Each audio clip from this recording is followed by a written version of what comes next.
Bwana Yesu asifiwe. Hebu mnisalimie hivi jameni wangwana wa Bomas. Hey. Allah. Watu hakika kwanza waje nafasi hii jameni. Mimi ni washukuru sana. Kwa sababu tulikuja hapa Thika. Ninyi ni watu wangwana. Tukaomba kura zenu. Mkatupatia. Mkatuongezea maombi. Mungu naye akatupatia ushindi. Mimi nawashukuru watu wa Thika kusema asante sana jameni.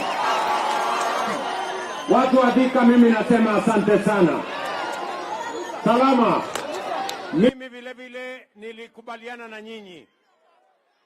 Si mnajua tulikuja hapa na Rigiji na huyu mama Alice na Wamatangi na hawa viongozi wote, na tulikubaliana na nyinyi tukasema uchaguzi ikiisha kitendawili haitaanza, ni kazi ndio itaendelea. Sisi tulikubaliana kazi ndio itaendelea, na ndio mimi nimefika hapa leo katika siku hii ya muhimu. Wacha nisimame mbele yenu watu wa Thika na niseme tarehe 9 mwezi wa 8 mwaka uliopita, tarehe kama hii ya leo, tarehe 9 mwezi wa 8, muliamka mapema, mukapiga kura, mukaamua uongozi wa taifa letu la Kenya. Ni kweli ama si kweli? Kwa niaba ya hawa viongozi wote tuliochaguliwa na wao, nasimama mbele yenu kusema asante sana. Nasema tena asante sana.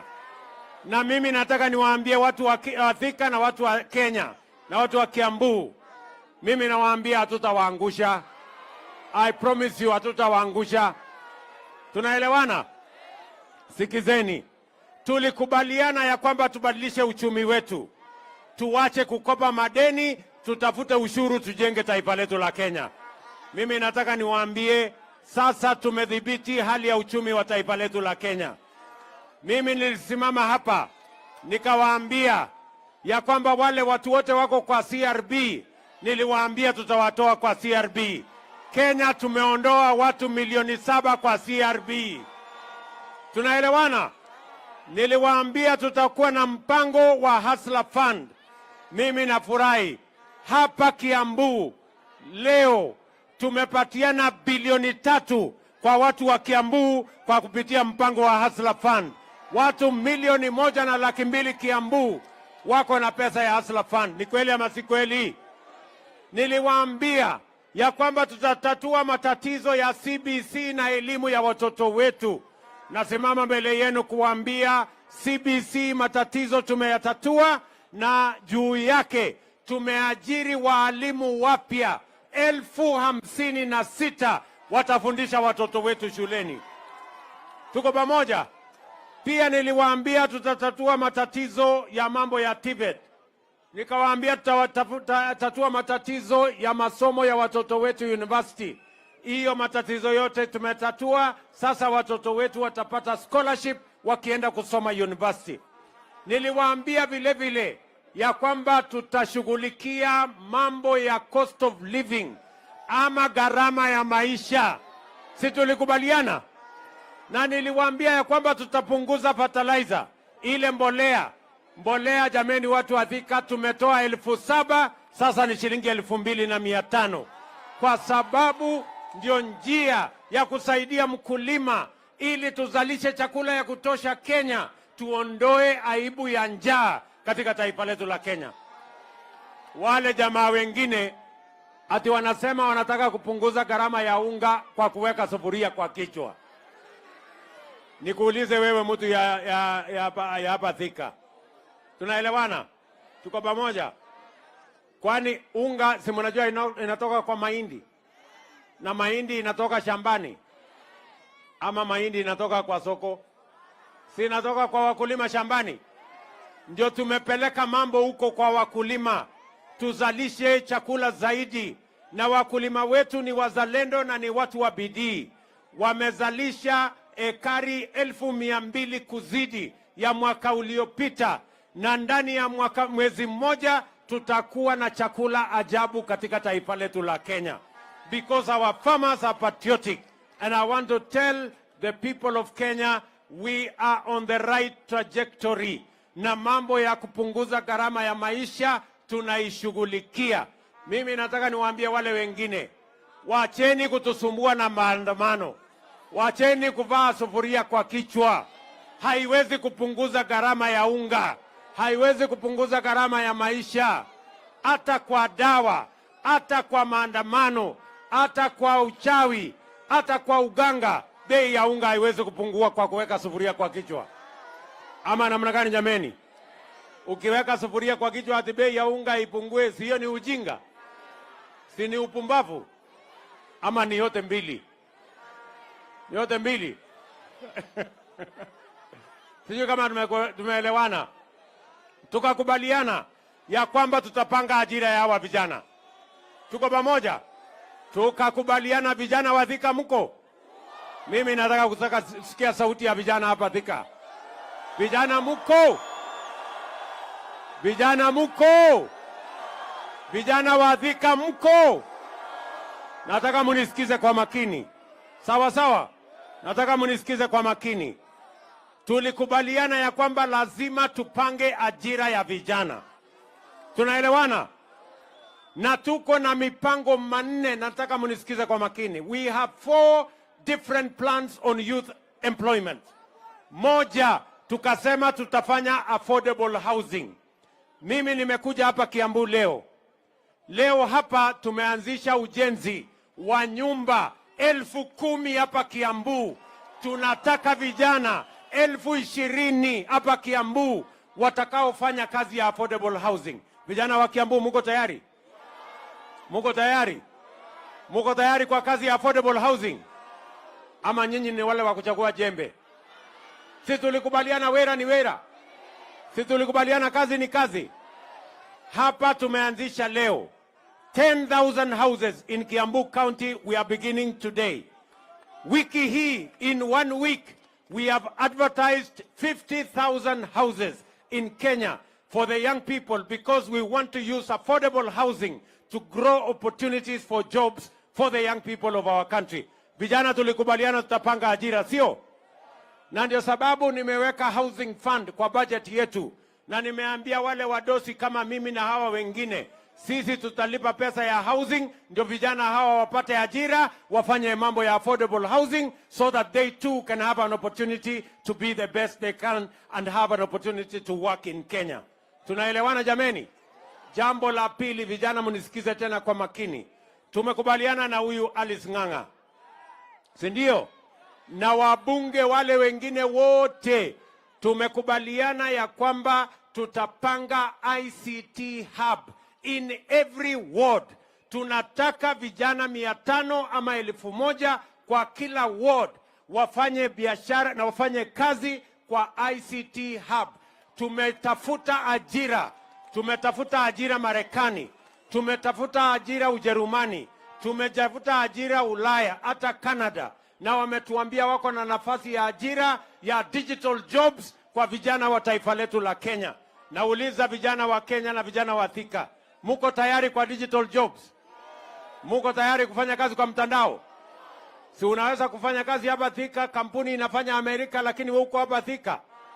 Mimi nataka niwaambie, that is the second avenue we are going to create jobs for the young people of our nation. Tumekubaliana vile vile ya kwamba hapa Del Monte tunaweka special economic zone hapa Del Monte. Nimemwambia huyu Moses Kuria, yuko hapa waziri wetu wa mambo ya biashara. Nego, tunaelewana? Tunaelewana? Hapa Del Monte tunaweka hapo shilingi bilioni 10 ya kutengeneza special economic zone kama ile ya Athi River. Ile ya Athi River iko na nafasi ya ajira 30,000. Hii yenu ya Del Monte tunataka ajira 50,000. Na wale watakaofanya kazi hapa ya mambo ya manufacturing, ya mambo ya processing, ya mambo ya export, ya mambo ya textile, ya mambo ya leather, watafanya hapa Del Monte, na ni vijana wa Thika na vijana wa Kiambu na vijana wa Kenya.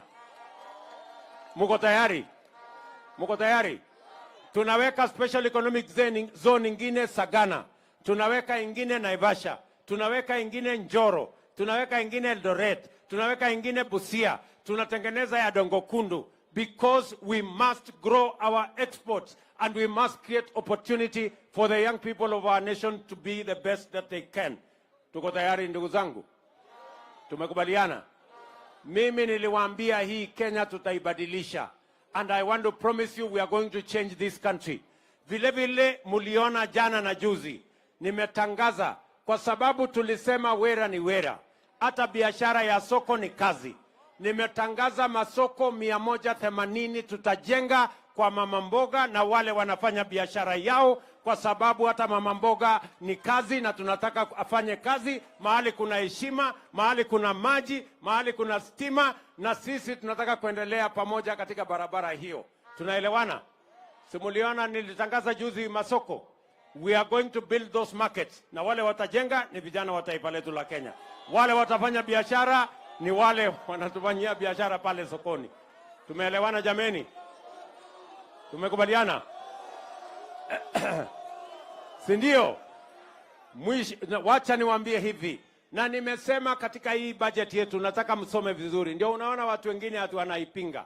Mimi nimesema kwa hii budget hatutakuwa tunalete chuma ambayo imetengenezwa nchi nyingine, tutatengeneza steel yetu hapa Kenya.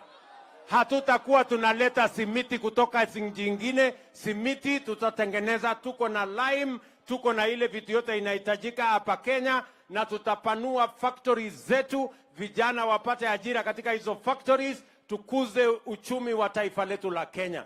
Nimesema vile vile mambo ya kwenda kuagiza furniture. Ati watu wanaenda kuleta kitanda kutoka Marekani, ati wengine wanaenda kuleta viti kutoka China, ati wengine wanaenda kuleta sijui kitanda sijui kutoka wapi. Mimi nimesema hiyo kazi yote ya kuleta bidhaa kutoka nje tunafunga, ndio vijana hawa wa Kenya wapate nafasi ya kutengeneza hizo mali yote, kwa sababu we need to create jobs for these young people. Mimi nauliza nyinyi watu wa Thika, mimi niwaulize, yani ati kuna watu wanatuambia wanataka kuendelea ati kuagiza kitanda kutoka China, ati kuagiza viti kutoka China, ati kuagiza meza kutoka China. Mimi nauliza nyinyi, kwani hii kutengeneza kitanda iko na science kiasi gani? Kutengeneza kitanda inahitaji science mingi? Si kitanda kutengeneza ni mbao na randa na musumeno na nyundo na musumari. Si kitanda iko tayari? Kama mtu hataki kulala kitanda imetengenezwa na Wakenya, alale chini. Ama namna gani? Nikuo kana tiguo. Kwani iko makosa tukitengeneza na vijana hawa wa Kenya jameni? Na nimewapatia notice, nimewaambia hata hii viatu hatutakuwa tunalisha umbwa ile ngozi ya ng'ombe yetu. Kuanzia in another 2 years maximum 3 years tutakuwa tunatengeneza viatu zetu hapa Kenya, na hawa vijana watafanya hiyo kazi. Neguo, tunaelewana jameni? Mnasema tuendelee hiyo barabara? Ndio mimi nataka niwaambie wale jamaa wako Nairobi wananiuliza ati mimi nimeenda kufanya nini Kiambu, ati mimi nimeenda kufanya nini Thika, ati mimi nimeenda kufanya nini huko kwa Wakenya. Mimi nataka niwaambie wale jamaa wako Nairobi, mimi ni mfanyikazi ya hawa wananchi. Hawa wananchi ndio walinipatia hii kibarua, na mimi nimeleta report form hapa, mjue ya kwamba ile kazi mulinipatia nimefikisha wapi. Nimewaambia mambo ya uchumi mahali nimefikisha. Nimewaambia ile mambo ya CRB mahali nimewafukuza. Nimewaambia mambo ya Hustler Fund mahali imefika. Nimewaambia mambo ya masomo ya watoto wetu mahali imefika. Nimewaambia mambo ya kuzalisha chakula mahali imefika. Nimewaambia mahali ya kupanga ajira ya hawa vijana mahali imefika. Hiyo ni report form mzuri, ama mnataka mnikae kwa ofisi Nairobi? Si nikuje niwaeleze vile kazi mlinipatia nimefikisha wapi? Ni kweli ama si kweli? Sisi tulikubaliana wera ni wera, na kila mtu anang'ane na ila hako naye. Si hii mmenipatia ning'ang'ane nayo, ama namna gani? Tuko pamoja? Ile ya mwisho nimewaambia hawa majamaa, nimewaambia mambo mawili. Hawa jamaa nimewaambia, number 1, mambo ya vita, kuharibu mali ya watu, kuharibu biashara ya watu, kuchoma lami, kuharibu mali ya umma. Hiyo watafute nchi ya kwenda kufanyia, haitafanyika tena katika Kenya hii. Ama namna gani watu wa Thika? Kwani mnataka hao watu waendelee kuchoma lami yetu for how long? Mnataka hawa watu atiwanunue vijana atiwaende wapige mawe polisi, wachome barabara, waharibu biashara ya kina mama, waharibu biashara ya watu hawajaenda watoto hawajaenda shuleni, watu hawajaenda kazini. Hiyo si tabia mbaya? Nimewaambia, I am the president of Kenya. You will not continue to destroy property. Violence will never be a part of the politics of the Republic of Kenya. Mtu kama ako na maneno na kama mtu anaona ya kwamba inafaa atupe mawe, atafute bibi yake na watoto wake waende watupe mawe, awachane na vijana wa taifa letu la Kenya. Ama namna gani? Sasa ndio mjue hawa watu wako na unafiki. Yaani watoto ya hii watu, si mmesikia watoto wao wako East Africa Assembly huko? Ni wabunge. Alafu wanachukua watoto wao wanapeleka bunge. Watoto wa Wakenya wengine wanaambia chukua mawe, piga polisi. Sio watu washindwe? Si washindwe? Nimeambia wakwende kabisa. Sijui kama tunaelewana. Jambo la pili, hawa watu pia wamezoea tabia mbaya. Wanalete fujo, wanalete maandamano, wanalete vita, ati walafu wapitishwe mlango ya nyuma waingie kwa serikali.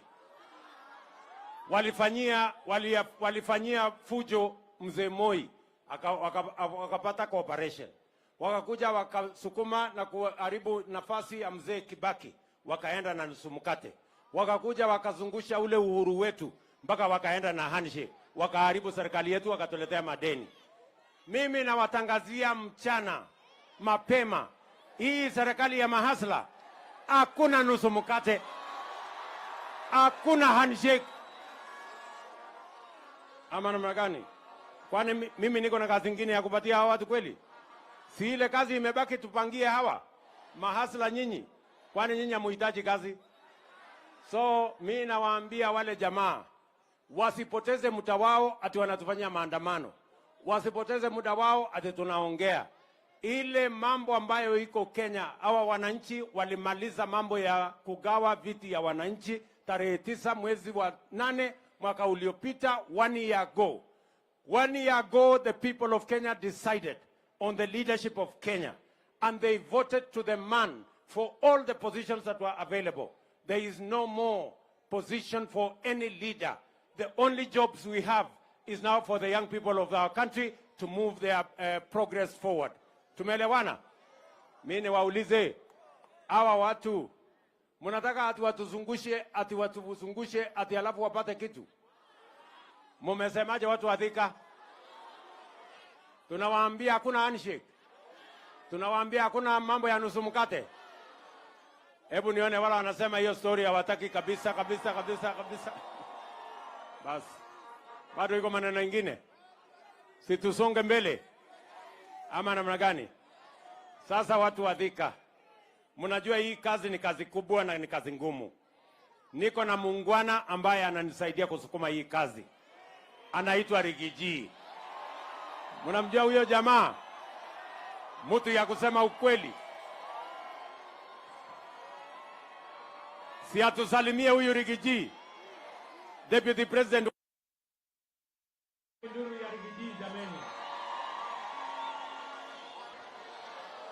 Murega andu a Thika, muri okuo andu aitu, ni mwana muthamaki witu uyu wetagwo Ruto, ni inyo mwamuthurire kuringiririo kana kwendera. Asanteni sana watu ya Thika. Rais wetu, tunakushukuru sana kwa ziara yako ya maendeleo katika Mlima Kenya. Rais wetu alianza safari ya Mlima Kenya siku ya Jumamosi iliyopita. Pale Githurai akafungua mradi wa maji wa kusaidia watu ya eneo hili. Tukatoka hapo tukakuja hapa tukavuka River Chania ambaye ndio chanzo ya mfalume ya Mount Kenya anaanzianga safari yake akielekea katika ikulu ndogo ya Sagana. Tukatoka hapo tukaenda mpaka pale Keno Murang'a akafanya kazi. Tukatoka hapo mpaka Kirinyaga, tukatoka hapo mpaka Nyeri. Amepata nafasi ya kuzunguka katika kaunti zetu akiangalia mambo ya maendeleo. Pia amepata nafasi ya kukaa na magavana wetu wote 11. amepata nafasi ya kukaa na wabunge wote na maseneta kupanga maendeleo. Nataka nihakikishie watu ya Mount Kenya, rais kwa hii siku 5, maendeleo ya Mlima Kenya imepangwa ikapangika. Neguo andu aitu, neguo andu athika ndiagicokirie ngathoma ni mwatwikire wega twina njamba ĩno matutiarĩ handũ hega. Kwanza nani ndarĩ handũ haceke mũno, manjekeraga Kinyabura inde ngaikara nginya mandi. Nĩguo ũkĩmenya kwĩ Ngai matu-inĩ rĩ, thigari iria ciangĩraga nĩcio cinangagĩra. Nĩguo nĩtũkũrũgama na njamba ĩno. Rais wetu, tunakwambia kutoka hapa Mount Kenya, tulikuchagua mchana mwaka moja uliopita, na wewe tulikuchagua kama rais peke yako. Hakuna vile mtu yeyote atalete fujo apitie mlango ya nyuma ati akuje kwa serikali yako. Huyu mzee ya maandamano akitaka kuwa rais wa Kenya, angojee 2027 akuje tukutane kwa Dembe. Neguo. Na rais wetu hapa katika Mlima Kenya, sisi ni watu ya kutafuta mali na kuchunga mali. Na siku hii watu ya maandamano waliharibu mali ya watu huko Nairobi. Tulisema hapa Mlima Kenya hakuna maandamano. Na hao watu ya mlima wakasema wahitaji askari kulinda mali yao. Na kwa hivyo tungetaka kusema katika eneo hili na Kenya nzima, mambo ya maandamano hatutaki, tunataka maendeleo. Nitwaiguithania andu aitu. Nitũkũrũgama na njamba ĩno. Nitũkũrũgama nayo. Kwoguo ngwenda kũmwĩra mũirĩtu ũyũ wanyu ũgwĩtwo Alice, nĩ mũmwendete? Hau nĩki. Hau mũtiehĩngĩcire. Nĩ mũkũmũnyitĩrĩra. Na seneta witũ Karũngũ wa Thang'wa nĩ mũkũmũnyitĩrĩra. Na ngavana ũgwĩtwo wa Matangi, nĩguo nĩ mũkũmũnyitĩrĩra. Kĩama kĩanyu nĩ kĩrĩkũ? Nĩ UDA? Harambee! Nĩ gĩa kũu gĩtikwenda thogithi.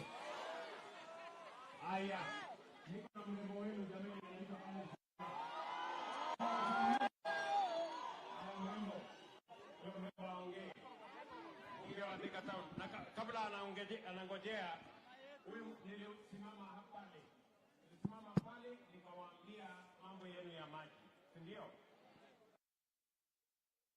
tumemaliza ile damu.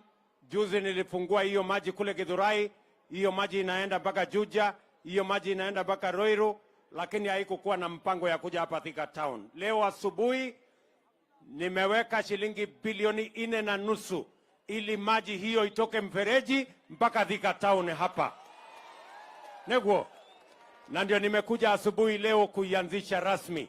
Na nimeambia wale wanajenga hiyo mfereji ya kwamba ndani ya mwaka 1.5 hiyo kazi iwe imeisha, ndio watu wa Thika wapate maji na Thika ikae kama city. Neguo. Haya, Alice.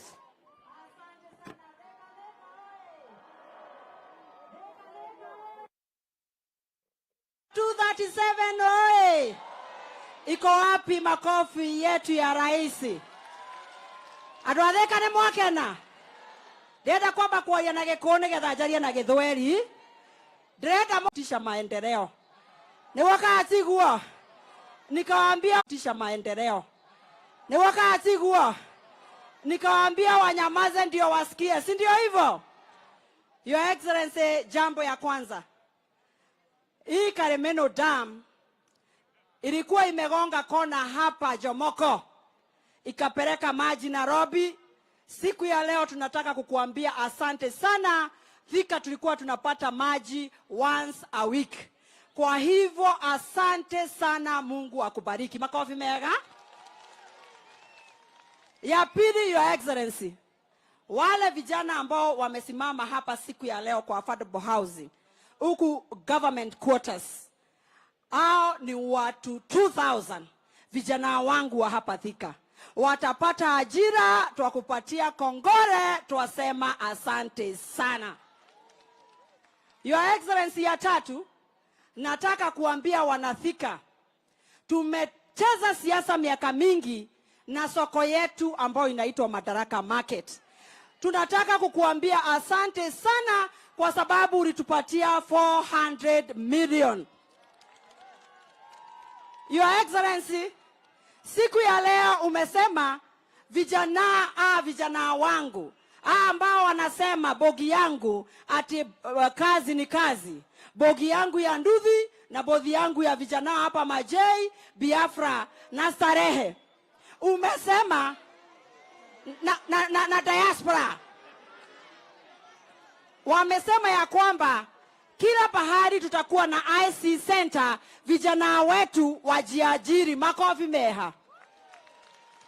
Sasa Your Excellency, sasa hii ndio ya request. Hapa kwetu diaspora panaitwa diaspora ni kule Dede alizaliwa. Kunaitwa diaspora ni Kiadu tu. Bwana Yesu asifiwe. Watu huku kwa Njero na Hinga kuna wako na department inaitwa KISIP. Walikuja wakasema Kiandutu na Kiang'ombe wanataka title deed na zimekaa sana. Hapo ni sawa? Your Excellency, na kushukuru hata kwa hii gazettement umefanya juzi, Kiandutu umeweka market. Sasa Your Excellency, ya kwenda ni kusema ya kwamba tukipata hii shamba na EPZ kule Del Monte, tunataka watu wanajiita NSSF na PS wao Kaituko na CS Bore wanatujengea shule ya kumonitor vijana wetu wa bilioni 1. Tunasema asante sana. Your Excellency, siku ya kwanza daraka kugo mode nikitaka kusema leo kutakuwa na shida. Wacha niseme yote ndio wajue. Wacha niseme. Asema wacha niseme. Sema. Your Excellency, wacha nikuambie ingine huko unajua. Ule ambayo anaitwa CS wetu Chergui na PS wake wanazunguka huku, wameenda kwa markets zetu zote, na next week wanakuja kwa watu wa Nduthi. Ile Hasra funds wanashikanisha watu 10 wanapatio Hasra funds. Watu wako chonjo, very soon ni pesa mfukoni. Utakuwa unasikia pesa mfukoni, biashara ndio isonge mbele. Wamama tu ni vile wanasema ya kwamba ile pesa yao ilikuwa ya women fund. Sasa ile group ambao walikuwa wanapata $500,000, uambie ule Chergui wale wamama ambao walikuwa wamefikisha hapo na wanalipa vizuri, wapatio $500,000 kusonga mbele mpaka milioni 1. Ni moyo goraje tirie. Nekege tigarete dina mbele.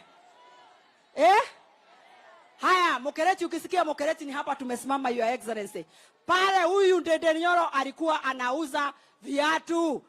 Hapa alikuwa anauza hapa. Wanasema ya kwamba ukimalizana na Madaraka Market ile iko pale chini Makongeni, sasa pia hao wakumbuke wako hapa nyumba ya hii building. Wako open air. Wanasema wakumbuke tena sana ndio tusonge mbele. Asante sana Your Excellency. Nikimalizia nataka kukuambia hivi. Watu wa Thika wanakupenda tena zaidi. Wanakupenda mwa. Mwamwedete hata mwa. Wanakupenda tena sana, na ukiona vile wametokea siku ya leo, unawaona huku, unaona wengine kule kwa nyumba juu, wanasema mpango ni bottom up. Na wacha nimalizie ya national, mimi ni national. Hapa kwetu Thika hakuna mtu hata mmoja ambaye anavaa sufuria kwa kichwa. Hapa wanataka tu maendeleo. Na wamekuambia Your Excellency, hata sio mkate nusu, hata kuota hawezi kapata. Wanasema wewe ni uko ngangare, na asante sana kaya mwenda na murathime. Hapo nyuma mimi nitaipangia. So atanifuatilia ndio nipange hiyo maneno. Neguo. Wacha nipatie sasa gavana wetu Kimani wa Matange.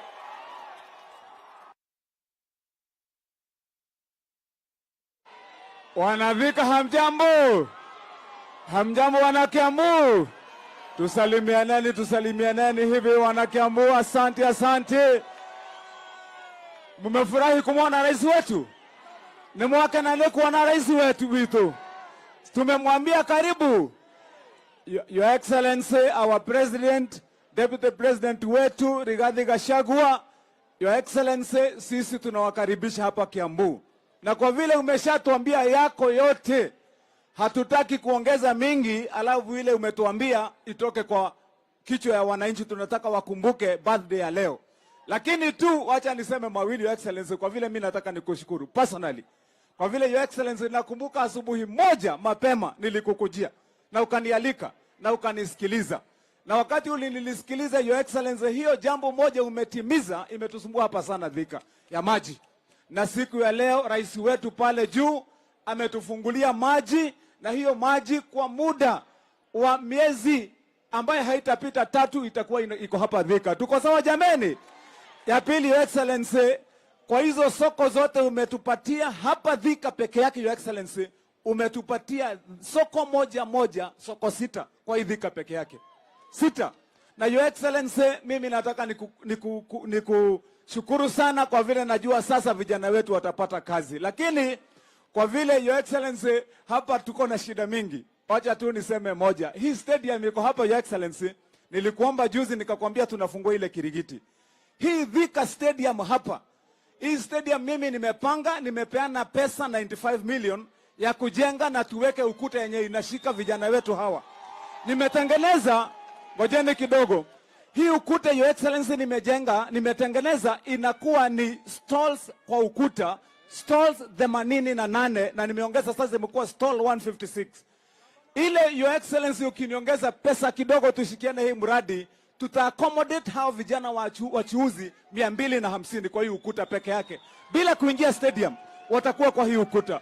Your Excellency, nitakuomba kwa huo mjengo unishikilie, tuweke vijana 250 hapa kwa hiyo kazi. Yangu Your Excellency, ya mwisho, Your Excellency, nataka ni confirm kwako wakati na kushukuru ya kwamba sisi kama serikali ya kaunti ya Kiambu, hii kazi ambayo umetupatia sasa ya kutengeneza affordable housing itatembea kama gari mara moja. Na sisi hao vijana sasa utakuwa unapata hapa vijana wako busy kila saa. Niombe Your Excellency, hapa ombi langu tu Your Excellency, niombe hao vijana wetu kwa vile tunataka wawe na kazi, vile umetuambia hapa hii mambo ya EPZ. Nataka ni confirm mbele hawa wananchi Your Excellency that Kiambu County we have no dispute at all kwa Del Monte land. Sisi tuko na barua kutoka kwa National Land Commission. Tumefanya allocation ya 100 acres na tumegazette already. Your Excellency, nitakupatia hiyo makaratasi uone ya kwamba hapa ndio kunafaa kukuwa na EPZ. Your Excellency, population yetu hapa, angalia hao vijana wote Your Excellency, population ya Thika tumekaribia karibu watu 1,000,000 Your Excellency. Hawa ndio wanastahili. Na Your Excellency, vijana wengi wako karibu na hiyo ardhi ya Del Monte hapa. Hapa ndio EPZ inafaa kuwa. Nataka niseme shukrani Your Excellency, tunakupenda, tunakukaribisha, na hiyo kazi sisi tutafanya Your Excellency, na tuko tayari. Asante sana Your Excellency. Thank you. Wanakiambu hoye! Wanakiambu hoye! Tunasema rais wetu karibu. Tunamwambia happy birthday. Aya, asante Your Excellency. Thank you very much, sir. Kikishie Bwana Kimani wa Matangi, nataka nikuhakikishie hiyo mradi ya mambo ya affordable housing, vile county sasa wamekubaliana na sisi, hata haitatembea kama gari, itatembea kama risasi. Si ndio? Itembee kama risasi, ndio itembee haraka haraka. Na vile vile mambo yenu ya maji tutaikamilisha. Na hiyo umesema ya soko, huyo mungwana gavana wenu amesema tuko na soko 6. Wacha nikuhakikishie Bwana wa Matangi, ndani ya miaka 3 tutawajengea hawa wangwana wa Kiambu soko 20. 6 ni ya mwaka huu. Mwaka ujao tutaweka ingine. Mwaka ujao ile ingine, mpaka tuhakikisha kwamba kila kona ya Kiambu iko na soko ambayo itafaa wananchi wa hapa, kila mtu afanye biashara mahali kuna heshima. Neguo kanatiguo. Asante sana. Niko hapa na mungwana ambaye amenisaidia kupanga budget. Anaitwa Ndende Nyoro. Yeye ndio chairman wetu wa budget committee kule bunge. Harambe. Hey, andũ a Thĩka. Mũtirengarengaga mwaki. Mwekuo na mwembere ta mũhuko wa shati. Asante sana rais. Rais, unajua saa zingine kwa sababu wewe ni rafiki yangu, wewe unaniita kijana ya kiadutu. Na mimi nafurahi sana nikisema nikiwa hapa Thika niko nyumbani. Kwa sababu mimi nimekaa hapa Majei, nimeuza mtusi pale, ile nyumba inaitwa Ambassador kabla ijengwe. Hapo masaa hii ya jioni kazi yangu ilikuwa ni 10 bau ni bei ya kufunga. Nimekaa pale Biafra, nimekaa pale UTI, hata kuna relatives wangu wengi hapa Thika. Na pia baba yangu alikuwa anakaa pale Kiadutu, na mimi ni mtu wa Dudha kabisa. Rais wetu, mimi nitakuomba machache. Ya kwanza, Mheshimiwa Alice Ng'ang'a, kwa sababu hata mimi humuita member of parliament for Kiadutu, kwa sababu napenda hiyo base ya my father sana. Alikuwa ameomba hii prison iko hapa Thika town, rais wetu ihamishwe ipelekwe na huko chini. Na ndio hapo pahali ya prison ijengwe manyumba ile ya housing, hawa vijana wa Majei na pahali kwingine Thika wapate kazi. Mheshimiwa Rais, pia na kushukuru sana kwa sababu huyu Mheshimiwa Alice alikuja kwako na akakuomba tujenge TVET hapa Thika, na ukaniamurisha tuweke pesa pale Kiganjo tujenge Technical Training Institute, ndio hawa vijana wapate pahali ya kupata course ya ufundi. Rais wetu, leo tunafunga hii safari tumekuwa nayo Mount Kenya, na launch miradi mingi sana. Mimi nakushukuru sana, na leo umekata keki ya 1 year since Mungu atujalie tupate hii nafasi ya kuongoza. Katika hiyo mwaka moja rais wetu umefanya mengi. In that 1 year you have hired 56,000 teachers ambao wanafunza. Hiyo mwaka moja umefanya 100% allocation additional ya help. Mheshimiwa Rais, umesukisha bei ya fertilizer from 7,000 to 2,500. Pia umesukisha bei ya gas, na wewe rais wetu unaendelea kuinua mahasira. Ya mwisho, Adwatheka mwekuo. Ya mwisho rais wetu, mimi kwa ile yote umefanya, kuna ingine umefanya ya maana sana, na mimi nitaisema. Wewe umesema maneno ya mkate nusu hakuna, na umesema hakuna handshake ama handshake. Hiyo rais wetu umefanya jambo mzuri sana, lakini mimi niko na swali moja tu na kiulizo kimoja tu. Rais wetu, mimi kama hasla ya hapa Kiadutu, mimi nakuuliza, tulienda uchaguzi tarehe 9 mwezi wa 8 last year. Hii maneno inaongelewa Nairobi ni maneno ya kitu gani? Mimi nakuuliza, hata hiyo maneno ya mazungumzo tufuge leo, tuendelee na kazi. Tufuge hiyo mazungumzo, tufuge hiyo dialogue, tuendelee na barabara na housing project. Thank you mono, na Ngai amurathime.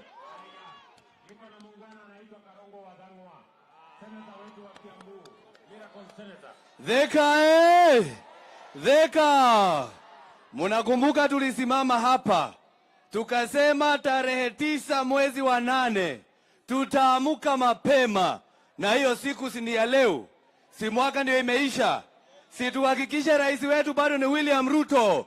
Kwa hivyo nikisema kitu nasema si ndio? Tarehe 9 mwezi wa 8 siku kama ya leo bado tunasema rais wetu ni William Samoei Ruto. Mheshimiwa Rais, mimi kama senator kazi yangu tu ni kupitisha pesa ikuje hapa county, na tumepitisha bilioni 12 ambayo umeanza kuleta hapa county. 25 days ago ulipatia gavana wetu Kimani wa Matangi 1 billion. In 5 days rais wetu unaleta another 978 million. Si kazi itafanyika Kiambu? Si kazi itafanyika Kiambu? Mimi wewe ukipatiwa basari, ujue Karongo Athang'wa ndiye ameleta hiyo Kiambu. Wewe ukiona barabara inafanyika hapa na governor na MCA, wote tunafanya kazi pamoja. Kwa hivyo nawashukuru sana, Mungu awabariki na muthio na mbere kunyitira thirikari ya rais wetu. Jetagwo Karogo Athang'wa, the miracle senator of Kiambu County. Asanteni sana.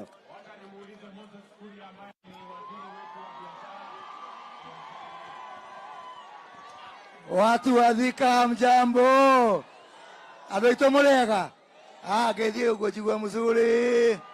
Uli marake minalio tatinda agetigire imotioe. Kwanyitanire. Ndionagera TV nionanie.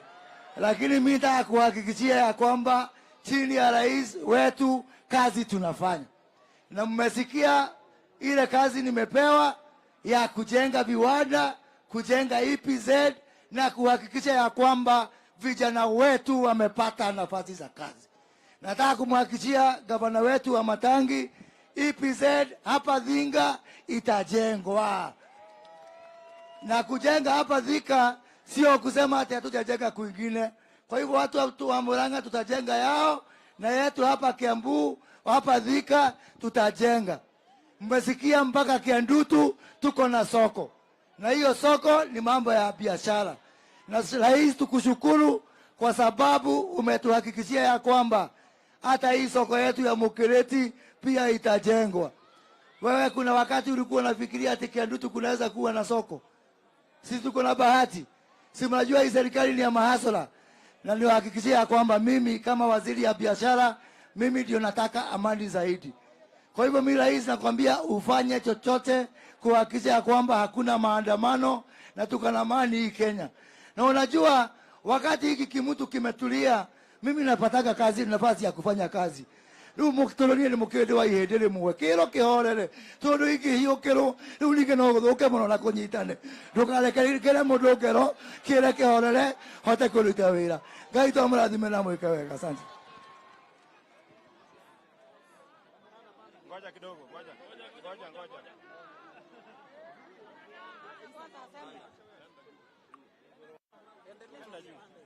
Panda juu. Ama uache nipande. Tuko na mama wetu wa kaunti Anne wa Moradha. Mpigeni makofi jamani. Thika vijana asante sana Mheshimiwa Rais, tunakushukuru kwa kuja hapa Thika na pia kukamilisha safari yako katika Mount Kenya ukiwa hapa Thika. Tondu ni undu uria mwejugaga no andu manjetaga boy chao tondu riria ngahuruka manere ngona na kiarocine makiroka handu mundu akainuka na kindu giake mundu aheo gitio na koguo president guka guku na gatwashua affordable housing ne guka jeshi githe tutiracokia ngatho githe tutiramenya mugambo ne wacoka mundu atia utinda agitwira ati niki muretha ona ungiikia mutumia nende mwiraga ikarania nake hakuhe nigetha ukona gwa gukurira ona ithu tuguikara nake hakuhe twamubatara goka atuhingirie maria tweranire kana iatia na nikio akire guku thengio imono andu atheka Ngai amurathime. Wacha nimpatie huyu jamaa anaitwa Koimburi, mbunge wetu wa Juja. 1 minute mheshimiwa, salimiana tuseme jambo. Hai Thika hamjambo. Hamjambo tena. Your Excellency, our President of the Republic of Kenya, William Samoei Arap Ruto. Watu wa Juja na Thika na Kiambu tunakupenda sana.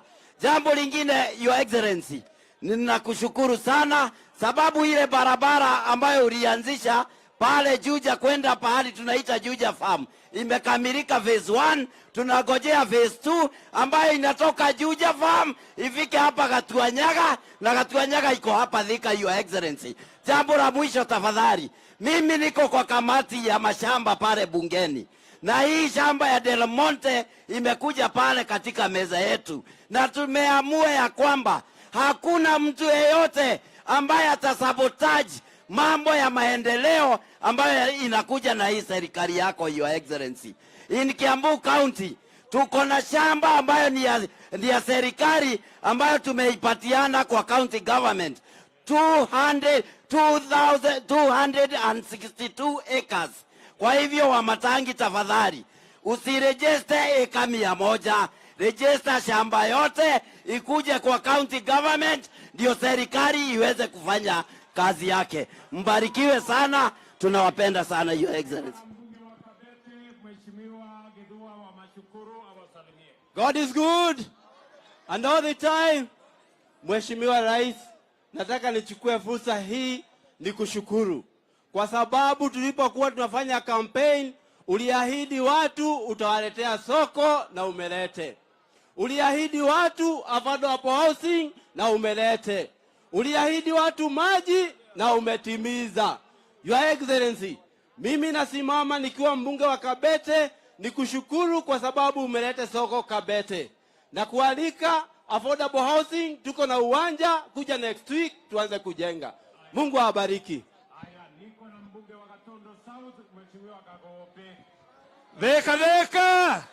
Deka. Mimi maneno ya maendeleo rais ameongea. Simesikia maneno ya maendeleo amesema yote. Si ni kazi tupu, kazi ya manyumba, kazi ya barabara, kazi ya kuhakikisha watu wana biashara. Lakini mimi nina swali moja jameni. Sasa hii maneno yote tutaacha tuanze maandamano. Githuri kimwe gikuru nikyo yotorage tugia kumana itine itetu gaini. Inywe tumia woko githuri kiu no mukihe. No mukihe inywe. Githuri kiu nigithie na kou ithio turutoera ni William Samoei Ruto president wetu. Asanteni sana, Mungu awabariki. Niko na mbunge Kahangara, mbunge wetu Walari awasalimie. Aya, Dwadheka Muriega, nisalimie kwa hewa. Asante. Your Excellency, nataka niseme tu jambo moja.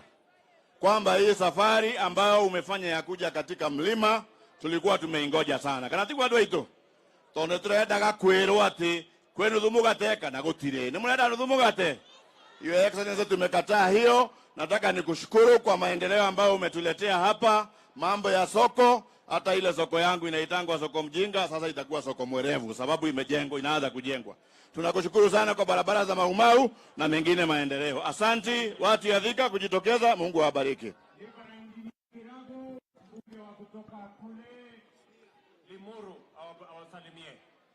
Dwadheka Muriega. Yangu Mheshimiwa Rais ni kukuambia sisi timu yako ya Kiambu tunajua plani yako ni nzuri kwa sisi, na sisi tukipata mtu akiweka roadblock kwa plani yako tutapita na yeye. Mungu akubariki. Haya, niko na Kawanjiko wa Kiambaa. Thika oye! Your Excellency, tumekukaribisha hapa kwetu Kiambu, na leo ni dhihirisho ya kwamba ile kazi ulianza mwaka mmoja uliopita bado unaendelea kufanya. Na sisi kama jeshi yako Your Excellency tuko nyuma yako kuhakikisha ya kwamba ile mikakati yote umeweka tumetimiza kule bunge na tumekushikilia. Kitu ambacho tumekataa Your Excellency, mambo ya saramu tulimaliza tarehe 8 mwezi wa 8. Hiyo saramu ingine ni 2027. Ya mwisho Your Excellency, tumeona umetufungulia maji hapa kwetu. Kule kwetu Kiambaa tunakushukuru. Loiro Dam tu Your Excellency, bado tunagojea, hatuna maji. Tunakugoja, asante. Loiro tu ninapanda. Tuko na mbwana anaitwa Karobia, mbunge wetu wa East African Legislative Assembly na kijana wa hapa Kiambu. Asante sana rais wetu. Andu a Kiambu Muriega ringi. Ni inyuĩ mwacagũrire Ruto na wendo muteko ringĩrĩrio. Ithuĩ twoka gũcokia ngatho na kũrugũria project ĩno twaheo ni president ya rais. Sisi tunakushukuru sana kwa sababu kwa kila housing unit ambayo unatengeneza kwa nchi yetu unatengeneza nafasi za kazi 15 ambazo vijana wetu watanufaika. Your Excellency, mimi nataka kukupatia ripoti. Watu wa hapa Kiambu hakuna mtu alivaa sufuria. Your Excellency, watu wa Kiambu watatembea na wewe kwa miaka 10 na sisi hatuna nafasi ya kuvaa sufuria kwa kichwa. Asante sana. Niko na mbunge wa Gatundu North Bwana Gororia atusalimie.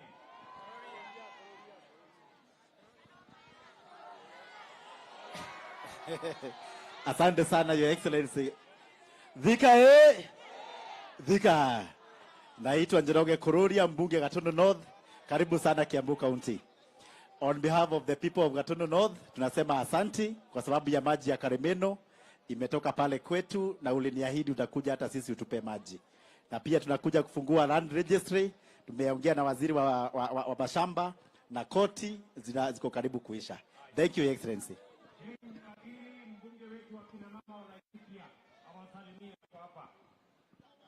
Andũ a Thika, Ngai nĩ mwega na hĩndĩ ciothe.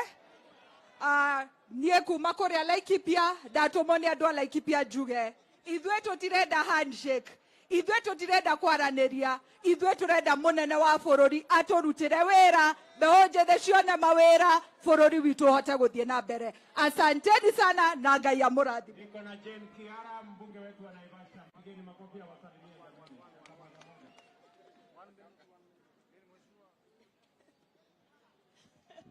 Thika mko na ithuĩ twathurire Ruto, twarĩ arĩu, twarĩte mĩthaiga, ona tũngĩrwo tũmũthure rĩngĩ to tũkũmũthura.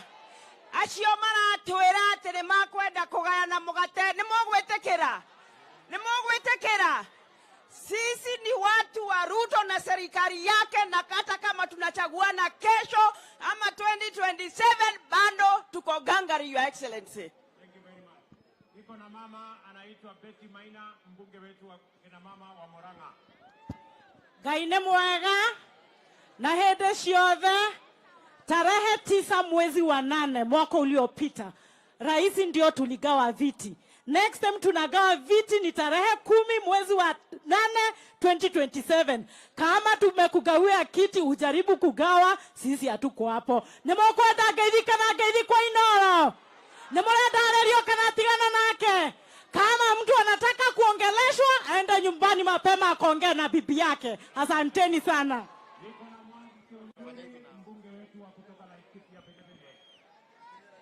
Andũ a Thika, Ngai nĩ mwega. Endũ tũgeithie itoneka tondũ mũrathĩka mũrĩ kwega. Twamwĩrire wega tũthiĩ tũkamathe, kana tiguo? Thirikari ya ũru wa Kenyatta yarũtigire o ũrĩa ndamwĩrĩte ta Joshua wa Ciũra. Atĩ Joshua wa Ciũra agaire mĩcing'oe akĩriganĩrwo nĩ Ciũra. Ĩno ya William Samoei Ruto tũraugire nĩ ithuĩ twathire ihĩta, nĩ ithuĩ twathire kũmatha, tũtaherwo itaha ritũ kũringana na ũingĩ witũ. Nĩ mwendeka tũnyitĩre thirikari ya William Samoei Ruto na maendeleo moke wega thĩinĩ Kinya region, Laikipia na Nyeri nĩ twĩtĩkĩrĩte na Nyandarua kũrĩa tumĩte. Asanteni sana, Mwathani amũrathime. Haya, niko na Joe Nyoto, mbunge wetu wa Senate kwa hapa Murang'a. Asante Mheshimiwa Rais. Andũ a Thika mũrĩega rĩngĩ. Rais, asante. Tulikuomba tukiwa Kangari kwamba watu wetu wa matatu wale ambao walikuwa wamesemekana warudi shule ili wakasomee tena. Jana umesema tukiwa Sagana State Lodge kwamba watu wa matatu hawatarudishwa shule tena, wataendelea na kazi zao. Asante sana Mheshimiwa Rais, na sisi tuko gangari shamba la Del Monte tuletee hiyo special economic zone. Asanteni sana na akaiditwa kiwa gutiri. Asante.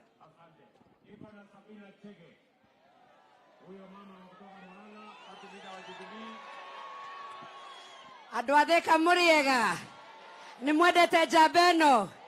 Kĩnyonie ũguo ngoro nĩ mũmwendete. Na nĩ ndĩroigire atĩrĩrĩ, ndingĩthũra ũnjokerere atĩ ũkahutie.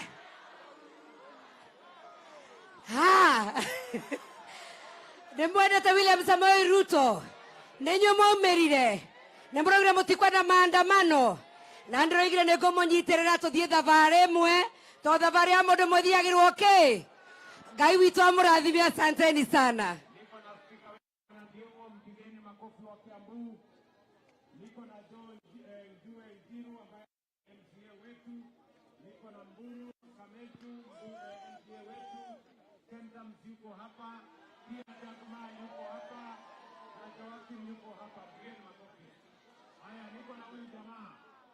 Anaitwa Kanini Kega.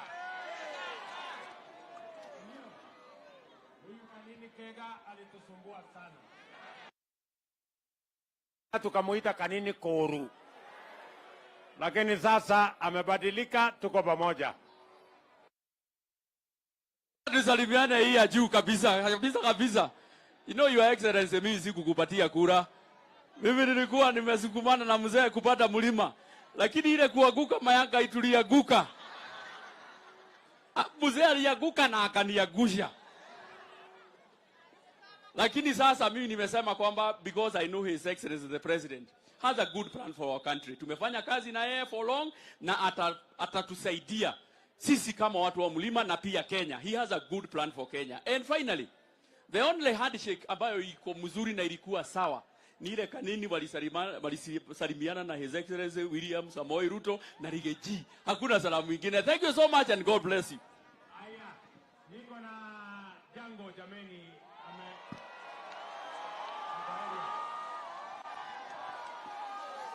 Jango Jango asante sana Mheshimiwa Rais kwa kuja kwetu, kuja hapa. Wakati ulikuja hapa mara ya mwisho, Jango ndiye alikuwa boss, lakini sasa tumekuwa na boss mwingine, Madam Alice, na si yako sawa bado. Na si yako sawa. Na sasa sisi kitu yetu ya ugavana inakuja miaka 4. Na nataka kuuliza Rais, Jango ako hapa na ako free. Hapo sawa? Na ako available. Na ako royo. Na si kweli anitume kweli. Tuanze hii maneno. Hapo sawa? Haya, Rais. Niko na Waitito baba yao jameni, awasalimie. Sawa. Mko sawa? Mheshimiwa Rais wetu, nimefurahi sana kuguza microphone leo. Siku nyingi sijaguza microphone. Na nimefurahi pia kukuona ukirudi kwa mahasla, kwa sababu hao watu wa Thika na Kiambu na kupenda sana. Kitu ambaye ningetaka tu kukumbusha, hapa Thika hakuna kiwanja ya jua kali. Hii watu ya garage wanatengeneza magari hapa kwa barabara. Wale watu wengine jua kali iko hapa, kiwanja iko na shida. Ambia county government wapatie. Hii stage iko hapa. Kuna mtu ambaye anasemanga ako na title ya stage. Kwa hivyo hapa Thika kuna shida zile wananchi wenyewe inawasumbua hapa. Na tunataka kusema hivi, vile tulikuchagua na roho moja, na wewe ulikuwa umesema hautafanya handshake hata siku moja. Wewe ndio utafunza hii nchi lesson. Ati uchaguzi ukiisha, watu wagoje miaka 5 mpaka uchaguzi mwingine ifike. Si ndio hiyo? Si tumekataa handshake? Si tumekataa cooperation? Sasa sisi vile tulichagua dume yetu hii, tukoje sasa maendeleo? Affordable housing zimekuja, jeshi iandikwe kazi. Kuna viwanja mingi hapa Your Excellency. Vile wameanzisha project zingine hapa, azisha zingine za mjengo hapa. Hii vijana wote hawana kazi, ndio wapate kazi. Asanteni sana watu wa Thika, bado liko sawa, liko ngangari na bado liko strong kwa serikali.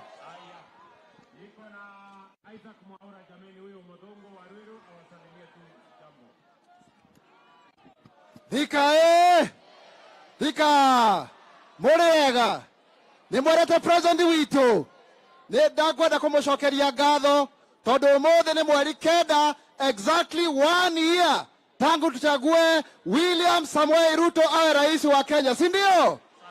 Na finally niseme hivi, wakati rais hizi soko zinajengwa za Githurai za Madaraka, tupatiwe 5% ya watu walemavu. Asanteni na Mungu awabariki.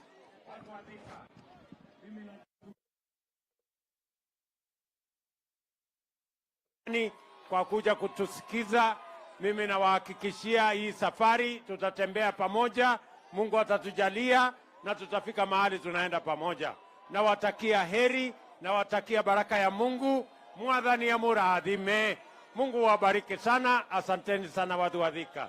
Thank you.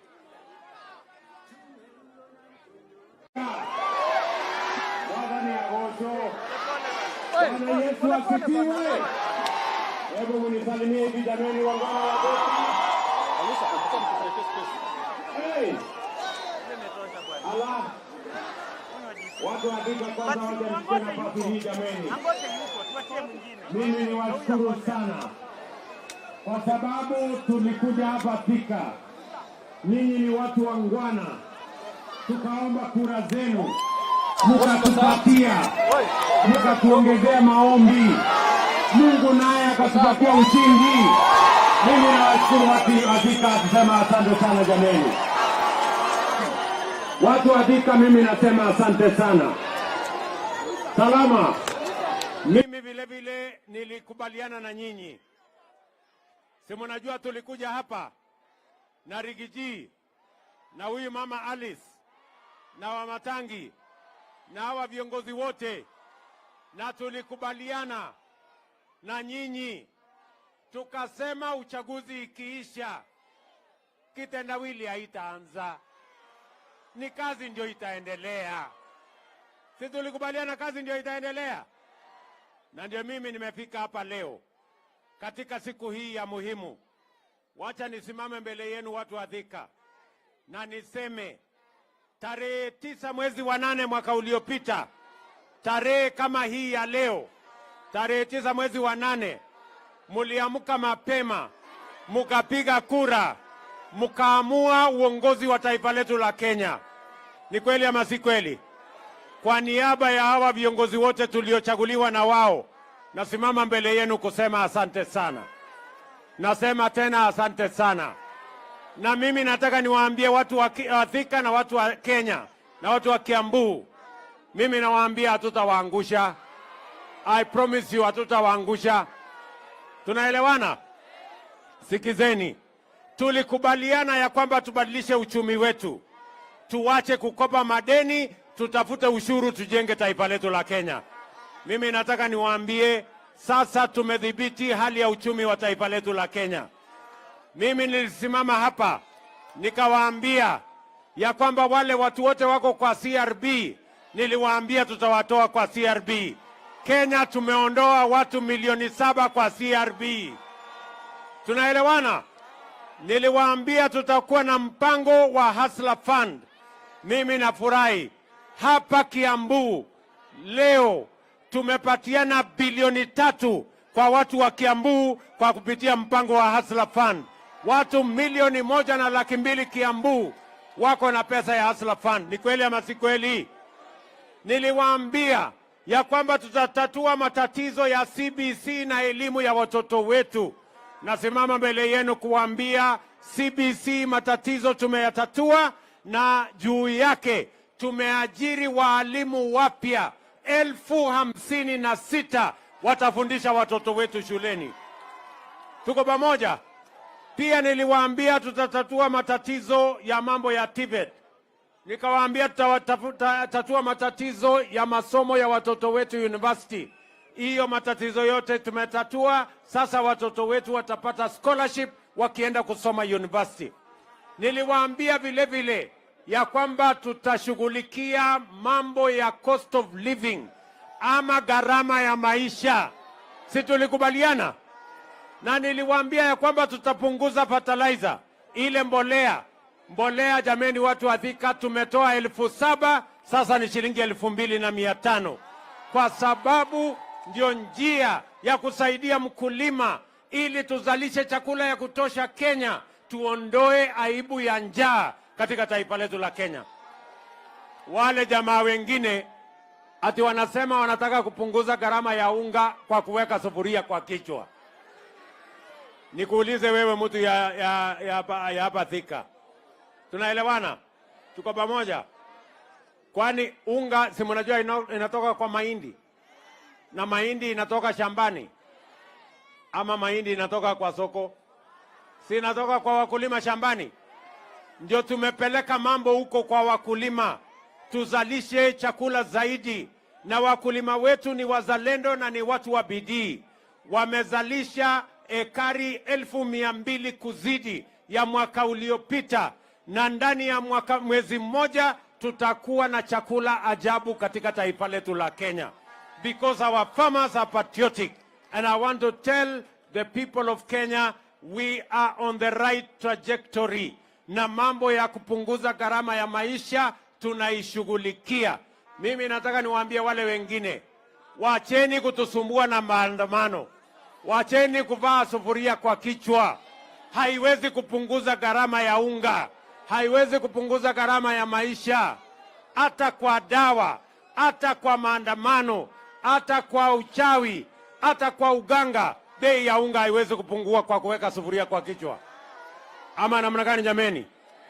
Ukiweka sufuria kwa kichwa ati bei ya unga ipungue, sio ni ujinga? Si ni upumbavu? Ama ni yote mbili?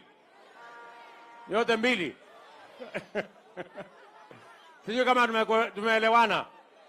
Tukakubaliana ya kwamba tutapanga ajira ya hawa vijana. Tuko pamoja? Tukakubaliana vijana wa Thika mko? Mimi nataka kusikia sauti ya vijana hapa Thika. Vijana mko? Vijana mko? Vijana wa Thika mko? Nataka munisikize kwa makini. Sawa sawa? Nataka munisikize kwa makini. Tulikubaliana ya kwamba lazima tupange ajira ya vijana. Tunaelewana? Na tuko na mipango manne, nataka munisikize kwa makini. We have 4 different plans on youth employment. Moja, tukasema tutafanya affordable housing. Mimi nimekuja hapa Kiambu leo. Leo hapa tumeanzisha ujenzi wa nyumba 10,000 hapa Kiambu. Tunataka vijana 20,000 hapa Kiambu watakaofanya kazi ya affordable housing. Vijana wa Kiambu muko tayari? Muko tayari? Muko tayari kwa kazi ya affordable housing? Ama nyinyi ni wale wa kuchagua jembe? Si tulikubaliana wera ni wera? Si tulikubaliana kazi ni kazi? Hapa tumeanzisha leo 10,000 houses in Kiambu County. We are beginning today. Wiki hii, in 1 week, we have advertised 50,000 houses in Kenya for the young people because we want to use affordable housing to grow opportunities for jobs for the young people of our country. Vijana tulikubaliana tutapanga ajira, sio? Na ndio sababu nimeweka housing fund kwa budget yetu, na nimeambia wale wadosi kama mimi na hawa wengine, sisi tutalipa pesa ya housing ndio vijana hawa wapate ajira, wafanye mambo ya affordable housing so that they too can have an opportunity to be the best they can and have an opportunity to work in Kenya. Tunaelewana jameni? Jambo la pili, vijana munisikize tena kwa makini. Tumekubaliana na huyu Alice Ng'ang'a, si ndio? Na wabunge wale wengine wote tumekubaliana ya kwamba tutapanga ICT hub in every ward. Tunataka vijana 500 ama 1,000 kwa kila ward wafanye biashara na wafanye kazi kwa ICT hub. Tumetafuta ajira. Tumetafuta ajira Marekani. Tumetafuta ajira Ujerumani. Tumetafuta ajira Ulaya, hata Canada. Na wametuambia wako na nafasi ya ajira ya digital jobs kwa vijana wa taifa letu la Kenya. Nauliza vijana wa Kenya na vijana wa Thika, muko tayari kwa digital jobs? Muko tayari kufanya kazi kwa mtandao? Si unaweza kufanya kazi hapa Thika, kampuni inafanya Amerika, lakini wewe uko hapa Thika. Mimi nataka niwaambie, that is the second avenue we are going to create jobs for the young people of our nation. Tumekubaliana vile vile ya kwamba hapa Del Monte tunaweka special economic zone hapa Del Monte. Nimemwambia huyu Moses Kuria, yuko hapa waziri wetu wa mambo ya biashara. Nego, tunaelewana? Tunaelewana?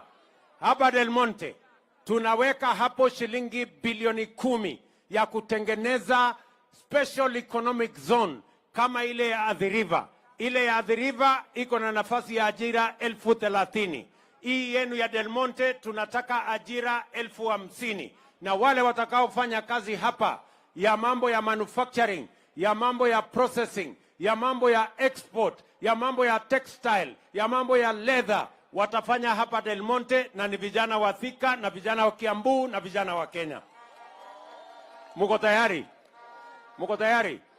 Tunaweka special economic zone ingine Sagana, tunaweka ingine Naivasha, tunaweka ingine Njoro, tunaweka ingine Eldoret, tunaweka ingine Busia, tunatengeneza ya Dongokundu, because we must grow our exports and we must create opportunity for the young people of our nation to be the best that they can. Tuko tayari ndugu zangu? Tumekubaliana? Mimi niliwaambia hii Kenya tutaibadilisha, and I want to promise you we are going to change this country. Vile vile muliona jana na juzi nimetangaza, kwa sababu tulisema wera ni wera, hata biashara ya soko ni kazi. nimetangaza masoko 180 tutajenga kwa mama mboga na wale wanafanya biashara yao, kwa sababu hata mama mboga ni kazi na tunataka afanye kazi mahali kuna heshima, mahali kuna maji, mahali kuna stima, na sisi tunataka kuendelea pamoja katika barabara hiyo. Tunaelewana? Simuliona nilitangaza juzi masoko. We are going to build those markets. Na wale watajenga ni vijana wa taifa letu la Kenya. Wale watafanya biashara ni wale wanatufanyia biashara pale sokoni. Tumeelewana jameni? Tumekubaliana? Si ndio? Wacha niwaambie hivi. Na nimesema katika hii budget yetu nataka msome vizuri. Ndio unaona watu wengine hatu wanaipinga. Mimi nimesema kwa hii budget hatutakuwa tunalete chuma ambayo imetengenezwa nchi nyingine, tutatengeneza steel yetu hapa Kenya. Hatutakuwa tunaleta simiti kutoka nchi nyingine, simiti tutatengeneza, tuko na lime, tuko na ile vitu yote inahitajika hapa Kenya, na tutapanua factories zetu, vijana wapate ajira katika hizo factories, tukuze uchumi wa taifa letu la Kenya. Nimesema vile vile mambo ya kwenda kuagiza furniture. Ati watu wanaenda kuleta kitanda kutoka Marekani. Ati wengine wanaenda kuleta viti kutoka China. Ati wengine wanaenda kuleta sijui kitanda sijui kutoka wapi. Mimi nimesema hiyo kazi yote ya kuleta bidhaa kutoka nje tunafunga, ndio vijana hawa wa Kenya wapate nafasi ya kutengeneza hizo mali yote, kwa sababu we need to create jobs for these young people. Mimi nauliza nyinyi watu wa Thika. Mimi niwaulize.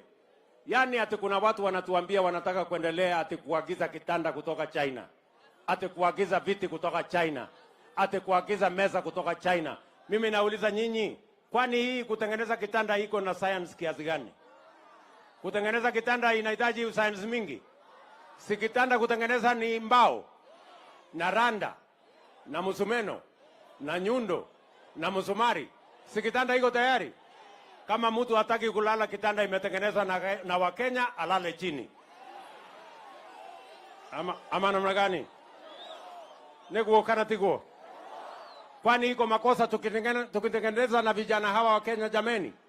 Na nimewapatia notice. Nimewaambia hata hii viatu hatutakuwa tunalisha umbwa ile ngozi ya ng'ombe yetu. Kuanzia in another 2 years, maximum 3 years, tutakuwa tunatengeneza viatu zetu hapa Kenya, na hawa vijana watafanya hiyo kazi. Nego. Tunaelewana jameni? Mnasema tuendelee hiyo barabara? Ndio mimi nataka niwaambie wale jamaa wako Nairobi wananiuliza ati mimi nimeenda kufanya nini Kiambu, ati mimi nimeenda kufanya nini Thika, ati mimi nimeenda kufanya nini huko kwa Wakenya. Mimi nataka niwaambie wale jamaa wako Nairobi, mimi ni mfanyikazi ya hawa wananchi. Hawa wananchi ndio walinipatia hii kibarua, na mimi nimeleta report form hapa, mjue ya kwamba ile kazi mlinipatia nimefikisha wapi. Nimewaambia mambo ya uchumi mahali nimefikisha. Nimewaambia ile mambo ya CRB mahali nimewafukuza. Nimewaambia mambo ya Hustler Fund mahali imefika. Nimewaambia mambo ya masomo ya watoto wetu mahali imefika. Nimewaambia mambo ya kuzalisha chakula mahali imefika. Nimewaambia mahali ya kupanga ajira ya hawa vijana mahali imefika. Hiyo ni report form mzuri, ama mnataka mnikae kwa ofisi Nairobi? Sinikuje niwaeleze vile kazi mlinipatia nimefikisha wapi? Ni kweli ama si kweli? Sisi tulikubaliana wera ni wera. Na kila mtu anang'ane na ila hako naye. Si hii mmenipatia ning'ang'ane nayo? Ama namna gani? Tuko pamoja? Ile ya mwisho nimewaambia hawa majamaa. Nimewaambia mambo mawili. Hawa jamaa nimewaambia number 1. Mambo ya vita. Kuharibu mali ya watu. Kuharibu biashara ya watu.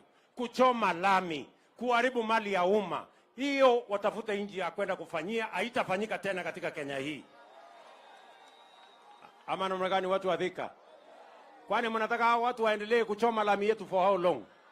Mnataka hawa watu atuwanunue vijana, atiwaende wapige mawe polisi, wachome barabara, waharibu biashara ya kina mama, waharibu biashara ya watu, watoto hawajaenda shuleni, watu hawajaenda kazini. Hiyo si ni tabia mbaya? Nimewaambia, I am the president of Kenya. You will not continue to destroy property. Violence will never be a part of the politics of the Republic of Kenya. Mtu kama ako na maneno, na kama mtu anaona ya kwamba inafaa atupe mawe, atafute bibi yake na watoto wake, waende watupe mawe, awachane na vijana wa taifa letu la Kenya. Ama namna gani? Sasa ndio mjue hawa watu wako na unafiki. Yaani watoto ya hii watu, si mmesikia watoto wao wako East Africa Assembly huko? Ni wabunge. Alafu wanachukua watoto wao wanapeleka bunge. Watoto wa Wakenya wengine wanaambia chukua mawe, piga polisi. Sio watu washindwe? Si washindwe? Nimeambia wakwende kabisa. Sijui kama tunaelewana. Jambo la pili, hawa watu pia wamezoea tabia mbaya. Wanalete fujo, wanalete maandamano, wanalete vita, ati walafu wapitishe mlango ya nyuma waingie kwa serikali. Walifanyia fujo mzee Moi, wakapata cooperation. Wakakuja wakasukuma na kuharibu nafasi ya mzee Kibaki, wakaenda na nusu mkate. Wakakuja wakazungusha ule uhuru wetu mpaka wakaenda na handshake, wakaharibu serikali yetu, wakatuletea madeni. Mimi nawatangazia mchana mapema, hii serikali ya mahasla, hakuna nusu mkate, hakuna handshake. Ama namna gani? Kwani mimi niko na kazi nyingine ya kupatia hawa watu kweli? Si ile kazi imebaki tupangie hawa mahasla nyinyi? Kwani nyinyi hamuhitaji kazi? So mimi nawaambia wale jamaa wasipoteze muda wao ati wanatufanyia maandamano. Wasipoteze muda wao ati tunaongea. Ile mambo ambayo iko Kenya, hawa wananchi walimaliza mambo ya kugawa viti ya wananchi tarehe 9 mwezi wa 8 mwaka uliopita, 1 year ago. 1 year ago, the people of Kenya decided on the leadership of Kenya, and they voted to the man for all the positions that were available. There is no more position for any leader. The only jobs we have is now for the young people of our country to move their progress forward. Tumeelewana? Mimi niwaulize hawa watu, mnataka ati watuzungushe ati alafu wapate kitu? Mumesemaje watu wa Thika? Tunawaambia hakuna handshake. Tunawaambia hakuna mambo ya nusu mkate. Hebu nione wala wanasema hiyo story hawataki kabisa. Basi. Bado iko maneno mengine. Si tusonge mbele. Ama namna gani? Sasa watu wa Thika, mnajua hii kazi ni kazi kubwa na ni kazi ngumu. Niko na muungwana ambaye ananisaidia kusukuma hii kazi. Anaitwa Rigiji. Mnamjua huyo jamaa? Mtu ya kusema ukweli. Si atusalimie huyu Rigiji. Deputy President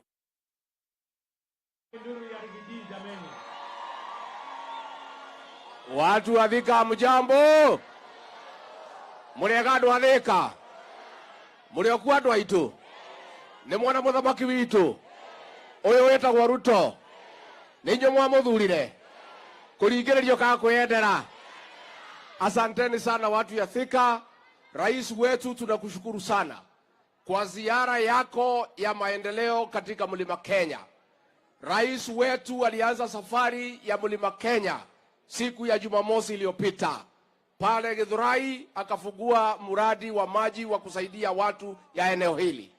Tukatoka hapo tukakuja hapa tukavuka River Chania ambaye ndio chanzo ya mfalume ya Mount Kenya anaanzianga safari yake akielekea katika ikulu ndogo ya Sagana. Tukatoka hapo tukaenda mpaka pale Keno Murang'a akafanya kazi. Tukatoka hapo mpaka Kirinyaga, tukatoka hapo mpaka Nyeri. Amepata nafasi ya kuzunguka katika kaunti zetu akiangalia mambo ya maendeleo. Pia amepata nafasi ya kukaa na magavana wetu wote 11. Amepata nafasi ya kukaa na wabunge wote na maseneta kupanga maendeleo. Nataka nihakikishie watu ya Mount Kenya, rais kwa hizi siku 5 maendeleo ya Mlima Kenya imepangwa ikapangika. Neguo andu aitu. Neguo andu a Thika. Ndiagicokirie gathoma. Ni mwatwikire wega. Twina njamba eno. Matutiari handu hega. Kwanza ndani ndari handu haceke muno. Manjekeraga Kenya bura inde ngaikara nginya mandi. niguo kimenya kwi ngai matu-ini ri thigari iria ciangiraga nicio cinangagira niguo nitukurugama na njamba ino.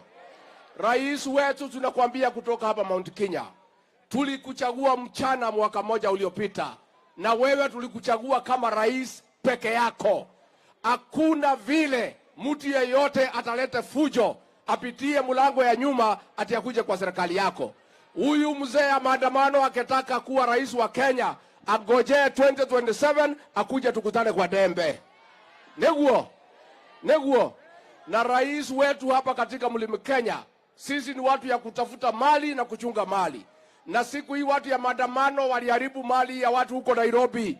Tulisema hapa Mlima Kenya hakuna maandamano. Na hao watu ya mlima wakasema wahitaji askari kulinda mali yao.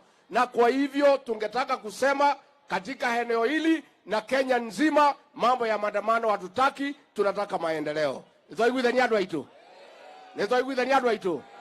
Nitukurugama na njamba ino. Nitukurugama nayo. Kwoguo ngwenda kumwira muiretu uyu wanyu ugwitwa Alice ni mumwendete hau niki hau mutiahingicire ni mukumunyiterera na seneta witu Karungo wa Thang'wa ni mukumunyiterera na gavana ugwitwa Matangi niguo ni mukumunyiterera. Kiama kianyu ni kiriku? Ni UDA. Arabe nege ya kou getikwenda thogithi. Haya, niko na mrembo wenu jamani, anaitwa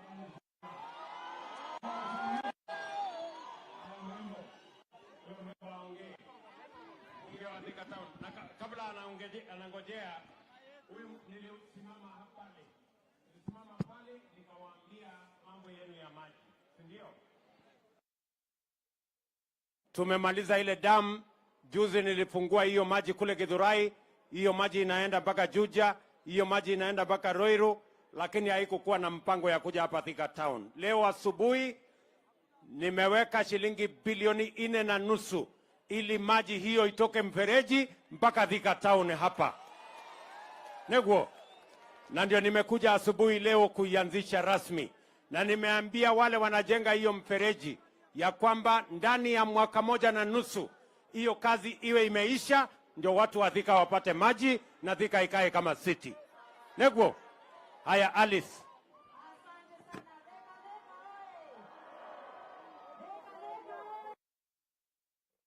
237 oye!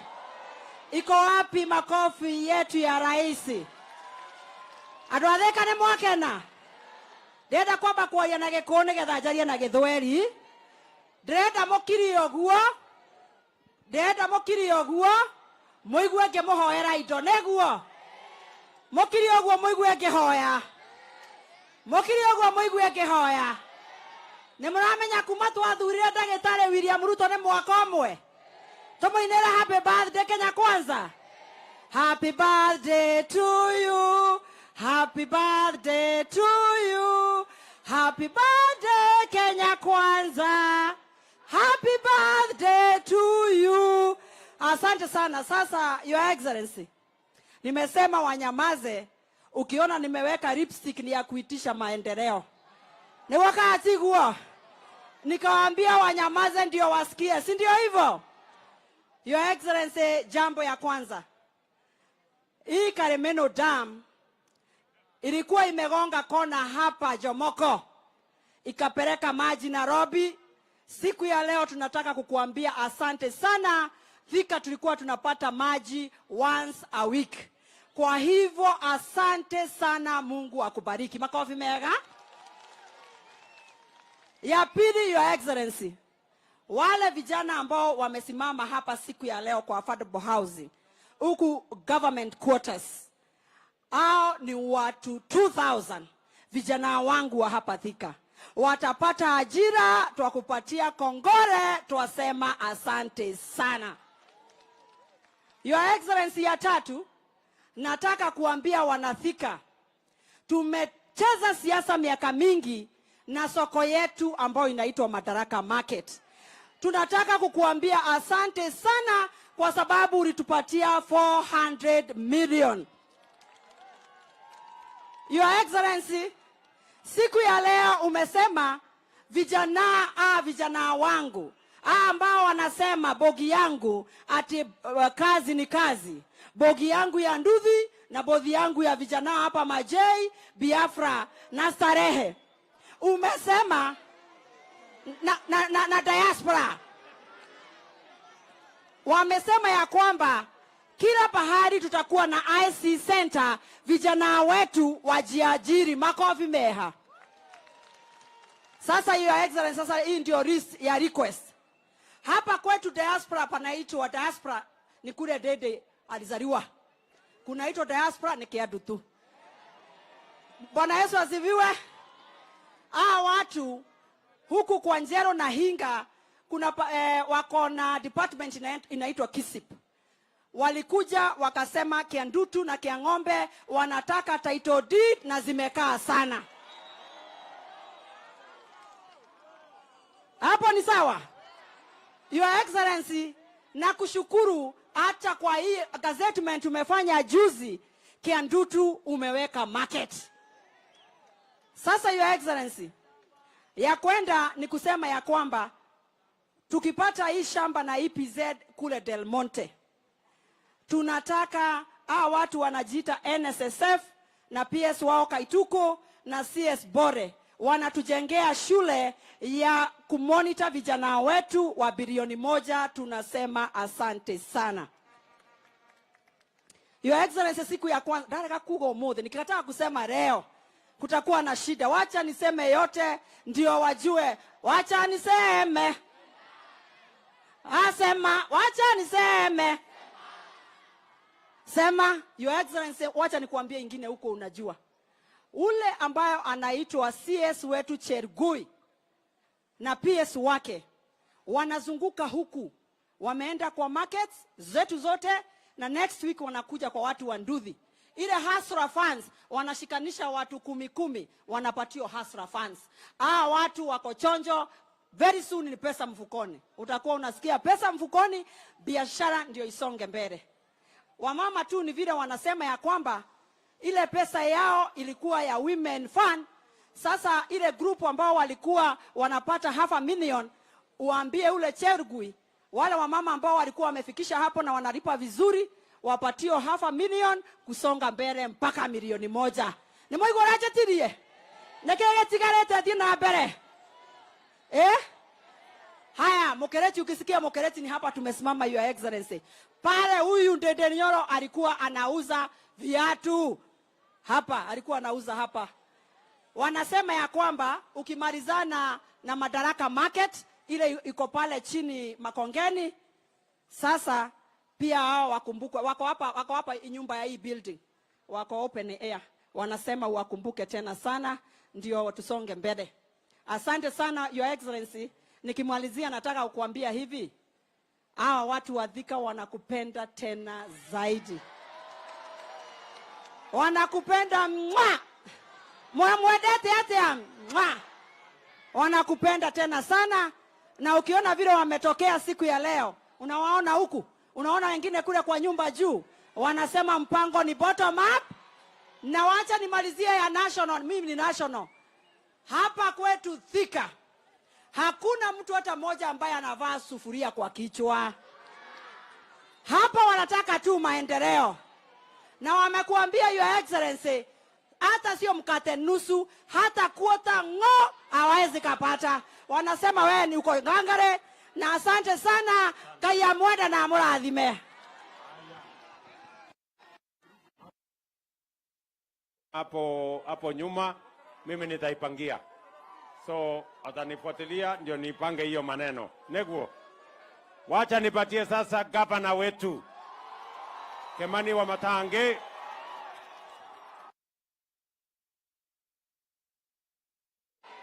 Wanavika hamjambo. Hamjambo wanakiambu. Tusalimianeni hivi wanakiambu. Asante. Mmefurahi kumwona rais wetu? Ni mwaka na kuona rais wetu. Tumemwambia karibu. Your Excellency, our President, Deputy President wetu Rigathi Gachagua Your Excellency, sisi tunawakaribisha hapa Kiambu, na kwa vile umeshatuambia yako yote, hatutaki kuongeza mingi, alafu ile umetuambia itoke kwa kichwa ya wananchi. Tunataka wakumbuke birthday ya leo. Lakini tu wacha niseme mawili, Your Excellency, kwa vile mimi nataka nikushukuru personally. Kwa vile Your Excellency, nakumbuka asubuhi moja mapema nilikukujia na ukanialika na ukanisikiliza. Na wakati ulinilisikiliza Your Excellency, hiyo jambo moja umetimiza, imetusumbua hapa sana Thika ya maji. Na siku ya leo rais wetu pale juu ametufungulia maji, na hiyo maji kwa muda wa miezi ambaye haitapita 3 itakuwa iko hapa Thika. Tuko sawa jameni? Ya pili, Your Excellency, kwa hizo soko zote umetupatia hapa Thika peke yake, Your Excellency, umetupatia soko moja, soko 6 kwa hii Thika peke yake. 6. Na Your Excellency, mimi nataka nikushukuru sana kwa vile najua sasa vijana wetu watapata kazi. Lakini kwa vile Your Excellency, hapa tuko na shida mingi. Wacha tu niseme moja. Hii stadium iko hapa Your Excellency. Nilikuomba juzi nikakwambia tunafungua ile Kirigiti. Hii Thika stadium hapa. Hii stadium mimi nimepeana pesa 95 million ya kujenga na tuweke ukuta yenye inashika vijana wetu hawa. Nimetengeneza, ngojeni kidogo. Hii ukuta Your Excellency nimetengeneza inakuwa ni stalls kwa ukuta, stalls 88 na nimeongeza sasa imekuwa stall 156. Ile Your Excellency, ukiniongeza pesa kidogo tushikiane hii mradi, tuta accommodate hao vijana wachuuzi 250 kwa hii ukuta peke yake. Bila kuingia stadium, watakuwa kwa hii ukuta. Your Excellency, nitakuomba kwa huo mjengo unishikilie, tuweke vijana 250 hapa kwa hiyo kazi. Yangu Your Excellency, ya mwisho, Your Excellency, nataka ni confirm kwako wakati na kushukuru ya kwamba sisi kama serikali ya kaunti ya Kiambu, hii kazi ambayo umetupatia sasa ya kutengeneza affordable housing itatembea kama gari mara moja. Na sisi hao vijana sasa utakuwa unapata hapa vijana wako busy kila saa.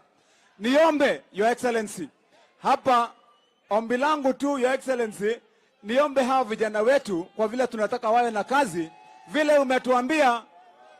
umetuambia hapa hii mambo ya EPZ.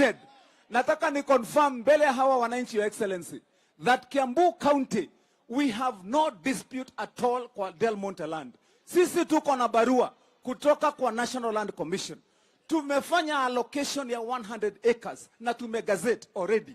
Your Excellency, nitakupatia hiyo makaratasi uone ya kwamba hapa ndio kunafaa kukuwa na EPZ.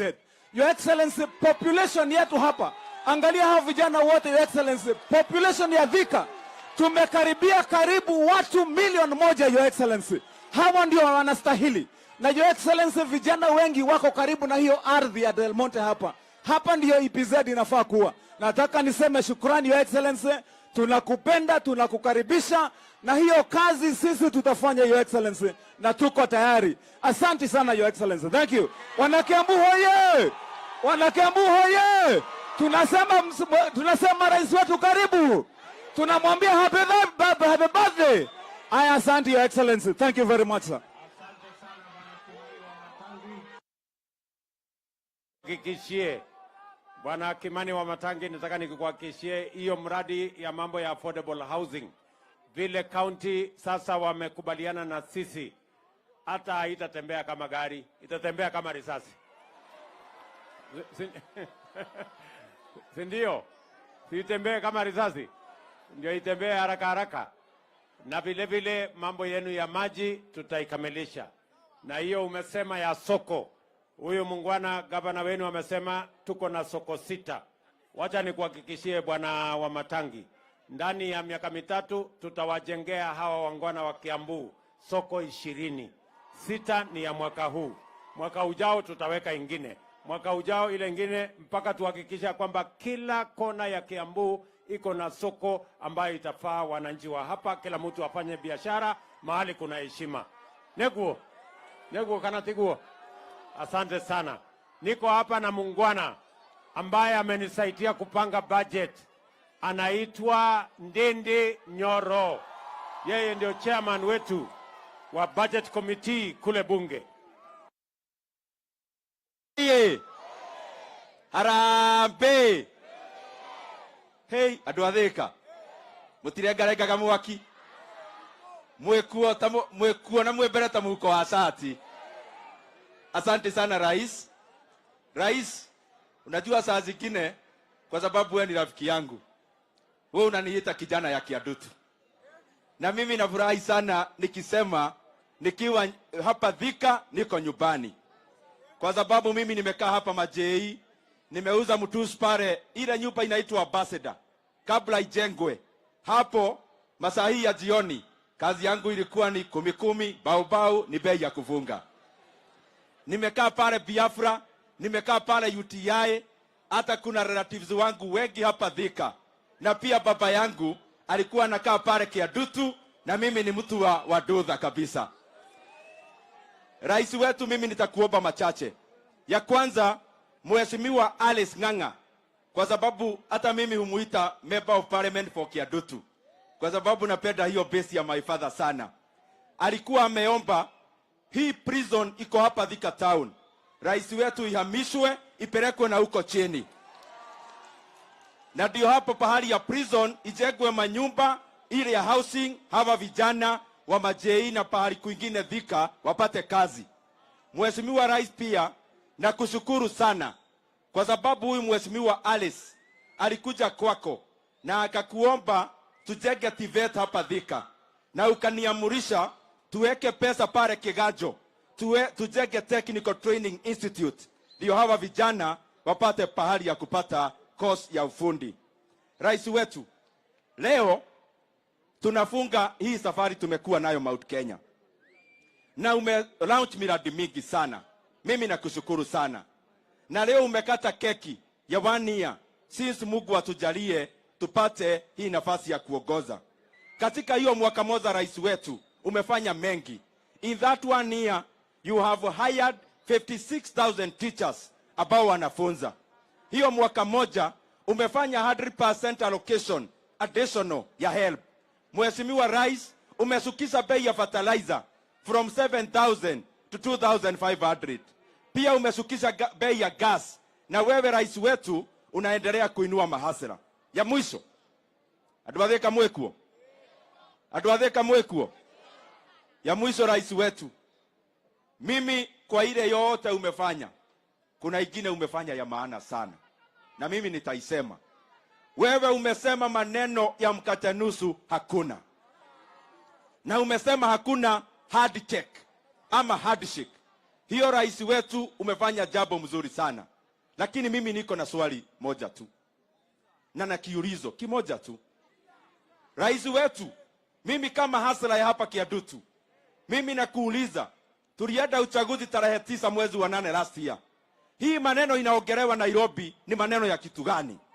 Mimi nakuuliza, hata hiyo maneno ya mazungumzo tufuge leo, tuendelee na kazi. Tufuge hiyo mazungumzo, tufuge hiyo dialogue, tuendelee na barabara na housing project. Thank you muno, na Ngai amurathime.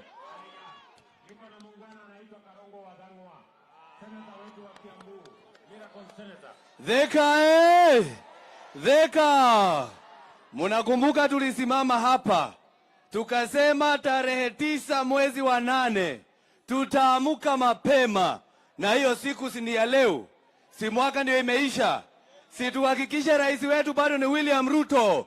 Kwa hivyo nikisema kitu nasema si ndio? Tarehe 9 mwezi wa 8 siku kama ya leo bado tunasema rais wetu ni William Samoei Ruto.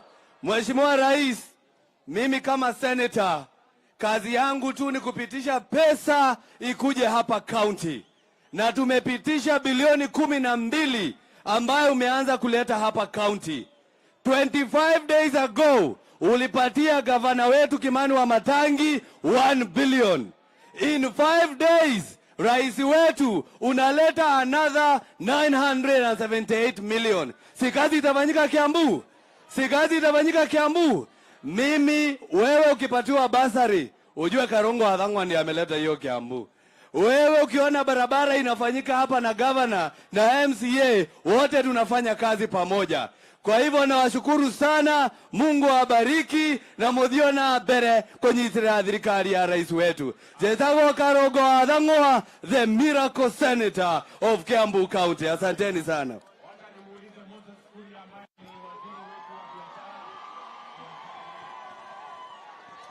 Watu wa Thika mjambo. Adoito Mulega. Ngethie ugo jigwa muzuri. Uli murake minanio tatinda agetigire imoti oe. Kwanyitanira. Ndonagira TV nionanie.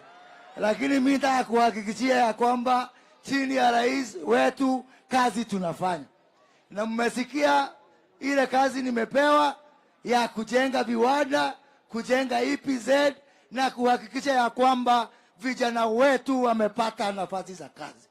Nataka kumhakikishia gavana wetu wa Matangi, EPZ hapa Thinga itajengwa. Na kujenga hapa Thika sio kusema ati hatujajenga kwingine. Kwa hivyo watu wa Murang'a tutajenga yao, na yetu hapa Kiambu, hapa Thika tutajenga. Mmesikia mpaka Kiandutu tuko na soko. Na hiyo soko ni mambo ya biashara. Na rais tukushukuru kwa sababu umetuhakikishia ya kwamba hata hii soko yetu ya Mukireti pia itajengwa. Wewe kuna wakati ulikuwa unafikiria ati Kiandutu kunaweza kuwa na soko? Sisi tuko na bahati. Si mnajua hii serikali ni ya mahasala. Na niwahakikishia ya kwamba mimi kama waziri ya biashara, mimi ndio nataka amani zaidi. Kwa hivyo mimi rais nakwambia ufanye chochote kuhakikisha ya kwamba hakuna maandamano na tuko na amani hii Kenya. Na unajua wakati hiki kimutu kimetulia, mimi napataka kazi, nafasi ya kufanya kazi. Ndio mukitolonia ni mukende wa ihendele muwekero kihorere. Tondu hiki hiyo kero, ndio nige no guthuke muno na kunyitane. Ndukarekere mundu kero, kire kihorere, hote kuruta wira. Ngai to murathime na mwike wega. Asante. Ngoja kidogo, ngoja.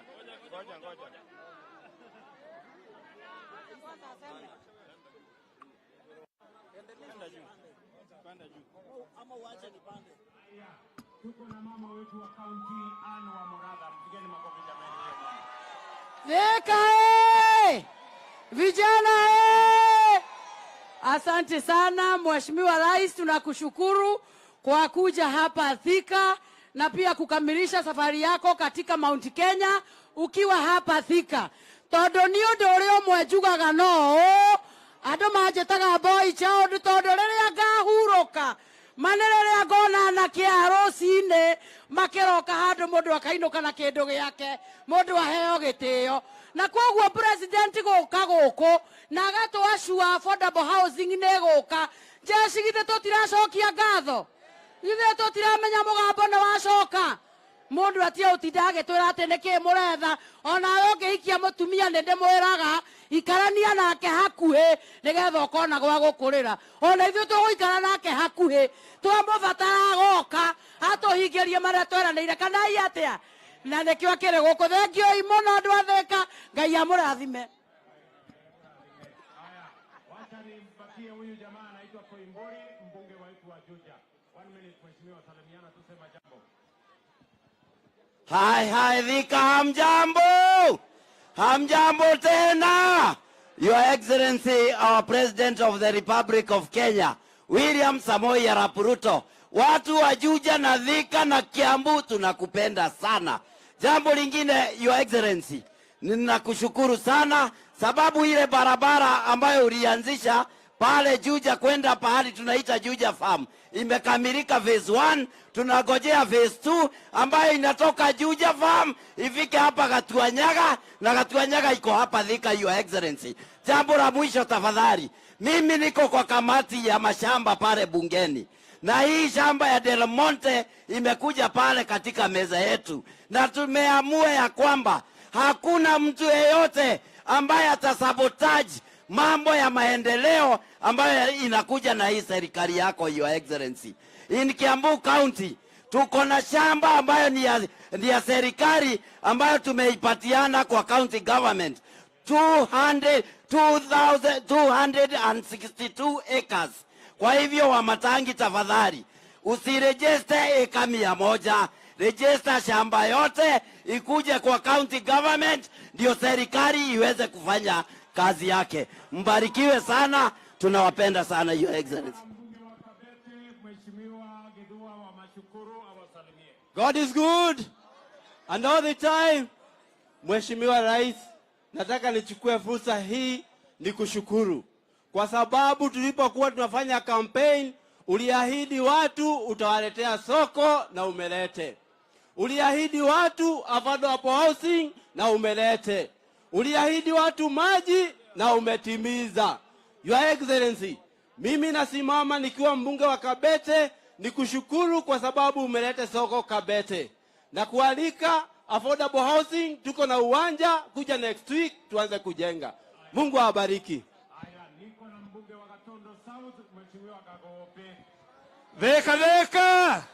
Dheka.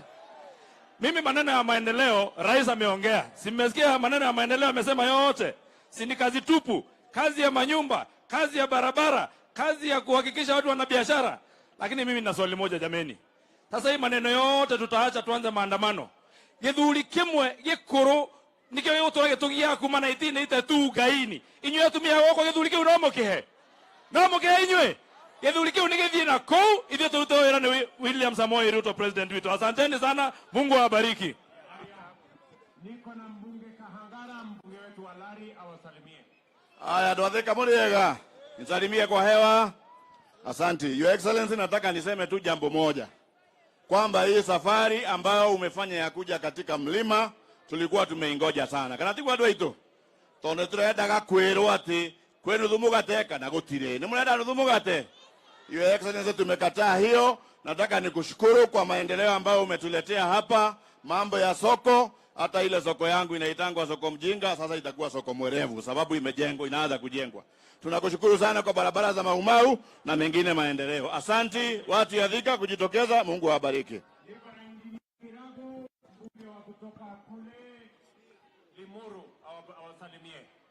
Andũ a Thika Muriega, yangu Mheshimiwa Rais, ni kukuambia sisi timu yako ya Kiambu tunajua plani yako ni nzuri kwa sisi, na sisi tukipata mtu akiweka roadblock kwa plani yako tutapita na yeye. Mungu akubariki. Haya, niko na Kawanjiko wa Kiambaa. Thika oye! Thika oye!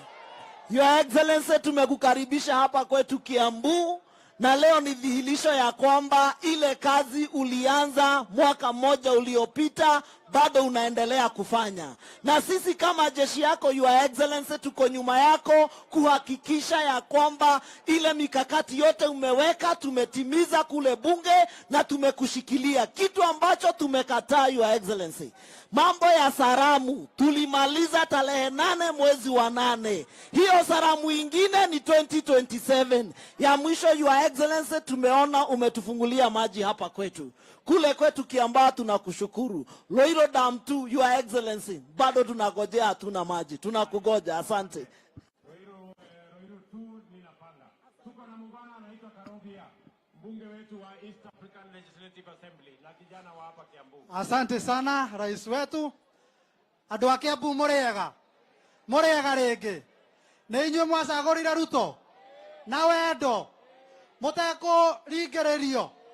Ithuĩ twoka gũcokia ngatho na kũrugũria project ĩno twaheo nĩ president ya rais. Sisi tunakushukuru sana kwa sababu kwa kila housing unit ambayo unatengeneza kwa nchi yetu unatengeneza nafasi za kazi 15 ambazo vijana wetu watanufaika.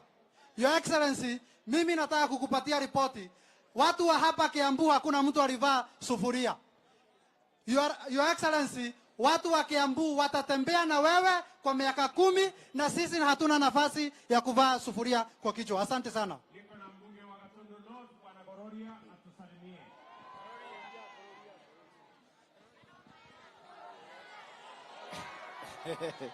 Asante sana Your Excellency. Thika Thika. Naitwa Njoroge Kururia, mbunge Gatundu North. Karibu sana Kiambu County.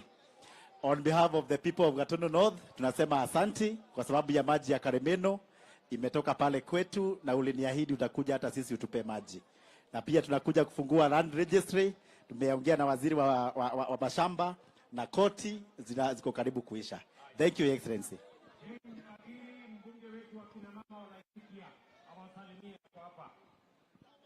Andũ a Thika, Ngai nĩ mwega na hĩndĩ ciothe.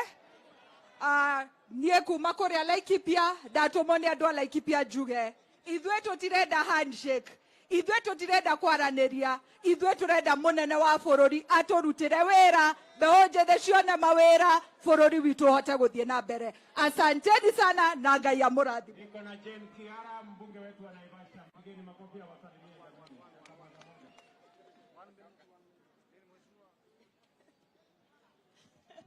Thika mko na ithuĩ twathurire Ruto, twarĩ arĩu, twarĩte mĩthaiga, ona tũngĩrwo tũmũthure rĩngĩ to tũkũmũthura. Acio maratwĩra atĩ nĩ makwenda kũgayana mũgate, nĩ mũgwĩtĩkĩra?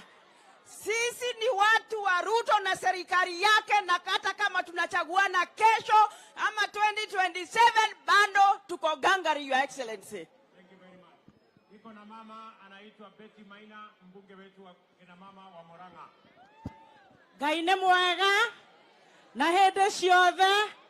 Tarehe 9 mwezi wa 8 mwaka uliopita, rais ndio tuligawa viti. Next time tunagawa viti ni tarehe 10 mwezi wa 8 2027. Kama tumekugawia kiti ujaribu kugawa, sisi hatuko hapo. Nimekwenda ngeithi kana ngeithi kwa inoro. Nimurenda arerio kana tigana nake. Kama mtu anataka kuongeleshwa aende nyumbani mapema akaongea na bibi yake. Asanteni sana.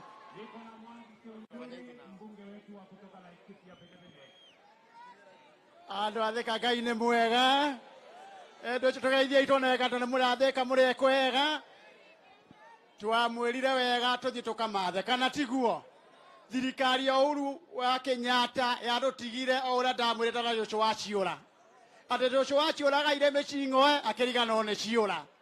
Ĩno ya William Samoei Ruto tũraugire nĩ ithuĩ twathire ihĩta, nĩ ithuĩ twathire kũmatha, tũtaherwo itaha ritũ kũringana na ũingĩ witũ.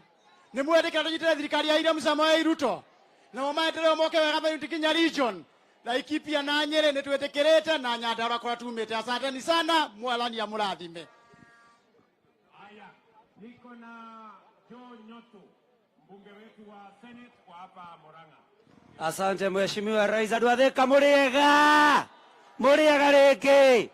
Rais, asante. Tulikuomba tukiwa Kangari kwamba watu wetu wa matatu wale ambao walikuwa wamesemekana warudi shule ili wakasomee tena. Jana umesema tukiwa Sagana State Lodge kwamba watu wa matatu hawatarudishwa shule tena, wataendelea na kazi zao. Asante sana Mheshimiwa Rais, na sisi tuko gangari shamba la Del Monte tuletee hiyo special economic zone. Asanteni sana na akaiditwa kiwa gutiri. Asante.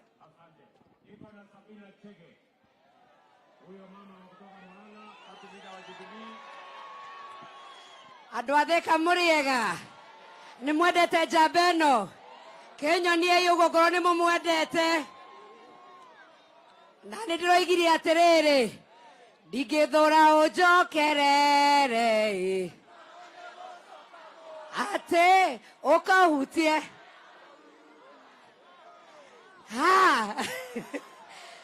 Nĩ mwendete William Samoei Ruto, nĩ inyuĩ mwaumĩrire, nĩ mũraugire mũtikwenda maandamano, na ndĩroigire nĩ ngũmũnyitĩrĩra tũthiĩ thabarĩ ĩmwe, tondũ thabarĩ ya mũndũ mũthiagĩrwo kĩ?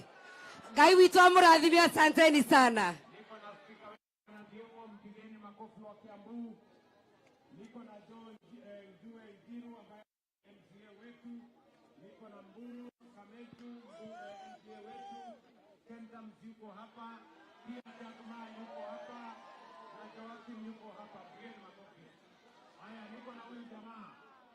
Anaitwa Kanini Kega.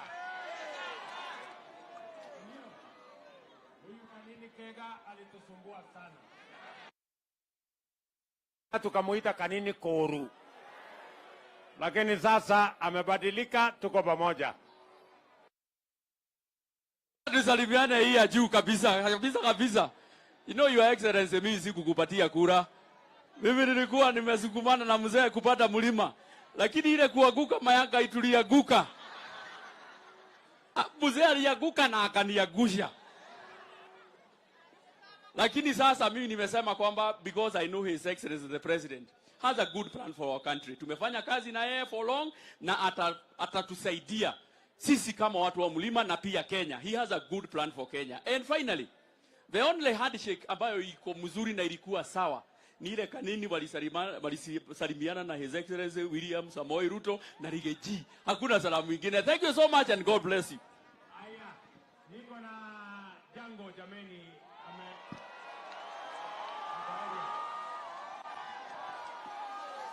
Jango Jango asante sana Mheshimiwa Rais kwa kuja kwetu, kuja hapa. Wakati ulikuja hapa mara ya mwisho, Jango ndiye alikuwa boss, lakini sasa tumekuwa na boss mwingine, Madam Alice, na si yako sawa bado. Na si yako sawa.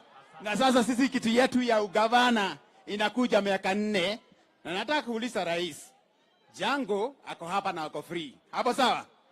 Na ako available. Na ako royo. Na si kweli anitume kweli. Tuanze hii maneno. Hapo sawa? Haya, Rais. Niko na Waitito baba yao jameni, awasalimie. Sawa. Mko sawa? Mheshimiwa Rais wetu, nimefurahi sana kuguza microphone leo. Siku nyingi sijaguza microphone. Na nimefurahi pia kukuona ukirudi kwa mahasla, kwa sababu hao watu wa Thika na Kiambu na kupenda sana. Kitu ambaye ningetaka tu kukumbusha, hapa Thika hakuna kiwanja ya jua kali. Hii watu ya garage wanatengeneza magari hapa kwa barabara. Wale watu wengine jua kali iko hapa, kiwanja iko na shida. Ambia county government wapatie. Hii stage iko hapa. Kuna mtu ambaye anasemanga ako na title ya stage. Kwa hivyo hapa Thika kuna shida zile wananchi wenyewe inawasumbua hapa. Na tunataka kusema hivi, vile tulikuchagua na roho moja, na wewe ulikuwa umesema hautafanya handshake hata siku moja. Wewe ndio utafunza hii nchi lesson. Ati uchaguzi ukiisha, watu wagoje miaka 5 mpaka uchaguzi mwingine ifike. Si ndio hiyo? Si tumekataa handshake? Si tumekataa cooperation? Sasa sisi vile tulichagua dume yetu hii, tukoje sasa maendeleo? Affordable housing zimekuja, jeshi iandikwe kazi. Kuna viwanja mingi hapa Your Excellency. Vile wameanzisha project nyingine hapa, azisha zingine za mjengo hapa. Hii vijana wote hawana kazi, ndio wapate kazi. Asanteni sana watu wa Thika, bado liko sawa, liko ngangari na bado liko strong kwa serikali.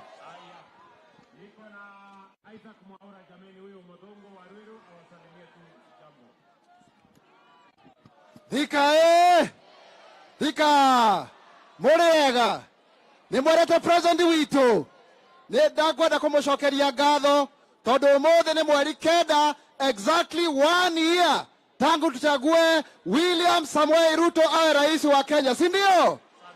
Na finally niseme hivi, wakati rais hizi soko zinajengwa za Githurai za Madaraka, tupatiwe 5% ya watu walemavu. Asanteni na Mungu awabariki.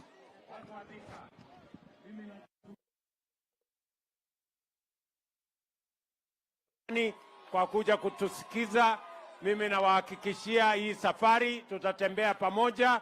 Mungu atatujalia na tutafika mahali tunaenda pamoja. Nawatakia heri, nawatakia baraka ya Mungu. Mwathani amurathime. Mungu wabariki sana. Asanteni sana watu wa Thika. Thank you.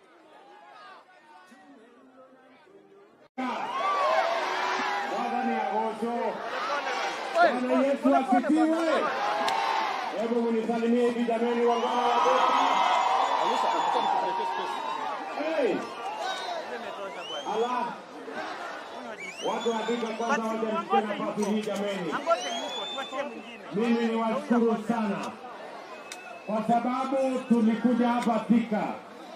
Ninyi ni watu wangwana. Tukaomba kura zenu. Mukatupatia. Mukatuongezea maombi. Mungu naye akatupatia ushindi. Mimi nawashukuru watu wa Thika, kusema asante sana jameni. Watu wa Thika, mimi nasema asante sana. Salama. Mimi vile vile nilikubaliana na nyinyi. Si mnajua tulikuja hapa na Rigiji na huyu mama Alice na Wamatangi na hawa viongozi wote, na tulikubaliana na nyinyi tukasema uchaguzi ikiisha kitendawili haitaanza, ni kazi ndio itaendelea. Sisi tulikubaliana kazi ndio itaendelea, na ndio mimi nimefika hapa leo katika siku hii ya muhimu. Wacha nisimame mbele yenu watu wa Thika na niseme tarehe 9 mwezi wa 8 mwaka uliopita, tarehe kama hii ya leo, tarehe 9 mwezi wa 8, muliamka mapema, mukapiga kura, mukaamua uongozi wa taifa letu la Kenya. Ni kweli ama si kweli? Kwa niaba ya hawa viongozi wote tuliochaguliwa na wao, nasimama mbele yenu kusema asante sana. Nasema tena asante sana. Na mimi nataka niwaambie watu wa Thika na watu wa Kenya na watu wa Kiambu, mimi nawaambia hatutawaangusha. I promise you hatutawaangusha. Tunaelewana? Sikizeni. Tulikubaliana ya kwamba tubadilishe uchumi wetu. Tuwache kukopa madeni, tutafute ushuru, tujenge taifa letu la Kenya. Mimi nataka niwaambie sasa tumedhibiti hali ya uchumi wa taifa letu la Kenya. Mimi nilisimama hapa nikawaambia ya kwamba wale watu wote wako kwa CRB, niliwaambia tutawatoa kwa CRB. Kenya tumeondoa watu milioni 7 kwa CRB. Tunaelewana? Niliwaambia tutakuwa na mpango wa Hustler Fund. Mimi nafurahi hapa Kiambu leo tumepatiana bilioni 3 kwa watu wa Kiambu kwa kupitia mpango wa Hustler Fund. Watu milioni 1.2 Kiambu wako na pesa ya Hustler Fund. Ni kweli ama si kweli? Niliwaambia ya kwamba tutatatua matatizo ya CBC na elimu ya watoto wetu. Nasimama mbele yenu kuambia CBC matatizo tumeyatatua, na juu yake tumeajiri waalimu wapya 56,000 watafundisha watoto wetu shuleni. Tuko pamoja? Pia niliwaambia tutatatua matatizo ya mambo ya TVET. Nikawaambia tutatatua matatizo ya masomo ya watoto wetu university. Hiyo matatizo yote tumetatua. Sasa watoto wetu watapata scholarship wakienda kusoma university. Niliwaambia vile vile ya kwamba tutashughulikia mambo ya cost of living ama gharama ya maisha. Si tulikubaliana? Na niliwaambia ya kwamba tutapunguza fertilizer, ile mbolea. Mbolea jameni, watu wa Thika, tumetoa 7,000 sasa ni shilingi 2,500, kwa sababu ndio njia ya kusaidia mkulima ili tuzalishe chakula ya kutosha Kenya, tuondoe aibu ya njaa katika taifa letu la Kenya. Wale jamaa wengine ati wanasema wanataka kupunguza gharama ya unga kwa kuweka sufuria kwa kichwa. Nikuulize wewe mtu ya hapa Thika, tunaelewana? Tuko pamoja? Kwani unga si mnajua inatoka kwa mahindi, na mahindi inatoka shambani, ama mahindi inatoka kwa soko? Si inatoka kwa wakulima shambani? Ndio tumepeleka mambo huko kwa wakulima, tuzalishe chakula zaidi. Na wakulima wetu ni wazalendo na ni watu wa bidii. Wamezalisha ekari 1,200 kuzidi ya mwaka uliopita, na ndani ya mwezi mmoja tutakuwa na chakula ajabu katika taifa letu la Kenya, because our farmers are patriotic. And I want to tell the people of Kenya, we are on the right trajectory. Na mambo ya kupunguza gharama ya maisha tunaishughulikia. Mimi nataka niwaambie wale wengine, wacheni kutusumbua na maandamano. Wacheni kuvaa sufuria kwa kichwa. Haiwezi kupunguza gharama ya unga. Haiwezi kupunguza gharama ya maisha. Hata kwa dawa, hata kwa maandamano, hata kwa uchawi, hata kwa uganga, bei ya unga haiwezi kupungua kwa kuweka sufuria kwa kichwa. Ama namna gani jameni? Ukiweka sufuria kwa kichwa ati bei ya unga ipungue, sio ni ujinga? Si ni upumbavu? Ama ni yote mbili? Yote mbili. Sijui kama tumeelewana. Tukakubaliana ya kwamba tutapanga ajira ya hawa vijana. Tuko pamoja? Tukakubaliana vijana wa Thika mko? Mimi nataka kusikia sauti ya vijana hapa Thika. Vijana mko? Vijana mko? Vijana wa Thika mko? Nataka munisikize kwa makini. Sawa sawa? Nataka munisikize kwa makini. Tulikubaliana ya kwamba lazima tupange ajira ya vijana. Tunaelewana? Na tuko na mipango manne, nataka munisikize kwa makini. We have 4 different plans on youth employment. Moja, tukasema tutafanya affordable housing. Mimi nimekuja hapa Kiambu leo. Leo hapa tumeanzisha ujenzi wa nyumba 10,000 hapa Kiambu. Tunataka vijana 20,000 hapa Kiambu watakaofanya kazi ya affordable housing. Vijana wa Kiambu muko tayari? Muko tayari? Muko tayari kwa kazi ya affordable housing? Ama nyinyi ni wale wa kuchagua jembe? Si tulikubaliana wera ni wera? Si tulikubaliana kazi ni kazi? Hapa tumeanzisha leo 10,000 houses in Kiambu County. We are beginning today. Wiki hii, in 1 week, we have advertised 50,000 houses in Kenya for the young people because we want to use affordable housing to grow opportunities for jobs for the young people of our country. Vijana tulikubaliana tutapanga ajira, sio? Na ndio sababu nimeweka housing fund kwa budget yetu, na nimeambia wale wadosi kama mimi na hawa wengine, sisi tutalipa pesa ya housing ndio vijana hawa wapate ajira, wafanye mambo ya affordable housing so that they too can have an opportunity to be the best they can and have an opportunity to work in Kenya. Tunaelewana jameni? Jambo la pili, vijana munisikize tena kwa makini. Tumekubaliana na huyu Alice Ng'ang'a, si ndio? Na wabunge wale wengine wote tumekubaliana ya kwamba tutapanga ICT hub in every ward. Tunataka vijana 500 ama 1,000 kwa kila ward wafanye biashara na wafanye kazi kwa ICT hub. Tumetafuta ajira Marekani, tumetafuta ajira Ujerumani, tumetafuta ajira Ulaya, hata Canada, na wametuambia wako na nafasi ya ajira ya digital jobs kwa vijana wa taifa letu la Kenya. Nauliza vijana wa Kenya na vijana wa Thika, muko tayari kwa digital jobs? Muko tayari kufanya kazi kwa mtandao? Si unaweza kufanya kazi hapa Thika, kampuni inafanya Amerika, lakini wewe uko hapa Thika. Mimi nataka niwaambie, that is the second avenue we are going to create jobs for the young people of our nation. Tumekubaliana vile vile ya kwamba hapa Del Monte tunaweka special economic zone hapa Del Monte. Nimemwambia huyu Moses Kuria, yuko hapa waziri wetu wa mambo ya biashara. Nego, tunaelewana? Tunaelewana? Hapa Del Monte tunaweka hapo shilingi bilioni 10 ya kutengeneza special economic zone kama ile ya Athi River. Ile ya Athi River iko na nafasi ya ajira 30,000. Hii yenu ya Del Monte tunataka ajira 50,000. Na wale watakaofanya kazi hapa ya mambo ya manufacturing, ya mambo ya processing, ya mambo ya export, ya mambo ya textile, ya mambo ya leather, watafanya hapa Del Monte, na ni vijana wa Thika na vijana wa Kiambu na vijana wa Kenya. Muko tayari? Muko tayari?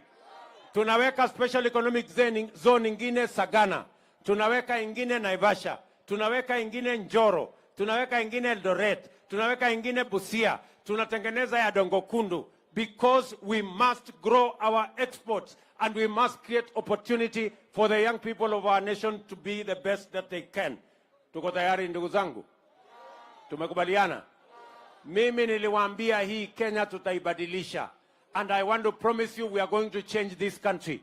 Vile vile muliona jana na juzi nimetangaza, kwa sababu tulisema wera ni wera, hata biashara ya soko ni kazi. nimetangaza masoko 180 tutajenga kwa mama mboga na wale wanafanya biashara yao, kwa sababu hata mama mboga ni kazi na tunataka afanye kazi mahali kuna heshima, mahali kuna maji, mahali kuna stima, na sisi tunataka kuendelea pamoja katika barabara hiyo. Tunaelewana? Simuliona nilitangaza juzi masoko.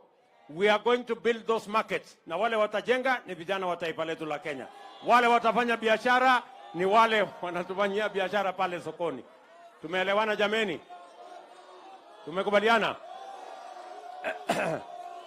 Si ndio? Wacha niwaambie hivi. Na nimesema katika hii budget yetu nataka msome vizuri. Ndio unaona watu wengine hatu wanaipinga. Mimi nimesema kwa hii budget hatutakuwa tunalete chuma ambayo imetengenezwa nchi nyingine, tutatengeneza steel yetu hapa Kenya. Hatutakuwa tunaleta simiti kutoka nchi nyingine, simiti tutatengeneza, tuko na lime, tuko na ile vitu yote inahitajika hapa Kenya, na tutapanua factories zetu, vijana wapate ajira katika hizo factories, tukuze uchumi wa taifa letu la Kenya. Nimesema vile vile mambo ya kwenda kuagiza furniture. Ati watu wanaenda kuleta kitanda kutoka Marekani. Ati wengine wanaenda kuleta viti kutoka China. Ati wengine wanaenda kuleta sijui kitanda sijui kutoka wapi.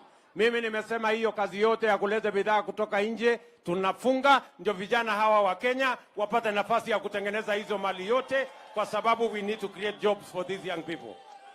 Mimi nauliza nyinyi watu wa Thika. Mimi niwaulize. Yaani ati kuna watu wanatuambia wanataka kuendelea ati kuagiza kitanda kutoka China. Ati kuagiza viti kutoka China. Ati kuagiza meza kutoka China. Mimi nauliza nyinyi, kwani hii kutengeneza kitanda iko na science kiasi gani? Kutengeneza kitanda inahitaji science mingi? Si kitanda kutengeneza ni mbao na randa na musumeno na nyundo na musumari. Si kitanda iko tayari? Kama mtu hataki kulala kitanda imetengenezwa na Wakenya, alale chini. Ama namna gani? Niguo kana tiguo? Kwani iko makosa tukitengeneza na vijana hawa wa Kenya jameni? Na nimewapatia notice. Nimewaambia hata hii viatu hatutakuwa tunalisha umbwa ile ngozi ya ng'ombe yetu. Kuanzia in another 2 years, maximum 3 years, tutakuwa tunatengeneza viatu zetu hapa Kenya, na hawa vijana watafanya hiyo kazi. Neguo. Tunaelewana jameni? Mnasema tuendelee hiyo barabara? Ndio mimi nataka niwaambie wale jamaa wako Nairobi wananiuliza ati mimi nimeenda kufanya nini Kiambu? Ati mimi nimeenda kufanya nini Thika? Ati mimi nimeenda kufanya nini huko kwa Wakenya? Mimi nataka niwaambie wale jamaa wako Nairobi, mimi ni mfanyikazi ya hawa wananchi. Hawa wananchi ndio walinipatia hii kibarua. Na mimi nimeleta report form hapa. Mjue ya kwamba ile kazi mulinipatia nimefikisha wapi. Nimewaambia mambo ya uchumi mahali nimefikisha. Nimewaambia ile mambo ya CRB mahali nimewafukuza.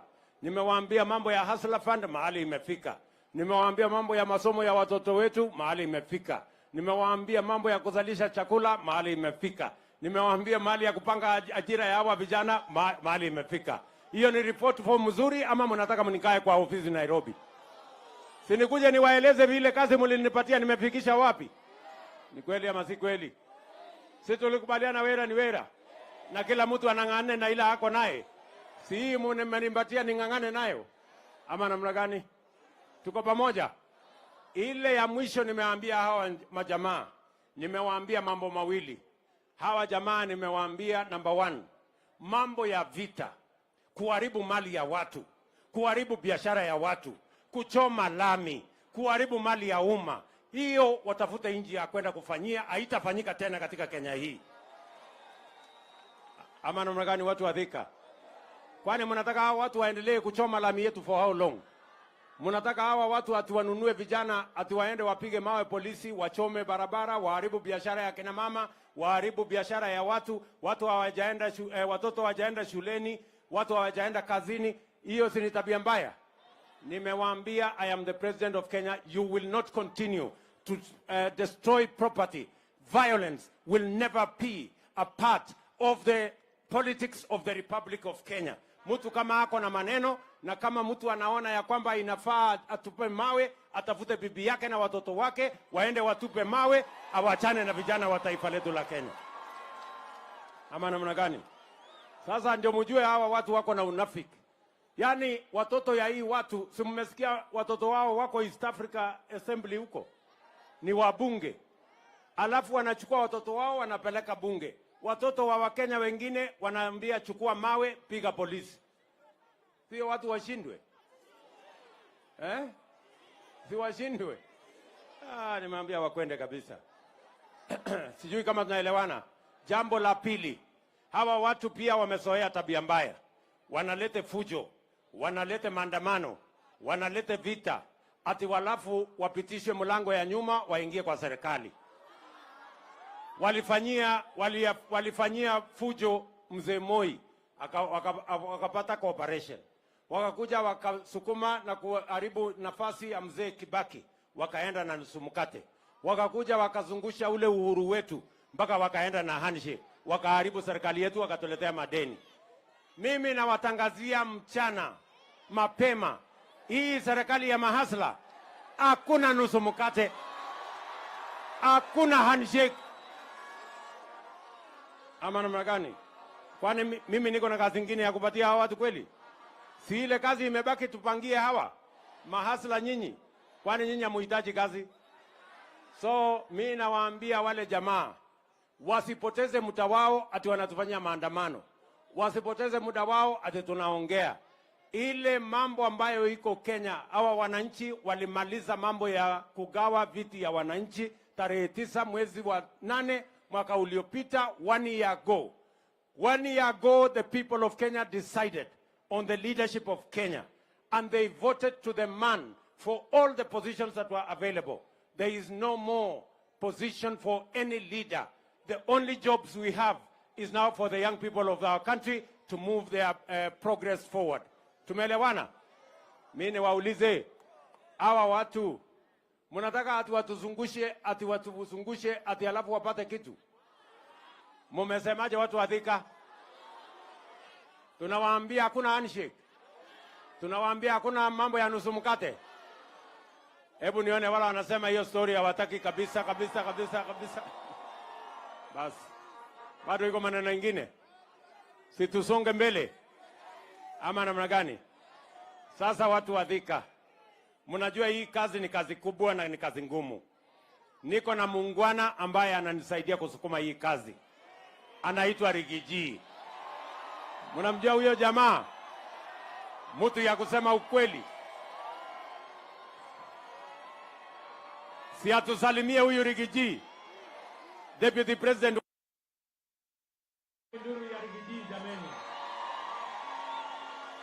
Watu wa Thika mjambo. Muriega andu a Thika. Murioku andu aitu. Ni mwana muthamaki witu. Uyu wetagwo Ruto. Ni inyo mwamuthurire. Kuringiririo kana kwendera. Asanteni sana watu ya Thika. Rais wetu tunakushukuru sana kwa ziara yako ya maendeleo katika Mlima Kenya. Rais wetu alianza safari ya Mlima Kenya siku ya Jumamosi iliyopita. Pale Githurai akafungua mradi wa maji wa kusaidia watu ya eneo hili. Tukatoka hapo tukakuja hapa tukavuka River Chania ambaye ndio chanzo ya mfalume ya Mount Kenya anaanzianga safari yake akielekea katika ikulu ndogo ya Sagana. Tukatoka hapo tukaenda mpaka pale Keno Murang'a akafanya kazi. Tukatoka hapo mpaka Kirinyaga, tukatoka hapo mpaka Nyeri. Amepata nafasi ya kuzunguka katika kaunti zetu akiangalia mambo ya maendeleo.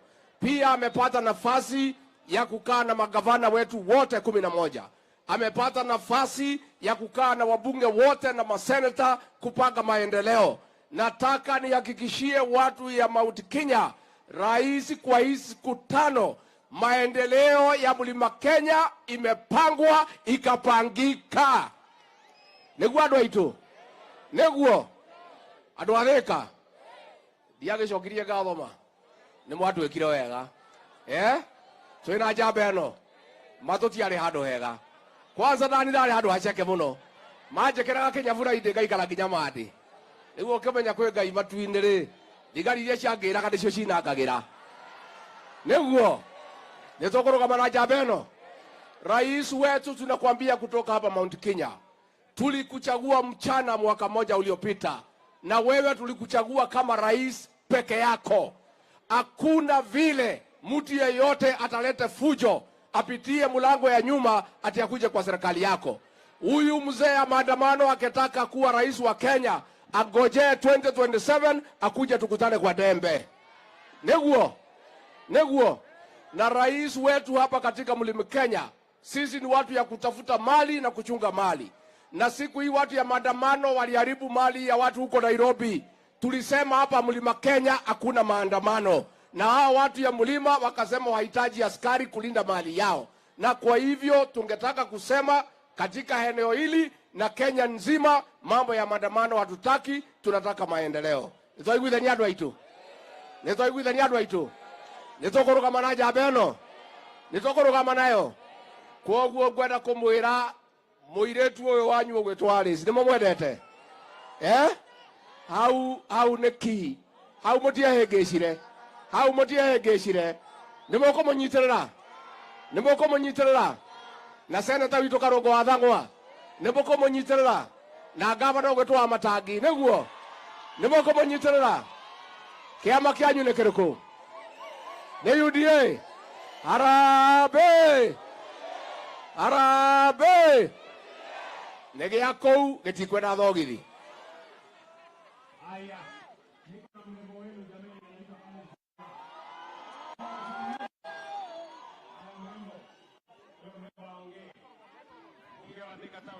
Kabla anangojea huyu, nilisimama pale nikawaambia mambo yenu ya maji, ndio tumemaliza ile damu. Juzi nilifungua hiyo maji kule Githurai, hiyo maji inaenda mpaka Juja, hiyo maji inaenda mpaka Ruiru, lakini haikukuwa na mpango ya kuja hapa Thika Town. Leo asubuhi nimeweka shilingi bilioni 4.5 ili maji hiyo itoke mfereji mpaka Thika Town hapa. Neguo. Na ndio nimekuja asubuhi leo kuianzisha rasmi.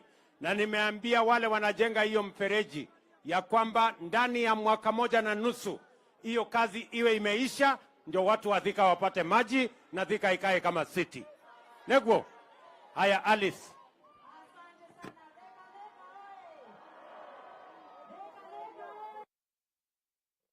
237 oye! Iko wapi makofi yetu ya rais? Andũ a Thika nĩ mwakena? Ndĩrenda kwamba kuoya na Gĩkũyũ nĩgetha njarie na Gĩthweri. Ndĩrenda mũkiri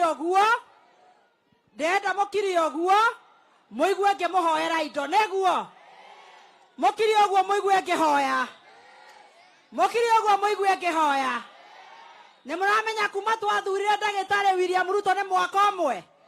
Tũmũinĩre happy birthday Kenya Kwanza. Happy birthday to you. Happy birthday to you. Happy birthday Kenya Kwanza. Happy birthday to you. Asante sana. Sasa Your Excellency, nimesema wanyamaze. Ukiona nimeweka lipstick ni ya kuitisha maendeleo. Ni wakati guo nikawaambia wanyamaze ndio wasikie, si ndio hivyo? Your Excellency, jambo ya kwanza, hii Karemeno Dam ilikuwa imegonga kona hapa Jomoko ikapeleka maji Nairobi. Siku ya leo tunataka kukuambia asante sana. Thika tulikuwa tunapata maji once a week. Kwa hivyo asante sana, Mungu akubariki. Makofi mega. Ya pili, Your Excellency, wale vijana ambao wamesimama hapa siku ya leo kwa affordable housing huku government quarters, hao ni watu 2000 vijana wangu wa hapa Thika. Watapata ajira, twakupatia kongore, twasema asante sana. Your Excellency, ya tatu, nataka kuambia wanathika, tumecheza siasa miaka mingi na soko yetu ambayo inaitwa Madaraka Market.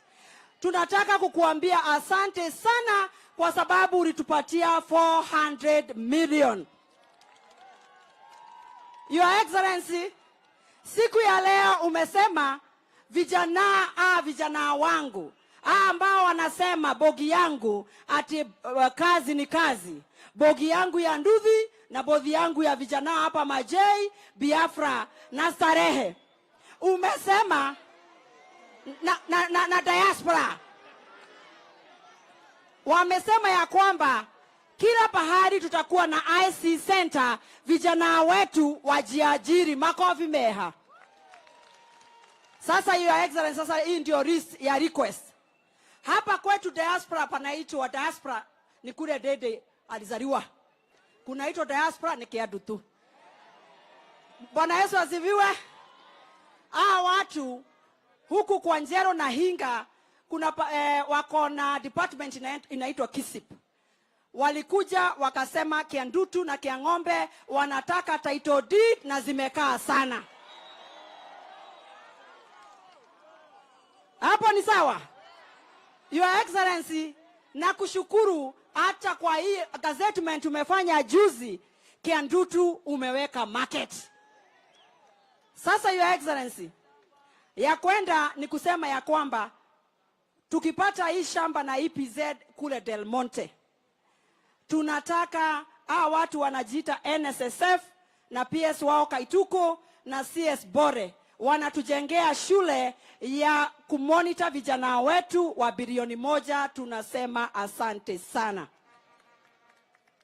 Your Excellency, siku ya kwanza daraka kugo mode nikitaka kusema leo kutakuwa na shida. Wacha niseme yote ndio wajue. Wacha niseme. Asema wacha niseme. Sema. Your Excellency, wacha nikuambie ingine huko unajua. Ule ambayo anaitwa CS wetu Chergui na PS wake wanazunguka huku, wameenda kwa markets zetu zote, na next week wanakuja kwa watu wa Nduthi. Ile Hasra funds wanashikanisha watu 10 wanapatio Hasra funds. Watu wako chonjo, very soon ni pesa mfukoni. Utakuwa unasikia pesa mfukoni, biashara ndio isonge mbele. Wamama tu ni vile wanasema ya kwamba ile pesa yao ilikuwa ya women fund. Sasa ile group ambao walikuwa wanapata 500,000, uambie ule Chergui wale wamama ambao walikuwa wamefikisha hapo na wanalipa vizuri, wapatio 500,000 kusonga mbele mpaka 1,000,000. Ni moigo raje tirie. Nekege tigarete tina mbele. Haya, Mokereti, ukisikia Mokereti ni hapa tumesimama Your Excellency. Pale huyu Ndede Nyoro alikuwa anauza viatu. Hapa alikuwa anauza hapa. Wanasema ya kwamba ukimalizana na Madaraka Market ile iko pale chini Makongeni, sasa pia hao wakumbuke wako hapa nyumba ya hii building. Wako open air. Wanasema uwakumbuke tena sana ndio tusonge mbele. Asante sana Your Excellency. Nikimalizia nataka kukuambia hivi. Watu wa Thika wanakupenda tena zaidi. Wanakupenda mwa. Mwedete ate mwa. Wanakupenda tena sana, na ukiona vile wametokea siku ya leo, unawaona huku, unaona wengine kule kwa nyumba juu, wanasema mpango ni bottom up. Na wacha nimalizie ya national, mimi ni national. Hapa kwetu Thika hakuna mtu hata mmoja ambaye anavaa sufuria kwa kichwa. Hapa wanataka tu maendeleo. Na wamekuambia Your Excellency, hata sio mkate nusu, hata kuota hawezi kapata. Wanasema wewe ni uko ngangare, na asante sana. Kaya mwenda na muradhime. Hapo nyuma mimi nitaipangia. So atanifuatilia ndio nipange hiyo maneno. Neguo. Wacha nipatie sasa gavana wetu Kimani wa Matange.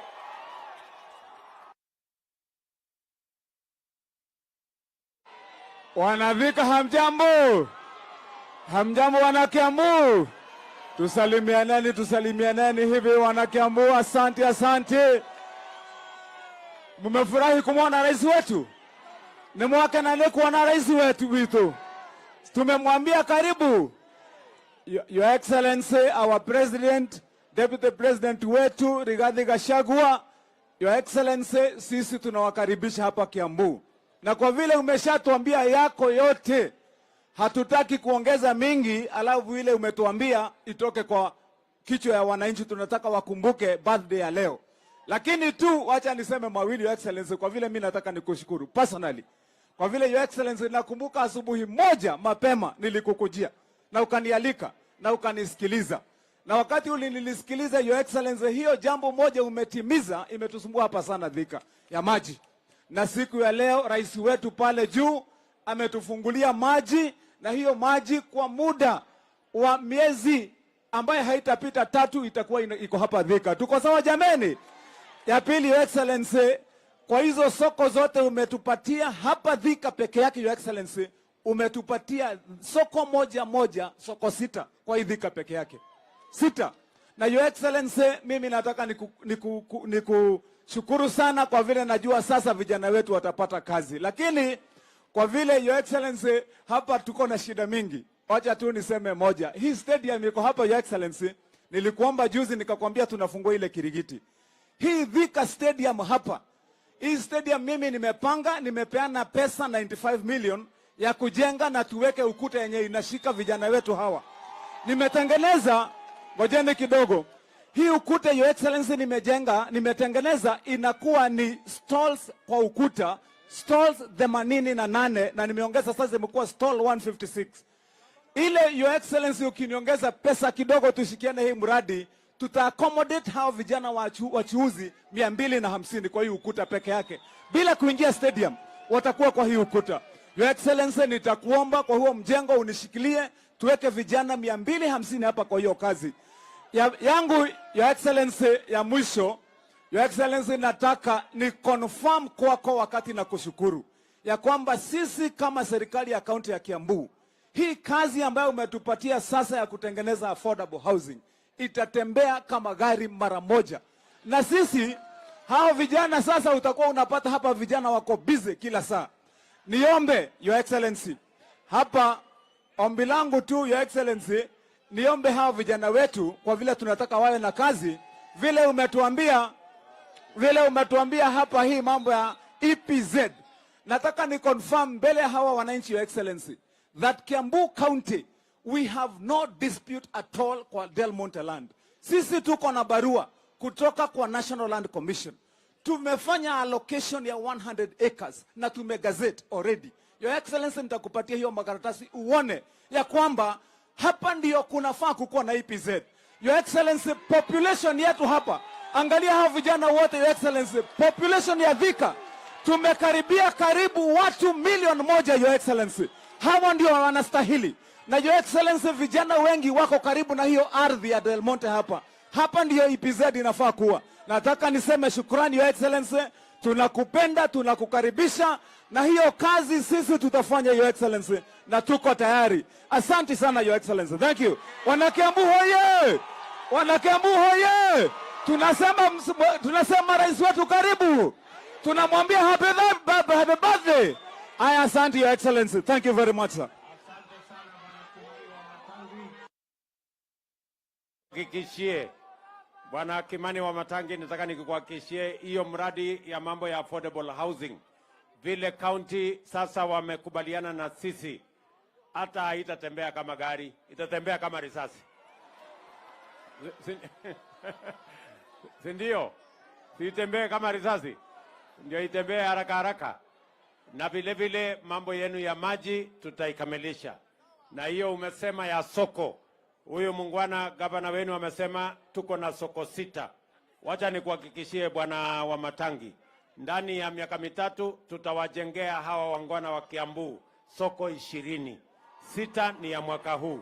Mwaka ujao tutaweka ingine. Mwaka ujao ile ingine, mpaka tuhakikisha kwamba kila kona ya Kiambu iko na soko ambayo itafaa wananchi wa hapa, kila mtu afanye biashara mahali kuna heshima. Neguo kanatiguo. Asante sana. Niko hapa na mungwana ambaye amenisaidia kupanga budget. Anaitwa Ndende Nyoro. Yeye ndio chairman wetu wa budget committee kule bunge. Harambe. Hey, andũ a Thika. Mũtirengarengaga mwaki. Mwekuo na mwembere ta mũhuko wa shati. Asante sana rais. Rais, unajua saa zingine kwa sababu wewe ni rafiki yangu, wewe unaniita kijana ya Kiadutu. Na mimi nafurahi sana nikisema nikiwa hapa Thika niko nyumbani. Kwa sababu mimi nimekaa hapa Majei, nimeuza mtusi pale, ile nyumba inaitwa Ambassador kabla ijengwe. Hapo masaa hii ya jioni kazi yangu ilikuwa ni 10 bao ni bei ya kufunga. Nimekaa pale Biafra, nimekaa pale UTI, hata kuna relatives wangu wengi hapa Thika. Na pia baba yangu alikuwa anakaa pale Kiadutu, na mimi ni mtu wa Dudha kabisa. Rais wetu, mimi nitakuomba machache. Ya kwanza, Mheshimiwa Alice Ng'ang'a, kwa sababu hata mimi humuita member of parliament for Kiadutu, kwa sababu napenda hiyo base ya my father sana. Alikuwa ameomba hii prison iko hapa Thika town, rais wetu ihamishwe ipelekwe na huko chini. Na ndio hapo pahali ya prison ijengwe manyumba ile ya housing, hawa vijana wa Majei na pahali kwingine Thika wapate kazi. Mheshimiwa rais, pia na kushukuru sana kwa sababu huyu Mheshimiwa Alice alikuja kwako na akakuomba tujenge TVET hapa Thika, na ukaniamurisha tuweke pesa pale Kigajo tujenge Technical Training Institute, ndio hawa vijana wapate pahali ya kupata course ya ufundi. Rais wetu, leo tunafunga hii safari tumekuwa nayo Mount Kenya, na launch miradi mingi sana. Mimi nakushukuru sana, na leo umekata keki ya 1 year since Mungu atujalie tupate hii nafasi ya kuongoza. Katika hiyo mwaka moja rais wetu umefanya mengi. In that 1 year you have hired 56,000 teachers ambao wanafunza. Hiyo mwaka moja umefanya 100% allocation additional ya help.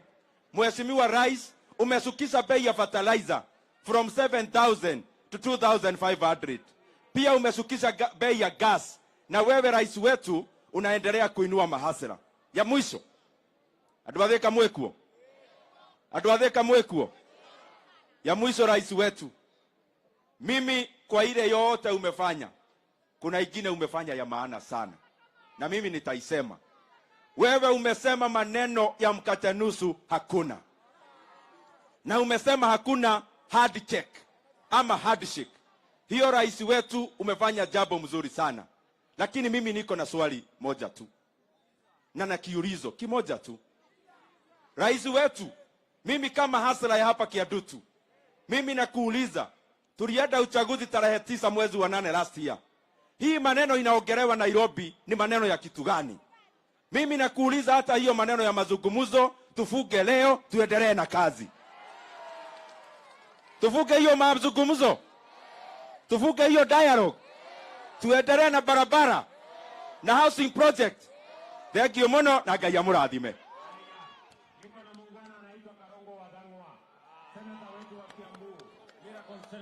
Thika Thika, munakumbuka tulisimama hapa tukasema tarehe 9 mwezi wa 8 tutaamuka mapema, na hiyo siku si ya leo, si mwaka ndio imeisha, si tuhakikishe rais wetu bado ni William Ruto. Kwa hivyo nikisema kitu nasema si ndio? Tarehe 9 mwezi wa 8, siku kama ya leo, bado tunasema rais wetu ni William Samoei Ruto.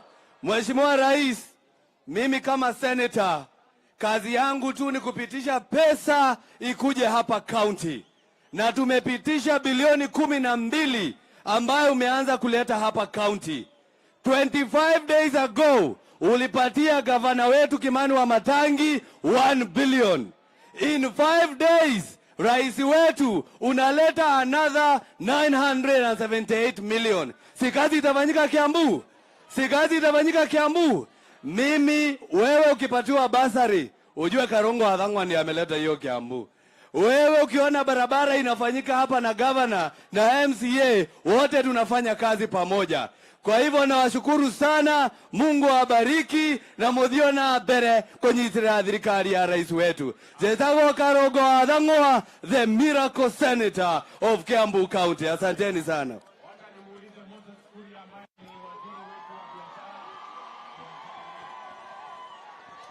Watu wa Thika mjambo. Adoito Mulega. Gethi ugo jigwa muzuri. Uli mwake minalio tatinda agetigire imoti oe. Kwanyitanira. Ndionagera TV nionanie. Lakini mimi nataka kuhakikishia ya kwamba chini ya rais wetu kazi tunafanya. Na mmesikia ile kazi nimepewa ya kujenga viwanda, kujenga EPZ na kuhakikisha ya kwamba vijana wetu wamepata nafasi za kazi. Nataka kumhakikishia gavana wetu wa Matangi, EPZ hapa Thinga itajengwa. Na kujenga hapa Thika sio kusema ati hatujajenga kwingine. Kwa hivyo watu wa Murang'a tutajenga yao, na yetu hapa Kiambu, hapa Thika tutajenga. Mmesikia mpaka Kiandutu tuko na soko. Na hiyo soko ni mambo ya biashara. Na rais, tukushukuru kwa sababu umetuhakikishia ya kwamba hata hii soko yetu ya Mukireti pia itajengwa. Wewe kuna wakati ulikuwa unafikiria ati Kiandutu kunaweza kuwa na soko? Sisi tuko na bahati. Si mnajua hii serikali ni ya mahasala. Na niwahakikishia ya kwamba mimi kama waziri ya biashara, mimi ndio nataka amani zaidi. Kwa hivyo mimi rais nakwambia ufanye chochote kuhakikisha ya kwamba hakuna maandamano na tuko na amani hii Kenya. Na unajua wakati hiki kimutu kimetulia, mimi napataka kazi, nafasi ya kufanya kazi. Riu mukitolonie ni mukende wa ihendere mwekero kihorere. Tondu hiki hiyo kero riu nige no guthuke muno na kunyitane. Ndukarekerekere mundu ngero kire kihorere hote kuruta wira. Ngai to murathime na mwike wega. Asante. Ngoja kidogo, ngoja.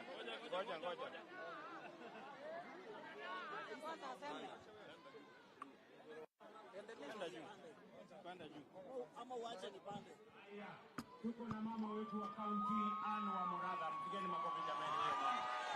Thika vijana asante sana Mheshimiwa Rais, tunakushukuru kwa kuja hapa Thika na pia kukamilisha safari yako katika Mount Kenya ukiwa hapa Thika. Tondu ni undu uria mwejugaga no andu manjetaga boy chao tondu riria ngahuruka manererea ngona na kiarocine makiroka handu mundu akainuka na kindu giake mundu aheo gitio na koguo president guka guku na agatwacua affordable housing ne guka jeshi githe tutiracokia ngatho githe tutiramenya mugambo ne wacoka mundu atia utinda agitwira ati niki muretha ona ungihikia mutumia nende mwiraga ikarania nake hakuhi nigetha ukona gwa gukurira ona ithuĩ tũgũikara nake hakuhi twamubatara goka atuhingirie maria tweranĩire kana atia na nikio akiri guku. Thengioi muno andu a Thika, Ngai amurathime. Wacha nimpatie huyu jamaa anaitwa Koimburi, mbunge wetu wa Juja. 1 minute mheshimiwa, salimiana tusema jambo. Hai Thika, hamjambo. Hamjambo tena. Your Excellency, our President of the Republic of Kenya, William Samoei Arap Ruto. Watu wa Juja na Thika na Kiambu tunakupenda sana. Jambo lingine, Your Excellency, ninakushukuru sana sababu ile barabara ambayo ulianzisha pale Juja kwenda pahali tunaita Juja Farm imekamilika phase 1, tunagojea phase 2 ambayo inatoka Juja Farm ifike hapa Gatuanyaga na Gatuanyaga iko hapa Thika, Your Excellency. Jambo la mwisho tafadhali, mimi niko kwa kamati ya mashamba pale bungeni na hii shamba ya Del Monte imekuja pale katika meza yetu na tumeamua ya kwamba hakuna mtu yeyote ambaye atasabotage mambo ya maendeleo ambayo inakuja na hii serikali yako, Your Excellency. In Kiambu County tuko na shamba ambayo ni ya serikali ambayo tumeipatiana kwa county government 262 acres. Kwa hivyo Wamatangi, tafadhali usirejeste eka 100, register shamba yote ikuje kwa county government, ndio serikali iweze kufanya kazi yake. Mbarikiwe sana, tunawapenda sana Your Excellency. God is good and all the time. Mheshimiwa Rais, nataka nichukue fursa hii ni kushukuru kwa sababu tulipokuwa tunafanya campaign uliahidi watu utawaletea soko na umelete. Uliahidi watu affordable housing na umelete.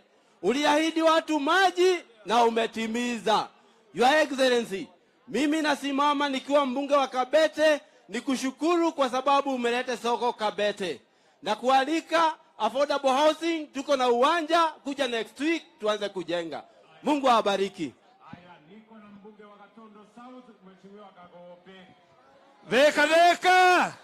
Dheka.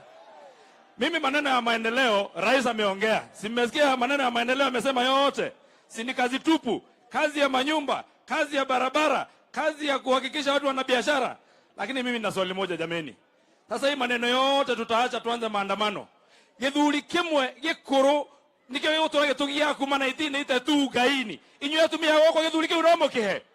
No mukihe inywe. Githuri kiu nigithie na kou ithio tutoera ni William Samoei Ruto president wetu. Asanteni sana, Mungu awabariki. Niko na mbunge Kahangara, mbunge wetu wa Lari awasalimie. Aya, Ndwathika Muriega, nisalimie kwa hewa. Asante. Your Excellency, nataka niseme tu jambo moja. Kwamba hii safari ambayo umefanya ya kuja katika mlima tulikuwa tumeingoja sana. Kana tigwa andũ aitũ. Tondu turendaga kwirwo ati kwenu thumugate kana gutire. Ni murenda thumugate? Your Excellency, tumekataa hiyo. Nataka nikushukuru kwa maendeleo ambayo umetuletea hapa, mambo ya soko. Hata ile soko yangu inaitangwa soko mjinga, sasa itakuwa soko mwerevu sababu imejengwa, inaanza kujengwa. Tunakushukuru sana kwa barabara za Maumau na mengine maendeleo. Asanti watu ya Thika kujitokeza, Mungu awabariki.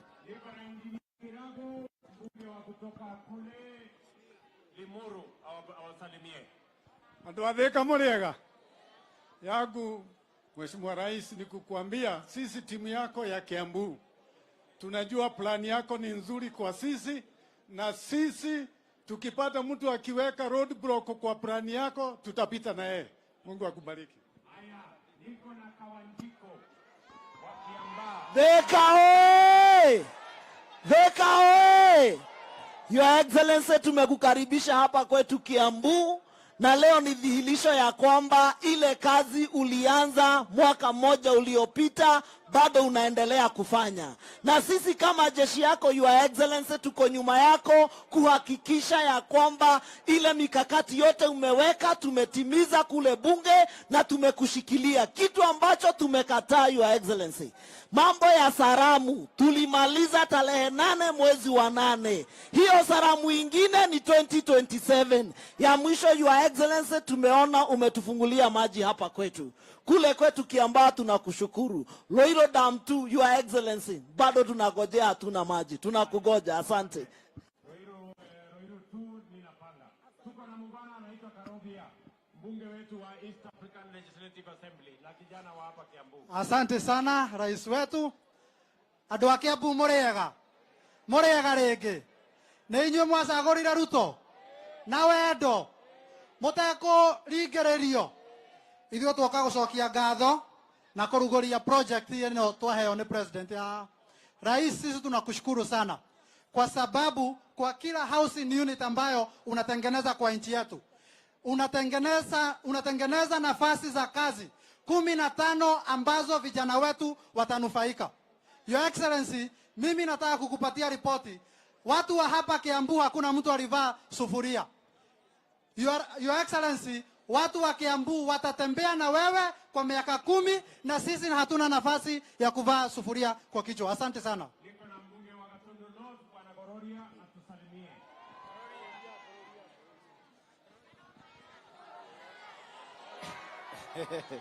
Asante sana Your Excellency. Thika Thika. Naitwa Njoroge Kururia, mbunge Gatundu North. Karibu sana Kiambu County. On behalf of the people of Gatundu North, tunasema asanti kwa sababu ya maji ya Karemeno imetoka pale kwetu na uliniahidi utakuja hata sisi utupe maji. na pia tunakuja kufungua land registry. Tumeongea na waziri wa mashamba na koti ziko karibu kuisha. Thank you, Your Excellency.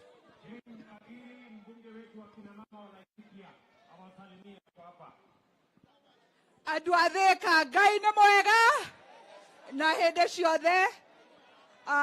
Niĩ kuma kũrĩa Laikipia ndatũmwo nĩ andũ a Laikipia njuge ithuĩ tũtirenda handshake, ithuĩ tũtirenda kwaranĩria, ithuĩ tũrenda mũnene wa bũrũri atũrutĩre wĩra, mbeũ njĩthĩ cione mawĩra, bũrũri witũ ũhote gũthiĩ na mbere. Asanteni sana na Ngai amũrathime.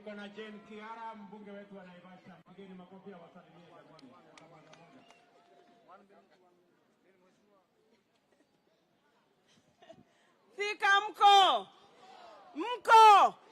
nĩ ithuĩ twathurire Ruto, twarĩ arĩu, twarĩte mĩthaiga, ona tũngĩũka tũmũthure rĩngĩ to tũkũmũthura. Acio maratwĩra atĩ nĩ makwenda kũgayana mũgate, nĩ mũgwĩtĩkĩra? Sisi ni watu wa Ruto na serikali yake, na hata kama tunachaguana kesho ama 2027 bado tuko gangari, Your Excellency. Thank you very much. Niko na mama anaitwa Betty Maina, mbunge wetu wa kina mama wa Murang'a.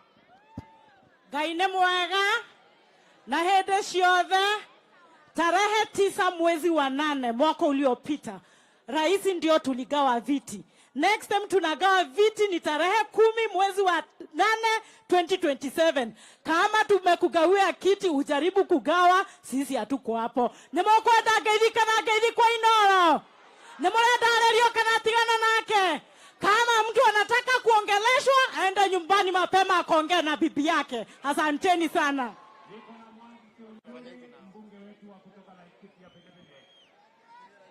Andũ a Thika, Ngai nĩ mwega. Tũgeithie itoneka tondũ mũrathĩka mũrĩ kwega. Twamwĩrire wega tũthiĩ tũkamathe, kana tiguo? Thirikari ya ũru wa Kenyatta yarũtigire o ũrĩa ndamwĩrĩte na Joshua wa Ciũra. Atĩ Joshua wa Ciũra agaire mĩcing'oe akĩriganĩrwo nĩ Ciũra. Ĩno ya William Samoei Ruto tũraugire nĩ ithuĩ twathire ihĩta, nĩ ithuĩ twathire kũmatha, tũtaherwo itaha ritũ kũringana na ũingĩ witũ. Nĩ mwendekera tũnyitĩre thirikari ya William Samoei Ruto na maendeleo moke wega Mount Kenya region, Laikipia na Nyeri nĩ twĩtĩkĩrĩte na Nyandarua kũrĩa tumĩte. Asanteni sana, Mwathani amũrathime. Haya, niko na Joe Nyoto, mbunge wetu wa Senate kwa hapa Murang'a. Asante Mheshimiwa Rais. Andũ a Thika mũrĩega rĩngĩ. Rais, asante. Tulikuomba tukiwa Kangari kwamba watu wetu wa matatu wale ambao walikuwa wamesemekana warudi shule ili wakasomee tena. Jana umesema tukiwa Sagana State Lodge kwamba watu wa matatu hawatarudishwa shule tena, wataendelea na kazi zao. Asante sana Mheshimiwa Rais, na sisi tuko gangari shamba la Del Monte, tuletee hiyo special economic zone. Asanteni sana na agaithitwa kiuga gutiri. Asante.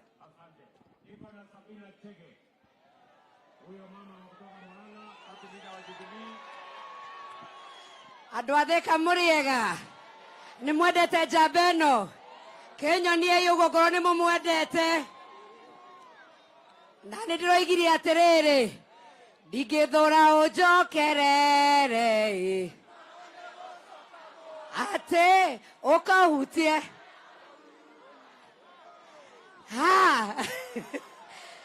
Nĩ mwendete William Samoei Ruto, nĩ inyuĩ mwaumĩrire, nĩ mũraugire mũtikwenda maandamano, na ndĩroigire nĩ ngũmũnyitĩrĩra tũthiĩ thabarĩ ĩmwe, tondũ thabarĩ ya mũndũ ũmwe thiagĩrwo kĩ? Ngai witũ amũrathime. Asanteni sana.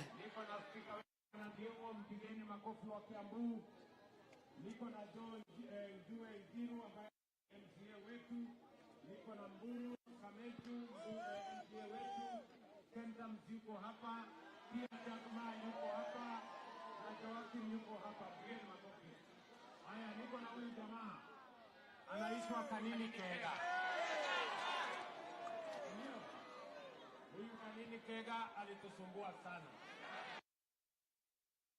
tukamuita Kanini Koru, lakini sasa amebadilika, tuko pamoja. Tusalimiane hii ya juu kabisa. You know, Your Excellency, mimi sikukupatia kura.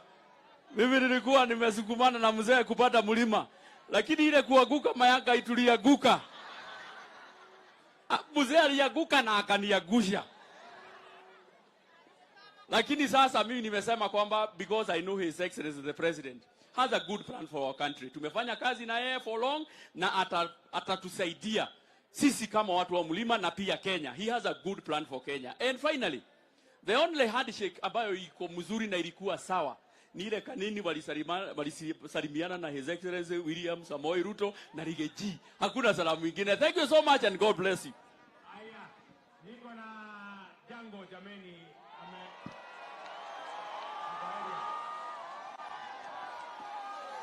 Jango Jango asante sana Mheshimiwa Rais kwa kuja kwetu, kuja hapa.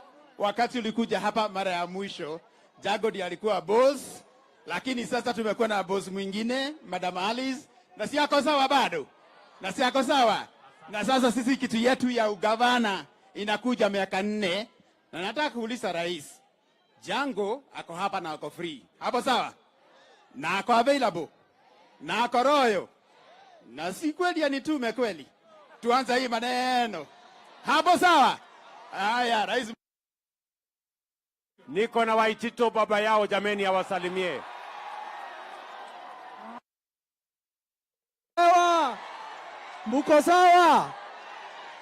Mheshimiwa Rais wetu, nimefurahi sana kuguza microphone leo. Siku nyingi sijaguza microphone. Na nimefurahi pia kukuona ukirudi kwa mahasla, kwa sababu hao watu wa Thika na Kiambu na kupenda sana. Kitu ambaye ningetaka tu kukumbusha, hapa Thika hakuna kiwanja ya jua kali. Hii watu ya garage wanatengeneza magari hapa kwa barabara. Wale watu wengine jua kali iko hapa, kiwanja iko na shida. Ambia county government wapatie. Hii stage iko hapa. Kuna mtu ambaye anasemanga ako na title ya stage. Kwa hivyo hapa Thika kuna shida zile wananchi wenyewe inawasumbua hapa. Na tunataka kusema hivi, vile tulikuchagua na roho moja, na wewe ulikuwa umesema hautafanya handshake hata siku moja. Wewe ndio utafunza hii nchi lesson. Ati uchaguzi ukiisha, watu wagoje miaka 5 mpaka uchaguzi mwingine ifike. Si ndio hiyo? Si tumekataa handshake? Si tumekataa cooperation? Sasa sisi vile tulichagua dume yetu hii, tukoje sasa maendeleo? Affordable housing zimekuja, jeshi iandikwe kazi. Kuna viwanja mingi hapa Your Excellency. Vile wameanzisha project nyingine hapa, azisha zingine za mjengo hapa. Hii vijana wote hawana kazi, ndio wapate kazi. Asanteni sana watu wa Thika. Bado liko sawa, liko ngangari na bado liko strong kwa serikali.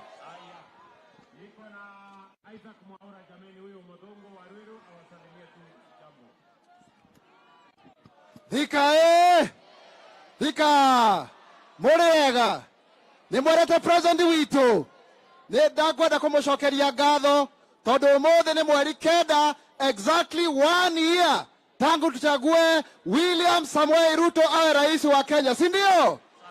Na finally niseme hivi, wakati rais hizi soko zinajengwa za Githurai za Madaraka, tupatiwe 5% ya watu walemavu. Asanteni na Mungu awabariki.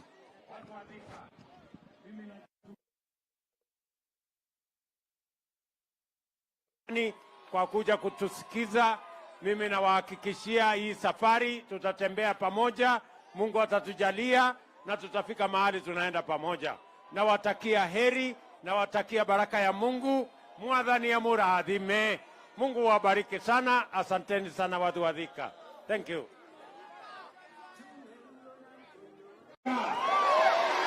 Mwadhani ya gozo. Bwana Yesu asifiwe. Hebu munisalimie hivi jameni wangwana wa Thika. Hey! Allah. Watu wa Thika kwanza wajanipe nafasi hii jameni. Mimi ni washukuru sana kwa sababu tulikuja hapa Thika. Ninyi ni watu wangwana.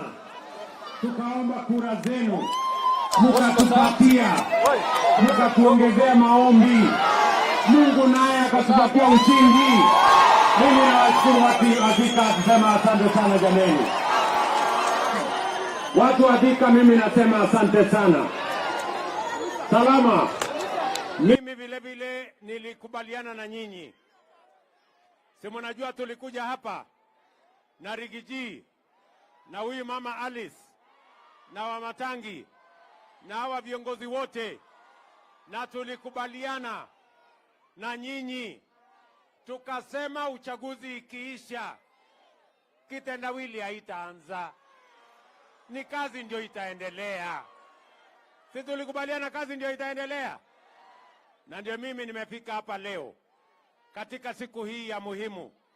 Wacha nisimame mbele yenu watu wa Thika na niseme tarehe 9 mwezi wa 8 mwaka uliopita, tarehe kama hii ya leo, tarehe 9 mwezi wa 8, muliamka mapema, mukapiga kura, mukaamua uongozi wa taifa letu la Kenya. Ni kweli ama si kweli? Kwa niaba ya hawa viongozi wote tuliochaguliwa na wao, nasimama mbele yenu kusema asante sana.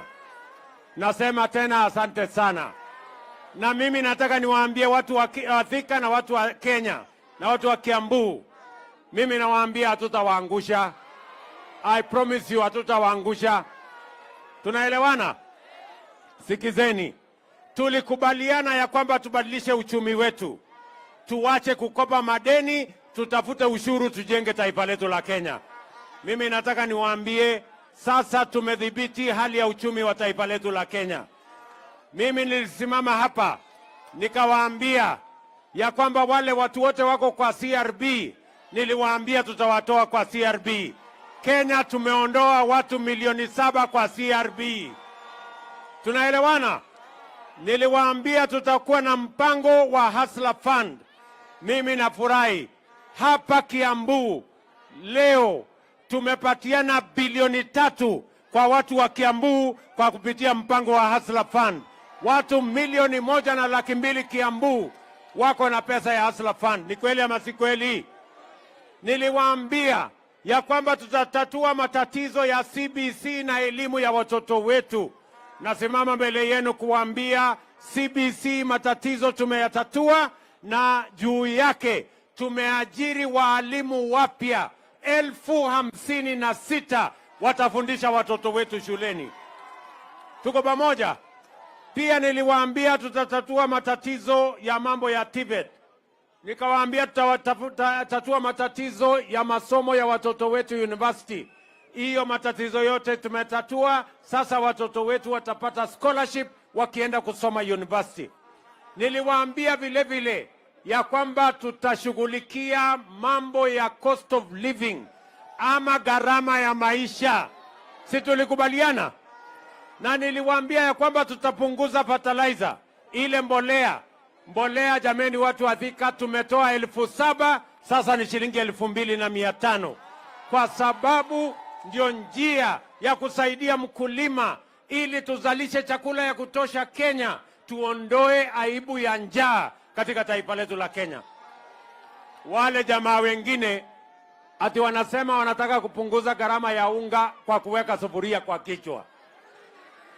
Nikuulize wewe mtu ya hapa Thika, tunaelewana? Tuko pamoja? Kwani unga si mnajua inatoka kwa mahindi, na mahindi inatoka shambani, ama mahindi inatoka kwa soko? Si inatoka kwa wakulima shambani? Ndio tumepeleka mambo huko kwa wakulima, tuzalishe chakula zaidi. Na wakulima wetu ni wazalendo na ni watu wa bidii. Wamezalisha ekari 1,200 kuzidi ya mwaka uliopita, na ndani ya mwezi mmoja tutakuwa na chakula ajabu katika taifa letu la Kenya, because our farmers are patriotic. And I want to tell the people of Kenya, we are on the right trajectory. Na mambo ya kupunguza gharama ya maisha tunaishughulikia. Mimi nataka niwaambie wale wengine, wacheni kutusumbua na maandamano. Wacheni kuvaa sufuria kwa kichwa.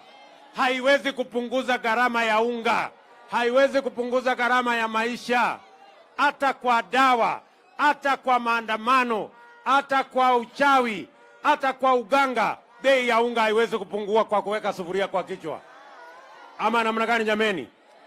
Ukiweka sufuria kwa kichwa ati bei ya unga ipungue, sio ni ujinga? Si ni upumbavu? Ama ni yote mbili?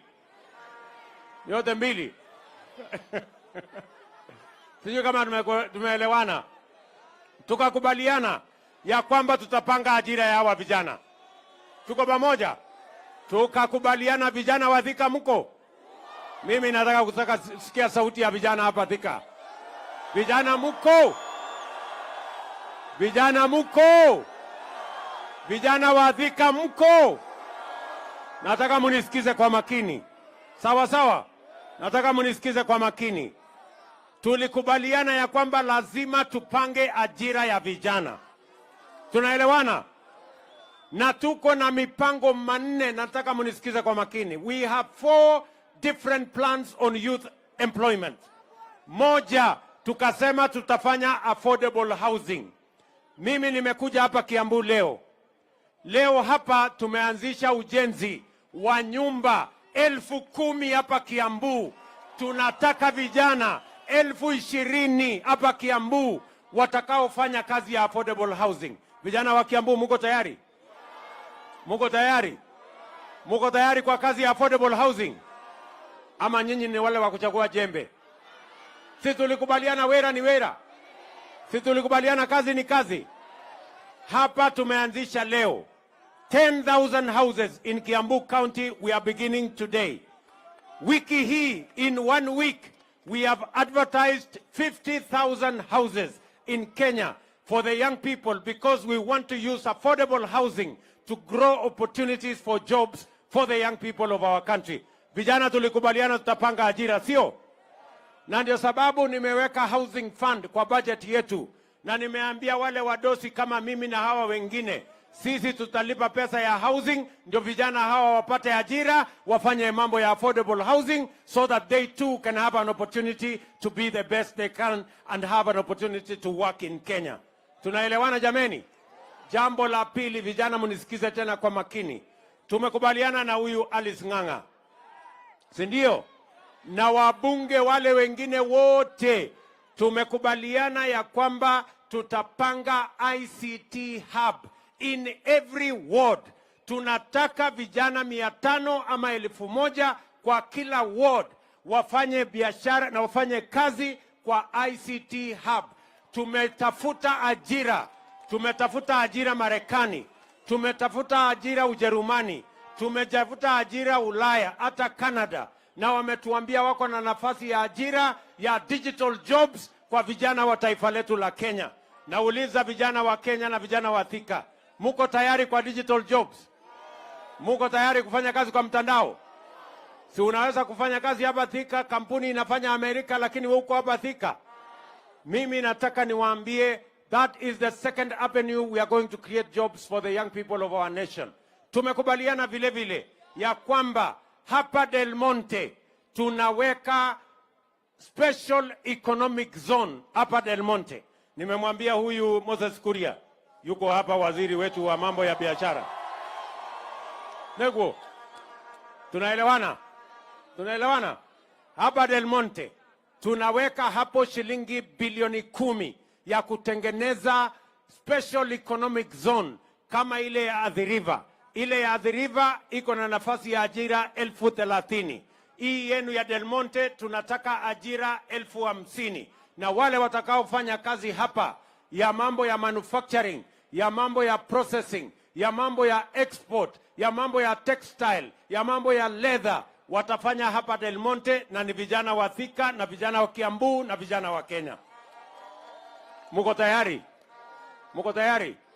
Tunaweka special economic zone ingine Sagana, tunaweka ingine Naivasha, tunaweka ingine Njoro, tunaweka ingine Eldoret, tunaweka ingine Busia, tunatengeneza ya Dongo Kundu, because we must grow our exports and we must create opportunity for the young people of our nation to be the best that they can. Tuko tayari ndugu zangu? Tumekubaliana? Mimi niliwaambia hii Kenya tutaibadilisha, and I want to promise you we are going to change this country. Vile vile muliona jana na juzi nimetangaza, kwa sababu tulisema wera ni wera, hata biashara ya soko ni kazi.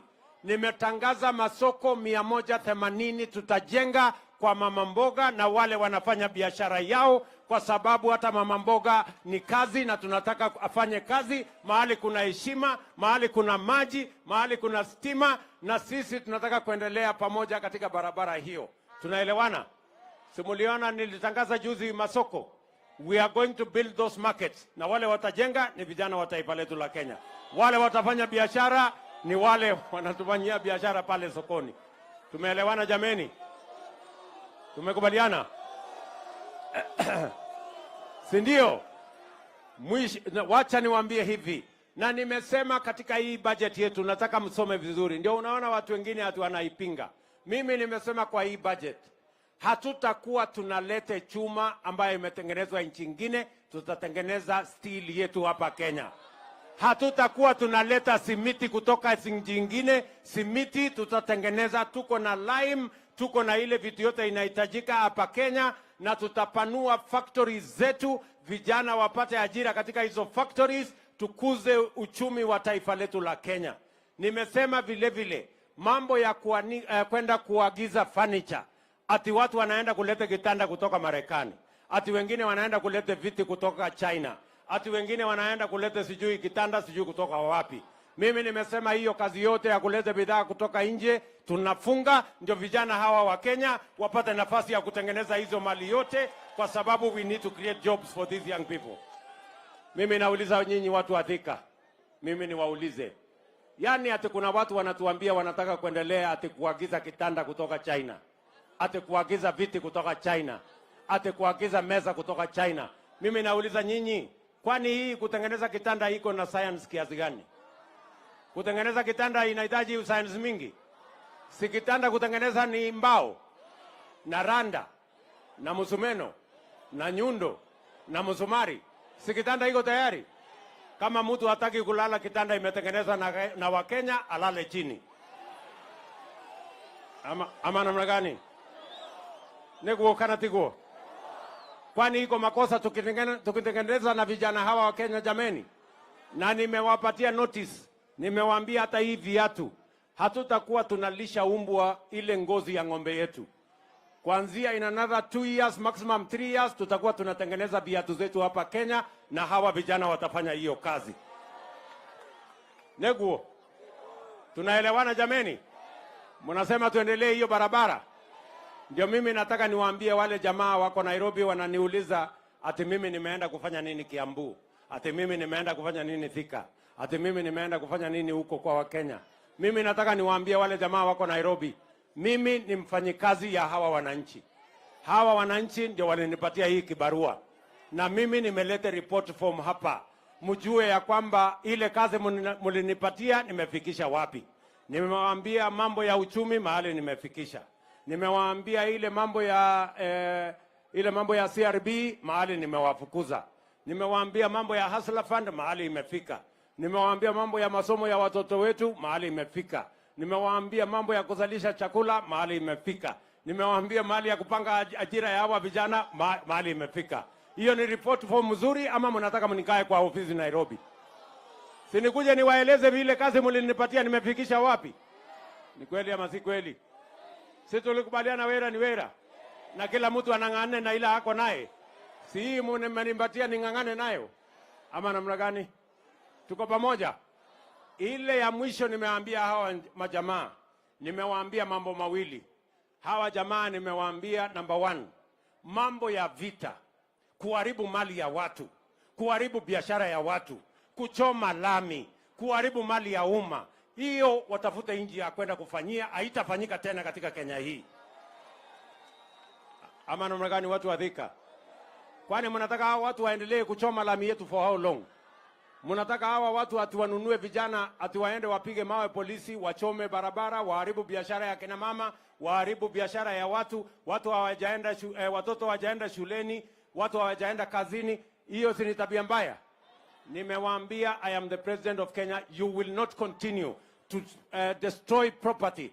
Violence will never be a part of the politics of the Republic of Kenya. Mtu kama ako na maneno, na kama mtu anaona ya kwamba inafaa atupe mawe, atafute bibi yake na watoto wake waende watupe mawe, awachane na vijana wa taifa letu la Kenya. Ama namna gani? Sasa ndio mjue hawa watu wako na unafiki. Yaani watoto ya hii watu, si mmesikia watoto wao wako East Africa Assembly huko? Ni wabunge. Alafu wanachukua watoto wao wanapeleka bunge. Watoto wa Wakenya wengine wanaambia chukua mawe, piga polisi. Sio watu washindwe? Si washindwe? Nimeambia wakwende kabisa. Sijui kama tunaelewana. Jambo la pili, hawa watu pia wamezoea tabia mbaya. Wanalete fujo, wanalete maandamano, wanalete vita, ati walafu wapitishwe mlango ya nyuma waingie kwa serikali. Walifanyia fujo mzee Moi, wakapata cooperation. Wakakuja wakasukuma na kuharibu nafasi ya mzee Kibaki, wakaenda na nusu mkate. Wakakuja wakazungusha ule uhuru wetu mpaka wakaenda na handshake, wakaharibu serikali yetu, wakatuletea madeni. Mimi nawatangazia mchana mapema, hii serikali ya mahasla, hakuna nusu mkate, hakuna handshake. Ama namna gani? Kwani mimi niko na kazi nyingine ya kupatia hawa watu kweli? Si ile kazi imebaki tupangie hawa mahasla nyinyi? Kwani nyinyi hamuhitaji kazi? So mimi nawaambia wale jamaa wasipoteze muda wao ati wanatufanyia maandamano. Wasipoteze muda wao ati tunaongea. Ile mambo ambayo iko Kenya, hawa wananchi walimaliza mambo ya kugawa viti ya wananchi tarehe 9 mwezi wa 8 mwaka uliopita, 1 year ago. 1 year ago, the people of Kenya decided on the leadership of Kenya, and they voted to the man for all the positions that were available. There is no more position for any leader. The only jobs we have is now for the young people of our country to move their progress forward. Tumeelewana? Mimi niwaulize hawa watu, mnataka ati watuzungushe ati alafu wapate kitu? Mumesemaje watu wa Thika? Tunawaambia hakuna handshake. Tunawaambia hakuna mambo ya nusu mkate. Hebu nione wala wanasema hiyo story hawataki kabisa. Basi. Bado iko maneno mengine. Si tusonge mbele. Ama namna gani? Sasa watu wa Thika, mnajua hii kazi ni kazi kubwa na ni kazi ngumu. Niko na muungwana ambaye ananisaidia kusukuma hii kazi. Anaitwa Rigiji. Mnamjua huyo jamaa? Mtu ya kusema ukweli. Si atusalimie huyu Rigiji. Deputy President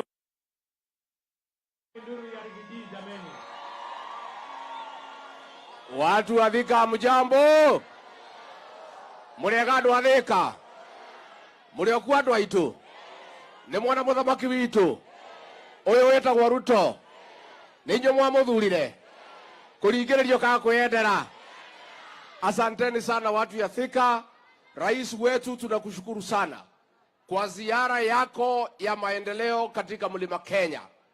Rais wetu alianza safari ya Mlima Kenya siku ya Jumamosi iliyopita. Pale Githurai akafungua mradi wa maji wa kusaidia watu ya eneo hili. Tukatoka hapo tukakuja hapa tukavuka River Chania ambaye ndio chanzo ya mfalme ya Mount Kenya anaanzianga safari yake akielekea katika ikulu ndogo ya Sagana. Tukatoka hapo tukaenda mpaka pale Keno Murang'a akafanya kazi. Tukatoka hapo mpaka Kirinyaga, tukatoka hapo mpaka Nyeri. Amepata nafasi ya kuzunguka katika kaunti zetu akiangalia mambo ya maendeleo. Pia amepata nafasi ya kukaa na magavana wetu wote 11. Amepata nafasi ya kukaa na wabunge wote na maseneta kupanga maendeleo. Nataka nihakikishie watu ya Mount Kenya, rais kwa hii siku 5, maendeleo ya Mlima Kenya imepangwa ikapangika. Niguo andu aitu. Niguo andu a Thika. Ndiagicokirie ngathoma. Ni mwatwikire wega. Twina njamba eno. Matutiari handu hega. Kwanza ndani ndari handu haceke muno. Manjekeraga kinyabura inde ngaikara nginya mandi. Niguo kimenya kwi Ngai matu-ini ri. Thigari iria ciangiraga nicio cinangagira. Niguo. Nitũkũrũgama na njamba ĩno. Rais wetu tunakwambia kutoka hapa Mount Kenya. Tulikuchagua mchana mwaka moja uliopita. Na wewe tulikuchagua kama rais peke yako. Hakuna vile mtu yeyote atalete fujo apitie mlango ya nyuma ati akuje kwa serikali yako. Huyu mzee ya maandamano akitaka kuwa rais wa Kenya, agojee 2027 akuje tukutane kwa Dembe. Neguo. Na rais wetu hapa katika Mlima Kenya, sisi ni watu ya kutafuta mali na kuchunga mali. Na siku hii watu ya maandamano waliharibu mali ya watu huko Nairobi. Tulisema hapa Mlima Kenya hakuna maandamano. Na hao watu ya mlima wakasema wahitaji askari kulinda mali yao. Na kwa hivyo tungetaka kusema katika eneo hili na Kenya nzima mambo ya maandamano hatutaki, tunataka maendeleo. Nitoiguithania andu aitu. Nitũkũrũgama na njamba ĩno. Nitũkũrũgama nayo. Kwoguo ngwenda kũmwĩra mũirĩtu ũyũ wanyu ũgwĩtwo Alice nĩ mũmwendete? Hau nĩki. Hau mũtiehĩngĩcire. Nĩ mũkũmũnyitĩrĩra. Na seneta witũ Karũngũ wa Thang'wa nĩ mũkũmũnyitĩrĩra. Na ngavana ũgwĩtwo wa Matangi nĩguo nĩ mũkũmũnyitĩrĩra. Kĩama kĩanyu nĩ kĩrĩkũ? Nĩ UDA. Harambee. Nĩ gĩa kũu gĩtikwenda thogithi.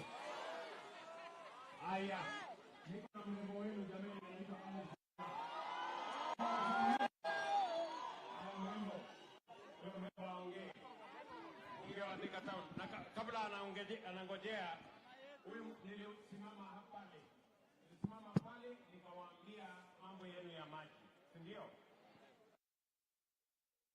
Tumemaliza ile damu juzi, nilifungua hiyo maji kule Githurai. Hiyo maji inaenda mpaka Juja, hiyo maji inaenda mpaka Ruiru, lakini haikukuwa na mpango ya kuja hapa Thika Town. Leo asubuhi nimeweka shilingi bilioni 4.5 ili maji hiyo itoke mfereji mpaka Thika Town hapa. Neguo. Na ndio nimekuja asubuhi leo kuianzisha rasmi. Na nimeambia wale wanajenga hiyo mfereji ya kwamba ndani ya mwaka 1.5 hiyo kazi iwe imeisha, ndio watu wa Thika wapate maji na Thika ikae kama city. Neguo. Haya Alice.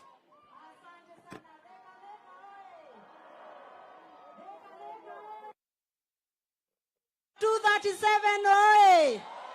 Iko wapi makofi yetu ya rais? Andu a Thika ni mwakena? Ndenda kwamba kuoya na Gĩkũyũ nĩgetha njarie na Gĩthweri. Ndĩrenda mũkiri ũguo mũigue ngĩmũhoera indo. Nĩguo mũkiri ũguo mũigue ngĩhoya. Nĩ mũramenya kuma twathurire ndagĩtarĩ William Ruto nĩ mwaka ũmwe. Tũmũinĩre happy birthday Kenya Kwanza. Happy birthday to you. Happy birthday to you. Happy birthday Kenya Kwanza. Happy birthday to you. Asante sana. Sasa Your Excellency, nimesema wanyamaze. Ukiona nimeweka lipstick ni ya kuitisha maendeleo. Ni wakati huo nikawaambia wanyamaze ndio wasikie, si ndio hivyo? Your Excellency, jambo ya kwanza, hii Karemeno Dam ilikuwa imegonga kona hapa Jomoko ikapeleka maji Nairobi. Siku ya leo tunataka kukuambia asante sana. Thika tulikuwa tunapata maji once a week.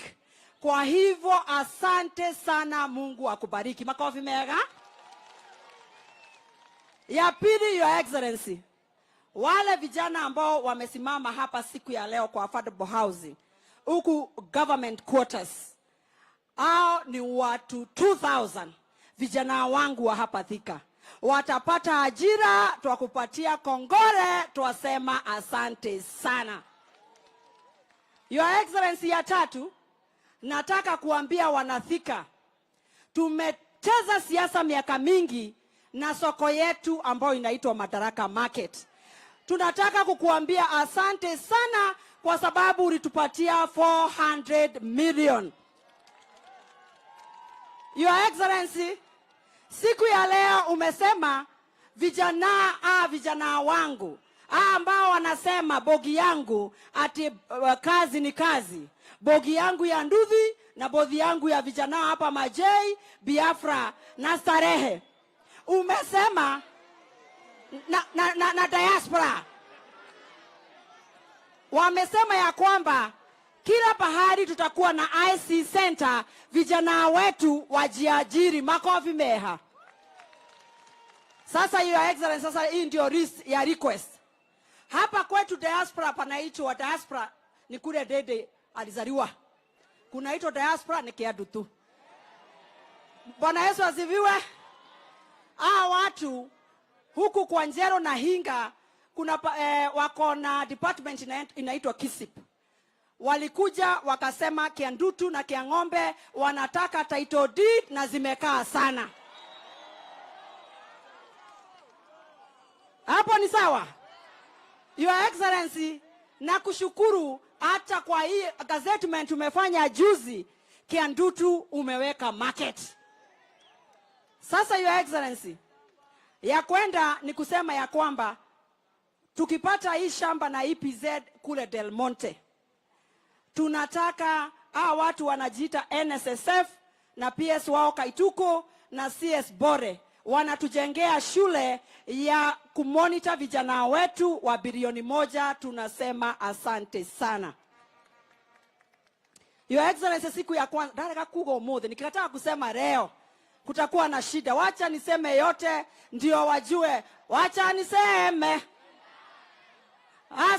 Wacha niseme. Sema. Your Excellency, wacha nikuambie ingine huko unajua.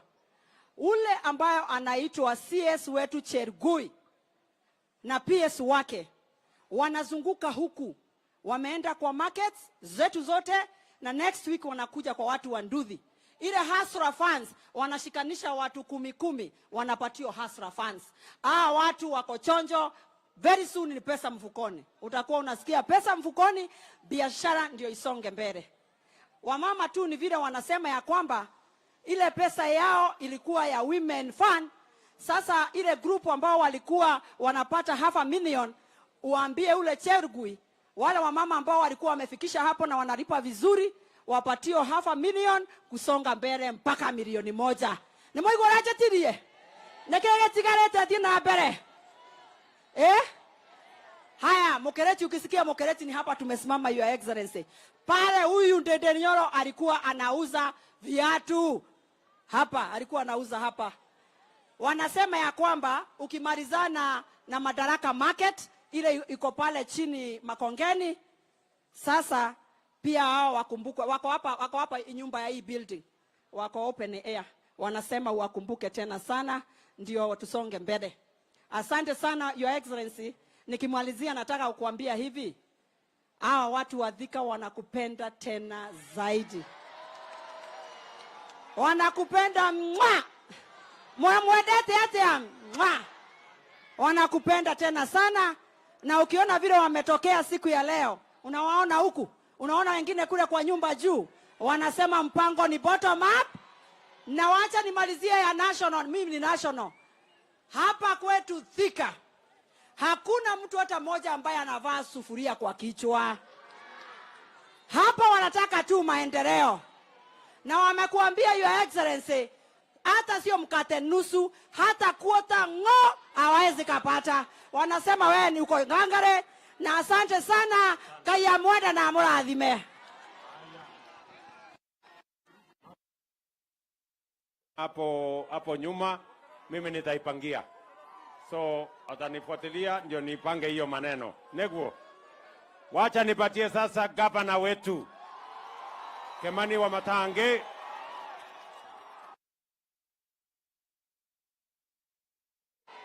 Wanavika hamjambo. Hamjambo wanakiambu. Tusalimianeni hivi wanakiambu. Asante. Mmefurahi kumwona rais wetu? Ni mwaka na kuona rais wetu. Tumemwambia karibu. Your Excellency, our President, Deputy President wetu Rigathi Gachagua, Your Excellency, sisi tunawakaribisha hapa Kiambu. Na kwa vile umeshatuambia yako yote, hatutaki kuongeza mingi, alafu ile umetuambia itoke kwa kichwa ya wananchi, tunataka wakumbuke birthday ya leo. Lakini tu wacha niseme mawili, Your Excellency, kwa vile mimi nataka nikushukuru personally. Kwa vile Your Excellency, nakumbuka asubuhi moja mapema nilikukujia na ukanialika na ukanisikiliza. Na wakati ule nilisikiliza, Your Excellency, hiyo jambo moja umetimiza, imetusumbua hapa sana Thika ya maji. Na siku ya leo rais wetu pale juu ametufungulia maji, na hiyo maji kwa muda wa miezi ambaye haitapita 3 itakuwa iko hapa Thika. Tuko sawa jameni? Ya pili, Your Excellency, kwa hizo soko zote umetupatia hapa Thika peke yake, Your Excellency, umetupatia soko moja, soko 6 kwa hii Thika peke yake. 6. Na Your Excellency, mimi nataka nikushukuru sana kwa vile najua sasa vijana wetu watapata kazi. Lakini kwa vile Your Excellency, hapa tuko na shida mingi. Wacha tu niseme moja. Hii stadium iko hapa Your Excellency. Nilikuomba juzi nikakwambia tunafungua ile Kirigiti. Hii Thika stadium hapa. Hii stadium mimi nimepeana pesa 95 million ya kujenga na tuweke ukuta yenye inashika vijana wetu hawa. Nimetengeneza, ngojeni kidogo. Hii ukuta Your Excellency nimetengeneza inakuwa ni stalls kwa ukuta, stalls 88 na nimeongeza sasa imekuwa stall 156. Ile Your Excellency, ukiniongeza pesa kidogo tushikiane hii mradi, tuta accommodate hao vijana wachuuzi 250 kwa hii ukuta peke yake. Bila kuingia stadium, watakuwa kwa hii ukuta. Your Excellency, nitakuomba kwa huo mjengo unishikilie, tuweke vijana 250 hapa kwa hiyo kazi. Yangu Your Excellency, ya mwisho, Your Excellency, nataka ni confirm kwako wakati na kushukuru ya kwamba sisi kama serikali ya kaunti ya Kiambu, hii kazi ambayo umetupatia sasa ya kutengeneza affordable housing itatembea kama gari mara moja. Na sisi hao vijana sasa utakuwa unapata hapa vijana wako busy kila saa. Niombe Your Excellency, hapa ombi langu tu Your Excellency, niombe hao vijana wetu kwa vile tunataka wawe na kazi, vile umetuambia hapa hii mambo ya EPZ. Nataka ni confirm mbele hawa wananchi Your Excellency that Kiambu County we have no dispute at all kwa Del Monte land. Sisi tuko na barua kutoka kwa National Land Commission. Tumefanya allocation ya 100 acres na tumegazette already. Your Excellency, nitakupatia hiyo makaratasi uone ya kwamba hapa ndio kunafaa kukuwa na EPZ. Your Excellency, population yetu hapa, angalia hao vijana wote Your Excellency, population ya Thika tumekaribia karibu watu 1,000,000 Your Excellency. Hawa ndio wanastahili. Na Your Excellency, vijana wengi wako karibu na hiyo ardhi ya Del Monte hapa. Hapa ndio EPZ inafaa kuwa. Nataka niseme shukrani Your Excellency, tunakupenda, tunakukaribisha, na hiyo kazi sisi tutafanya Your Excellency, na tuko tayari. Asante sana Your Excellency. Thank you. Wanakiambu hoye! Wanakiambu hoye! Tunasema rais wetu karibu. Tunamwambia happy birthday. Aya, asante Your Excellency. Thank you very much, sir. Kikishie Bwana Kimani wa Matangi, nataka nikuhakikishie hiyo mradi ya mambo ya affordable housing, vile county sasa wamekubaliana na sisi, hata haitatembea kama gari, itatembea kama risasi. Sindio? Itembee kama risasi, ndio itembee haraka haraka. Na vile vile mambo yenu ya maji tutaikamilisha. Na hiyo umesema ya soko, huyu mungwana gavana wenu amesema tuko na soko 6. Wacha nikuhakikishie Bwana wa Matangi, ndani ya miaka 3 tutawajengea hawa wangwana wa Kiambu soko 20. 6 ni ya mwaka huu. Mwaka ujao tutaweka ingine. Mwaka ujao ile ingine, mpaka tuhakikisha kwamba kila kona ya Kiambu iko na soko ambayo itafaa wananchi wa hapa, kila mtu afanye biashara mahali kuna heshima. Neguo kana tiguo. Asante sana. Niko hapa na mungwana ambaye amenisaidia kupanga budget. Anaitwa Ndende Nyoro. Yeye ndio chairman wetu wa budget committee kule bunge. oye harambe hey andu athika mutirengarengaga mwaki mwekuo na mwembere ta muhuko wa shati. Asante sana rais. Rais, unajua saa zingine kwa sababu wewe ni rafiki yangu, wewe unaniita kijana ya Kiadutu, na mimi nafurahi sana nikisema nikiwa hapa Thika niko nyumbani, kwa sababu mimi nimekaa hapa Majei, nimeuza mtusi pale, ile nyumba inaitwa Ambassador kabla ijengwe. Hapo masaa hii ya jioni kazi yangu ilikuwa ni 10 baubau ni bei ya kufunga. Nimekaa pale Biafra, nimekaa pale UTI, hata kuna relatives wangu wengi hapa Thika, na pia baba yangu alikuwa anakaa pale Kiadutu, na mimi ni mtu wa Dudha kabisa. Rais wetu, mimi nitakuomba machache. Ya kwanza, Mheshimiwa Alice Ng'ang'a, kwa sababu hata mimi humuita member of parliament for Kiadutu, kwa sababu napenda hiyo base ya my father sana. Alikuwa ameomba hii prison iko hapa Thika town, rais wetu ihamishwe ipelekwe na huko chini, na ndio hapo pahali ya prison ijengwe manyumba ile ya housing, hawa vijana wa Majei na pahali kwingine Thika wapate kazi. Mheshimiwa Rais, pia na kushukuru sana kwa sababu huyu Mheshimiwa Alice alikuja kwako na akakuomba tujenge TVET hapa Thika, na ukaniamurisha tuweke pesa pale Kigajo tujenge Technical Training Institute, ndio hawa vijana wapate pahali ya kupata course ya ufundi. Rais wetu, leo tunafunga hii safari tumekuwa nayo Mount Kenya, na launch miradi mingi sana. Mimi nakushukuru sana, na leo umekata keki ya 1 year since Mungu atujalie tupate hii nafasi ya kuongoza. Katika hiyo mwaka moja rais wetu umefanya mengi. In that 1 year you have hired 56,000 teachers ambao wanafunza. Hiyo mwaka moja umefanya 100% allocation additional ya help.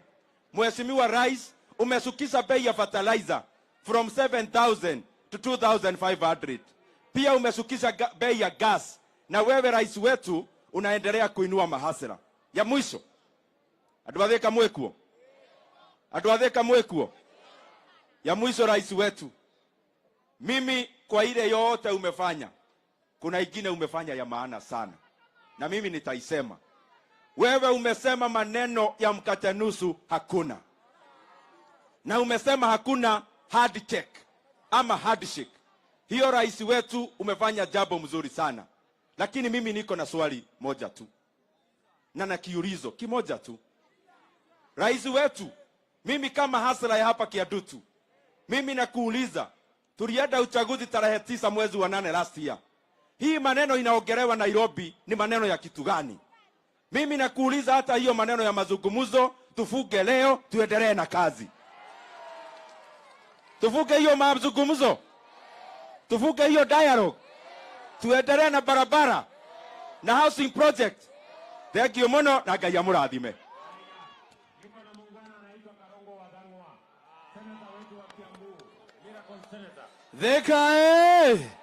Thika, munakumbuka tulisimama hapa tukasema tarehe 9 mwezi wa 8 tutaamuka mapema, na hiyo siku si ya leo, si mwaka ndio imeisha, si tuhakikishe rais wetu bado ni William Ruto. Kwa hivyo nikisema kitu nasema si ndio? Tarehe 9 mwezi wa 8, siku kama ya leo, bado tunasema rais wetu ni William Samoei Ruto. Mheshimiwa Rais, mimi kama senator, kazi yangu tu ni kupitisha pesa ikuje hapa county, na tumepitisha bilioni 12 ambayo umeanza kuleta hapa county.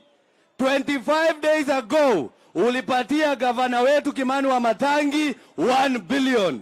In 5 days rais wetu unaleta another 978 million. Si kazi itafanyika Kiambu? Si kazi itafanyika Kiambu? Mimi wewe ukipatiwa basari, ujue Karongo Wadhangwa ndiye ameleta hiyo Kiambu. Wewe ukiona barabara inafanyika hapa na governor na MCA, wote tunafanya kazi pamoja.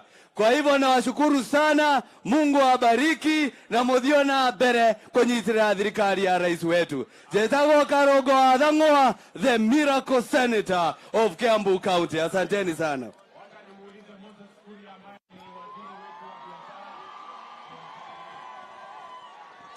Watu wa Thika hamjambo.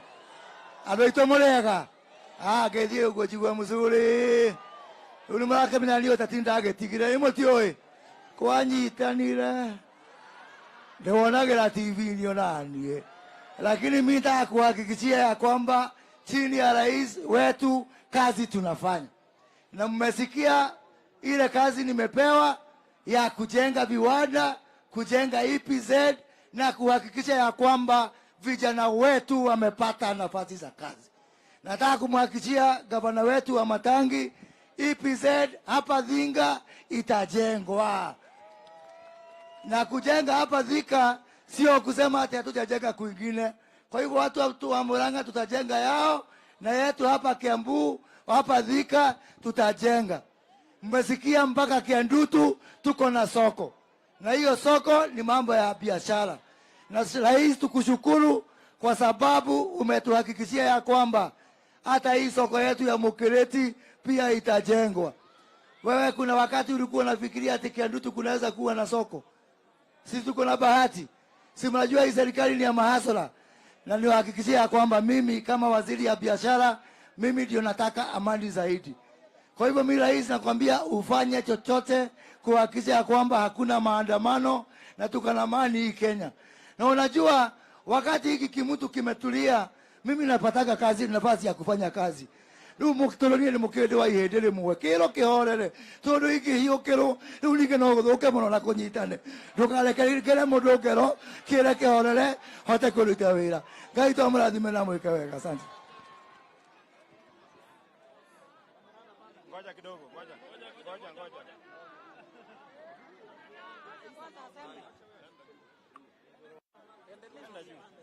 Panda juu. Ama uache nipande. Tuko na mama wetu wa kaunti Anne wa Murang'a. Mpigeni makofi jamani. Thika vijana asante sana Mheshimiwa Rais, tunakushukuru kwa kuja hapa Thika na pia kukamilisha safari yako katika Mount Kenya ukiwa hapa Thika.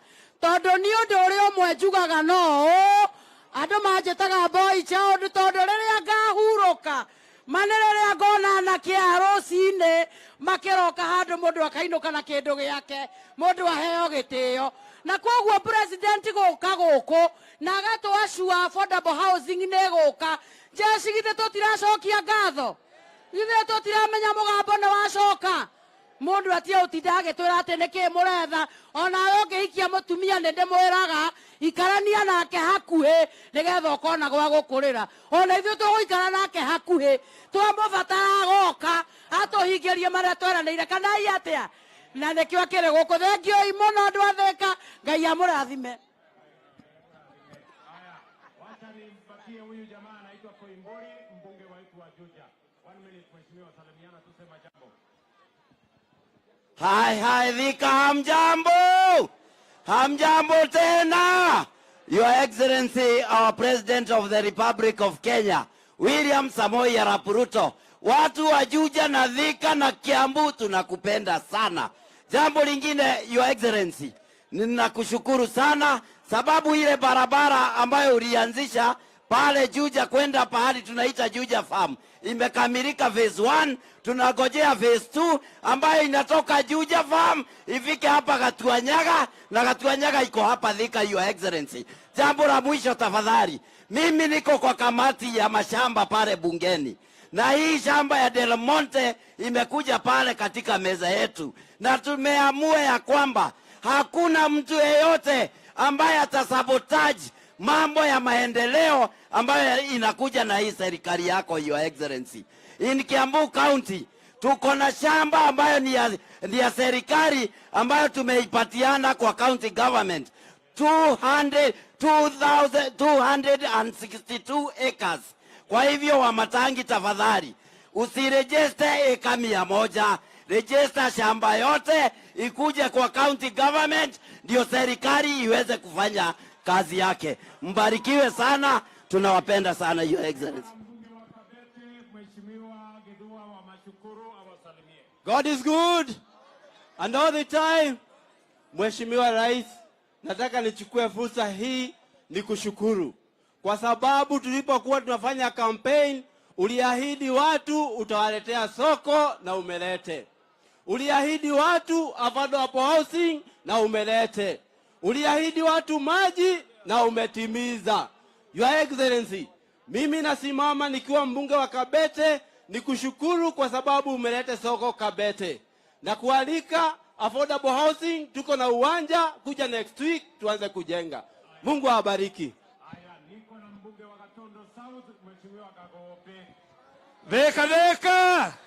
Dheka. Mimi maneno ya maendeleo rais ameongea. Simesikia maneno ya maendeleo amesema yote. Si ni kazi tupu, kazi ya manyumba, kazi ya barabara, kazi ya kuhakikisha watu wana biashara. Lakini mimi nina swali moja jameni. Sasa hii maneno yote tutaacha tuanze maandamano. Githuri kimwe gikuru nikyo yotorage tugia kumana itine itetu gaini. Inywe atumia goko githuri kiu no mukihe. No mukihe inywe. Githuri kiu nigithie na kou ithio tutoera ni William Samoei Ruto president wetu. Asanteni sana, Mungu awabariki. Niko na mbunge Kahangara, mbunge wetu wa Lari awasalimie. Aya, Ndwathika Muriega, nisalimie kwa hewa. Asante. Your Excellency, nataka niseme tu jambo moja. Kwamba hii safari ambayo umefanya ya kuja katika mlima tulikuwa tumeingoja sana. Kana tigwa andũ aitũ. Tondu turendaga kwirwo ati kwenu thumugate kana gutire. Ni murenda thumugate? Your Excellency, tumekataa hiyo. Nataka nikushukuru kwa maendeleo ambayo umetuletea hapa, mambo ya soko. Hata ile soko yangu inaitangwa soko mjinga, sasa itakuwa soko mwerevu sababu imejengwa, inaanza kujengwa. Tunakushukuru sana kwa barabara za Maumau na mengine maendeleo. Asanti watu ya Thika kujitokeza, Mungu awabariki.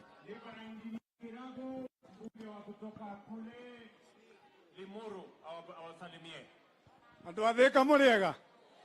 Yangu Mheshimiwa Rais, ni kukuambia sisi timu yako ya Kiambu tunajua plani yako ni nzuri kwa sisi, na sisi tukipata mtu akiweka roadblock kwa plani yako tutapita na yeye. Mungu akubariki. Haya, niko na Kawanjiko wa Kiambaa. Thika oye! Thika oye! Your Excellency, tumekukaribisha hapa kwetu Kiambu, na leo ni dhihirisho ya kwamba ile kazi ulianza mwaka mmoja uliopita bado unaendelea kufanya. Na sisi kama jeshi yako Your Excellency tuko nyuma yako kuhakikisha ya kwamba ile mikakati yote umeweka tumetimiza kule bunge na tumekushikilia. Kitu ambacho tumekataa Your Excellency, mambo ya saramu tulimaliza tarehe 8 mwezi wa 8. Hiyo saramu ingine ni 2027. Ya mwisho Your Excellency, tumeona umetufungulia maji hapa kwetu. Kule kwetu Kiambaa tunakushukuru. Loiro Dam 2 Your Excellency, bado tunagojea, hatuna maji. Tunakugoja, asante. Loiro 2 ninapanga. Tuko na mbana anaitwa Karobia, mbunge wetu wa East African Legislative Assembly, na kijana wa hapa Kiambu. Asante sana rais wetu. Andũ a Kiambu Muriega. Muriega rĩngĩ. Nĩ inyuĩ mwacagũrire Ruto na wendo mũtekũringĩrĩrio.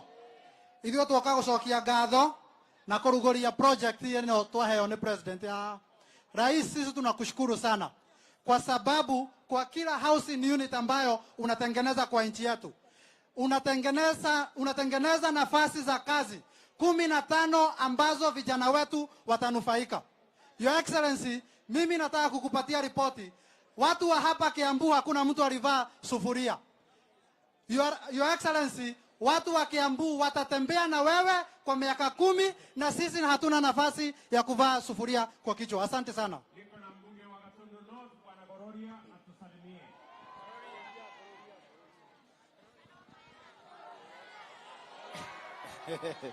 Asante sana Your Excellency. Thika Thika. Naitwa Njoroge Kururia, mbunge Gatundu North. Karibu sana Kiambu County. On behalf of the people of Gatundu North, tunasema asanti kwa sababu ya maji ya Karemeno imetoka pale kwetu na uliniahidi utakuja hata sisi utupe maji. Na pia tunakuja kufungua land registry. Tumeongea na waziri wa mashamba na koti ziko karibu kuisha. Thank you, Your Excellency.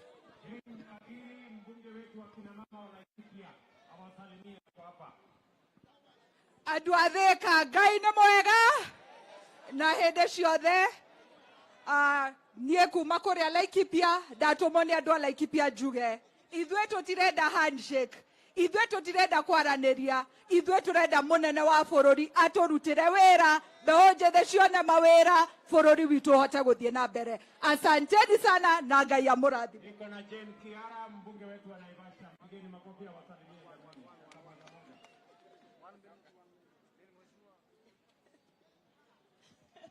Thika mko nĩ ithuĩ twathurire Ruto, twarĩ arĩu, twarĩte mĩthaiga, ona tũngĩrwo tũmũthure rĩngĩ to tũkũmũthura. Acio maratwĩra atĩ nĩ makwenda kũgayana mũgate, nĩ mũgwĩtĩkĩra? Sisi ni watu wa Ruto na serikali yake, na hata kama tunachaguana kesho ama 2027 bado tuko gangari, Your Excellency. Thank you very much. Niko na mama anaitwa Betty Maina, mbunge wetu wa kina mama wa Murang'a. Ngai nĩ mwega na hĩndĩ ciothe. Tarehe 9 mwezi wa 8 mwaka uliopita, rais ndio tuligawa viti. Next time tunagawa viti ni tarehe 10 mwezi wa 8 2027. Kama tumekugawia kiti ujaribu kugawa, sisi hatuko hapo. Nĩmũkwenda ngeithi kana ngeithi kwa inoro? Nĩmũrenda arĩrio kana tigana nake? Kama mtu anataka kuongeleshwa aende nyumbani mapema akaongea na bibi yake. Asanteni sana.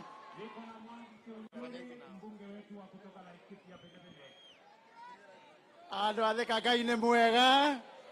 Ndũ tũgeithia itoneka tondũ mũrathĩka mũrĩ kwega. Twamwĩrire wega tũthiĩ tũkamathe, kana tiguo? Thirikari ya Uhuru wa Kenyatta yatũtigire o ũrĩa ndamwĩrĩte na Joshua wa ciũra. Atĩ Joshua wa ciũra agaire mĩcing'oe akĩriganĩrwo nĩ ciũra. Ĩno ya William Samoei Ruto tũraugire nĩ ithuĩ twathire ihĩta, nĩ ithuĩ twathire kũmatha, tũtaherwo itaha ritũ kũringana na ũingĩ witũ. Nĩ mwendekera tũnyitĩre thirikari ya William Samoei Ruto na maendeleo moke wega Mount Kenya region, Laikipia na Nyeri nĩ twĩtĩkĩrĩte na Nyandarua kwa tumĩte. Asanteni sana, Mwathani amũrathime. Haya, niko na Joe Nyoto, mbunge wetu wa Senate kwa hapa Murang'a. Asante Mheshimiwa Rais. Andũ a Thika mũrĩega rĩngĩ. Rais, asante. Tulikuomba tukiwa Kangari kwamba watu wetu wa matatu wale ambao walikuwa wamesemekana warudi shule ili wakasomee tena. Jana umesema tukiwa Sagana State Lodge kwamba watu wa matatu hawatarudishwa shule tena, wataendelea na kazi zao. Asante sana Mheshimiwa Rais, na sisi tuko gangari shamba la Del Monte tuletee hiyo special economic zone. Asanteni sana na akaiditwa kiwa gutiri. Asante.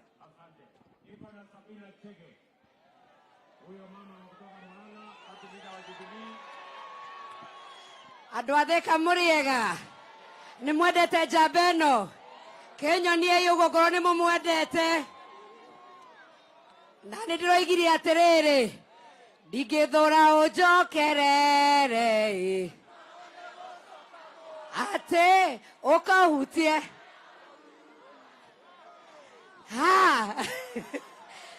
Nĩ mwendete William Samoei Ruto?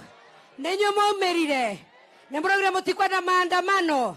Na ndĩroigire nĩ ngũmũnyitĩrĩra tũthiĩ thabarĩ ĩmwe, tondũ thabarĩ ya mũndũ ũmwe thiagĩrwo kĩ? Ngai witũ amũrathime. Asanteni sana.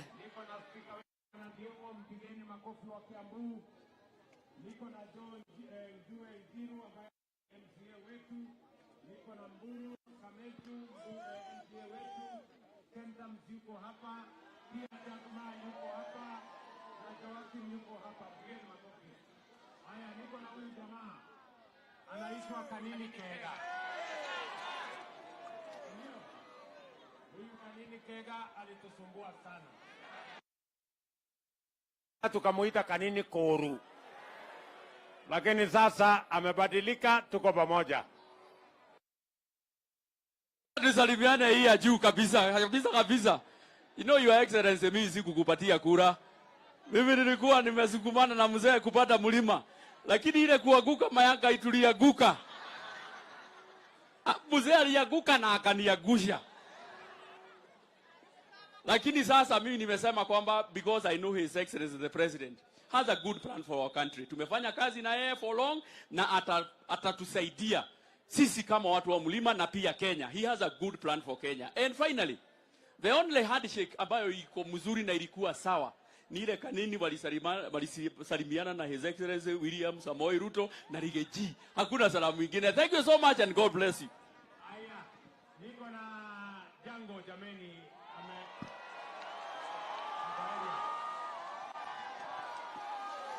Jango Jango asante sana Mheshimiwa Rais kwa kuja kwetu, kuja hapa. Wakati ulikuja hapa mara ya mwisho, Jango ndiye alikuwa boss, lakini sasa tumekuwa na boss mwingine, Madam Alice, na si yako sawa bado.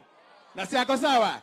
Na sasa sisi kitu yetu ya ugavana inakuja miaka 4, na nataka kuuliza Rais, Jango ako hapa na ako free. Hapo sawa?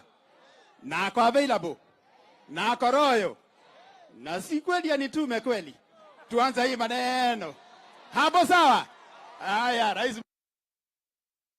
Niko na Waitito baba yao jameni, awasalimie. Sawa. Mko sawa? Mheshimiwa Rais wetu, nimefurahi sana kugusa microphone leo. Siku nyingi sijagusa microphone. Na nimefurahi pia kukuona ukirudi kwa mahasla, kwa sababu hao watu wa Thika na Kiambu na kupenda sana. Kitu ambaye ningetaka tu kukumbusha, hapa Thika hakuna kiwanja ya jua kali. Hii watu ya garage wanatengeneza magari hapa kwa barabara. Wale watu wengine jua kali iko hapa, kiwanja iko na shida. Ambia county government wapatie. Hii stage iko hapa. Kuna mtu ambaye anasemanga ako na title ya stage. Kwa hivyo hapa Thika kuna shida zile wananchi wenyewe inawasumbua hapa. Na tunataka kusema hivi, vile tulikuchagua na roho moja, na wewe ulikuwa umesema hautafanya handshake hata siku moja. Wewe ndio utafunza hii nchi lesson. Ati uchaguzi ukiisha, watu wagoje miaka 5 mpaka uchaguzi mwingine ifike. Si ndio hiyo? Si tumekataa handshake?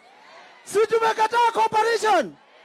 Sasa sisi vile tulichagua dume yetu hii, tukoje sasa maendeleo? Affordable housing zimekuja, jeshi iandikwe kazi. Kuna viwanja mingi hapa Your Excellency.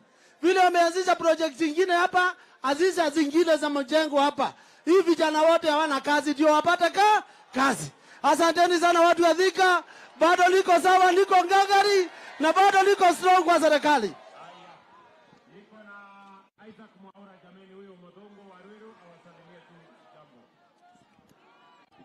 Thika Thika Murega ni mwerete president witu ni ndakwenda kumucokeria ngatho tondu umuthi ni mweri 9 exactly 1 year tangu tuchague William Samoei Ruto awe rais wa Kenya, si ndio?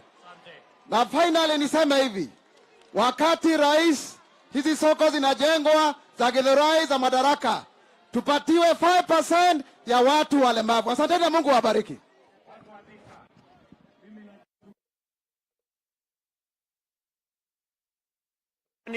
Kwa kuja kutusikiza.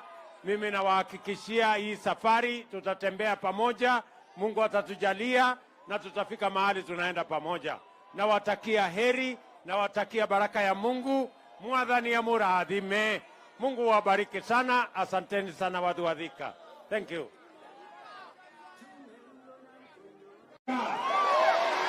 Mwadhani ya gozo. Bwana Yesu asifiwe. Hebu munisalimie hivi jameni wangwana wa Bomas. Hey! Allah. Watu wa Thika kwanza wajanichukua nafasi hii jameni. Mimi ni washukuru sana kwa sababu tulikuja hapa Thika. Ninyi ni watu wangwana. Tukaomba kura zenu. Mukatupatia. Mukatuongezea maombi. Mungu naye akatupatia ushindi. Mimi nawashukuru watu wa Thika, kusema asante sana jameni. Watu wa Thika, mimi nasema asante sana. Salama. Mimi vile vile nilikubaliana na nyinyi. Si mnajua tulikuja hapa na Rigiji na huyu mama Alice na Wamatangi na hawa viongozi wote, na tulikubaliana na nyinyi tukasema uchaguzi ikiisha kitendawili haitaanza, ni kazi ndio itaendelea. Si tulikubaliana kazi ndio itaendelea? Na ndio mimi nimefika hapa leo katika siku hii ya muhimu. Wacha nisimame mbele yenu watu wa Thika na niseme tarehe 9 mwezi wa 8 mwaka uliopita, tarehe kama hii ya leo, tarehe 9 mwezi wa 8, muliamka mapema, mukapiga kura, mukaamua uongozi wa taifa letu la Kenya. Ni kweli ama si kweli? Kwa niaba ya hawa viongozi wote tuliochaguliwa na wao, nasimama mbele yenu kusema asante sana. Nasema tena asante sana. Na mimi nataka niwaambie watu wa Thika na watu wa Kenya na watu wa Kiambu, mimi nawaambia hatutawaangusha. I promise you hatutawaangusha. Tunaelewana? Sikizeni. Tulikubaliana ya kwamba tubadilishe uchumi wetu. Tuache kukopa madeni, tutafute ushuru, tujenge taifa letu la Kenya. Mimi nataka niwaambie sasa tumedhibiti hali ya uchumi wa taifa letu la Kenya. Mimi nilisimama hapa nikawaambia ya kwamba wale watu wote wako kwa CRB, niliwaambia tutawatoa kwa CRB. Kenya tumeondoa watu milioni 7 kwa CRB. Tunaelewana? Niliwaambia tutakuwa na mpango wa Hustler Fund. Mimi nafurahi hapa Kiambu leo tumepatiana bilioni 3 kwa watu wa Kiambu kwa kupitia mpango wa Hustler Fund. Watu milioni 1.2 Kiambu wako na pesa ya Hustler Fund. Ni kweli ama si kweli? Niliwaambia ya kwamba tutatatua matatizo ya CBC na elimu ya watoto wetu. Nasimama mbele yenu kuambia CBC matatizo tumeyatatua, na juu yake tumeajiri waalimu wapya 56,000 watafundisha watoto wetu shuleni. Tuko pamoja? Pia niliwaambia tutatatua matatizo ya mambo ya TVET. Nikawaambia tutatatua matatizo ya masomo ya watoto wetu university. Hiyo matatizo yote tumetatua. Sasa watoto wetu watapata scholarship wakienda kusoma university. Niliwaambia vile vile ya kwamba tutashughulikia mambo ya cost of living ama gharama ya maisha. Si tulikubaliana? Na niliwaambia ya kwamba tutapunguza fertilizer, ile mbolea. Mbolea jameni, watu wa Thika, tumetoa 7,000 sasa ni shilingi 2,500, kwa sababu ndio njia ya kusaidia mkulima ili tuzalishe chakula ya kutosha Kenya, tuondoe aibu ya njaa katika taifa letu la Kenya. Wale jamaa wengine ati wanasema wanataka kupunguza gharama ya unga kwa kuweka sufuria kwa kichwa. Nikuulize wewe mtu ya hapa Thika, tunaelewana? Tuko pamoja? Kwani unga si mnajua inatoka kwa mahindi, na mahindi inatoka shambani, ama mahindi inatoka kwa soko? Si inatoka kwa wakulima shambani? Ndio tumepeleka mambo huko kwa wakulima, tuzalishe chakula zaidi. Na wakulima wetu ni wazalendo na ni watu wa bidii. Wamezalisha ekari 1,200 kuzidi ya mwaka uliopita, na ndani ya mwezi mmoja tutakuwa na chakula ajabu katika taifa letu la Kenya, because our farmers are patriotic. And I want to tell the people of Kenya, we are on the right trajectory. Na mambo ya kupunguza gharama ya maisha tunaishughulikia. Mimi nataka niwaambie wale wengine, wacheni kutusumbua na maandamano. Wacheni kuvaa sufuria kwa kichwa. Haiwezi kupunguza gharama ya unga. Haiwezi kupunguza gharama ya maisha. Hata kwa dawa, hata kwa maandamano, hata kwa uchawi, hata kwa uganga, bei ya unga haiwezi kupungua kwa kuweka sufuria kwa kichwa. Ama namna gani jameni? Ukiweka sufuria kwa kichwa ati bei ya unga ipungue, si hiyo ni ujinga? Si ni upumbavu? ama ni yote mbili? Yote mbili. Sijui kama tumeelewana. Tukakubaliana ya kwamba tutapanga ajira ya hawa vijana. Tuko pamoja? Tukakubaliana vijana wa Thika mko? Mimi nataka kusikia sauti ya vijana hapa Thika. Vijana mko? Vijana mko? Vijana wa Thika mko? Nataka munisikize kwa makini. Sawa sawa? Nataka munisikize kwa makini. Tulikubaliana ya kwamba lazima tupange ajira ya vijana. Tunaelewana? Na tuko na mipango manne, nataka munisikize kwa makini. We have 4 different plans on youth employment. Moja, tukasema tutafanya affordable housing. Mimi nimekuja hapa Kiambu leo. Leo hapa tumeanzisha ujenzi wa nyumba 10,000 hapa Kiambu.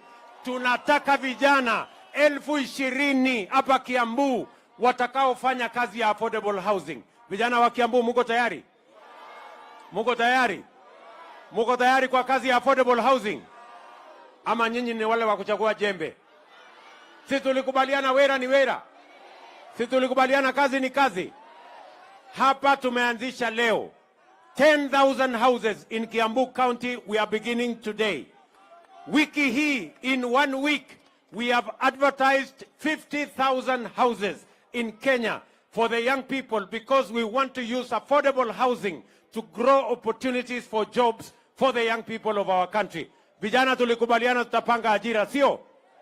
Na ndio sababu nimeweka housing fund kwa budget yetu, na nimeambia wale wadosi kama mimi na hawa wengine, sisi tutalipa pesa ya housing ndio vijana hawa wapate ajira, wafanye mambo ya affordable housing so that they too can have an opportunity to be the best they can and have an opportunity to work in Kenya. Tunaelewana jameni? Jambo la pili, vijana munisikize tena kwa makini. Tumekubaliana na huyu Alice Ng'ang'a, si ndio?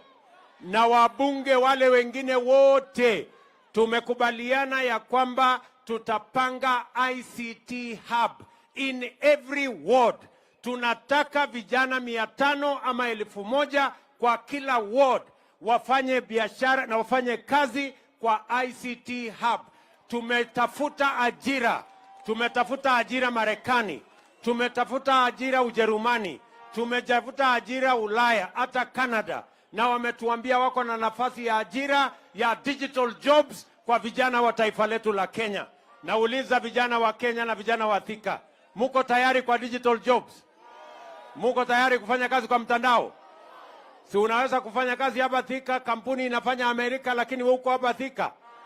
Mimi nataka niwaambie, that is the second avenue we are going to create jobs for the young people of our nation.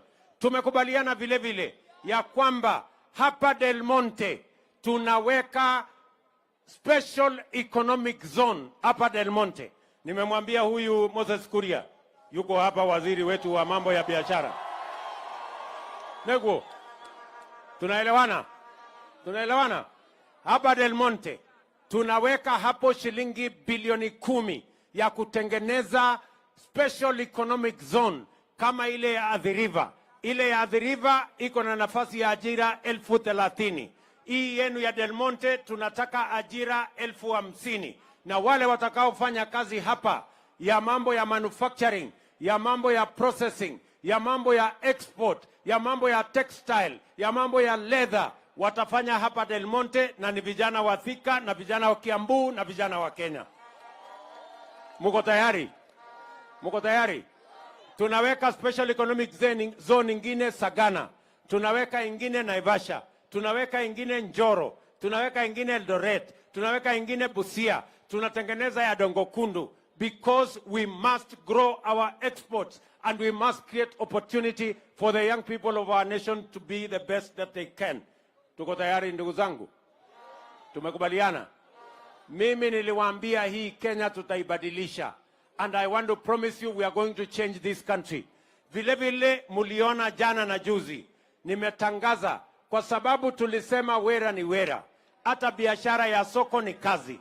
Nimetangaza masoko 180 tutajenga kwa mama mboga na wale wanafanya biashara yao kwa sababu hata mama mboga ni kazi, na tunataka afanye kazi mahali kuna heshima, mahali kuna maji, mahali kuna stima, na sisi tunataka kuendelea pamoja katika barabara hiyo.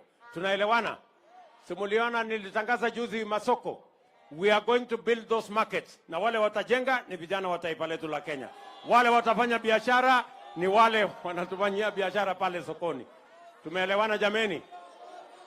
Tumekubaliana? Si ndio? Wacha niwaambie hivi. Na nimesema katika hii budget yetu nataka msome vizuri. Ndio unaona watu wengine hatu wanaipinga. Mimi nimesema kwa hii budget hatutakuwa tunalete chuma ambayo imetengenezwa nchi nyingine, tutatengeneza steel yetu hapa Kenya. Hatutakuwa tunaleta simiti kutoka nchi nyingine, simiti tutatengeneza, tuko na lime, tuko na ile vitu yote inahitajika hapa Kenya, na tutapanua factories zetu, vijana wapate ajira katika hizo factories, tukuze uchumi wa taifa letu la Kenya. Nimesema vile vile mambo ya kwenda kuagiza furniture. Ati watu wanaenda kuleta kitanda kutoka Marekani. Ati wengine wanaenda kuleta viti kutoka China. Ati wengine wanaenda kuleta sijui kitanda sijui kutoka wapi. Mimi nimesema hiyo kazi yote ya kuleta bidhaa kutoka nje tunafunga, ndio vijana hawa wa Kenya wapate nafasi ya kutengeneza hizo mali yote, kwa sababu we need to create jobs for these young people. Mimi nauliza nyinyi watu wa Thika. Mimi niwaulize. Yaani ati kuna watu wanatuambia wanataka kuendelea ati kuagiza kitanda kutoka China. Ate kuagiza viti kutoka China, ate kuagiza meza kutoka China. Mimi nauliza nyinyi, kwani hii kutengeneza kitanda iko na science kiasi gani? Kutengeneza kitanda inahitaji science mingi? Si kitanda kutengeneza ni mbao na randa na musumeno na nyundo na musumari, si kitanda iko tayari? Kama mtu hataki kulala kitanda imetengenezwa na Wakenya, alale chini. Ama namna gani? Neguo kana tiguo. Kwani iko makosa tukitengeneza na vijana hawa wa Kenya jameni? Na nimewapatia notice. Nimewaambia hata hii viatu hatutakuwa tunalisha umbwa ile ngozi ya ng'ombe yetu. Kuanzia in another 2 years maximum 3 years tutakuwa tunatengeneza viatu zetu hapa Kenya, na hawa vijana watafanya hiyo kazi. Neguo. Tunaelewana jameni? Mnasema tuendelee hiyo barabara? Ndio mimi nataka niwaambie wale jamaa wako Nairobi wananiuliza ati mimi nimeenda kufanya nini Kiambu, ati mimi nimeenda kufanya nini Thika, ati mimi nimeenda kufanya nini huko kwa Wakenya. Mimi nataka niwaambie wale jamaa wako Nairobi, mimi ni mfanyikazi ya hawa wananchi. Hawa wananchi ndio walinipatia hii kibarua, na mimi nimeleta report form hapa, mjue ya kwamba ile kazi mulinipatia nimefikisha wapi. Nimewaambia mambo ya uchumi mahali nimefikisha. Nimewaambia ile mambo ya CRB mahali nimewafukuza. Nimewaambia mambo ya Hustler Fund mahali imefika. Nimewaambia mambo ya masomo ya watoto wetu mahali imefika. Nimewaambia mambo ya kuzalisha chakula mahali imefika. Nimewaambia mahali ya kupanga ajira ya hawa vijana mahali imefika. Hiyo ni report form mzuri, ama mnataka mnikae kwa ofisi Nairobi? Sinikuje niwaeleze vile kazi mlinipatia nimefikisha wapi? Ni kweli ama si kweli? Sisi tulikubaliana wera ni wera, na kila mtu anang'ane na ila hako naye. Si hii mmenipatia ning'ang'ane nayo, ama namna gani? Tuko pamoja? Ile ya mwisho nimewaambia hawa majamaa, nimewaambia mambo mawili. Hawa jamaa nimewaambia number 1, mambo ya vita, kuharibu mali ya watu, kuharibu biashara ya watu, kuchoma lami, kuharibu mali ya umma. Hiyo watafute nchi ya kwenda kufanyia, haitafanyika tena katika Kenya hii. Ama namna gani watu wa Thika? Kwani mnataka hawa watu waendelee kuchoma lami yetu for how long? Mnataka hawa watu atiwanunue vijana, atiwaende wapige mawe polisi, wachome barabara, waharibu biashara ya kina mama, waharibu biashara ya watu, watu hawajaenda watoto hawajaenda shuleni, watu hawajaenda kazini. Hiyo si ni tabia mbaya? Nimewaambia, I am the president of Kenya. You will not continue to destroy property. Violence will never be a part of the politics of the Republic of Kenya. Mtu kama ako na maneno, na kama mtu anaona ya kwamba inafaa atupe mawe, atafute bibi yake na watoto wake waende watupe mawe, awachane na vijana wa taifa letu la Kenya. Ama namna gani? Sasa ndio mjue hawa watu wako na unafiki. Yaani watoto ya hii watu, si mmesikia watoto wao wako East Africa Assembly huko? Ni wabunge. Alafu wanachukua watoto wao wanapeleka bunge. Watoto wa Wakenya wengine wanaambia chukua mawe, piga polisi. Sio watu washindwe? Si washindwe? Nimeambia wakwende kabisa. Sijui kama tunaelewana. Jambo la pili, hawa watu pia wamezoea tabia mbaya.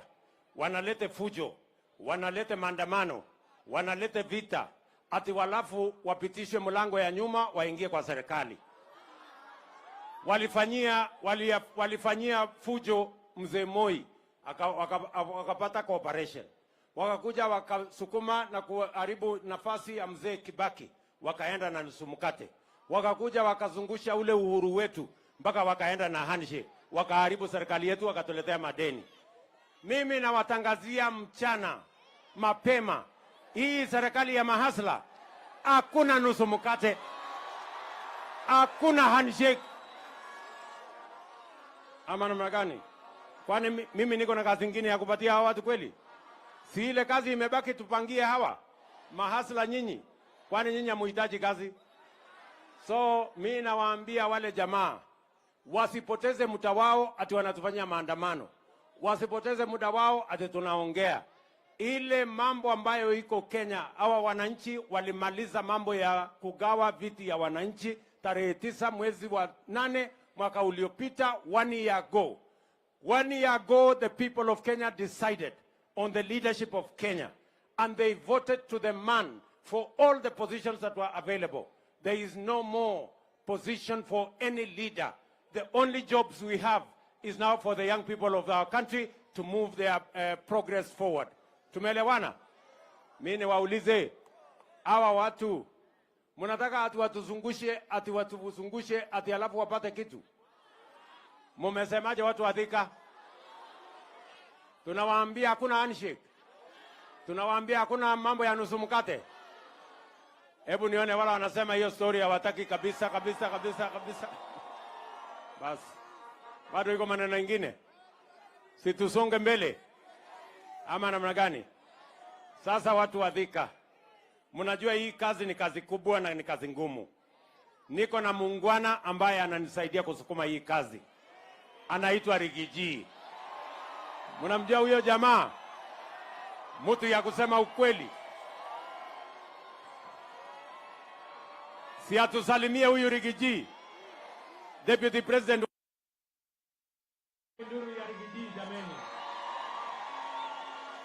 Watu wa Thika mjambo. Muriega andu a Thika. Muriokuwa andu aitu. Ni mwana muthamaki witu. Uyu wetagwo Ruto. Ni nyo mwamuthurire. Kuringiririo kana kwendera. Asanteni sana watu ya Thika. Rais wetu tunakushukuru sana kwa ziara yako ya maendeleo katika Mlima Kenya. Rais wetu alianza safari ya Mlima Kenya siku ya Jumamosi iliyopita. Pale Githurai akafungua mradi wa maji wa kusaidia watu ya eneo hili. Tukatoka hapo tukakuja hapa tukavuka River Chania ambaye ndio chanzo ya mfalume ya Mount Kenya anaanzianga safari yake akielekea katika ikulu dogo ya Sagana. Tukatoka hapo tukaenda mpaka pale Keno Murang'a akafanya kazi. Tukatoka hapo mpaka Kirinyaga, tukatoka hapo mpaka Nyeri. Amepata nafasi ya kuzunguka katika kaunti zetu akiangalia mambo ya maendeleo. Pia amepata nafasi ya kukaa na magavana wetu wote 11. Amepata nafasi ya kukaa na wabunge wote na maseneta kupanga maendeleo. Nataka nihakikishie watu ya Mount Kenya, rais kwa hii siku 5 maendeleo ya Mlima Kenya imepangwa ikapangika. Niguo andu aitu. Niguo andu a Thika. Ndiagicokirie ngathoma. Ni mwatwikire wega. Twina njamba eno. Matutiari handu hega. Kwanza ndani ndari handu haceke muno. Manjekeraga Kinyabura inde ngaikara nginya mandi. Niguo kimenya kwi Ngai matu-ini ri. Thigari iria ciangiraga nicio cinangagira. Niguo nitukurugama na njamba eno. rais wetu tunakwambia kutoka hapa Mount Kenya, tulikuchagua mchana mwaka moja uliopita, na wewe tulikuchagua kama rais peke yako. Hakuna vile mtu yeyote atalete fujo apitie mlango ya nyuma ati akuje kwa serikali yako. Huyu mzee ya maandamano akitaka kuwa rais wa Kenya, agojee 2027 akuje tukutane kwa Dembe. Neguo. Na rais wetu hapa katika Mlima Kenya, sisi ni watu ya kutafuta mali na kuchunga mali. Na siku hii watu ya maandamano waliharibu mali ya watu huko Nairobi. Tulisema hapa Mlima Kenya hakuna maandamano. Na hao watu ya mlima wakasema wahitaji askari kulinda mali yao. Na kwa hivyo tungetaka kusema katika eneo hili na Kenya nzima, mambo ya maandamano hatutaki, tunataka maendeleo. Nitoiguithania andũ aitũ. Nitũkũrũgama na njamba ĩno. Nitũkũrũgama nayo. Kwoguo ngwenda kũmwĩra mũirĩtu ũyũ wanyu ũgwĩtwo Alice, nĩmũmwendete? Hau nĩki. Hau mũtiehĩngĩcire. Nĩmũkũmũnyitĩrĩra. Na seneta witũ Karũngũ wa Thang'wa, nĩmũkũmũnyitĩrĩra. Na ngavana ũgwĩtwo wa Matangi, nĩguo? Nĩmũkũmũnyitĩrĩra. Kĩama kĩanyu nĩ kĩrĩkũ? Nĩ UDA? Harambee! Nĩ gĩa kũu gĩtikwenda thogithi.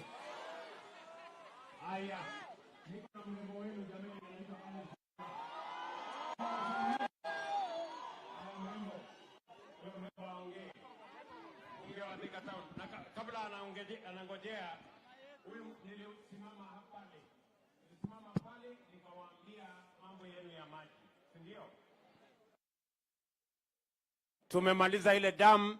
Juzi nilifungua hiyo maji kule Githurai, hiyo maji inaenda mpaka Juja, hiyo maji inaenda mpaka Ruiru, lakini haikukuwa na mpango ya kuja hapa Thika Town. Leo asubuhi nimeweka shilingi bilioni 4.5 ili maji hiyo itoke mfereji mpaka Thika Town hapa.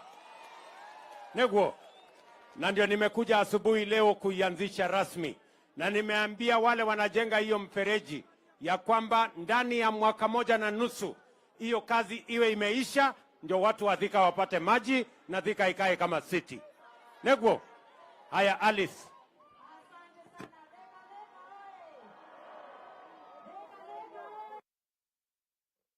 237 oye! Iko wapi makofi yetu ya rais? Andũ a Thika nĩ mwakena? Ndĩrenda kwamba kwaria na Gĩkũyũ nĩgetha njarie na Gĩthweri. Ndĩrenda mũkiri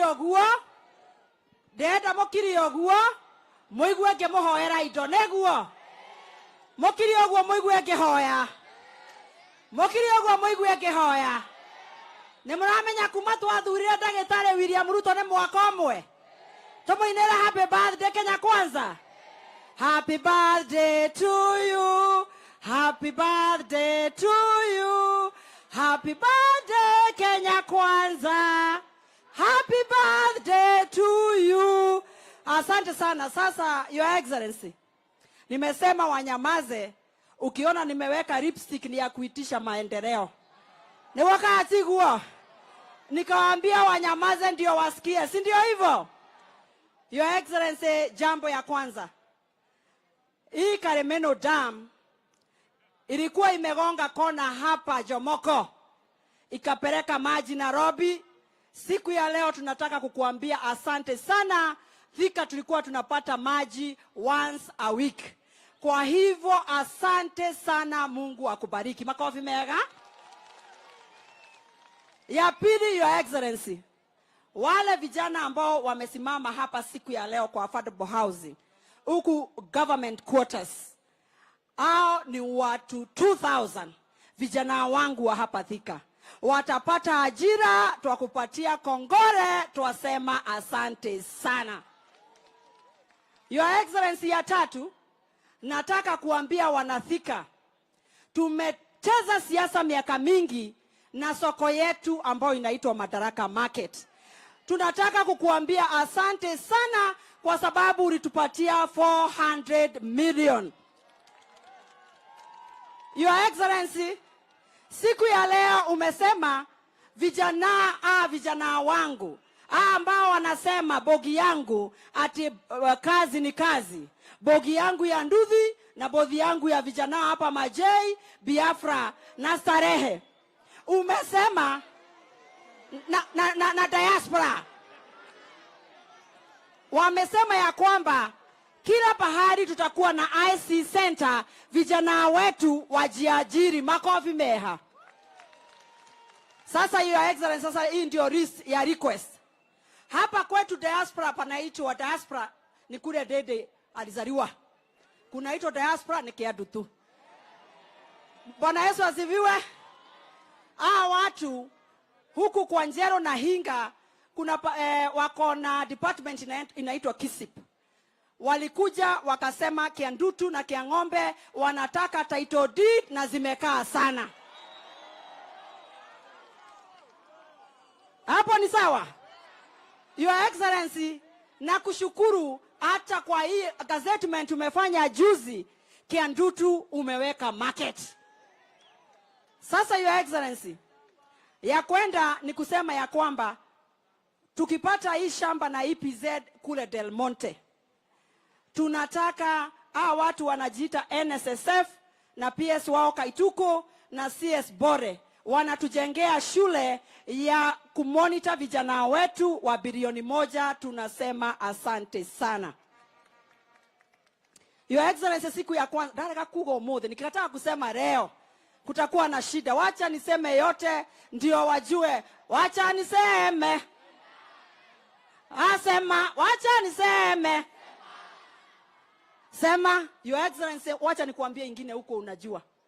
Ule ambayo anaitwa CS wetu Chergui na PS wake wanazunguka huku, wameenda kwa markets zetu zote, na next week wanakuja kwa watu wa Nduthi. Ile Hasra funds wanashikanisha watu 10 wanapatio Hasra funds. Watu wako chonjo, very soon ni pesa mfukoni. Utakuwa unasikia pesa mfukoni, biashara ndio isonge mbele. Wamama tu ni vile wanasema ya kwamba ile pesa yao ilikuwa ya women fund. Sasa ile group ambao walikuwa wanapata 500,000, uambie ule Chergui wale wamama ambao walikuwa wamefikisha hapo na wanalipa vizuri, wapatio 500,000 kusonga mbele mpaka milioni 1. Ni moyo goraje tirie. Nekege tigarete dina mbele. Haya, Mokereti, ukisikia Mokereti ni hapa tumesimama Your Excellency. Pale huyu Ndende Nyoro alikuwa anauza viatu.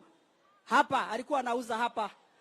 Wanasema ya kwamba ukimalizana na Madaraka Market ile iko pale chini Makongeni, sasa pia hao wakumbuke wako hapa nyumba ya hii building. Wako open air.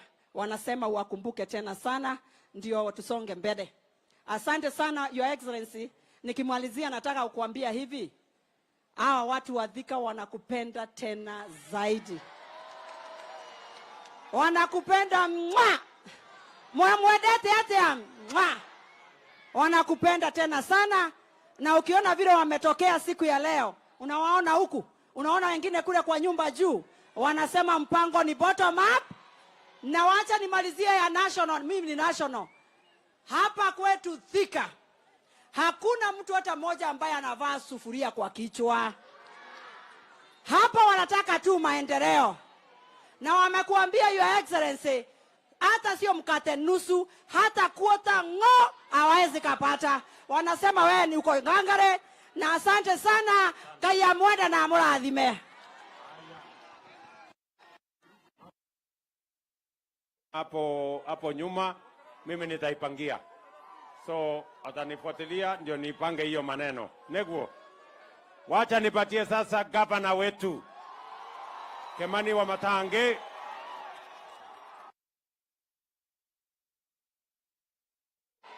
Wanavika hamjambo. Hamjambo wanakiambu. Tusalimianeni hivi wanakiambu. Asante. Mmefurahi kumwona rais wetu? Ni mwaka na kuona rais wetu vitu. Tumemwambia karibu. Your Excellency, our President, Deputy President wetu Rigathi Gachagua. Your Excellency, sisi tunawakaribisha hapa Kiambu. Na kwa vile umeshatuambia yako yote, Hatutaki kuongeza mingi alafu ile umetuambia itoke kwa kichwa ya wananchi. Tunataka wakumbuke birthday ya leo. Lakini tu wacha niseme mawili, Your Excellency, kwa vile mimi nataka nikushukuru personally. Kwa vile Your Excellency, nakumbuka asubuhi moja mapema nilikukujia na ukanialika na ukanisikiliza. Na wakati ule nilisikiliza, Your Excellency, hiyo jambo moja umetimiza, imetusumbua hapa sana Thika ya maji. Na siku ya leo rais wetu pale juu ametufungulia maji, na hiyo maji kwa muda wa miezi ambaye haitapita 3 itakuwa iko hapa Thika. Tuko sawa jameni? Ya pili, Your Excellency, kwa hizo soko zote umetupatia hapa Thika peke yake, Your Excellency, umetupatia soko moja, soko 6 kwa hii Thika peke yake. 6. Na Your Excellency, mimi nataka nikushukuru sana kwa vile najua sasa vijana wetu watapata kazi. Lakini kwa vile Your Excellency, hapa tuko na shida mingi. Wacha tu niseme moja. Hii stadium iko hapa Your Excellency. Nilikuomba juzi nikakwambia tunafungua ile Kirigiti. Hii Thika stadium hapa. Hii stadium mimi nimepeana pesa 95 million ya kujenga na tuweke ukuta yenye inashika vijana wetu hawa. Nimetengeneza, ngojeni kidogo. Hii ukuta Your Excellency nimetengeneza inakuwa ni stalls kwa ukuta, stalls 88 na nimeongeza sasa zimekuwa stall 156. Ile Your Excellency, ukiniongeza pesa kidogo tushikiane hii mradi, tuta accommodate hao vijana wachuuzi 250 kwa hii ukuta peke yake. Bila kuingia stadium, watakuwa kwa hii ukuta. Your Excellency, nitakuomba kwa huo mjengo unishikilie, tuweke vijana 250 hapa kwa hiyo kazi. Yangu Your Excellency, ya mwisho, Your Excellency, nataka ni confirm kwako wakati na kushukuru ya kwamba sisi kama serikali ya kaunti ya Kiambu, hii kazi ambayo umetupatia sasa ya kutengeneza affordable housing itatembea kama gari mara moja. Na sisi hao vijana sasa utakuwa unapata hapa vijana wako busy kila saa. Niombe Your Excellency, hapa ombi langu tu Your Excellency, niombe hao vijana wetu kwa vile tunataka wawe na kazi, vile umetuambia hapa hii mambo ya EPZ. Nataka ni confirm mbele hawa wananchi Your Excellency that Kiambu County we have no dispute at all kwa Del Monte land. Sisi tuko na barua kutoka kwa National Land Commission. Tumefanya allocation ya 100 acres na tumegazette already. Your Excellency, nitakupatia hiyo makaratasi uone ya kwamba hapa ndio kunafaa kukuwa na EPZ. Your Excellency, population yetu hapa, angalia hao vijana wote Your Excellency, population ya Thika tumekaribia karibu watu 1,000,000 Your Excellency. Hawa ndio wanastahili. Na Your Excellency, vijana wengi wako karibu na hiyo ardhi ya Del Monte hapa.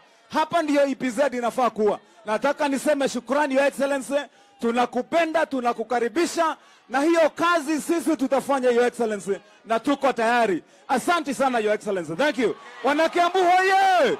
Wanakiambu hoye! Tunasema rais wetu karibu. Tunamwambia happy birthday. Aya, asante Your Excellency. Thank you very much, sir. Kikishie Bwana Kimani wa Matangi, nataka nikuhakikishie hiyo mradi ya mambo ya affordable housing, vile county sasa wamekubaliana na sisi, hata haitatembea kama gari, itatembea kama risasi. Si ndio? Itembee kama risasi, ndio itembee haraka haraka. Na vile vile mambo yenu ya maji tutaikamilisha. Na hiyo umesema ya soko, huyu mungwana gavana wenu amesema tuko na soko 6. Wacha nikuhakikishie Bwana wa Matangi, ndani ya miaka 3 tutawajengea hawa wangwana wa Kiambu soko 20. 6 ni ya mwaka huu.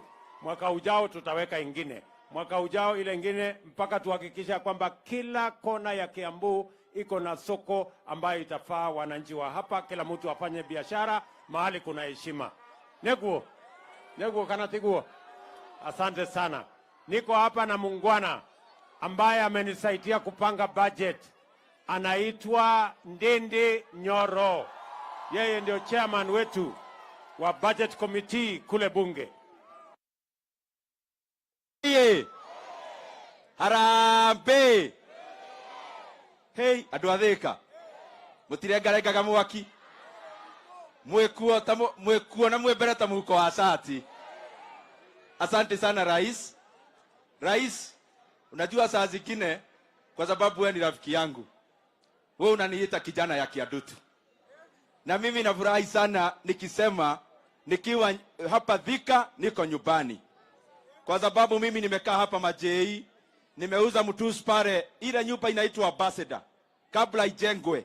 Hapo masaa hii ya jioni kazi yangu ilikuwa ni 10 bau ni bei ya kufunga.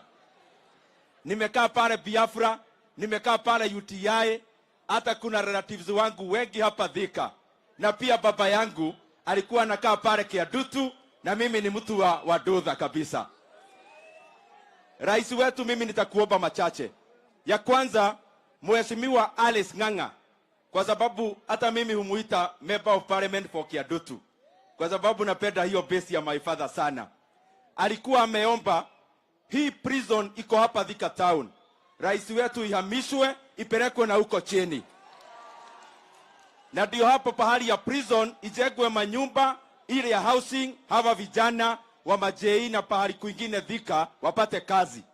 Mheshimiwa Rais, pia na kushukuru sana kwa sababu huyu Mheshimiwa Alice alikuja kwako na akakuomba tujenge TVET hapa Thika, na ukaniamurisha tuweke pesa pale Kigajo tujenge Technical Training Institute, ndio hawa vijana wapate pahali ya kupata course ya ufundi. Rais wetu, leo tunafunga hii safari tumekuwa nayo Mount Kenya, na launch miradi mingi sana.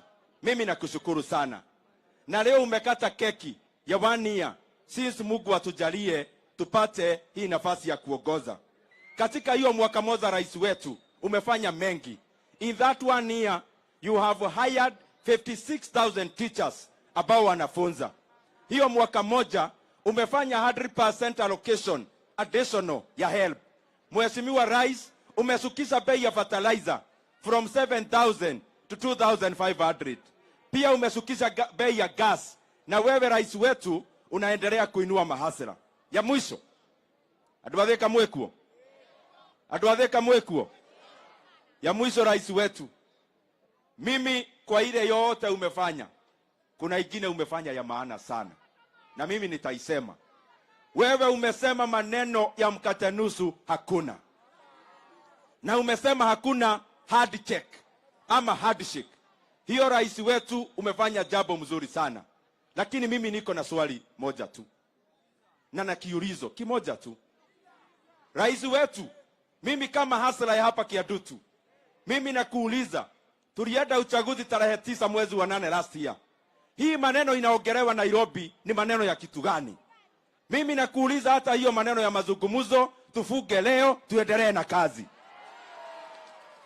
Tufuge hiyo mazungumzo, tufuge hiyo dialogue, tuendelee na barabara na housing project. Thank you mono, na Ngai amurathime.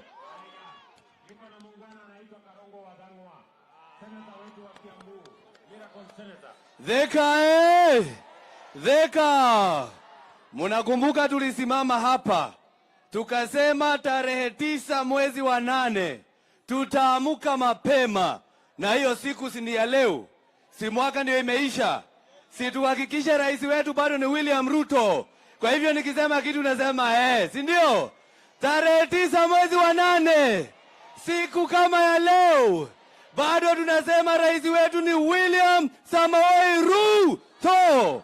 Mheshimiwa Rais, mimi kama senator, kazi yangu tu ni kupitisha pesa ikuje hapa county, na tumepitisha bilioni 12 ambayo umeanza kuleta hapa county. 25 days ago ulipatia gavana wetu Kimani wa Matangi 1 billion. In 5 days rais wetu unaleta another 978 million. Si kazi itafanyika Kiambu? Si kazi itafanyika Kiambu? Mimi wewe ukipatiwa basari, ujue Karongo Athang'wa ndiye ameleta hiyo Kiambu. Wewe ukiona barabara inafanyika hapa na gavana na MCA, wote tunafanya kazi pamoja. Kwa hivyo nawashukuru sana, Mungu awabariki na muthio na mbere kunyitira thirikari ya rais wetu. Jetagwo Karogo Athang'wa, the miracle senator of Kiambu County. Asanteni sana.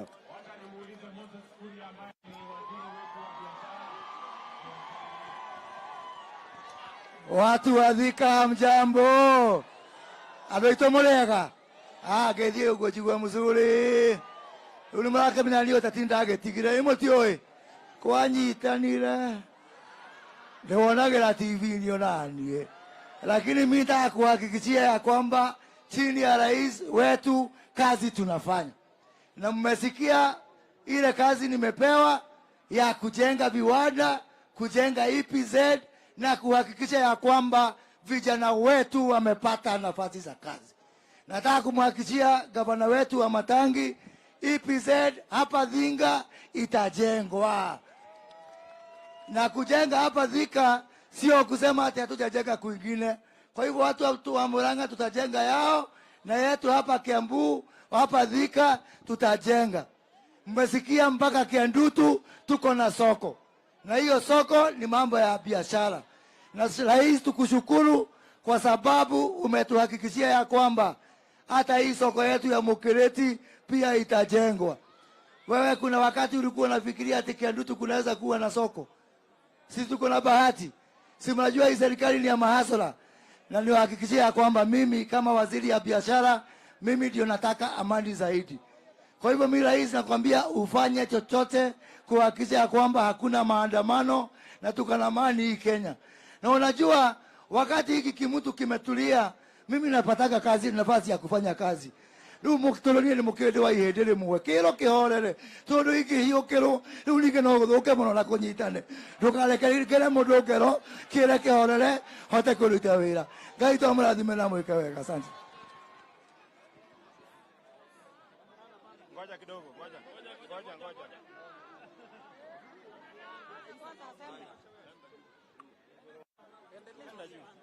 Panda juu. Ama uache nipande. Tuko na mama wetu wa kaunti Anne wa Moradha. Mpigeni makofi jamani hiyo mama. Thika vijana asante sana Mheshimiwa Rais, tunakushukuru kwa kuja hapa Thika na pia kukamilisha safari yako katika Mount Kenya ukiwa hapa Thika.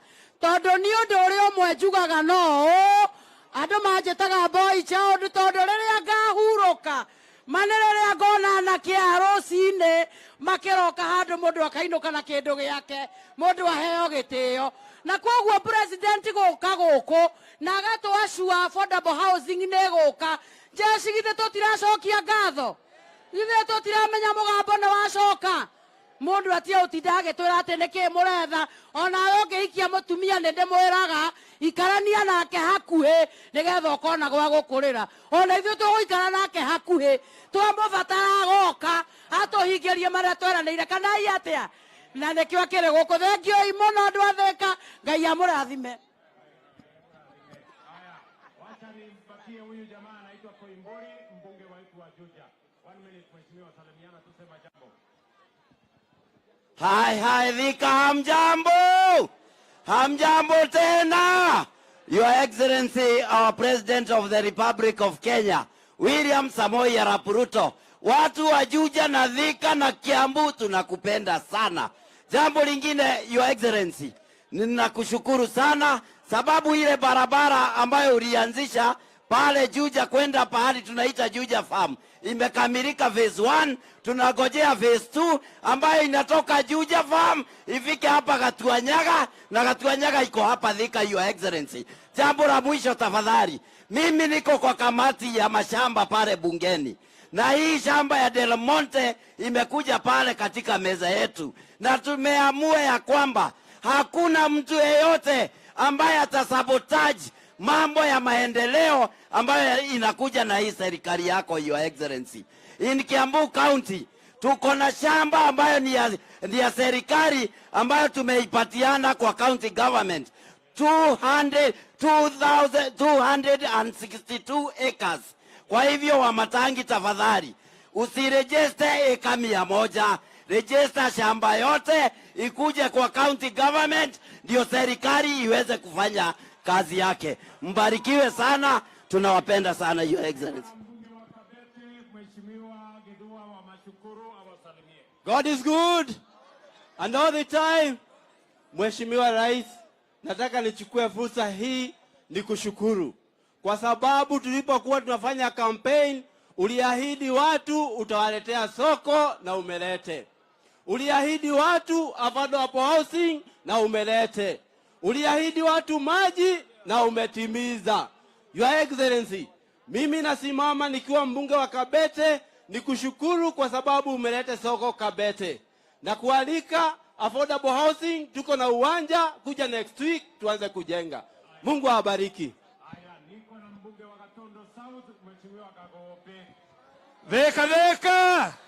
Dheka. Mimi maneno ya maendeleo rais ameongea. Simesikia maneno ya maendeleo amesema yote. Si ni kazi tupu, kazi ya manyumba, kazi ya barabara, kazi ya kuhakikisha watu wana biashara. Lakini mimi nina swali moja jameni. Sasa hii maneno yote tutaacha tuanze maandamano. Githuri kimwe gikuru nikyo yotora gitugia kumana itine ite tu gaini. Inyo yatumia woko githuri kiu no mukihe. No mukihe inywe. Githuri kiu nigithie na kou ithio tutoera ni William Samoei Ruto president wetu. Asanteni sana, Mungu awabariki. Niko na mbunge Kahangara, mbunge wetu Walari awasalimie. Aya, Ndwathika Muriega, nisalimie kwa hewa. Asante. Your Excellency, nataka niseme tu jambo moja. Kwamba hii safari ambayo umefanya ya kuja katika mlima tulikuwa tumeingoja sana. Kana tigwa andũ aitũ. Tondu turendaga kwirwo ati kwenu thumugate kana gutire. Ni murenda thumugate? Your Excellency, tumekataa hiyo. Nataka nikushukuru kwa maendeleo ambayo umetuletea hapa, mambo ya soko. Hata ile soko yangu inaitangwa soko mjinga, sasa itakuwa soko mwerevu sababu imejengwa, inaanza kujengwa. Tunakushukuru sana kwa barabara za Maumau na mengine maendeleo. Asanti watu ya Thika kujitokeza, Mungu awabariki.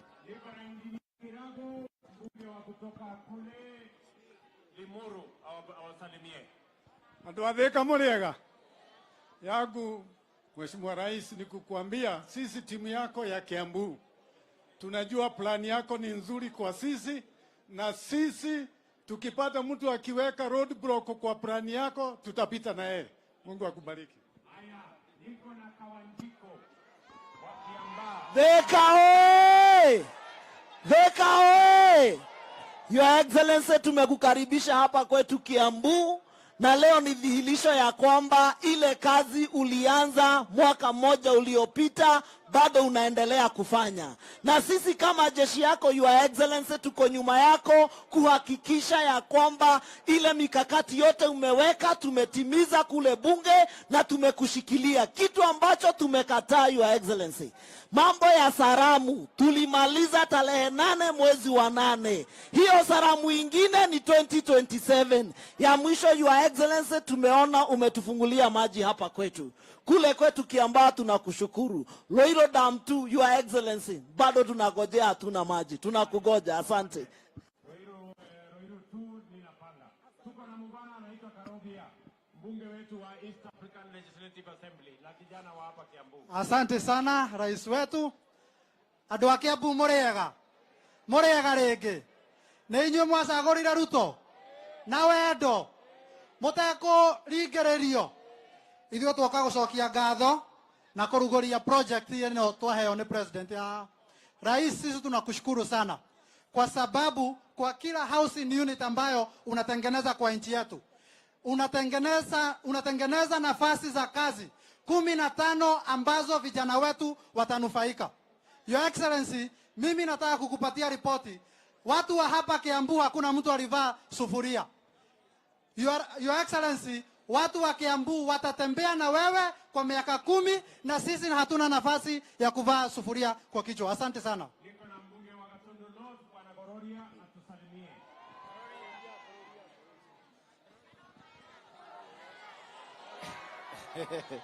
Asante sana Your Excellency. Thika Thika. Naitwa Njoroge Kururia, mbunge Gatundu North. Karibu sana Kiambu County. On behalf of the people of Gatundu North, tunasema asanti kwa sababu ya maji ya Karemeno imetoka pale kwetu, na uliniahidi utakuja hata sisi utupe maji. Na pia tunakuja kufungua land registry. Tumeongea na waziri wa mashamba na koti ziko karibu kuisha. Thank you, Excellency.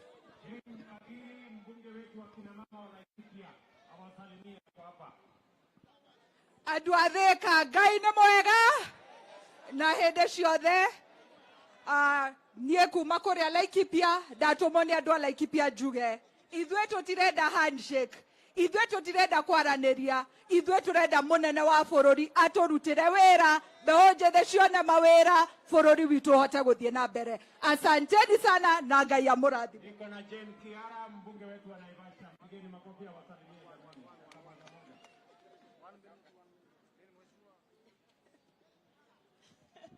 Thika mko na ithuĩ twathurire Ruto, twarĩ arĩu, twarĩte mĩthaiga, ona tũngĩba tũmũthure rĩngĩ to tũkũmũthura.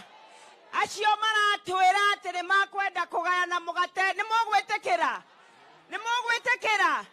Sisi ni watu wa Ruto na serikali yake, na hata kama tunachaguana kesho ama 2027 bado tuko gangari, Your Excellency. Thank you very much. Niko na mama anaitwa Betty Maina, mbunge wetu wa kina mama wa Murang'a. Ngai nĩ mwega na hĩndĩ ciothe. Tarehe 9 mwezi wa 8 mwaka uliopita, rais ndio tuligawa viti. Next time tunagawa viti ni tarehe 10 mwezi wa 8 2027. Kama tumekugawia kiti ujaribu kugawa, sisi hatuko hapo. Nemokwenda ngeithi kana ngeithi kwa inoro. Nemorenda arerio kana tigana nake. Kama mtu anataka kuongeleshwa aende nyumbani mapema akaongea na bibi yake. Asanteni sana.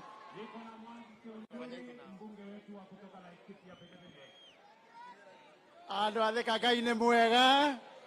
Ndũ tũgeithie itoneka tondũ mũrathĩka mũrĩ kwega. Twamwĩrire wega tũthiĩ tũkamathe, kana tiguo? Thirikari ya Uhuru wa Kenyatta yatũtigire o ũrĩa ndamwĩrĩte na Joshua wa ciũra. Atĩ Joshua wa ciũra gaire mĩcing'oe akĩriganĩrwo nĩ ciũra. Ĩno ya William Samoei Ruto tũraugire nĩ ithuĩ twathire ihĩta, nĩ ithuĩ twathire kũmatha, tũtaherwo itaha ritũ kũringana na ũingĩ witũ.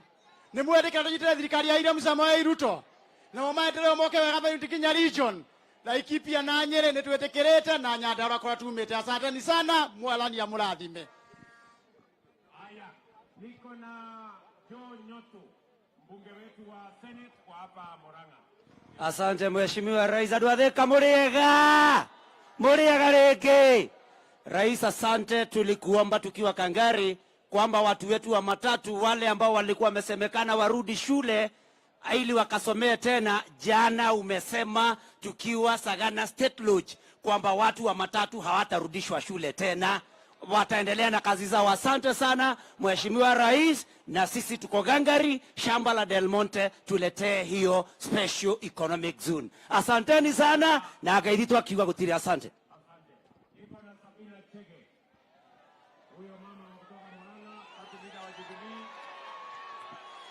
Andũ a Thika mũrĩega, nĩ mwendete njamba ĩno? Kĩnyonie ũguo ngorwo nĩ mũmwendete.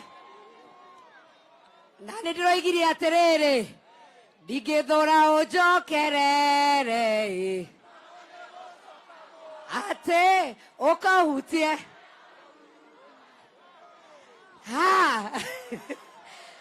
Nĩ mwendete William Samoei Ruto, nĩ inyuĩ mwaumĩrire, nĩ mũraugire mũtikwenda maandamano, na ndĩroigire nĩ ngũmũnyitĩrĩra tũthiĩ thabarĩ ĩmwe, tondũ thabarĩ ya mũndũ ũmwe thiagĩrwo kĩ? Ngai witũ amũrathime. Asanteni sana.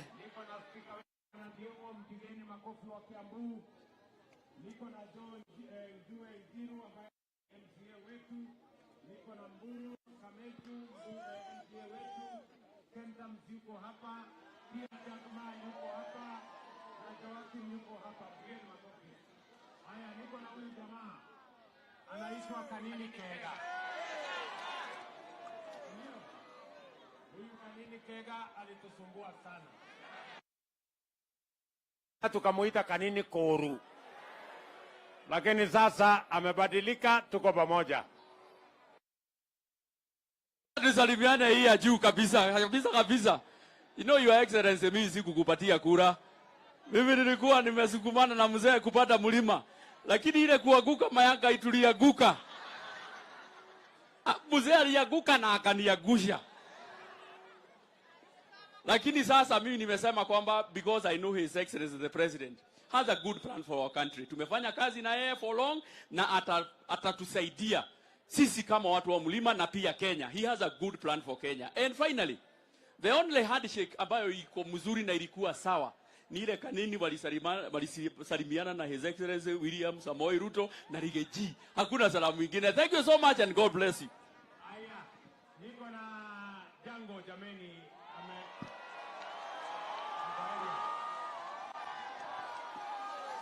Jango Jango asante sana Mheshimiwa Rais kwa kuja kwetu, kuja hapa.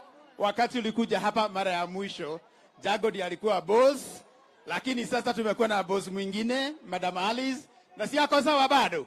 Na si yako sawa. Na sasa sisi kitu yetu ya ugavana inakuja miaka 4, na nataka kuuliza Rais, Jango ako hapa na ako free. Hapo sawa?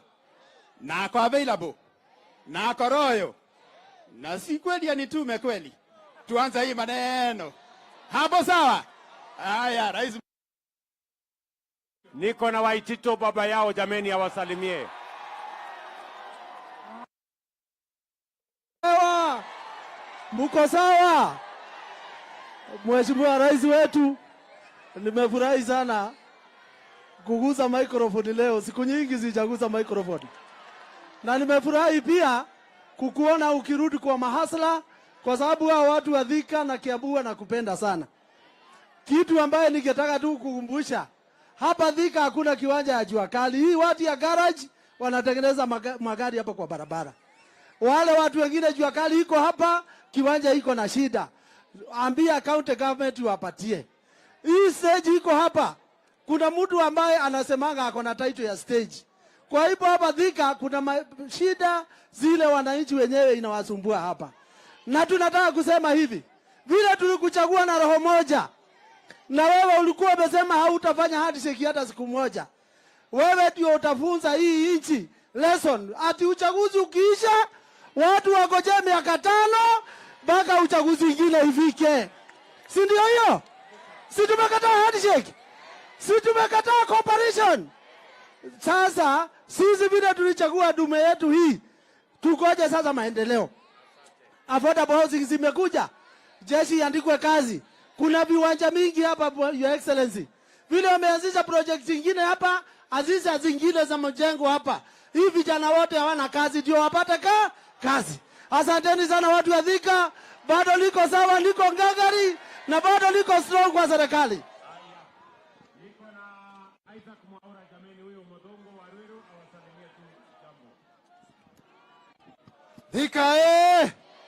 Thika Murega ni mwerete president witu ni ndakwenda kumucokeria ngatho tondu umuthi ni mweri 9 exactly 1 year tangu tuchague William Samoei Ruto awe rais wa Kenya, si ndio?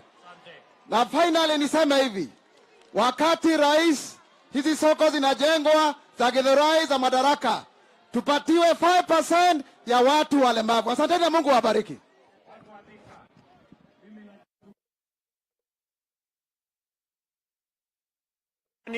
Kwa kuja kutusikiza. Mimi nawahakikishia hii safari tutatembea pamoja. Mungu atatujalia na tutafika mahali tunaenda pamoja. Nawatakia heri, nawatakia baraka ya Mungu. Mwadhani ya muradhime. Mungu wabariki sana. Asanteni sana watu wa Thika. Thank you.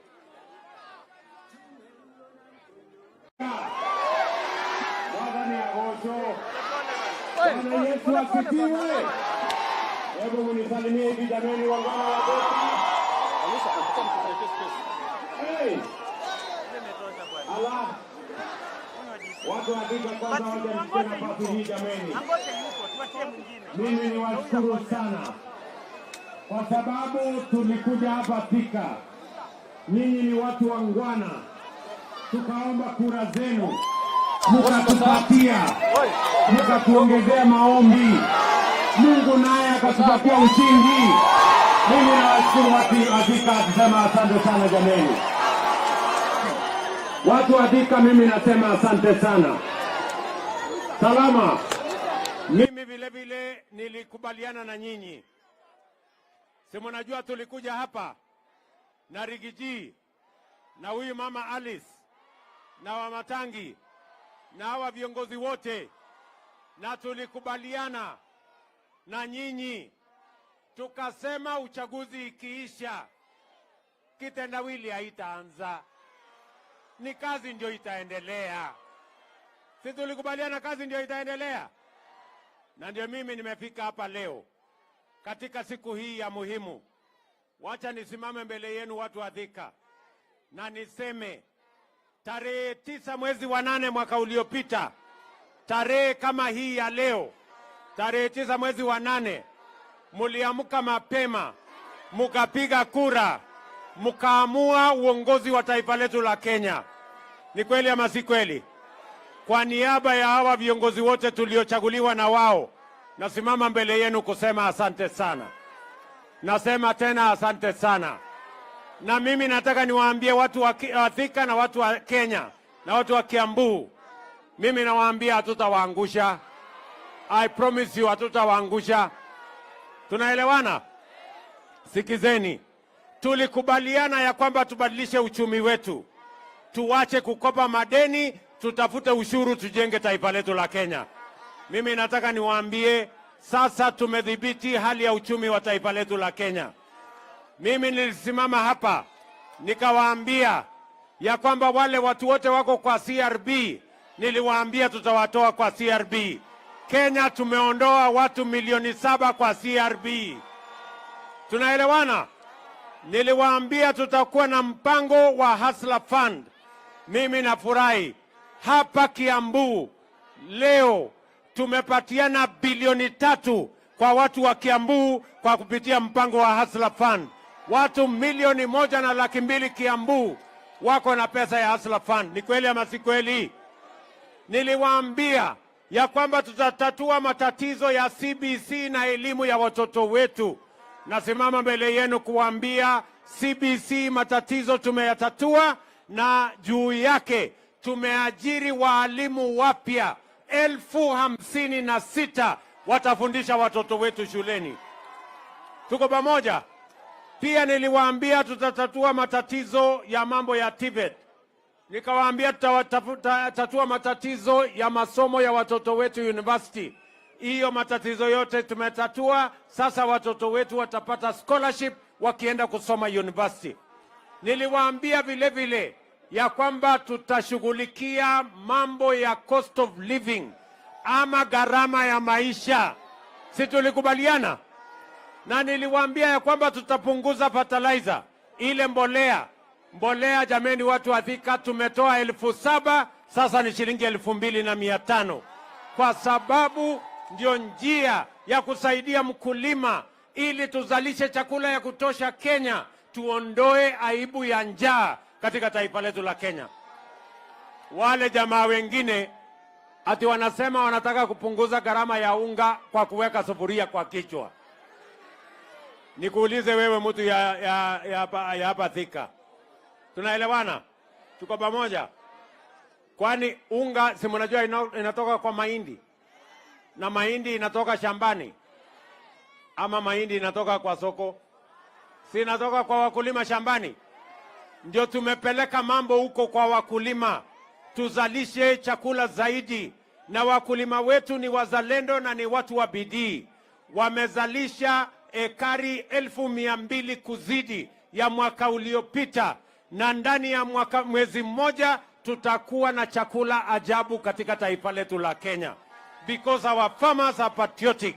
And I want to tell the people of Kenya, we are on the right trajectory. Na mambo ya kupunguza gharama ya maisha tunaishughulikia. Mimi nataka niwaambie wale wengine, wacheni kutusumbua na maandamano. Wacheni kuvaa sufuria kwa kichwa. Haiwezi kupunguza gharama ya unga. Haiwezi kupunguza gharama ya maisha. Hata kwa dawa, hata kwa maandamano, hata kwa uchawi, hata kwa uganga, bei ya unga haiwezi kupungua kwa kuweka sufuria kwa kichwa, ama namna gani jameni? Ukiweka sufuria kwa kichwa ati bei ya unga ipungue, si hiyo ni ujinga? Si ni upumbavu? Ama ni yote mbili? Yote mbili. Sijui kama tumeelewana. Tukakubaliana ya kwamba tutapanga ajira ya hawa vijana. Tuko pamoja?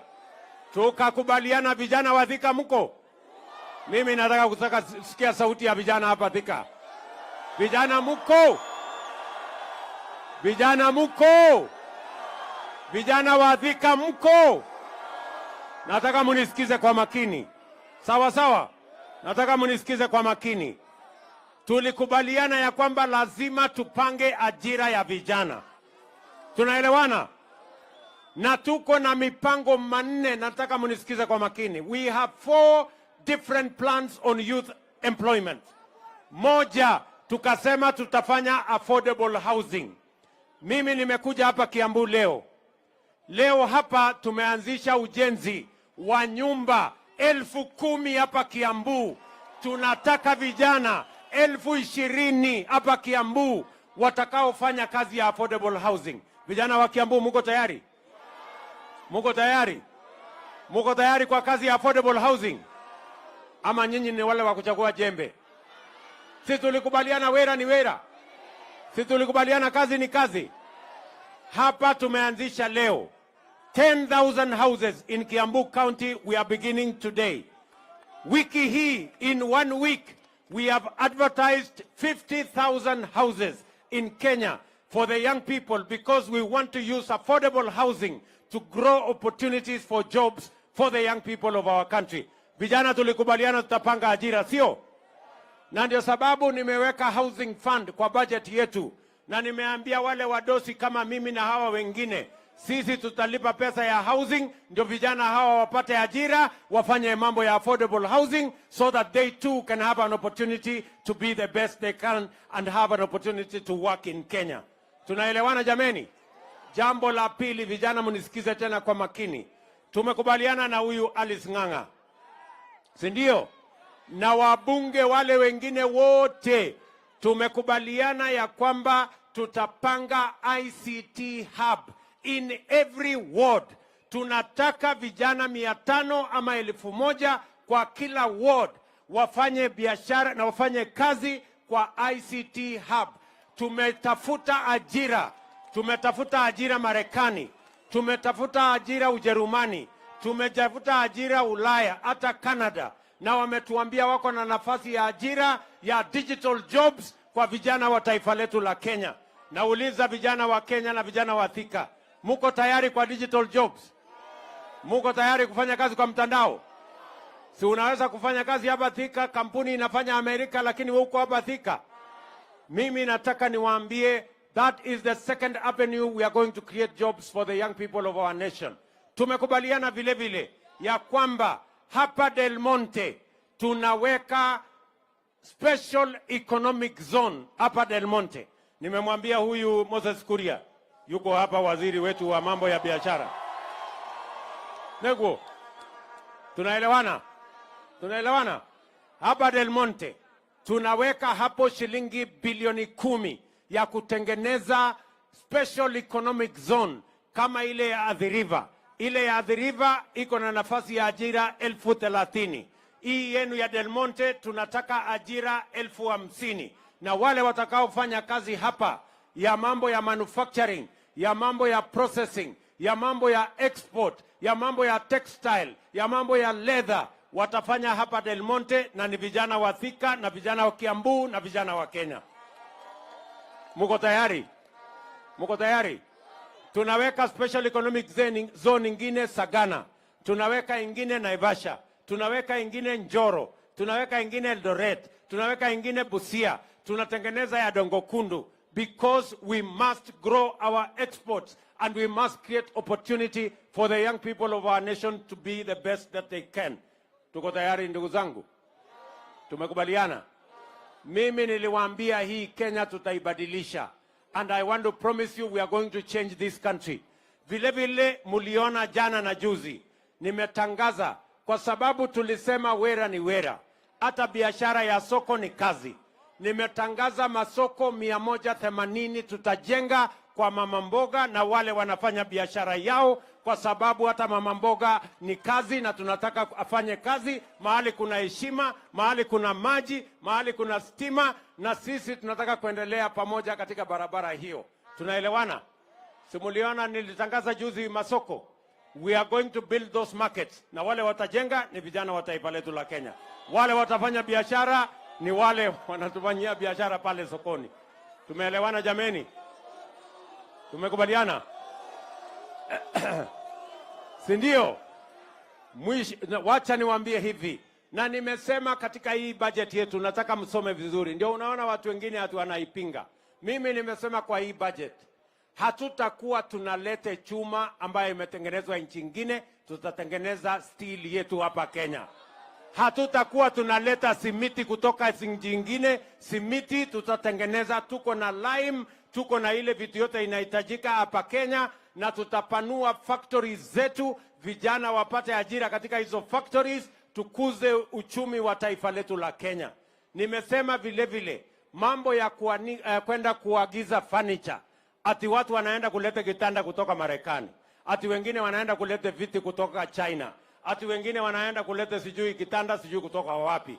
Mimi nimesema hiyo kazi yote ya kuleta bidhaa kutoka nje tunafunga, ndio vijana hawa wa Kenya wapate nafasi ya kutengeneza hizo mali yote, kwa sababu we need to create jobs for these young people. Mimi nauliza nyinyi watu wa Thika. Mimi niwaulize. Yaani ati kuna watu wanatuambia wanataka kuendelea ati kuagiza kitanda kutoka China. Ati kuagiza viti kutoka China, ati kuagiza meza kutoka China. Mimi nauliza nyinyi, kwani hii kutengeneza kitanda iko na science kiasi gani? Kutengeneza kitanda inahitaji science mingi? Si kitanda kutengeneza ni mbao na randa na musumeno na nyundo na musumari. Si kitanda iko tayari? Kama mtu hataki kulala kitanda imetengenezwa na Wakenya, alale chini. Ama namna gani? Neguo kana tiguo. Kwani iko makosa tukitengeneza na vijana hawa wa Kenya jameni? Na nimewapatia notice. Nimewaambia hata hii viatu hatutakuwa tunalisha umbwa ile ngozi ya ng'ombe yetu. Kuanzia in another 2 years maximum 3 years tutakuwa tunatengeneza viatu zetu hapa Kenya, na hawa vijana watafanya hiyo kazi. Neguo. Tunaelewana jameni? Mnasema tuendelee hiyo barabara? Ndio mimi nataka niwaambie wale jamaa wako Nairobi wananiuliza ati mimi nimeenda kufanya nini Kiambu, ati mimi nimeenda kufanya nini Thika, ati mimi nimeenda kufanya nini huko kwa Wakenya. Mimi nataka niwaambie wale jamaa wako Nairobi, mimi ni mfanyikazi ya hawa wananchi. Hawa wananchi ndio walinipatia hii kibarua, na mimi nimeleta report form hapa, mjue ya kwamba ile kazi mulinipatia nimefikisha wapi. Nimewaambia mambo ya uchumi mahali nimefikisha. Nimewaambia ile mambo ya CRB mahali nimewafukuza. Nimewaambia mambo ya Hustler Fund mahali imefika. Nimewaambia mambo ya masomo ya watoto wetu mahali imefika. Nimewaambia mambo ya kuzalisha chakula mahali imefika. Nimewaambia mahali ya kupanga ajira ya hawa vijana mahali imefika. Hiyo ni report form mzuri ama mnataka mnikae kwa ofisi Nairobi? Sinikuje niwaeleze vile kazi mlinipatia nimefikisha wapi? Ni kweli ama si kweli? Sisi tulikubaliana wera ni wera. Na kila mtu anang'ane na ila hako naye. Si hii mmenipatia ning'ang'ane nayo. Ama namna gani? Tuko pamoja? Ile ya mwisho nimewaambia hawa majamaa. Nimewaambia mambo mawili. Hawa jamaa nimewaambia number 1. Mambo ya vita. Kuharibu mali ya watu. Kuharibu biashara ya watu. Kuchoma lami. Kuharibu mali ya umma. Hiyo watafute nchi ya kwenda kufanyia, haitafanyika tena katika Kenya hii. Ama namna gani watu wa Thika? Kwani mnataka hawa watu waendelee kuchoma lami yetu for how long? Mnataka hawa watu atiwanunue vijana, atiwaende wapige mawe polisi, wachome barabara, waharibu biashara ya kina mama, waharibu biashara ya watu, watu hawajaenda watoto hawajaenda shuleni, watu hawajaenda kazini. Hiyo si tabia mbaya? Nimewaambia I am the president of Kenya. You will not continue to destroy property. Violence will never be a part of the politics of the Republic of Kenya. Mtu kama ako na maneno na kama mtu anaona ya kwamba inafaa atupe mawe atafute bibi yake na watoto wake, waende watupe mawe, awachane na vijana wa taifa letu la Kenya. Ama namna gani? Sasa ndio mjue hawa watu wako na unafiki. Yaani watoto ya hii watu, si mmesikia watoto wao wako East Africa Assembly huko? Ni wabunge. Alafu wanachukua watoto wao wanapeleka bunge. Watoto wa Wakenya wengine wanaambia chukua mawe, piga polisi. Sio watu washindwe? Si washindwe? Nimeambia wakwende kabisa. Sijui kama tunaelewana. Jambo la pili, hawa watu pia wamezoea tabia mbaya. Wanalete fujo, wanalete maandamano, wanalete vita, ati walafu wapitishe mlango ya nyuma waingie kwa serikali. Walifanyia fujo mzee Moi, wakapata cooperation. Wakakuja wakasukuma na kuharibu nafasi ya mzee Kibaki, wakaenda na nusu mkate. Wakakuja wakazungusha ule uhuru wetu mpaka wakaenda na handshake, wakaharibu serikali yetu, wakatuletea madeni. Mimi nawatangazia mchana mapema, hii serikali ya mahasla, hakuna nusu mkate, hakuna handshake. Ama namna gani? Kwani mimi niko na kazi nyingine ya kupatia hawa watu kweli? Si ile kazi imebaki tupangie hawa mahasla nyinyi? Kwani nyinyi hamuhitaji kazi? So mimi nawaambia wale jamaa wasipoteze muda wao ati wanatufanyia maandamano. Wasipoteze muda wao ati tunaongea. Ile mambo ambayo iko Kenya, hawa wananchi walimaliza mambo ya kugawa viti ya wananchi tarehe 9 mwezi wa 8 mwaka uliopita, 1 year ago. 1 year ago, the people of Kenya decided on the leadership of Kenya, and they voted to the man for all the positions that were available. There is no more position for any leader. The only jobs we have is now for the young people of our country to move their progress forward. Tumeelewana? Mimi niwaulize hawa watu, mnataka ati watuzungushe ati alafu wapate kitu? Mumesemaje watu wa Thika? Tunawaambia hakuna handshake. Tunawaambia hakuna mambo ya nusu mkate. Hebu nione wala wanasema hiyo story hawataki kabisa. Basi. Bado iko maneno mengine. Si tusonge mbele. Ama namna gani? Sasa watu wa Thika, mnajua hii kazi ni kazi kubwa na ni kazi ngumu. Niko na muungwana ambaye ananisaidia kusukuma hii kazi. Anaitwa Rigiji. Mnamjua huyo jamaa? Mtu ya kusema ukweli. Si atusalimie huyu Rigiji. Deputy President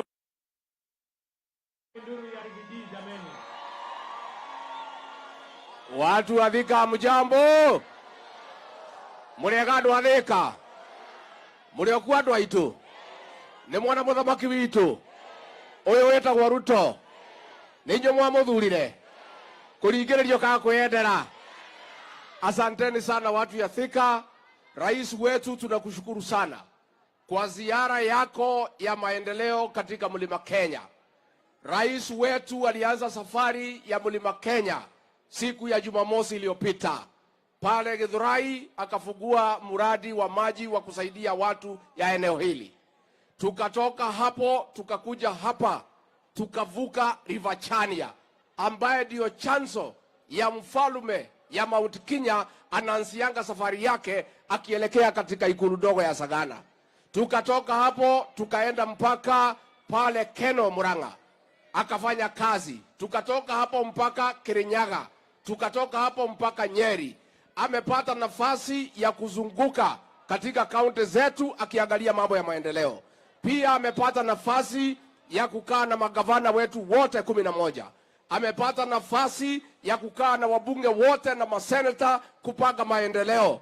Nataka nihakikishie watu ya Mount Kenya, rais kwa hizi siku 5 maendeleo ya Mlima Kenya imepangwa ikapangika. Neguo andu aitu. Neguo andu a Thika. Ndiagicokirie ngathoma. Ni mwatwikire wega. Twina njamba eno. Matutiari handu hega. Kwanza ndani ndari handu haceke muno. Manjekeraga Kenya bura inde ngaikara nginya mandi. Niguo kemenya kwe Ngai matu-inĩ rĩ, thigari iria ciangĩraga nĩcio cinangagĩra. Niguo nĩtũkũrũgama na njamba ĩno. Rais wetu, tunakwambia kutoka hapa Mount Kenya, tulikuchagua mchana mwaka moja uliopita, na wewe tulikuchagua kama rais peke yako.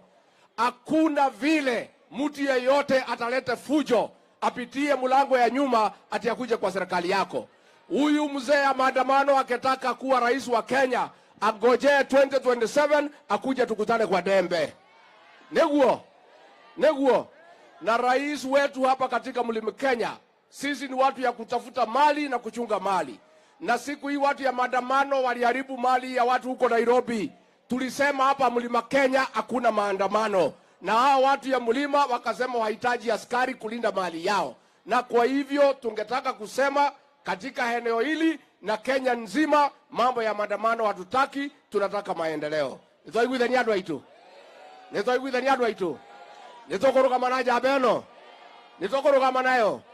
Kwoguo ngwenda kũmwĩra mũirĩtu ũyũ wanyu ũgwĩtwo Alice, nĩ mũmwendete? Hau nĩ kihi. Hau mũtiehĩngĩcire. Nĩ mũkũmũnyitĩrĩra. Na seneta witũ Karũngũ wa Thang'wa, nĩ mũkũmũnyitĩrĩra. Na ngavana ũgwĩtwo wa Matangi, nĩguo nĩ mũkũmũnyitĩrĩra. Kĩama kĩanyu nĩ kĩrĩkũ? Nĩ UDA. Harambee. Nĩ gĩa kũu gĩtikwenda thogithi.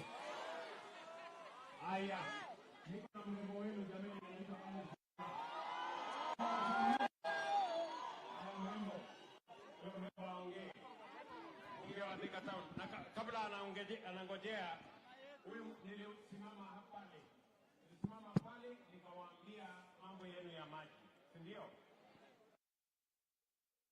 tumemaliza ile damu juzi. Nilifungua hiyo maji kule Githurai, hiyo maji inaenda mpaka Juja, hiyo maji inaenda mpaka Ruiru, lakini haikukuwa na mpango ya kuja hapa Thika Town. Leo asubuhi nimeweka shilingi bilioni 4.5 ili maji hiyo itoke mfereji mpaka Thika Town hapa. Neguo. Na ndio nimekuja asubuhi leo kuianzisha rasmi. Na nimeambia wale wanajenga hiyo mfereji ya kwamba ndani ya mwaka 1.5 hiyo kazi iwe imeisha, ndio watu wa Thika wapate maji na Thika ikae kama city. Neguo. Haya Alice.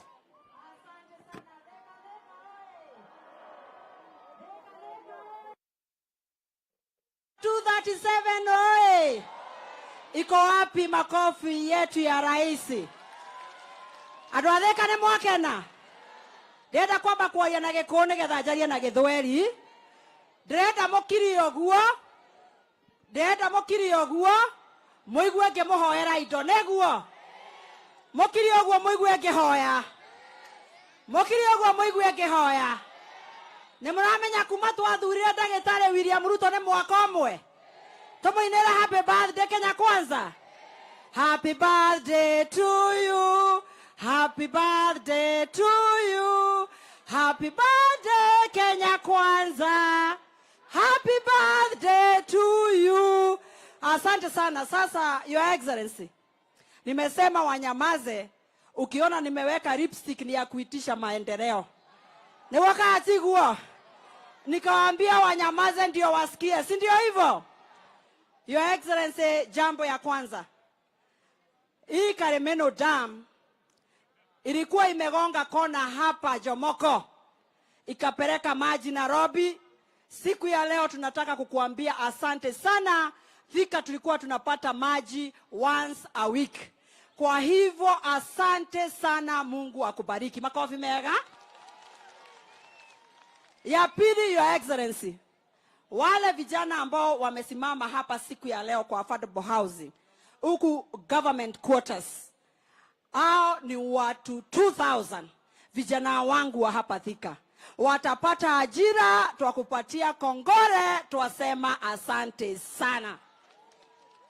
Your Excellency, ya tatu, nataka kuambia wanathika, tumecheza siasa miaka mingi na soko yetu ambayo inaitwa Madaraka Market. Tunataka kukuambia asante sana kwa sababu ulitupatia 400 million. Your Excellency, siku ya leo umesema vijana wangu ambao wanasema bogi yangu ati kazi ni kazi. Bogi yangu ya Nduthi na bogi yangu ya vijana hapa Majei, Biafra na Starehe. Umesema na diaspora. Wamesema ya kwamba kila pahali tutakuwa na IC center, vijana wetu wajiajiri. Makofi meha. Sasa Your Excellency, sasa hii ndio list ya request. Hapa kwetu diaspora panaitwa diaspora ni kule Dede alizaliwa. Kunaitwa diaspora ni Kiadu tu. Bwana Yesu asifiwe. Watu huku kwa Njero na Hinga kuna wako na department inaitwa Kisip. Walikuja wakasema Kiandutu na Kiang'ombe wanataka title deed na zimekaa sana. Hapo ni sawa? Your Excellency, na kushukuru hata kwa hii gazettement umefanya juzi, Kiandutu umeweka market. Sasa Your Excellency, ya kwenda ni kusema ya kwamba tukipata hii shamba na EPZ kule Del Monte, tunataka watu wanajiita NSSF na PS wao Kaituko na CS Bore wanatujengea shule ya kumonitor vijana wetu wa bilioni 1. Tunasema asante sana. Your Excellency, siku ya kwanza daraka kugo mode nikataka kusema leo kutakuwa na shida. Wacha niseme yote ndio wajue. Wacha niseme. Asema wacha niseme. Sema. Your Excellency, wacha nikuambie ingine huko unajua. Ule ambayo anaitwa CS wetu Chergui na PS wake wanazunguka huku, wameenda kwa markets zetu zote, na next week wanakuja kwa watu wa Nduthi. Ile Hasra funds wanashikanisha watu 10 wanapatio Hasra funds. Watu wako chonjo, very soon ni pesa mfukoni. Utakuwa unasikia pesa mfukoni, biashara ndio isonge mbele. Wamama tu ni vile wanasema ya kwamba ile pesa yao ilikuwa ya women fund.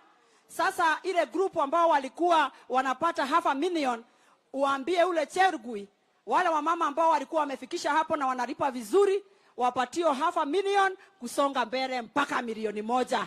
Ni moyo goraje tirie. Nekege tigarete dina mbele. Haya, Mokereti, ukisikia Mokereti ni hapa tumesimama Your Excellency. Pale huyu Ndende Nyoro alikuwa anauza viatu. Hapa alikuwa anauza hapa. Wanasema ya kwamba ukimalizana na Madaraka Market ile iko pale chini Makongeni, sasa pia hao wakumbuke wako hapa nyumba ya hii building. Wako open air. Wanasema wakumbuke tena sana ndio tusonge mbele. Asante sana Your Excellency. Nikimalizia nataka kukuambia hivi. Watu wa Thika wanakupenda tena zaidi. Wanakupenda mwa. Mwedete hata mwa. Wanakupenda tena sana, na ukiona vile wametokea siku ya leo, unawaona huku, unaona wengine kule kwa nyumba juu, wanasema mpango ni bottom up. Na wacha nimalizie ya national, mimi ni national. Hapa kwetu Thika hakuna mtu hata mmoja ambaye anavaa sufuria kwa kichwa. Hapa wanataka tu maendeleo. Na wamekuambia Your Excellency, hata sio mkate nusu, hata kuota hawezi kapata. Wanasema wewe ni uko ngangare, na asante sana kaya mwenda na murathime. Hapo nyuma mimi nitaipangia. So atanifuatilia ndio nipange hiyo maneno. Neguo. Wacha nipatie sasa gavana wetu Kimani wa Matange.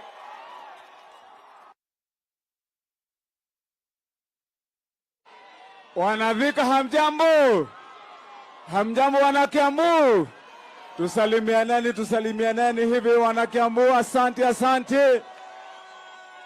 Mmefurahi kumwona rais wetu? Ni mwaka na kuona rais wetu wito. Tumemwambia karibu. Your Excellency, our President, Deputy President wetu Rigathi Gachagua, Your Excellency, sisi tunawakaribisha hapa Kiambu, na kwa vile umeshatuambia yako yote, hatutaki kuongeza mingi, alafu ile umetuambia itoke kwa kichwa ya wananchi. Tunataka wakumbuke birthday ya leo. Lakini tu wacha niseme mawili, Your Excellency, kwa vile mimi nataka nikushukuru personally. Kwa vile Your Excellency, nakumbuka asubuhi moja mapema nilikukujia na ukanialika na ukanisikiliza. Na wakati ulinilisikiliza Your Excellency, hiyo jambo moja umetimiza, imetusumbua hapa sana Thika ya maji.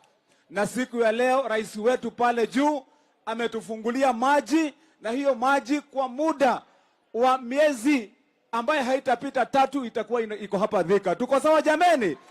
Ya pili, Your Excellency, kwa hizo soko zote umetupatia hapa Thika peke yake, Your Excellency, umetupatia soko moja, soko 6 kwa Thika peke yake. 6. Na Your Excellency, mimi nataka nikushukuru sana kwa vile najua sasa vijana wetu watapata kazi. Lakini kwa vile Your Excellency, hapa tuko na shida mingi. Wacha tu niseme moja. Hii stadium iko hapa Your Excellency. Nilikuomba juzi nikakwambia tunafungua ile Kirigiti. Hii Thika stadium hapa. Hii stadium mimi nimepeana pesa 95 million ya kujenga na tuweke ukuta yenye inashika vijana wetu hawa. Nimetengeneza, ngojeni kidogo. Hii ukuta Your Excellency nimetengeneza inakuwa ni stalls kwa ukuta, stalls 88 na nimeongeza sasa imekuwa stall 156. Ile Your Excellency, ukiniongeza pesa kidogo tushikiane hii mradi, tuta accommodate hao vijana wachuuzi 250 kwa hii ukuta peke yake. Bila kuingia stadium, watakuwa kwa hii ukuta. Your Excellency, nitakuomba kwa huo mjengo unishikilie, tuweke vijana 250 hapa kwa hiyo kazi.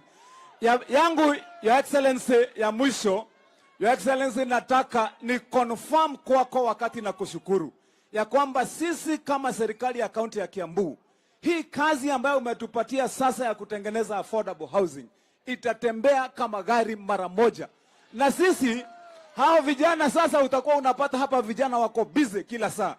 Niombe Your Excellency, hapa ombi langu tu Your Excellency, niombe hao vijana wetu kwa vile tunataka wawe na kazi, vile umetuambia hapa hii mambo ya EPZ. Nataka ni confirm mbele ya hawa wananchi Your Excellency that Kiambu County we have no dispute at all kwa Del Monte land. Sisi tuko na barua kutoka kwa National Land Commission. Tumefanya allocation ya 100 acres na tumegazette already. Your Excellency, nitakupatia hiyo makaratasi uone ya kwamba hapa ndio kunafaa kukuwa na EPZ. Your Excellency, population yetu hapa, angalia hao vijana wote Your Excellency, population ya Thika tumekaribia karibu watu 1,000,000 Your Excellency. Hawa ndio wanastahili. Na Your Excellency, vijana wengi wako karibu na hiyo ardhi ya Del Monte hapa. Hapa ndio EPZ inafaa kuwa. Nataka niseme shukrani Your Excellency, tunakupenda, tunakukaribisha, na hiyo kazi sisi tutafanya Your Excellency, na tuko tayari. Asante sana Your Excellency. Thank you. Wanakiambu hoye! Wanakiambu hoye! Tunasema rais wetu karibu. Tunamwambia happy birthday. Aya, asante Your Excellency. Thank you very much, sir. Kikishie Bwana Kimani wa Matangi, nataka nikuhakikishie hiyo mradi ya mambo ya affordable housing, vile county sasa wamekubaliana na sisi, hata haitatembea kama gari, itatembea kama risasi. Si ndio? Itembee kama risasi, ndio itembee haraka haraka. Na vile vile mambo yenu ya maji tutaikamilisha. Na hiyo umesema ya soko, huyo mungwana gavana wenu amesema tuko na soko 6. Wacha nikuhakikishie Bwana wa Matangi, ndani ya miaka 3 tutawajengea hawa wangwana wa Kiambu soko 20. 6 ni ya mwaka huu. Mwaka ujao tutaweka ingine. Mwaka ujao ile ingine, mpaka tuhakikisha kwamba kila kona ya Kiambu iko na soko ambayo itafaa wananchi wa hapa, kila mtu afanye biashara mahali kuna heshima. Neguo kana tiguo. Asante sana. Niko hapa na mungwana ambaye amenisaidia kupanga budget. Anaitwa Ndende Nyoro. Yeye ndio chairman wetu wa budget committee kule bunge. Harambe. Hey, andu athika. Mutirengarengaga mwaki. Mwekuo na mwembere ta muhuko wa shati. Asante sana rais. Rais, unajua saa zingine kwa sababu wewe ni rafiki yangu, wewe unaniita kijana ya Kiadutu, na mimi nafurahi sana nikisema nikiwa hapa Thika niko nyumbani, kwa sababu mimi nimekaa hapa Majei, nimeuza mtusi pale, ile nyumba inaitwa Ambassador kabla ijengwe. Hapo masaa hii ya jioni kazi yangu ilikuwa ni 10 bau ni bei ya kufunga. Nimekaa pale Biafra, nimekaa pale UTI, hata kuna relatives wangu wengi hapa Thika. Na pia baba yangu alikuwa anakaa pale Kiadutu, na mimi ni mtu wa Dudha kabisa. Rais wetu, mimi nitakuomba machache. Ya kwanza, Mheshimiwa Alice Ng'ang'a, kwa sababu hata mimi humuita Member of Parliament for Kiadutu, kwa sababu napenda hiyo base ya my father sana. Alikuwa ameomba hii prison iko hapa Thika town, rais wetu ihamishwe ipelekwe na huko chini, na ndio hapo pahali ya prison ijengwe manyumba ile ya housing, hawa vijana wa Majei na pahali kwingine Thika wapate kazi. Mheshimiwa rais, pia na kushukuru sana kwa sababu huyu Mheshimiwa Alice alikuja kwako na akakuomba tujenge TVET hapa Thika, na ukaniamurisha tuweke pesa pale Kiganjo tujenge Technical Training Institute, ndio hawa vijana wapate pahali ya kupata course ya ufundi. Rais wetu, leo tunafunga hii safari tumekuwa nayo Mount Kenya, na launch miradi mingi sana. Mimi nakushukuru sana, na leo umekata keki ya 1 year since Mungu atujalie tupate hii nafasi ya kuongoza. Katika hiyo mwaka moja rais wetu umefanya mengi. In that 1 year you have hired 56,000 teachers ambao wanafunza. Hiyo mwaka moja umefanya 100% allocation additional ya help. Mheshimiwa rais, umesukisha bei ya fertilizer from 7,000 to 2,500. Pia umesukisha bei ya gas, na wewe rais wetu unaendelea kuinua mahasira. Ya mwisho, andu athika mwekuo. Ya mwisho rais wetu, mimi kwa ile yote umefanya, kuna ingine umefanya ya maana sana, na mimi nitaisema. Wewe umesema maneno ya mkate nusu hakuna, na umesema hakuna handshake ama handshake. Hiyo rais wetu umefanya jambo mzuri sana, lakini mimi niko na swali moja tu na kiulizo kimoja tu. Rais wetu, mimi kama hasla ya hapa Kiadutu, mimi nakuuliza, tulienda uchaguzi tarehe 9 mwezi wa 8 last year. Hii maneno inaongelewa Nairobi ni maneno ya kitu gani? Mimi nakuuliza, hata hiyo maneno ya mazungumzo tufuge leo, tuendelee na kazi. Tufuge hiyo mazungumzo, tufuge hiyo dialogue, tuendelee na barabara na housing project. Thengio muno na Ngai amurathime.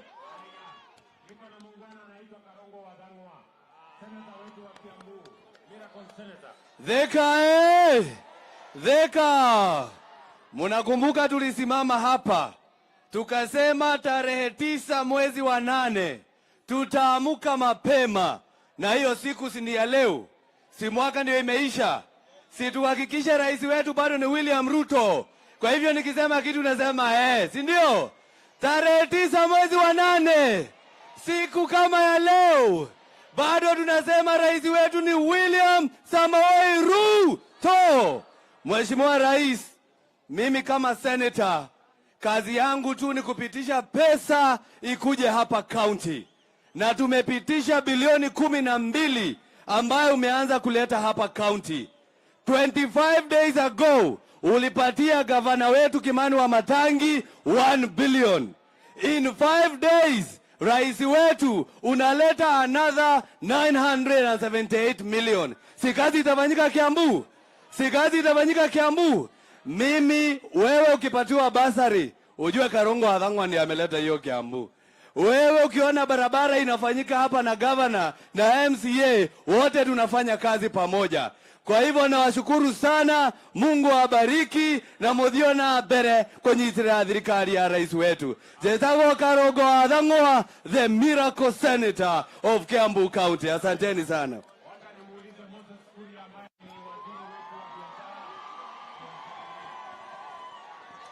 Watu wa Thika hamjambo. Adoito Mulega. Ngethie uguo njigua muzuri. Uli marake mina nio tatinda agetigire imotioe. Kwanyitanire. Ndonagira TV nio nanie. Lakini mimi nataka kuhakikishia ya kwamba chini ya rais wetu kazi tunafanya. Na mmesikia ile kazi nimepewa ya kujenga viwanda, kujenga EPZ na kuhakikisha ya kwamba vijana wetu wamepata nafasi za kazi.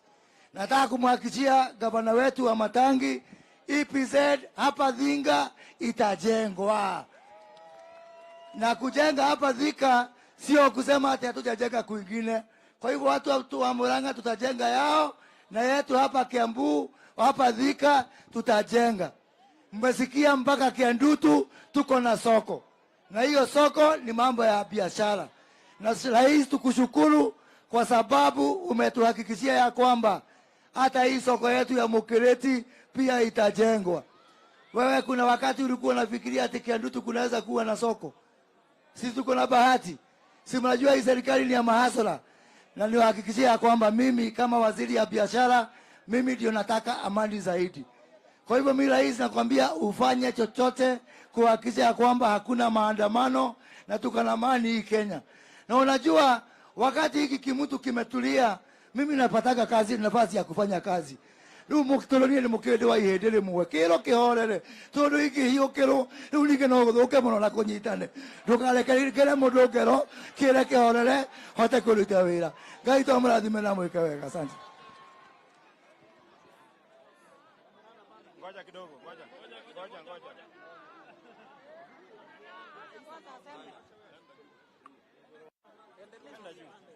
Panda juu.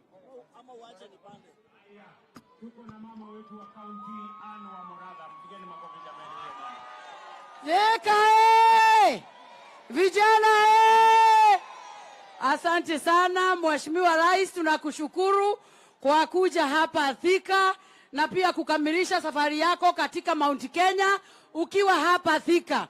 Todo ni undu uria mwejugaga no andu manjetaga boy chao todo riria ngahuruka manerere ngona na kiarocine makeroka handu mundu akainuka na kindu giake mundu aheo gitio na koguo president guka guku na agatwacua affordable housing ne guka jeshi githe tutiracokia ngatho githe tutiramenya mugambo ne wacoka mundu atia utinda agitwira ati niki muretha ona ungiikia mutumia nende mwiraga ikarania nake hakuhi nigetha ukona gwa gukurira ona ithuĩ tũgũikara nake hakuhi twamubatara goka atuhingirie maria tweranĩire kana i atia na nikio akire gũkũ. Thengioi mũno andũ a Thika, Ngai amũrathime.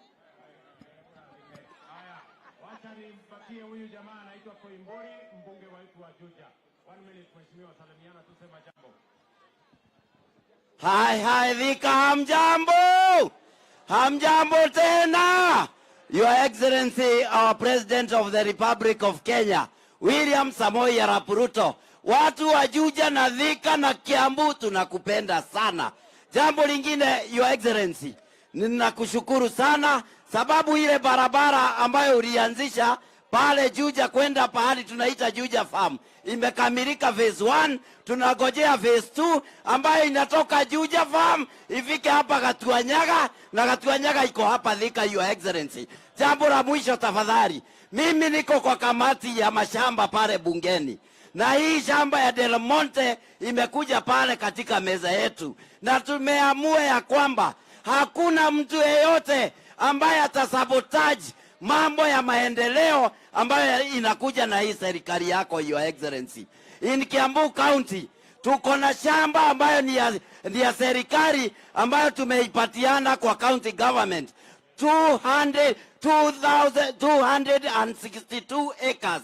Kwa hivyo Wamatangi tafadhali, Usirejeste eka 100, register shamba yote ikuje kwa county government, ndio serikali iweze kufanya kazi yake. Mbarikiwe sana, tunawapenda sana Your Excellency. God is good and all the time. Mheshimiwa Rais, nataka nichukue fursa hii ni kushukuru kwa sababu tulipokuwa tunafanya campaign uliahidi watu utawaletea soko na umelete. Uliahidi watu affordable housing na umelete. Uliahidi watu maji na umetimiza. Your Excellency, mimi nasimama nikiwa mbunge wa Kabete nikushukuru kwa sababu umelete soko Kabete. Na kualika affordable housing, tuko na uwanja, kuja next week tuanze kujenga. Mungu awabariki.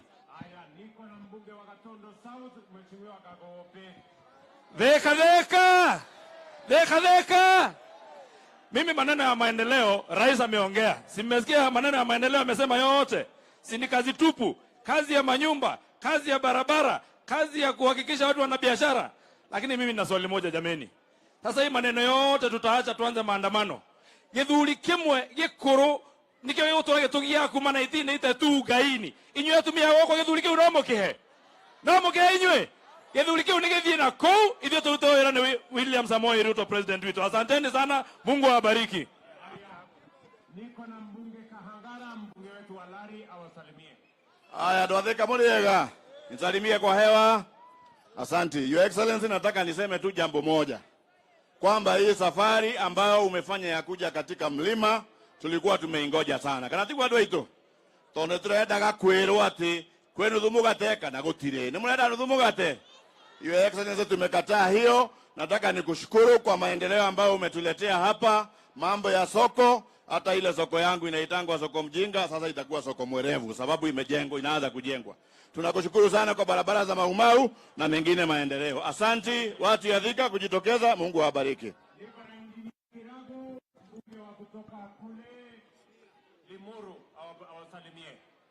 Ndwathika Muriega.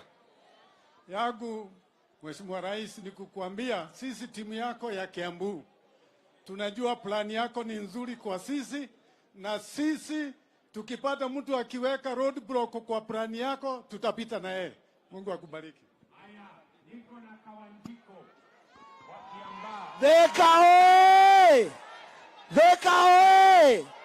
Your Excellency, tumekukaribisha hapa kwetu Kiambu, na leo ni dhihirisho ya kwamba ile kazi ulianza mwaka mmoja uliopita bado unaendelea kufanya. Na sisi kama jeshi yako Your Excellency tuko nyuma yako kuhakikisha ya kwamba ile mikakati yote umeweka tumetimiza kule bunge na tumekushikilia. Kitu ambacho tumekataa Your Excellency, mambo ya saramu tulimaliza tarehe 8 mwezi wa 8. Hiyo saramu ingine ni 2027. Ya mwisho Your Excellency, tumeona umetufungulia maji hapa kwetu. Kule kwetu Kiambaa tunakushukuru. Loiro Dam tu Your Excellency, bado tunagojea, hatuna maji. Tunakugoja, asante. Loiro tu ninapanga. Tuko na mbwana anaitwa Karobia, mbunge wetu wa East African Legislative Assembly na kijana wa hapa Kiambu. Asante sana rais wetu. Andũ a Kiambu Muriega. Muriega rĩngĩ. Nĩ inyuĩ mwacagũrire Ruto na wendo mũtekũringĩrĩrio. Ithuĩ twoka gũcokia ngatho na kũrugũria project ĩno twaheo nĩ president ya rais. Sisi tunakushukuru sana kwa sababu kwa kila housing unit ambayo unatengeneza kwa nchi yetu unatengeneza nafasi za kazi 15 ambazo vijana wetu watanufaika. Your Excellency, mimi nataka kukupatia ripoti. Watu wa hapa Kiambu hakuna mtu alivaa sufuria. Your Excellency, watu wa Kiambu watatembea na wewe kwa miaka 10 na sisi hatuna nafasi ya kuvaa sufuria kwa kichwa. Asante sana. Niko na mbunge wa Gatundu North Bwana Gororia atusalimie.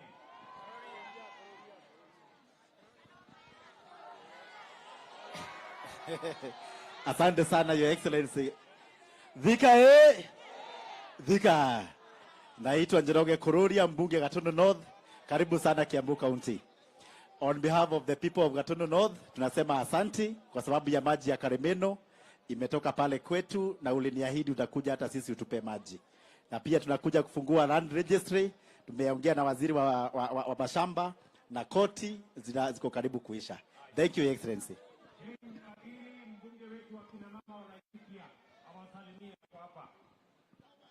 Andũ a Thika, Ngai nĩ mwega na hĩndĩ ciothe.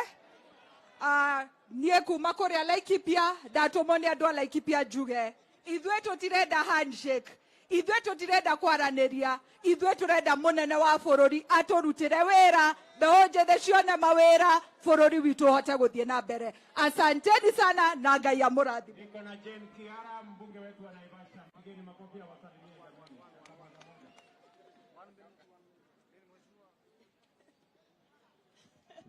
Thika mko na ithuĩ twathurire Ruto, twarĩ arĩu, twarĩte mĩthaiga, ona tũngĩrwo tũmũthure rĩngĩ to tũkũmũthura.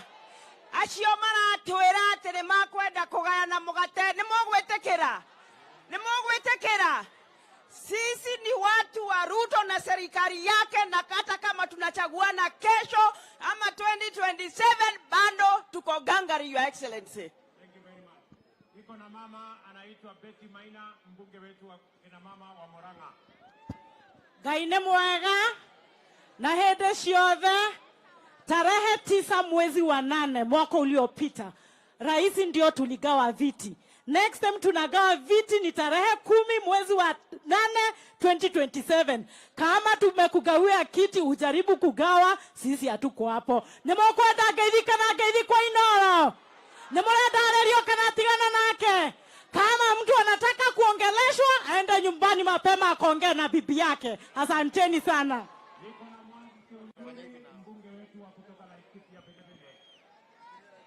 Andũ a Thika, Ngai nĩ mwega. Endũ tũgeithie itoneka tondũ mũrathĩka mũrĩ kwega. Twamwĩrire wega tũthiĩ tũkamathe, kana tiguo? Thirikari ya Uhuru wa Kenyatta yarũtigire o ũrĩa ndamwĩrĩte ta Joshua wa Ciũra. Atĩ Joshua wa Ciũra gaire mĩcing'oe akĩriganĩrwo nĩ Ciũra. Ĩno ya William Samoei Ruto tũraugire nĩ ithuĩ twathire ihĩta, nĩ ithuĩ twathire kũmatha, tũtaherwo itaha ritũ kũringana na ũingĩ witũ. Nĩ mwendeka tũnyitĩre thirikari ya William Samoei Ruto na maendeleo moke wega Mount Kenya region, Laikipia na Nyeri nĩ twĩtĩkĩrĩte na Nyandarua kwa tumĩte. Asanteni sana, Mwathani amũrathime. Haya, niko na Joe Nyoto, mbunge wetu wa Senate kwa hapa Murang'a. Asante Mheshimiwa Rais. Andũ a Thika mũrĩega rĩngĩ. Rais, asante. Tulikuomba tukiwa Kangari kwamba watu wetu wa matatu wale ambao walikuwa wamesemekana warudi shule ili wakasomee tena. Jana umesema tukiwa Sagana State Lodge kwamba watu wa matatu hawatarudishwa shule tena, wataendelea na kazi zao. Asante sana Mheshimiwa Rais, na sisi tuko gangari shamba la Del Monte tuletee hiyo special economic zone. Asanteni sana na akaidhitu akiwa gutiri. Asante.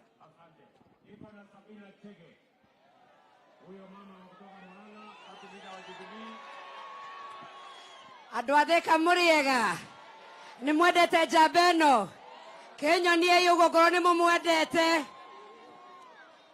Na nĩ ndĩroigire atĩrĩrĩ, ndingĩthũra ũnjokerere atĩ ũkahutie.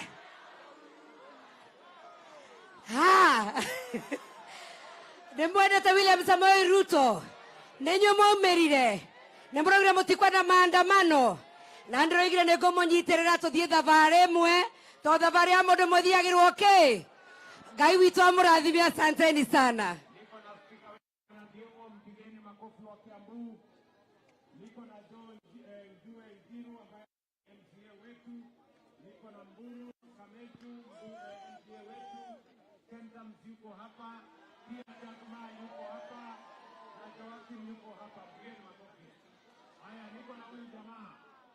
Anaitwa Kanini Kega. Huyu Kanini Kega alitusumbua sana,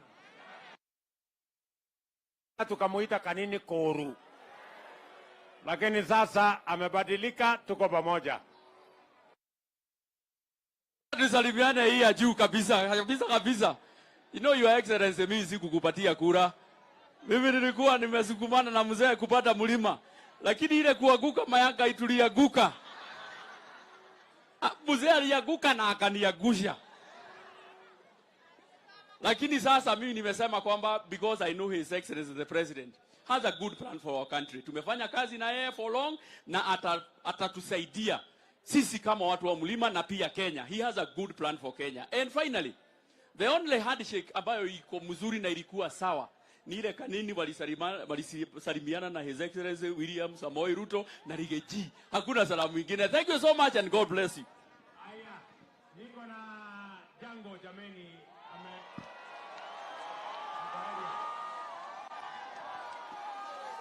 Jango Jango asante sana Mheshimiwa Rais kwa kuja kwetu, kuja hapa.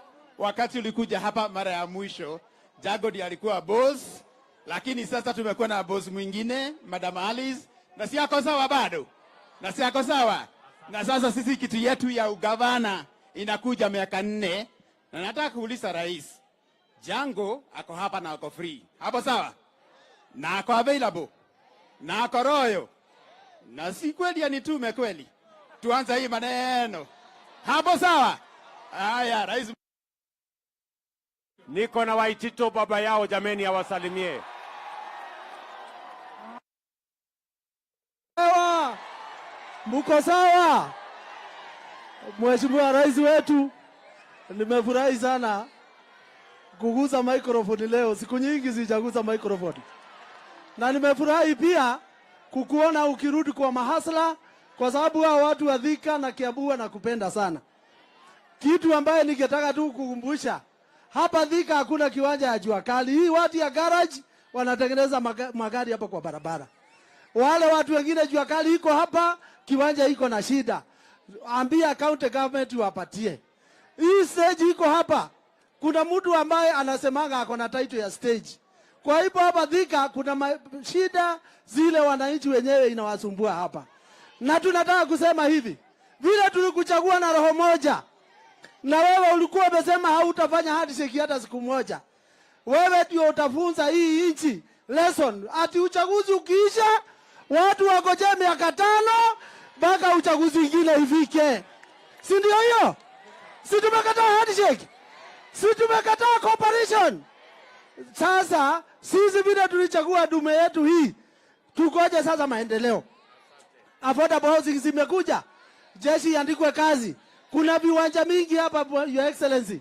Vile wameanzisha project zingine hapa, azisha zingine za mjengo hapa. Hii vijana wote hawana kazi, ndio wapate kazi.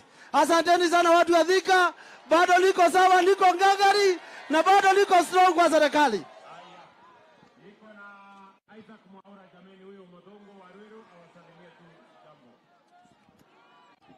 Thika Thika Murega ni mwerete president witu ni ndakwenda kumucokeria ngatho tondu umuthi ni mweri 9 exactly 1 year tangu tuchague William Samoei Ruto awe rais wa Kenya, si ndio?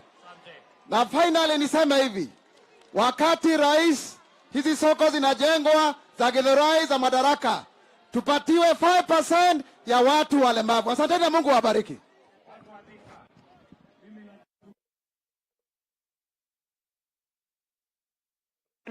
Kwa kuja kutusikiza. Mimi nawahakikishia hii safari tutatembea pamoja. Mungu atatujalia na tutafika mahali tunaenda pamoja. Nawatakia heri, nawatakia baraka ya Mungu. Mwathani ya muradhime. Mungu wabariki sana. Asanteni sana watu wa Thika. Thank you.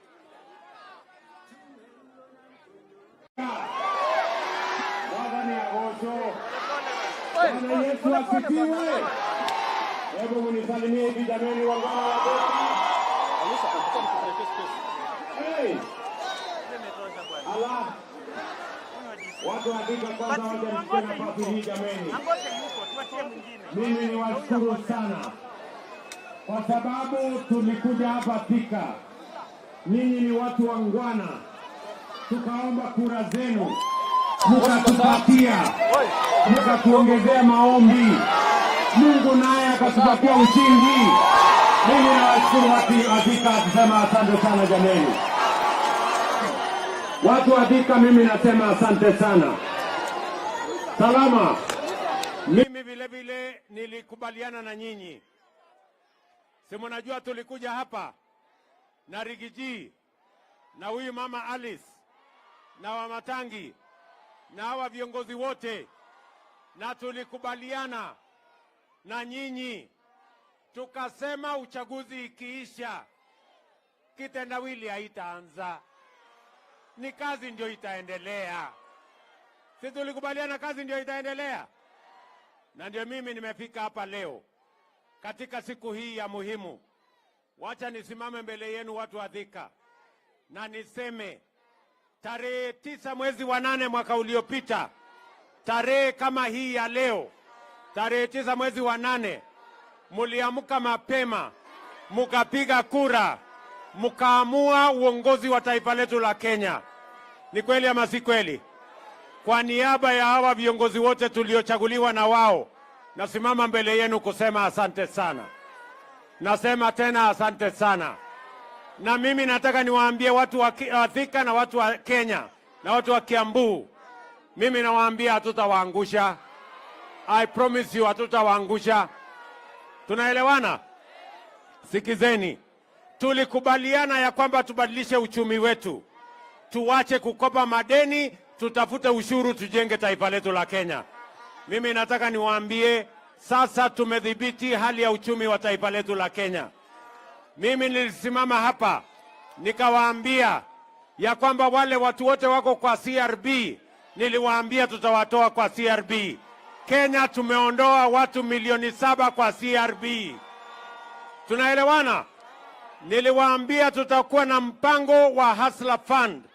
Mimi nafurahi hapa Kiambu leo tumepatiana bilioni 3 kwa watu wa Kiambu kwa kupitia mpango wa Hustler Fund. Watu milioni 1.2 Kiambu wako na pesa ya Hustler Fund. Ni kweli ama si kweli? Niliwaambia ya kwamba tutatatua matatizo ya CBC na elimu ya watoto wetu. Nasimama mbele yenu kuambia CBC matatizo tumeyatatua, na juu yake tumeajiri waalimu wapya 56,000 watafundisha watoto wetu shuleni. Tuko pamoja? Pia niliwaambia tutatatua matatizo ya mambo ya Tibet. Nikawaambia tutatatua matatizo ya masomo ya watoto wetu university. Hiyo matatizo yote tumetatua. Sasa watoto wetu watapata scholarship wakienda kusoma university. Niliwaambia vile vile ya kwamba tutashughulikia mambo ya cost of living ama gharama ya maisha. Si tulikubaliana? Na niliwaambia ya kwamba tutapunguza fertilizer, ile mbolea. Mbolea jameni, watu wa Thika, tumetoa 7,000 sasa ni shilingi 2,500, kwa sababu ndio njia ya kusaidia mkulima ili tuzalishe chakula ya kutosha Kenya, tuondoe aibu ya njaa katika taifa letu la Kenya. Wale jamaa wengine ati wanasema wanataka kupunguza gharama ya unga kwa kuweka sufuria kwa kichwa. Nikuulize wewe mtu ya hapa Thika, tunaelewana? Tuko pamoja? Kwani unga si mnajua inatoka kwa mahindi, na mahindi inatoka shambani, ama mahindi inatoka kwa soko? Si inatoka kwa wakulima shambani? Ndio tumepeleka mambo huko kwa wakulima, tuzalishe chakula zaidi. Na wakulima wetu ni wazalendo na ni watu wa bidii. Wamezalisha ekari 200,000 kuzidi ya mwaka uliopita, na ndani ya mwezi mmoja tutakuwa na chakula ajabu katika taifa letu la Kenya, because our farmers are patriotic. And I want to tell the people of Kenya, we are on the right trajectory. Na mambo ya kupunguza gharama ya maisha tunaishughulikia. Mimi nataka niwaambie wale wengine, wacheni kutusumbua na maandamano. Wacheni kuvaa sufuria kwa kichwa. Haiwezi kupunguza gharama ya unga. Haiwezi kupunguza gharama ya maisha. Hata kwa dawa, hata kwa maandamano, hata kwa uchawi, hata kwa uganga. bei ya unga haiwezi kupungua kwa kuweka sufuria kwa kichwa, ama namna gani jameni? Ukiweka sufuria kwa kichwa ati bei ya unga ipungue, sio ni ujinga? Si ni upumbavu? Ama ni yote mbili? Yote mbili. Sijui kama tumeelewana. Tukakubaliana ya kwamba tutapanga ajira ya hawa vijana. Tuko pamoja? Tukakubaliana vijana wa Thika mko? Mimi nataka kusikia sauti ya vijana hapa Thika. Vijana mko? Vijana mko? Vijana wa Thika mko? Nataka munisikize kwa makini. Sawa sawa? Nataka munisikize kwa makini. Tulikubaliana ya kwamba lazima tupange ajira ya vijana. Tunaelewana?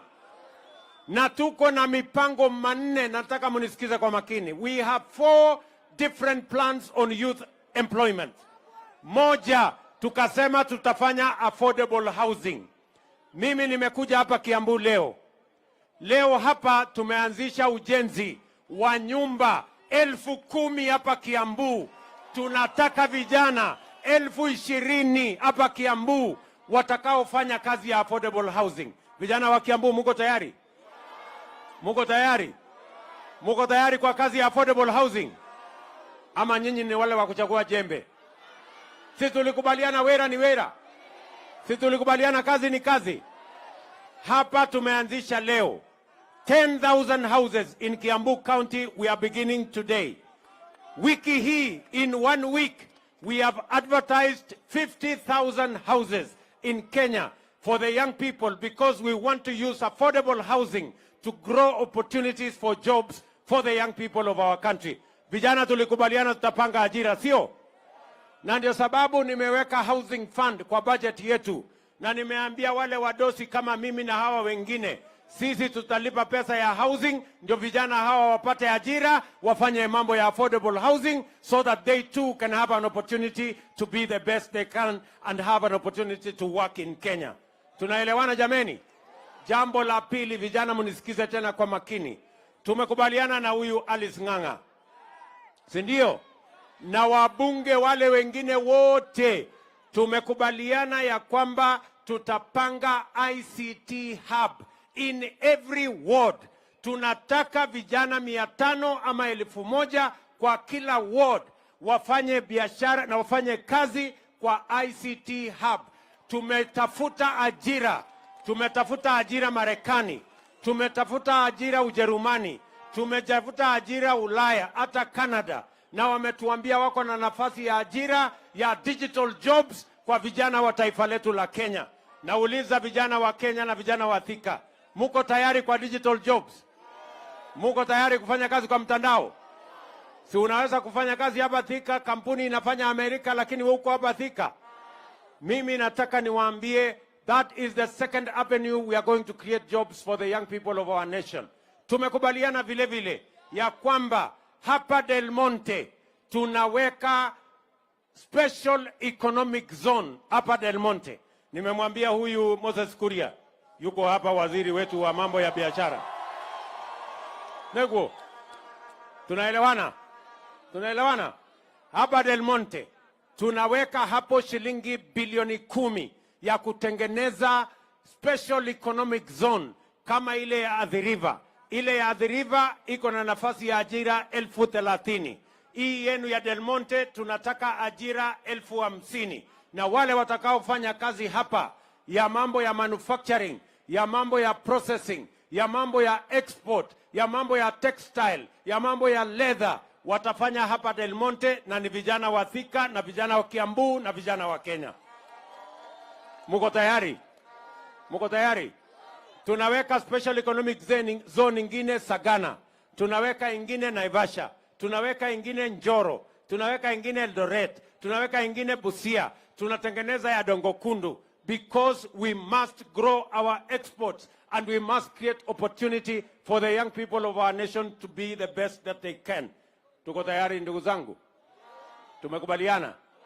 Mimi niliwaambia hii Kenya tutaibadilisha, and I want to promise you we are going to change this country. Vile vile muliona jana na juzi nimetangaza, kwa sababu tulisema wera ni wera. Hata biashara ya soko ni kazi. Nimetangaza masoko 180 tutajenga kwa mama mboga na wale wanafanya biashara yao, kwa sababu hata mama mboga ni kazi na tunataka afanye kazi mahali kuna heshima, mahali kuna maji, mahali kuna stima, na sisi tunataka kuendelea pamoja katika barabara hiyo. Tunaelewana? Simuliona nilitangaza juzi masoko. We are going to build those markets. Na wale watajenga ni vijana wa taifa letu la Kenya. Wale watafanya biashara ni wale wanatufanyia biashara pale sokoni. Tumeelewana jameni? Tumekubaliana? Si ndio? Wacha niwaambie hivi. Na nimesema katika hii budget yetu nataka msome vizuri. Ndio unaona watu wengine hatu wanaipinga. Mimi nimesema kwa hii budget hatutakuwa tunalete chuma ambayo imetengenezwa nchi nyingine, tutatengeneza steel yetu hapa Kenya. Hatutakuwa tunaleta simiti kutoka nchi nyingine, simiti tutatengeneza, tuko na lime, tuko na ile vitu yote inahitajika hapa Kenya, na tutapanua factories zetu, vijana wapate ajira katika hizo factories, tukuze uchumi wa taifa letu la Kenya. Nimesema vile vile mambo ya kwenda kuagiza furniture. Ati watu wanaenda kuleta kitanda kutoka Marekani. Ati wengine wanaenda kuleta viti kutoka China. Ati wengine wanaenda kuleta sijui kitanda sijui kutoka wapi. Mimi nimesema hiyo kazi yote ya kuleta bidhaa kutoka nje tunafunga, ndio vijana hawa wa Kenya wapate nafasi ya kutengeneza hizo mali yote, kwa sababu we need to create jobs for these young people. Mimi nauliza nyinyi watu wa Thika. Mimi niwaulize. Yaani ati kuna watu wanatuambia wanataka kuendelea ati kuagiza kitanda kutoka China. Ati kuagiza viti kutoka China. Ati kuagiza meza kutoka China. Mimi nauliza nyinyi, kwani hii kutengeneza kitanda iko na science kiasi gani? Kutengeneza kitanda inahitaji science mingi.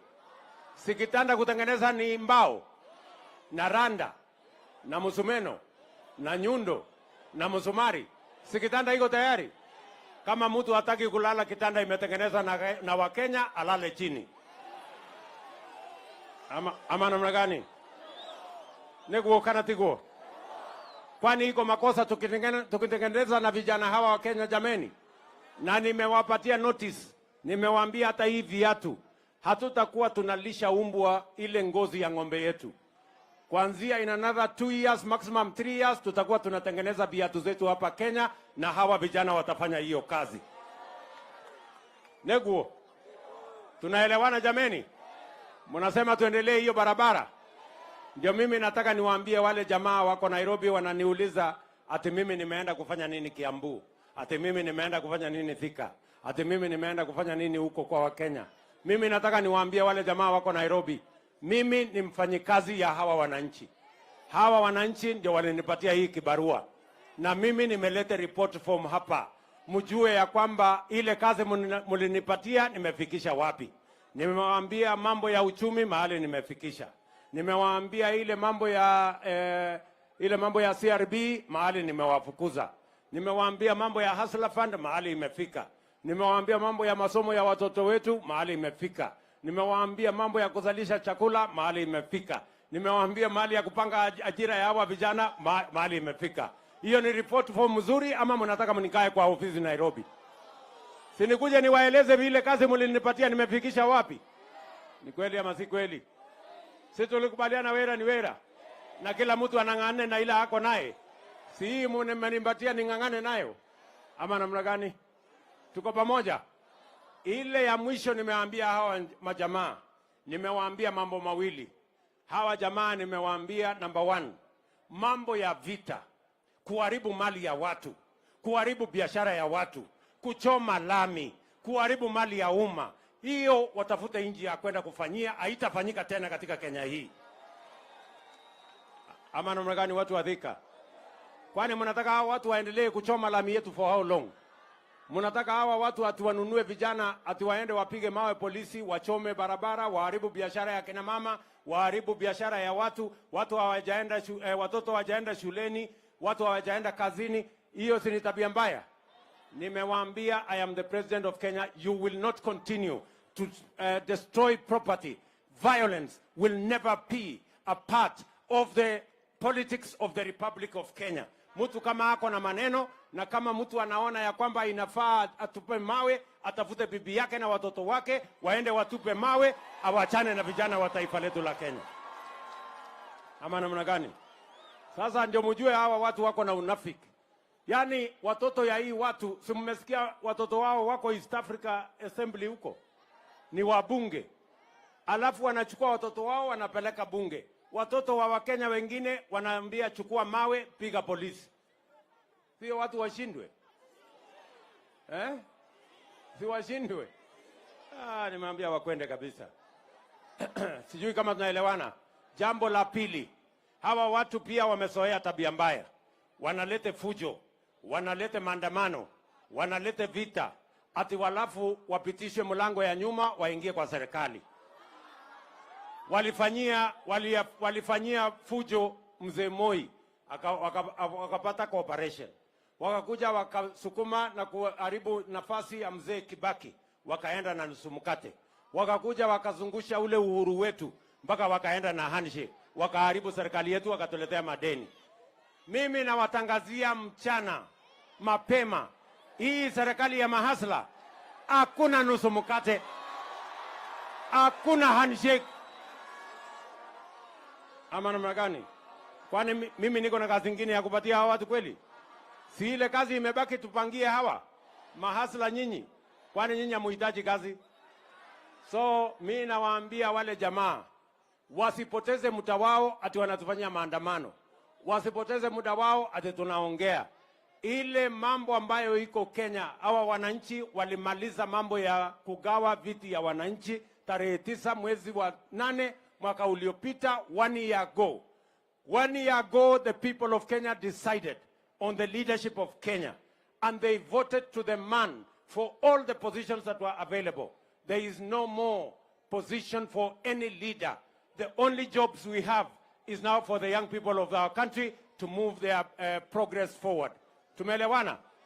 Mimi niwaulize hawa watu, mnataka ati watuzungushe ati alafu wapate kitu?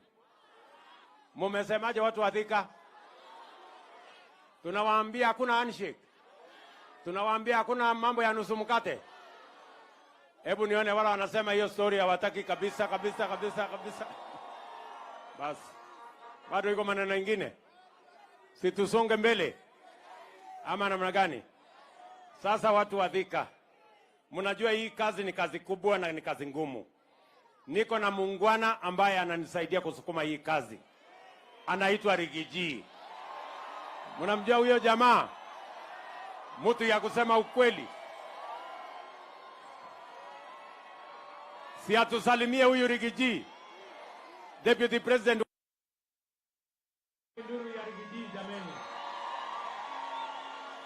Watu wa Thika mjambo. Murega andu a Thika. Muriokuwa andu aitu. Ni mwana muthamaki witu. Uyu wetagwo Ruto. Ninyo mwamuthurire. Kuringiririo ka kwendera. Asanteni sana watu ya Thika.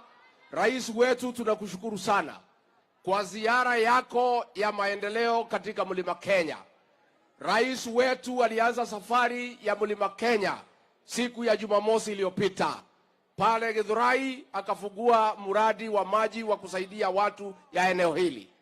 Tukatoka hapo tukakuja hapa tukavuka River Chania ambaye ndio chanzo ya mfalume ya Mount Kenya anaanzianga safari yake akielekea katika ikulu ndogo ya Sagana. Tukatoka hapo tukaenda mpaka pale Keno Murang'a akafanya kazi. Tukatoka hapo mpaka Kirinyaga, tukatoka hapo mpaka Nyeri. Amepata nafasi ya kuzunguka katika kaunti zetu akiangalia mambo ya maendeleo. Pia amepata nafasi ya kukaa na magavana wetu wote 11. Amepata nafasi ya kukaa na wabunge wote na maseneta kupanga maendeleo. Nataka nihakikishie watu ya Mount Kenya, rais kwa hizi siku 5 maendeleo ya Mlima Kenya imepangwa ikapangika. Niguo andu aitu. Niguo andu a Thika. Ndiagicokirie ngathoma. Ni mwatwikire wega. Twina njamba eno. Matutiari handu hega. Kwanza ndani ndari handu haceke muno. maje kera Kenya vura inde ngai kala ginya mandi niguo kimenya kwi ngai matuini ri thigari iria ciangira kana cio cinangagira niguo nitũkũrũgama na njamba ĩno. Rais wetu, tunakwambia kutoka hapa Mount Kenya, tulikuchagua mchana mwaka moja uliopita, na wewe tulikuchagua kama rais peke yako. Hakuna vile mtu yeyote atalete fujo apitie mlango ya nyuma ati akuje kwa serikali yako. Huyu mzee ya maandamano akitaka kuwa rais wa Kenya, agojee 2027 akuje tukutane kwa dembe. Neguo. Na rais wetu hapa katika Mlima Kenya, sisi ni watu ya kutafuta mali na kuchunga mali. Na siku hii watu ya maandamano waliharibu mali ya watu huko Nairobi. Tulisema hapa Mlima Kenya hakuna maandamano. Na hao watu ya mlima wakasema wahitaji askari kulinda mali yao. Na kwa hivyo tungetaka kusema katika eneo hili na Kenya nzima, mambo ya maandamano hatutaki, tunataka maendeleo. Nithoiguithani andu aitu. Nitũkũrũgama na njamba ĩno. Nitũkũrũgama nayo. Kwoguo ngwenda kũmwĩra mũirĩtu ũyũ wanyu ũgwĩtwo Alice, nĩ mũmwendete? Hau nĩki. Hau mũtiehĩngĩcire.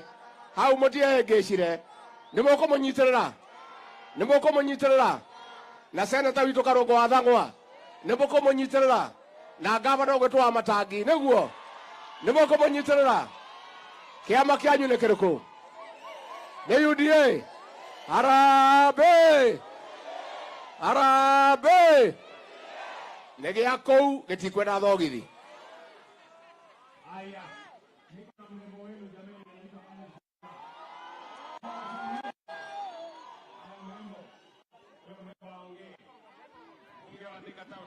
Kabla anangojea huyu, nilisimama pale nikawaambia mambo yenu ya maji, ndio tumemaliza ile damu. Juzi nilifungua hiyo maji kule Githurai, hiyo maji inaenda mpaka Juja, hiyo maji inaenda mpaka Ruiru, lakini haikukuwa na mpango ya kuja hapa Thika Town. Leo asubuhi nimeweka shilingi bilioni 4.5 ili maji hiyo itoke mfereji mpaka Thika Town hapa. Neguo. Na ndio nimekuja asubuhi leo kuianzisha rasmi. Na nimeambia wale wanajenga hiyo mfereji ya kwamba ndani ya mwaka 1.5 hiyo kazi iwe imeisha, ndio watu wa Thika wapate maji na Thika ikae kama city. Neguo. Haya Alice.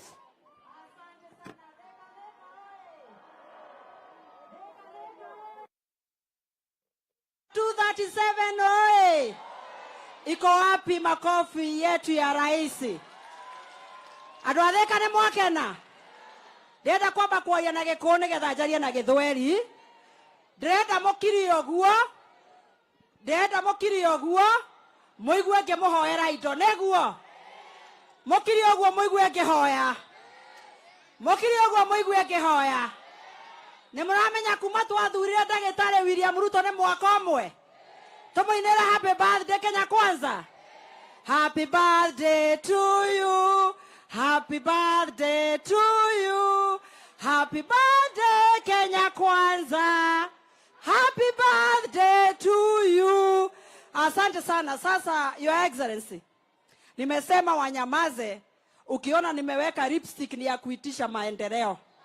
Ni wakati guo nikawaambia wanyamaze ndio wasikie, si ndio hivyo? Your Excellency, jambo ya kwanza, hii Karemeno Dam ilikuwa imegonga kona hapa Jomoko ikapeleka maji Nairobi. Siku ya leo tunataka kukuambia asante sana. Thika tulikuwa tunapata maji once a week. Kwa hivyo asante sana, Mungu akubariki. Makofi mega. Ya pili, Your Excellency, wale vijana ambao wamesimama hapa siku ya leo kwa affordable housing huku government quarters, hao ni watu 2000 vijana wangu wa hapa Thika. Watapata ajira, twakupatia kongole, twasema asante sana. Your Excellency, ya tatu, nataka kuambia wanathika, tumecheza siasa miaka mingi na soko yetu ambayo inaitwa Madaraka Market. Tunataka kukuambia asante sana kwa sababu ulitupatia 400 million. Your Excellency, siku ya leo umesema vijana wangu ambao wanasema bogi yangu ati kazi ni kazi. Bogi yangu ya Nduthi na bogi yangu ya vijana hapa Majei, Biafra na Starehe. Umesema na diaspora. Wamesema ya kwamba kila pahali tutakuwa na IC center, vijana wetu wajiajiri. Makofi meha. Sasa Your Excellency, sasa hii ndio ya request. Hapa kwetu diaspora panaitwa diaspora ni kule Dede alizaliwa. Kunaitwa diaspora ni Kiadu tu. Bwana Yesu asifiwe. Watu huku kwa Njero na Hinga kuna wako na department inaitwa KISIP. Walikuja wakasema Kiandutu na Kiang'ombe wanataka title deed na zimekaa sana. Hapo ni sawa? Your Excellency, na kushukuru hata kwa hii gazettement umefanya juzi, Kiandutu umeweka market. Sasa Your Excellency, ya kwenda ni kusema ya kwamba tukipata hii shamba na EPZ kule Del Monte, tunataka watu wanajiita NSSF na PS wao Kaituko na CS Bore wanatujengea shule ya kumonitor vijana wetu wa bilioni 1. Tunasema asante sana. Your Excellency, siku ya kwanza daraka kugo mode nikitaka kusema leo kutakuwa na shida. Wacha niseme yote ndio wajue. Wacha niseme. Asema wacha niseme. Sema. Your Excellency, wacha nikuambie ingine huko unajua. Ule ambayo anaitwa CS wetu Chergui na PS wake wanazunguka huku, wameenda kwa markets zetu zote, na next week wanakuja kwa watu wa Nduthi. Ile Hasra funds wanashikanisha watu 10 wanapatio Hasra funds. Watu wako chonjo, very soon ni pesa mfukoni. Utakuwa unasikia pesa mfukoni, biashara ndio isonge mbele. Wamama tu ni vile wanasema ya kwamba ile pesa yao ilikuwa ya women fund. Sasa ile group ambao walikuwa wanapata 500,000, uambie ule Chergui wale wamama ambao walikuwa wamefikisha hapo na wanalipa vizuri, wapatio 500,000 kusonga mbele mpaka 1,000,000. Ni moyo goraje tirie. Nekege tigarete dina mbele. Haya, Mokereti, ukisikia Mokereti ni hapa tumesimama Your Excellency. Pale huyu Ndede Nyoro alikuwa anauza viatu. Hapa alikuwa anauza hapa. Wanasema ya kwamba ukimalizana na Madaraka Market ile iko pale chini Makongeni, sasa pia hao wakumbuke wako hapa nyumba ya hii building. Wako open air. Wanasema wakumbuke tena sana ndio tusonge mbele. Asante sana Your Excellency. Nikimalizia nataka kukuambia hivi. Watu wa Thika wanakupenda tena zaidi. Wanakupenda mwa. Mwamwedete hata mwa. Wanakupenda tena sana, na ukiona vile wametokea siku ya leo, unawaona huku, unaona wengine kule kwa nyumba juu, wanasema mpango ni bottom up. Na wacha nimalizie ya national, mimi ni national. Hapa kwetu Thika hakuna mtu hata mmoja ambaye anavaa sufuria kwa kichwa. Hapa wanataka tu maendeleo. Na wamekuambia Your Excellency, hata sio mkate nusu, hata kuota hawezi kapata. Wanasema wewe ni uko ngangare, na asante sana kaya mwenda na murathime. Hapo nyuma mimi nitaipangia. So atanifuatilia ndio nipange hiyo maneno. Neguo. Wacha nipatie sasa gavana wetu Kimani wa Matange.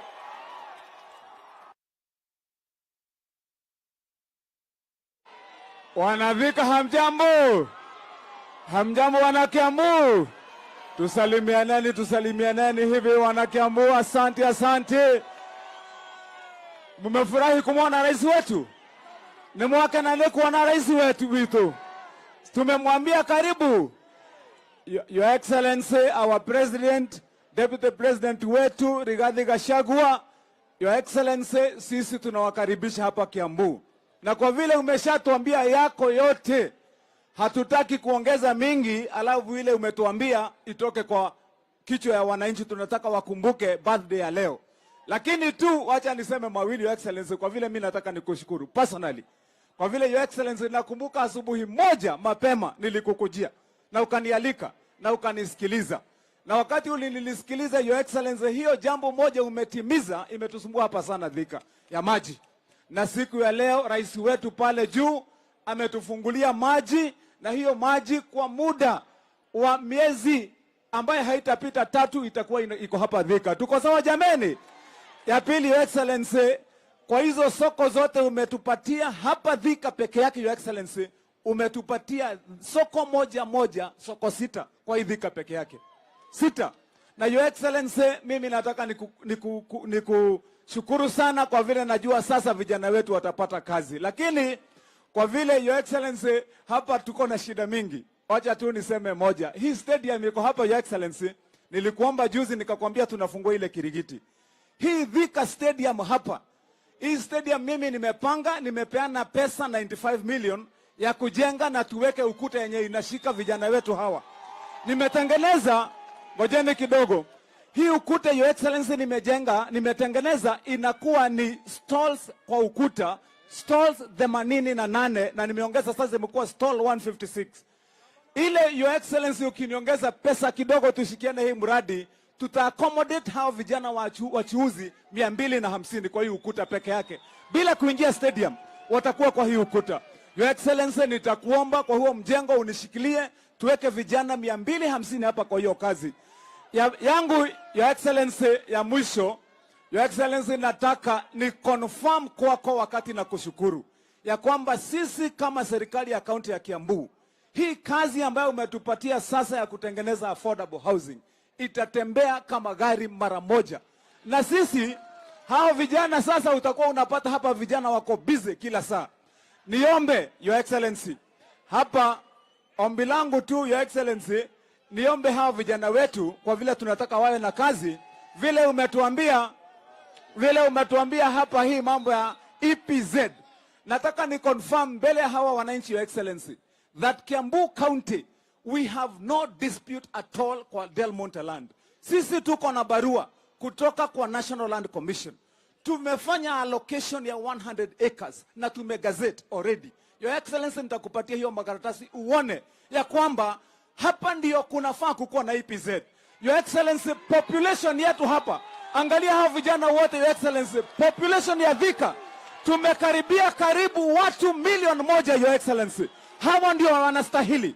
Na Your Excellency, vijana wengi wako karibu na hiyo ardhi ya Del Monte hapa. Hapa ndio EPZ inafaa kuwa. Nataka niseme shukrani Your Excellency, tunakupenda, tunakukaribisha, na hiyo kazi sisi tutafanya Your Excellency, na tuko tayari. Asante sana Your Excellency. Thank you. Wanakiambu hoye!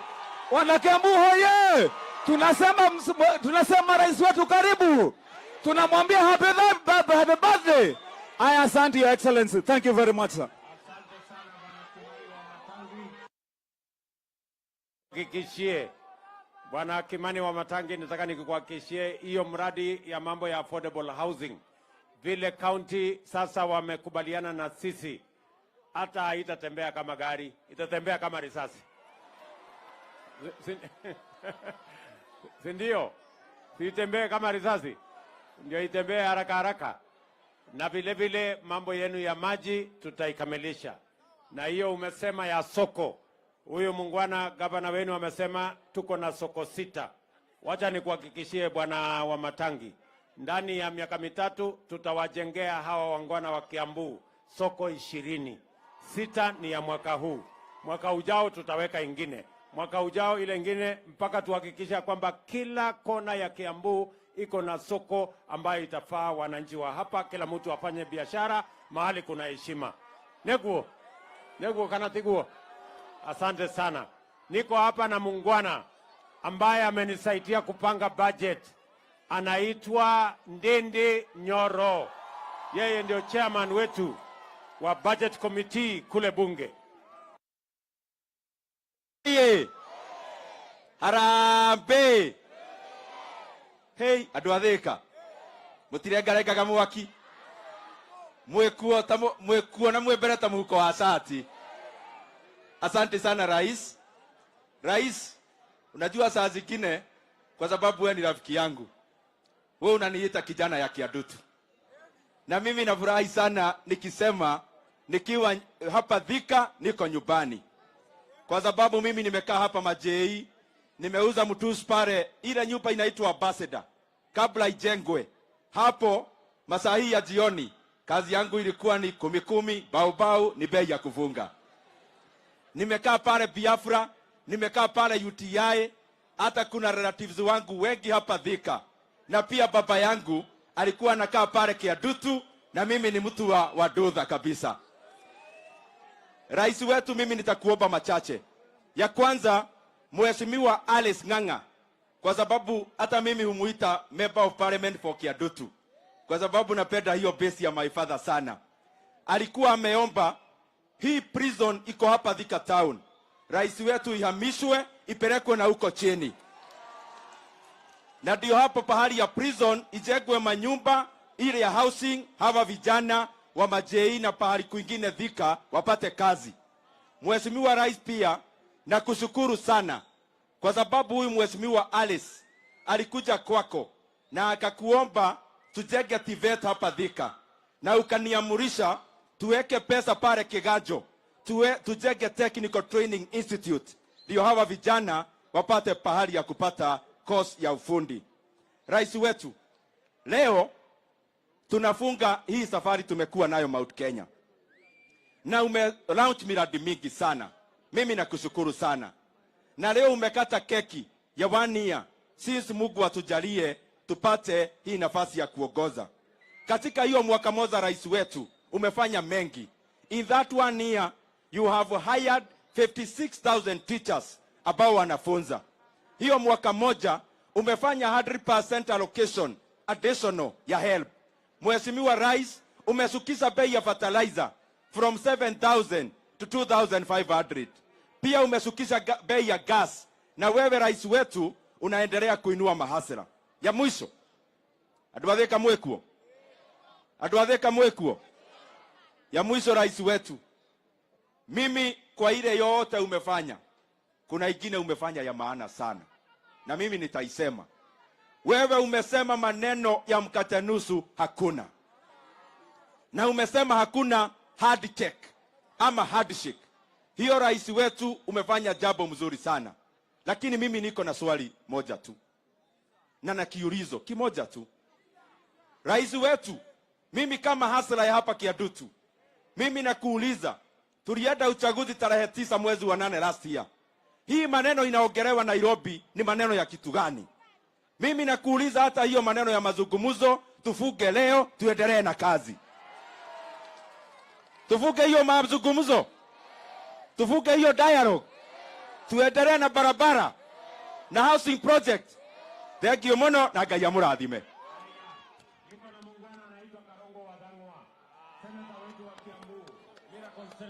Thika Thika, munakumbuka tulisimama hapa tukasema tarehe 9 mwezi wa 8 tutaamuka mapema, na hiyo siku si ni ya leo, si mwaka ndio imeisha, si tuhakikishe rais wetu bado ni William Ruto. Kwa hivyo nikisema kitu nasema si ndio? Tarehe 9 mwezi wa 8 siku kama ya leo bado tunasema rais wetu ni William Samoei Ruto. Mheshimiwa Rais, mimi kama senator kazi yangu tu ni kupitisha pesa ikuje hapa county, na tumepitisha bilioni 12 ambayo umeanza kuleta hapa county. 25 days ago ulipatia gavana wetu Kimani wa Matangi 1 billion. In 5 days rais wetu unaleta another 978 million. Si kazi itafanyika Kiambu? Si kazi itafanyika Kiambu? Mimi wewe ukipatiwa basari, ujue Karongo Athang'wa ndiye ameleta hiyo Kiambu. Wewe ukiona barabara inafanyika hapa na governor na MCA, wote tunafanya kazi pamoja. Kwa hivyo nawashukuru sana, Mungu awabariki na muthio na mbere kunyitira thirikari ya rais wetu. Jetagwo Karogo Athang'wa, the miracle senator of Kiambu County. Asanteni sana.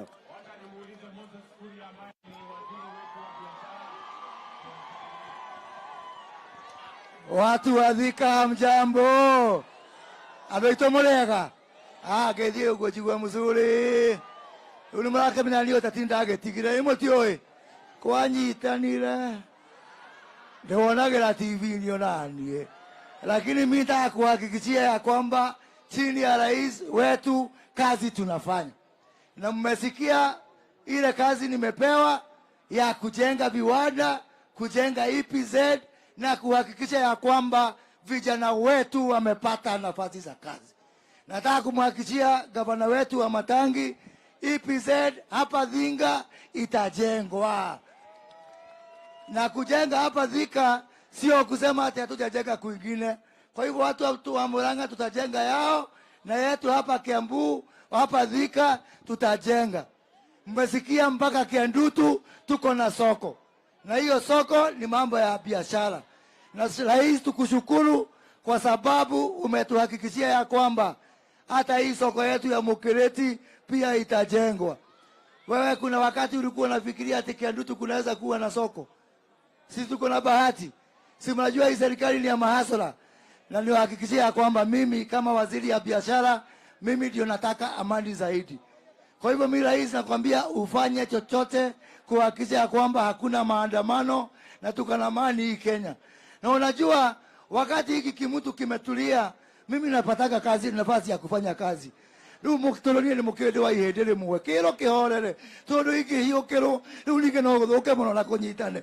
Ndukarekere mundu ngero, kire kihorere, hote kuruta wira. Ngai to murathime na mwike wega. Asante.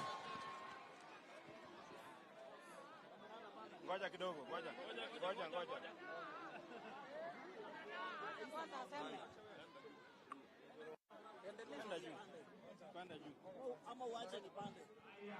Tuko na mama wetu wa kaunti Anne wa Murang'a. Mpigeni makofi jamani. Thika vijana asante sana Mheshimiwa Rais, tunakushukuru kwa kuja hapa Thika na pia kukamilisha safari yako katika Mount Kenya ukiwa hapa Thika.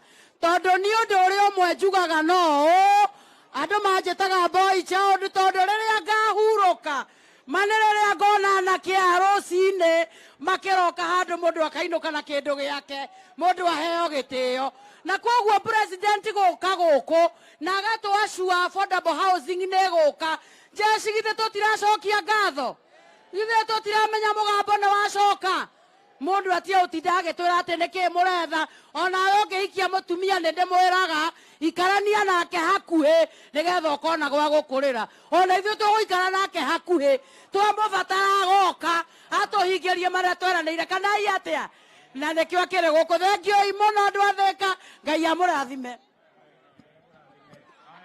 Wacha nimpatie huyu jamaa anaitwa Koimburi, mbunge wetu wa Juja.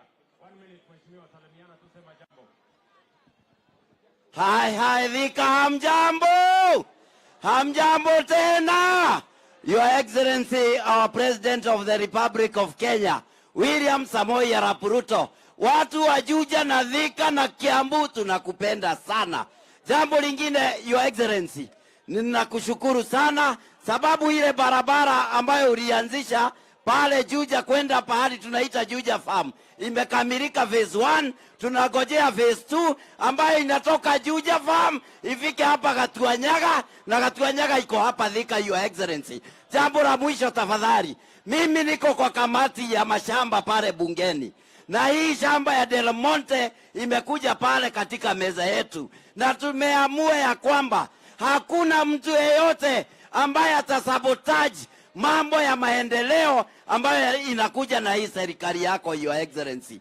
In Kiambu County tuko na shamba ambayo ni ya serikali ambayo tumeipatiana kwa county government 262 acres. Kwa hivyo Wamatangi, tafadhali usirejeste eka 100, register shamba yote ikuje kwa county government, ndio serikali iweze kufanya kazi yake. Mbarikiwe sana, tunawapenda sana Your Excellency. God is good and all the time.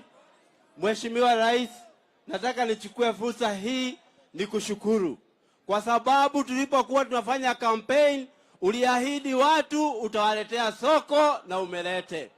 Uliahidi watu affordable housing na umelete. Uliahidi watu maji na umetimiza. Your Excellency, mimi nasimama nikiwa mbunge wa Kabete nikushukuru kwa sababu umelete soko Kabete. Na kualika affordable housing, tuko na uwanja, kuja next week tuanze kujenga. Mungu awabariki.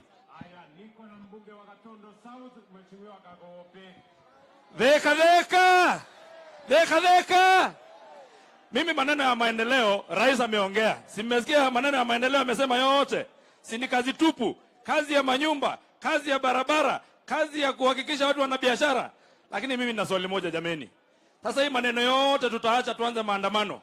Githuri kimwe gikuru nikyo yotorage tugia kumana itine ite tu gaini. Inywe tumia woko githuri kiu no mukihe. No mukihe inywe. Githuri kiu nigithie na kou ithio tutoera ni William Samoei Ruto president wetu. Asanteni sana, Mungu awabariki. Niko na mbunge Kahangara, mbunge wetu Walari awasalimie. Aya, Dwadheka Muriega, nisalimie kwa hewa. Asante. Your Excellency, nataka niseme tu jambo moja. Kwamba hii safari ambayo umefanya ya kuja katika mlima tulikuwa tumeingoja sana. Kana tigwa andũ aitũ. Tondu turendaga kwirwo ati kwenu thumugate kana gutire. Ni murenda thumugate? Your Excellency, tumekataa hiyo. Nataka nikushukuru kwa maendeleo ambayo umetuletea hapa, mambo ya soko. Hata ile soko yangu inaitangwa soko mjinga, sasa itakuwa soko mwerevu sababu imejengwa, inaanza kujengwa. Tunakushukuru sana kwa barabara za Maumau na mengine maendeleo. Asanti watu ya Thika kujitokeza, Mungu awabariki.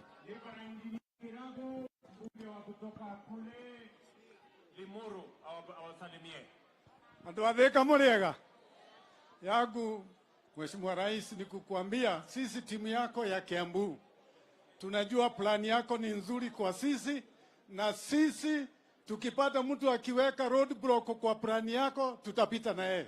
Mungu akubariki. Haya, niko na Kawanjiko wa Kiambaa. Thika oye! Thika oye! Your Excellency, tumekukaribisha hapa kwetu Kiambu, na leo ni dhihirisho ya kwamba ile kazi ulianza mwaka mmoja uliopita bado unaendelea kufanya. Na sisi kama jeshi yako Your Excellency tuko nyuma yako kuhakikisha ya kwamba ile mikakati yote umeweka tumetimiza kule bunge na tumekushikilia. Kitu ambacho tumekataa Your Excellency, mambo ya saramu tulimaliza tarehe 8 mwezi wa 8. Hiyo saramu ingine ni 2027. Ya mwisho Your Excellency, tumeona umetufungulia maji hapa kwetu. Kule kwetu Kiambaa tunakushukuru. Loiro Dam 2 Your Excellency, bado tunagojea, hatuna maji. Tunakugoja, asante. Loiro 2 ninapanda. Tuko na mungana anaitwa Karobia, mbunge wetu wa East African Legislative Assembly na kijana wa hapa Kiambu. Asante sana rais wetu. Andũ a Kiambu Muriega. Muriega rĩngĩ. Nĩ inyuĩ mwacagũrire Ruto na wendo mũtekũringĩrĩrio. Ithuĩ twoka gũcokia ngatho na kũrugũria project ĩno twaheo nĩ president ya rais. Sisi tunakushukuru sana kwa sababu kwa kila housing unit ambayo unatengeneza kwa nchi yetu unatengeneza nafasi za kazi 15 ambazo vijana wetu watanufaika. Your Excellency, mimi nataka kukupatia ripoti. Watu wa hapa Kiambu hakuna mtu alivaa sufuria. Your Excellency, watu wa Kiambu watatembea na wewe kwa miaka 10 na sisi hatuna nafasi ya kuvaa sufuria kwa kichwa. Asante sana. Niko na mbunge wa Gatundu North Bwana Gororia atusalimie.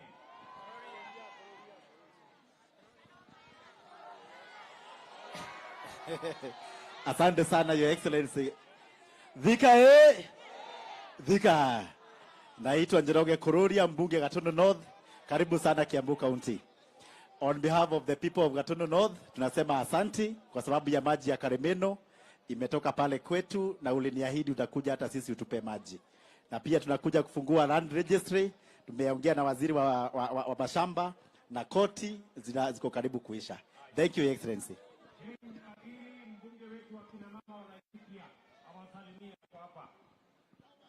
Andũ a Thika, Ngai nĩ mwega na hĩndĩ ciothe.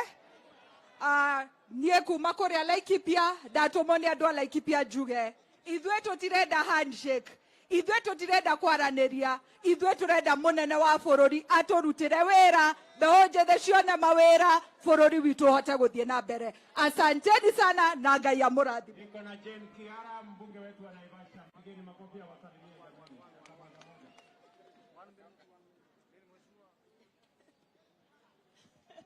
Thika mko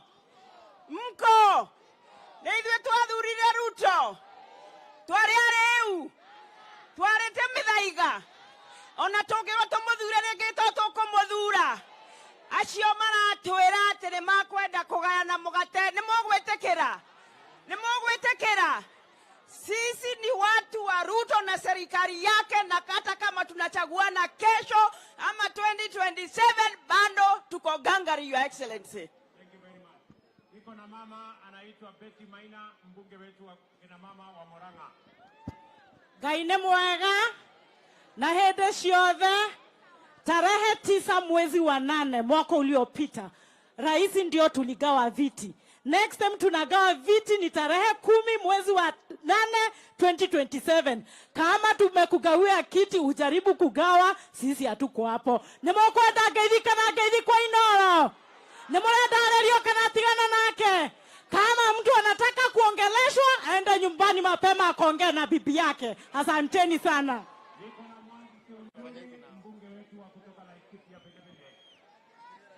Andũ a Thika, Ngai nĩ mwega. Endũ tũgeithie itoneka tondũ mũrathĩka mũrĩ kwega. Twamwĩrire wega tũthiĩ tũkamathe, kana tiguo? Thirikari ya ũru wa Kenyatta yarũtigire o ũrĩa ndamwĩrĩte ta Joshua wa ciũra. Atĩ Joshua wa ciũra agaire mĩcing'oe akĩriganĩrwo nĩ ciũra. Ĩno ya William Samoei Ruto tũraugire nĩ ithuĩ twathire ihĩta, nĩ ithuĩ twathire kũmatha, tũtaherwo itaha ritũ kũringana na ũingĩ witũ. Nĩ mwendekera tũnyitĩre thirikari ya William Samoei Ruto na maendeleo moke wega thĩinĩ Kinya region, Laikipia na Nyeri nĩ twĩtĩkĩrĩte na Nyandarua kwa tumĩte. Asanteni sana, Mwathani amũrathime. Haya, niko na Joe Nyoto, mbunge wetu wa Senate kwa hapa Murang'a. Asante Mheshimiwa Rais. Andũ a Thika mũrĩega rĩngĩ. Rais, asante. Tulikuomba tukiwa Kangari kwamba watu wetu wa matatu wale ambao walikuwa wamesemekana warudi shule ili wakasomee tena. Jana umesema tukiwa Sagana State Lodge kwamba watu wa matatu hawatarudishwa shule tena, wataendelea na kazi zao. Asante sana Mheshimiwa Rais, na sisi tuko gangari shamba la Del Monte tuletee hiyo special economic zone. Asanteni sana na akaiditwa kiwa gutiri. Asante.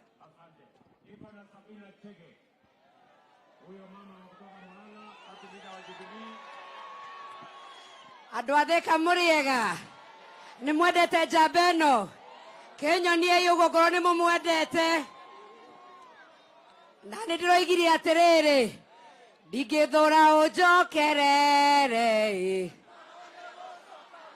atĩ ũkahutie.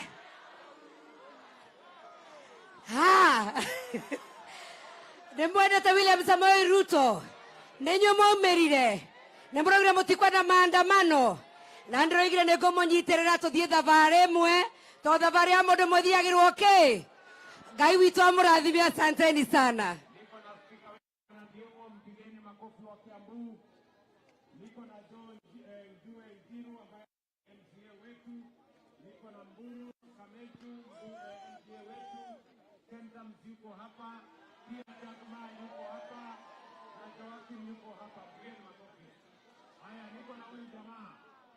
Anaitwa Kanini Kega.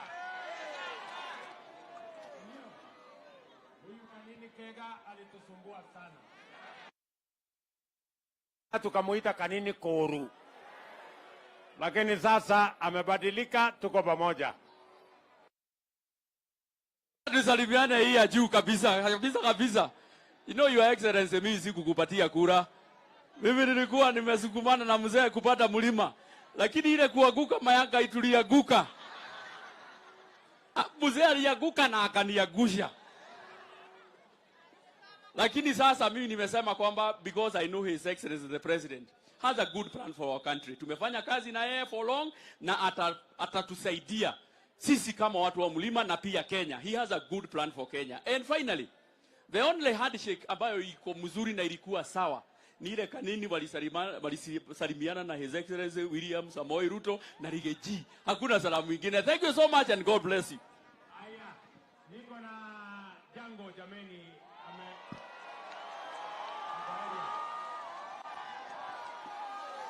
Jango Jango asante sana Mheshimiwa Rais kwa kuja kwetu, kuja hapa. Wakati ulikuja hapa mara ya mwisho, Jango ndiye alikuwa boss, lakini sasa tumekuwa na boss mwingine, Madam Alice, na si yako sawa bado. Na si yako sawa. Na sasa sisi kitu yetu ya ugavana inakuja miaka 4, na nataka kuuliza Rais, Jango ako hapa na ako free. Hapo sawa? Na ako available. Na ako royo. Na si kweli anitume kweli. Tuanze hii maneno. Hapo sawa? Haya, Rais. Niko na Waitito baba yao jameni, awasalimie. Sawa. Mko sawa? Mheshimiwa Rais wetu, nimefurahi sana kugusa microphone leo. Siku nyingi sijagusa microphone. Na nimefurahi pia kukuona ukirudi kwa mahasla, kwa sababu hao watu wa Thika na Kiambu na kupenda sana. Kitu ambaye ningetaka tu kukumbusha, hapa Thika hakuna kiwanja ya jua kali. Hii watu ya garage wanatengeneza magari hapa kwa barabara. Wale watu wengine jua kali iko hapa, kiwanja iko na shida. Ambia county government wapatie. Hii stage iko hapa. Kuna mtu ambaye anasemanga ako na title ya stage. Kwa hivyo hapa Thika kuna shida zile wananchi wenyewe inawasumbua hapa. Na tunataka kusema hivi, vile tulikuchagua na roho moja, na wewe ulikuwa umesema hautafanya handshake hata siku moja. Wewe ndio utafunza hii nchi lesson. Ati uchaguzi ukiisha, watu wagoje miaka 5 mpaka uchaguzi mwingine ifike. Si ndio hiyo? Si tumekataa handshake? Si tumekataa cooperation? Sasa sisi vile tulichagua dume yetu hii, tukoje sasa maendeleo? Affordable housing zimekuja, jeshi iandikwe kazi. Kuna viwanja mingi hapa Your Excellency.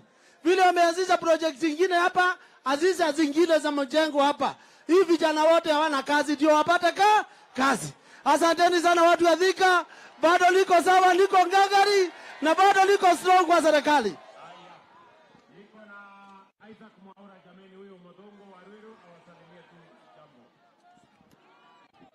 Thika Thika Murega ni mwerete president witu ni ndakwenda kumucokeria ngatho tondu umuthi ni mweri 9 exactly 1 year tangu tuchague William Samoei Ruto awe rais wa Kenya, si ndio? Na finally niseme hivi, wakati rais hizi soko zinajengwa za Githurai za Madaraka, tupatiwe 5% ya watu walemavu. Asanteni na Mungu awabariki.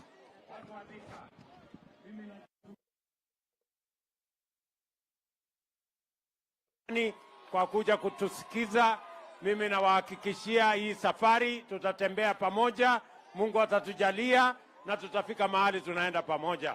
Nawatakia heri, nawatakia baraka ya Mungu. Mwadhani ya muradhime. Mungu wabariki sana. Asanteni sana watu wa Thika. Thank you.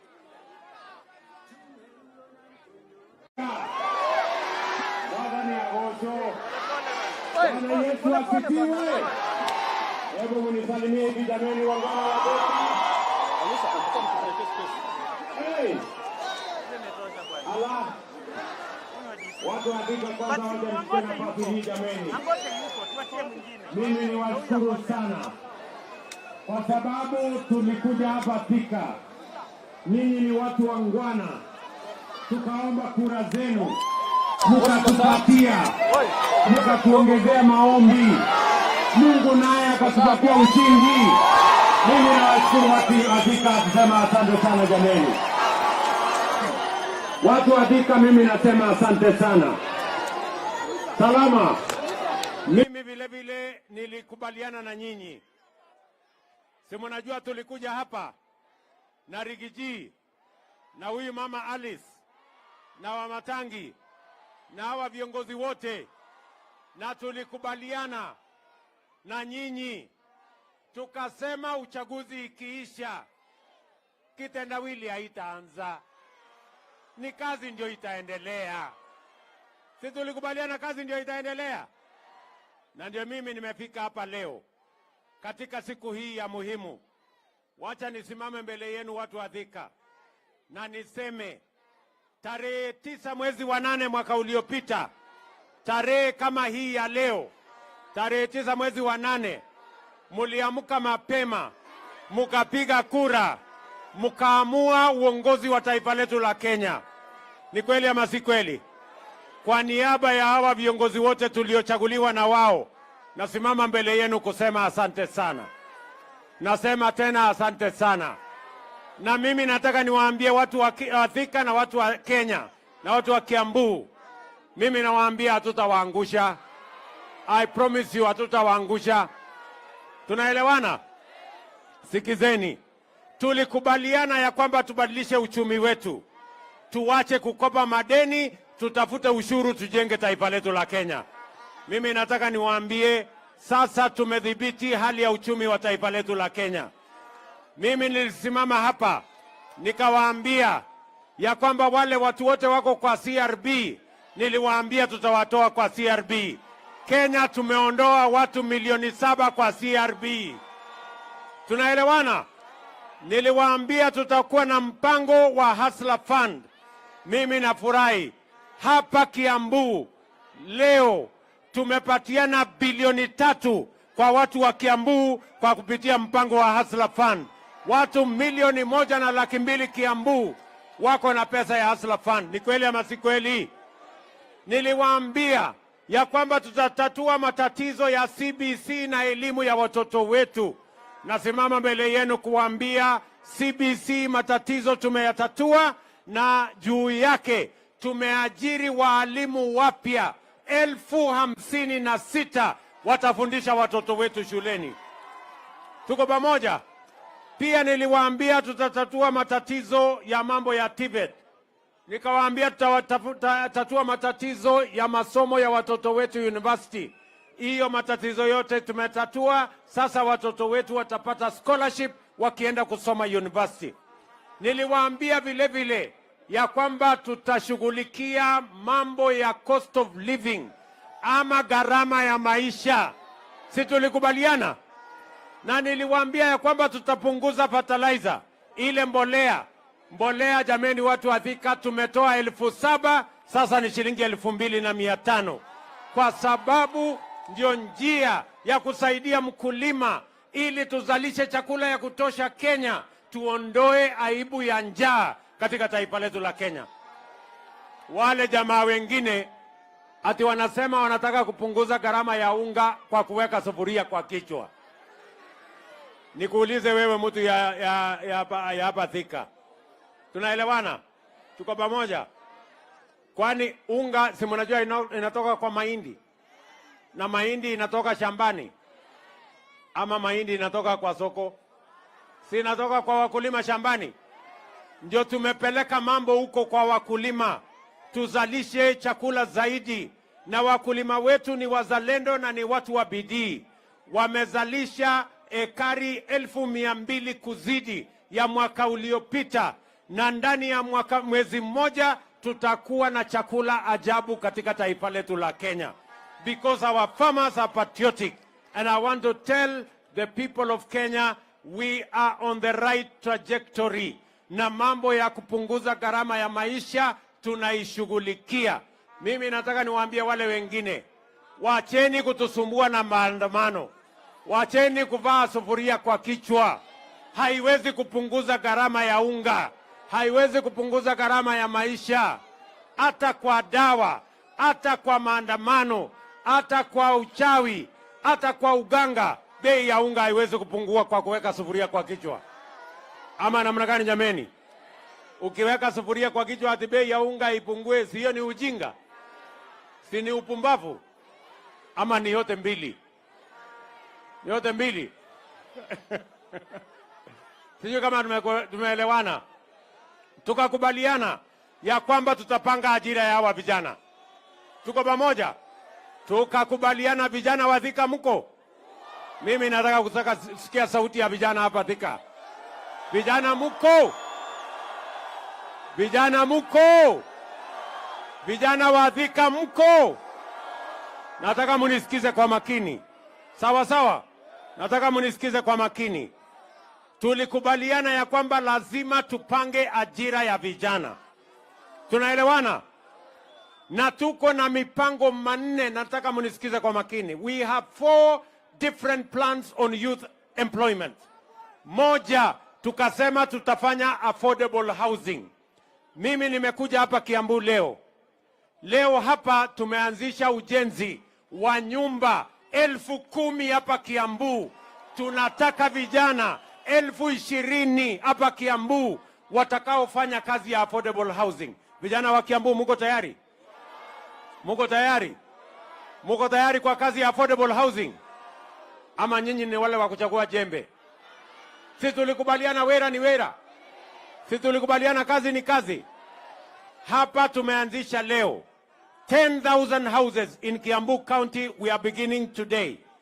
Wiki hii, in 1 week, we have advertised 50,000 houses in Kenya for the young people because we want to use affordable housing to grow opportunities for jobs for the young people of our country. Vijana tulikubaliana tutapanga ajira, sio? Na ndio sababu nimeweka housing fund kwa budget yetu, na nimeambia wale wadosi kama mimi na hawa wengine, sisi tutalipa pesa ya housing ndio vijana hawa wapate ajira, wafanye mambo ya affordable housing so that they too can have an opportunity to be the best they can and have an opportunity to work in Kenya. Tunaelewana jameni? Jambo la pili, vijana munisikize tena kwa makini. Tumekubaliana na huyu Alice Ng'ang'a, si ndio? Na wabunge wale wengine wote tumekubaliana ya kwamba tutapanga ICT hub in every ward. Tunataka vijana 500 ama 1,000 kwa kila ward wafanye biashara na wafanye kazi kwa ICT hub. Tumetafuta ajira Marekani, tumetafuta ajira Ujerumani, tumetafuta ajira Ulaya, hata Canada, na wametuambia wako na nafasi ya ajira ya digital jobs kwa vijana wa taifa letu la Kenya. Nauliza vijana wa Kenya na vijana wa Thika, muko tayari kwa digital jobs? Muko tayari kufanya kazi kwa mtandao?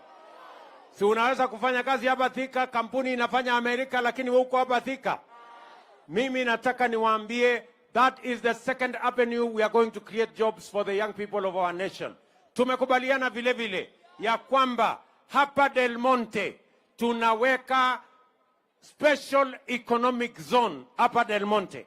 Nimemwambia huyu Moses Kuria, yuko hapa, waziri wetu wa mambo ya biashara. Nego, tunaelewana? Tunaelewana? Hapa Del Monte tunaweka hapo shilingi bilioni 10 ya kutengeneza special economic zone kama ile ya Athi River. Ile ya Athi River iko na nafasi ya ajira 30,000. Hii yenu ya Del Monte tunataka ajira 50,000. Na wale watakaofanya kazi hapa ya mambo ya manufacturing, ya mambo ya processing, ya mambo ya export, ya mambo ya textile, ya mambo ya leather, watafanya hapa Del Monte, na ni vijana wa Thika na vijana wa Kiambu na vijana wa Kenya. Muko tayari? Muko tayari? Tunaweka special economic zone ingine Sagana, tunaweka ingine Naivasha, tunaweka ingine Njoro, tunaweka ingine Eldoret, tunaweka ingine Busia, tunatengeneza ya Dongo Kundu, because we must grow our exports and we must create opportunity for the young people of our nation to be the best that they can. Tuko tayari ndugu zangu? Tumekubaliana? Mimi niliwaambia hii Kenya tutaibadilisha, and I want to promise you we are going to change this country. Vile vile muliona jana na juzi nimetangaza, kwa sababu tulisema wera ni wera, hata biashara ya soko ni kazi.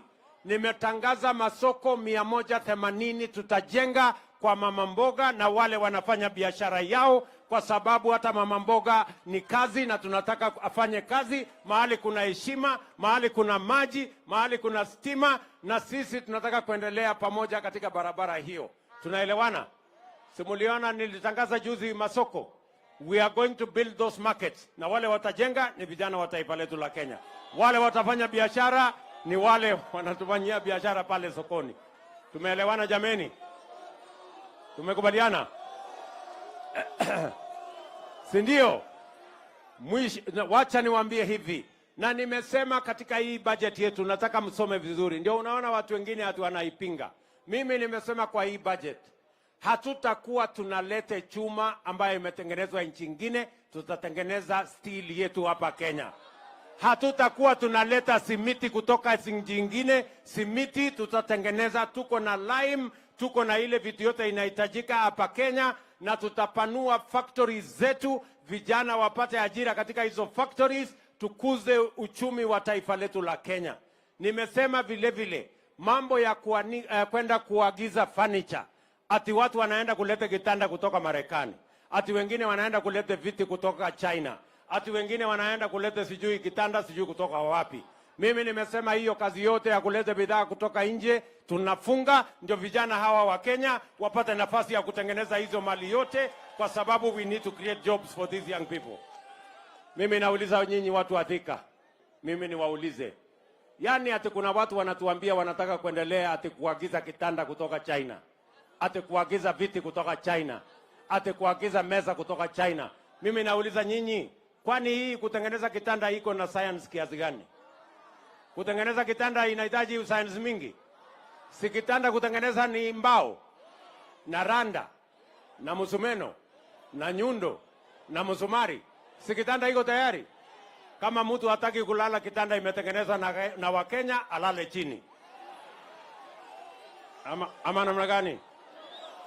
Neguo kana tiguo.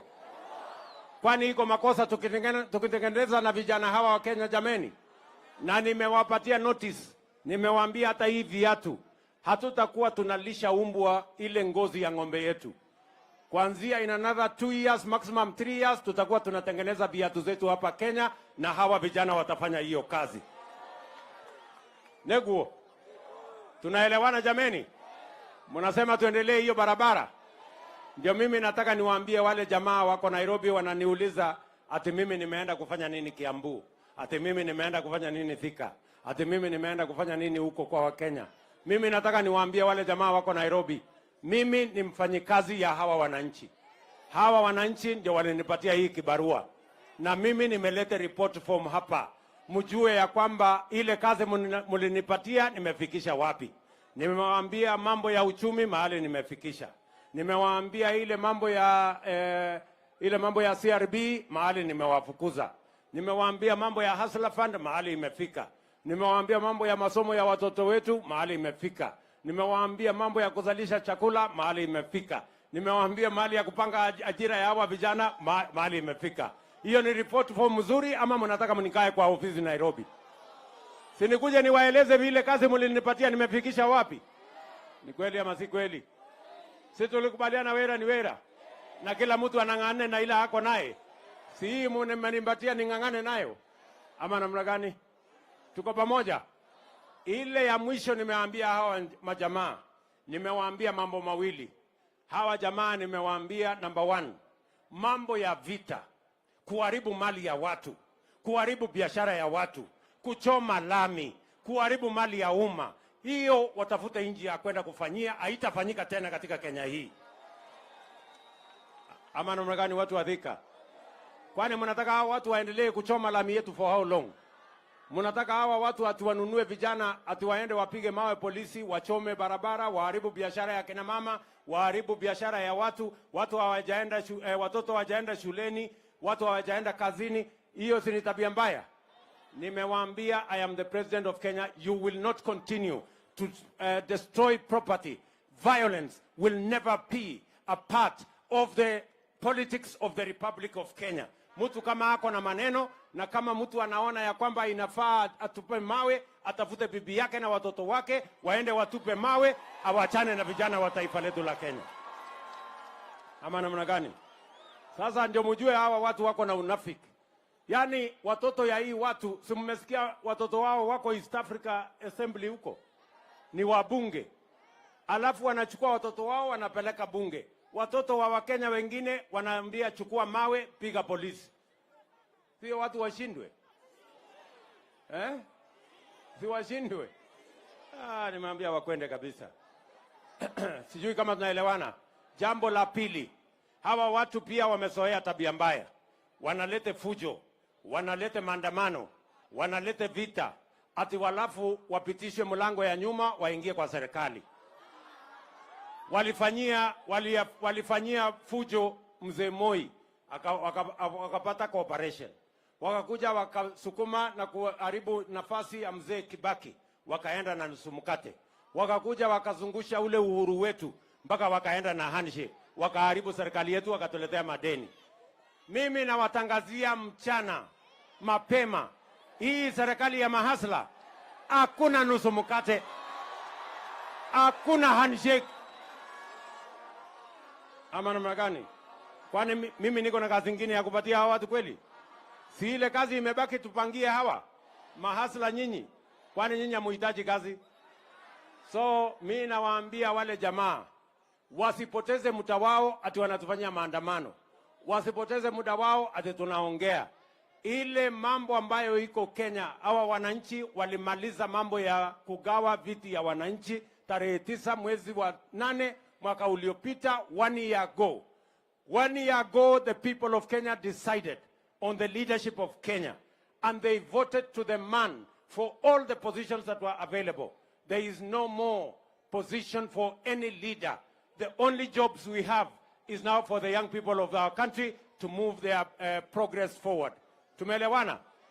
Mimi niwaulize hawa watu, mnataka ati watuzungushe ati alafu wapate kitu? Mumesemaje watu wa Thika? Tunawaambia hakuna handshake. Tunawaambia hakuna mambo ya nusu mkate. Hebu nione wala wanasema hiyo story hawataki kabisa. Basi. Bado iko maneno mengine. Si tusonge mbele. Ama namna gani? Sasa watu wa Thika, mnajua hii kazi ni kazi kubwa na ni kazi ngumu. Niko na muungwana ambaye ananisaidia kusukuma hii kazi. Anaitwa Rigiji. Mnamjua huyo jamaa? Mtu ya kusema ukweli. Si atusalimie huyu Rigiji. Deputy President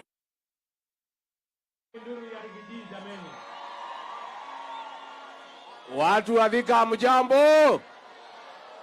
Murega andu a Thika. Murioku andu aitu. Ni mwana muthamaki witu. Uyu wetagwo Ruto. Ninyo mwamuthurire. Kuringiririo ka kwendera. Asanteni sana watu ya Thika. Rais wetu tunakushukuru sana kwa ziara yako ya maendeleo katika Mlima Kenya. Rais wetu alianza safari ya Mlima Kenya siku ya Jumamosi iliyopita. Pale Githurai akafungua mradi wa maji wa kusaidia watu ya eneo hili. Tukatoka hapo tukakuja hapa tukavuka River Chania ambaye ndio chanzo ya mfalume ya Mount Kenya anaanzianga safari yake akielekea katika ikulu ndogo ya Sagana. Tukatoka hapo tukaenda mpaka pale Keno Murang'a akafanya kazi. Tukatoka hapo mpaka Kirinyaga, tukatoka hapo mpaka Nyeri. Amepata nafasi ya kuzunguka katika kaunti zetu akiangalia mambo ya maendeleo. Pia amepata nafasi ya kukaa na magavana wetu wote 11. Amepata nafasi ya kukaa na wabunge wote na maseneta kupanga maendeleo. Nataka nihakikishie watu ya Mount Kenya, rais kwa hizi siku 5 maendeleo ya Mlima Kenya imepangwa ikapangika. Niguo andu aitu. Niguo andu a Thika. Ndiagicokirie ngathoma. Ni mwatwikire wega. Twina njamba eno. Matutiari handu hega. Kwanza nani ndari handu haceke muno. maje kera Kenya vura ide gai kala ginyamadi niguo kemenya kwe gai matuini ri thigari iria ciangira kana cio cinangagira niguo nitokoroga na jambo eno. Rais wetu, tunakwambia kutoka hapa Mount Kenya, tulikuchagua mchana mwaka moja uliopita, na wewe tulikuchagua kama rais peke yako. Hakuna vile mtu yeyote atalete fujo apitie mlango ya nyuma ati akuje kwa serikali yako. Huyu mzee ya maandamano akitaka kuwa rais wa Kenya, angojee 2027 akuje tukutane kwa dembe. Neguo. Na rais wetu hapa katika Mlima Kenya, sisi ni watu ya kutafuta mali na kuchunga mali. Na siku hii watu ya maandamano waliharibu mali ya watu huko Nairobi. Tulisema hapa Mlima Kenya hakuna maandamano. Na hao watu ya mlima wakasema wahitaji askari kulinda mali yao. Na kwa hivyo tungetaka kusema katika eneo hili na Kenya nzima, mambo ya maandamano hatutaki, tunataka maendeleo. Nitoiguithania andũ aitũ. Nitokoroga na jambo eno. Nitokoroga nayo. Kwoguo ngwenda kumwira muiretu uyu wanyu ugwitwa Alice nimo mwendete hau neki hau mutiahengecire nimo kũmũnyitirĩra na seneta witũ Karũngũ wa Thang'wa nimo kũmũnyitirĩra na gavana ugwitwa wa Matangi niguo nimo kũmũnyitirĩra. Kiama kĩanyu nĩ kĩrĩkũ? Nĩ UDA? Harambee nĩ gĩa kũu gĩtikwenda thogithi.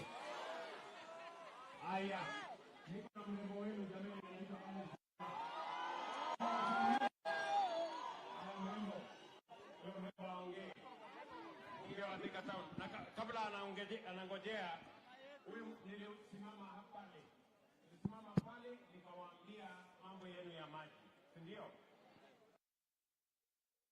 tumemaliza ile damu. Juzi nilifungua hiyo maji kule Githurai, hiyo maji inaenda mpaka Juja, hiyo maji inaenda mpaka Ruiru, lakini haikukuwa na mpango ya kuja hapa Thika Town. Leo asubuhi nimeweka shilingi bilioni 4.5 ili maji hiyo itoke mfereji mpaka Thika Town hapa. Neguo. Na ndio nimekuja asubuhi leo kuianzisha rasmi. Na nimeambia wale wanajenga hiyo mfereji ya kwamba ndani ya mwaka 1.5 hiyo kazi iwe imeisha, ndio watu wa Thika wapate maji na Thika ikae kama city. Neguo. Haya Alice.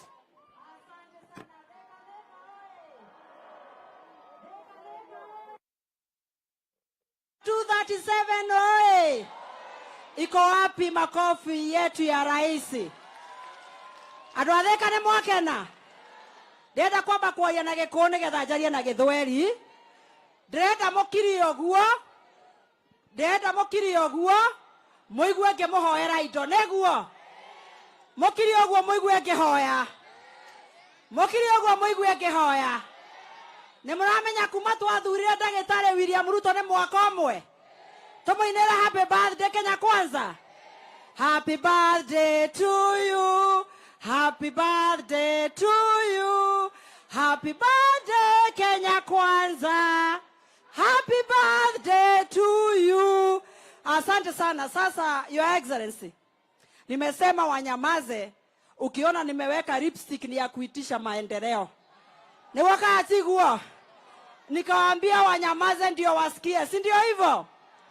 Your Excellency, jambo ya kwanza, hii Karemeno Dam ilikuwa imegonga kona hapa Jomoko ikapeleka maji Nairobi. Siku ya leo tunataka kukuambia asante sana. Thika tulikuwa tunapata maji once a week.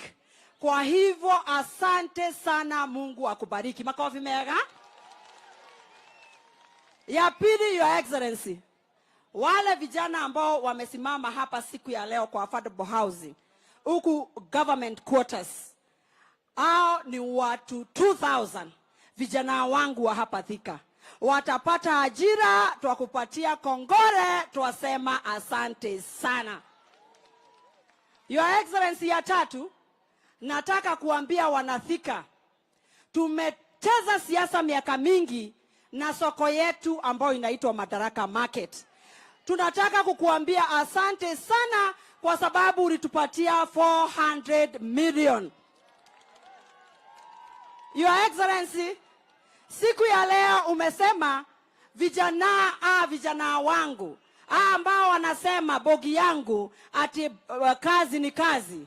Bogi yangu ya Nduthi na bogi yangu ya vijana hapa Majei, Biafra na Starehe. Umesema na diaspora.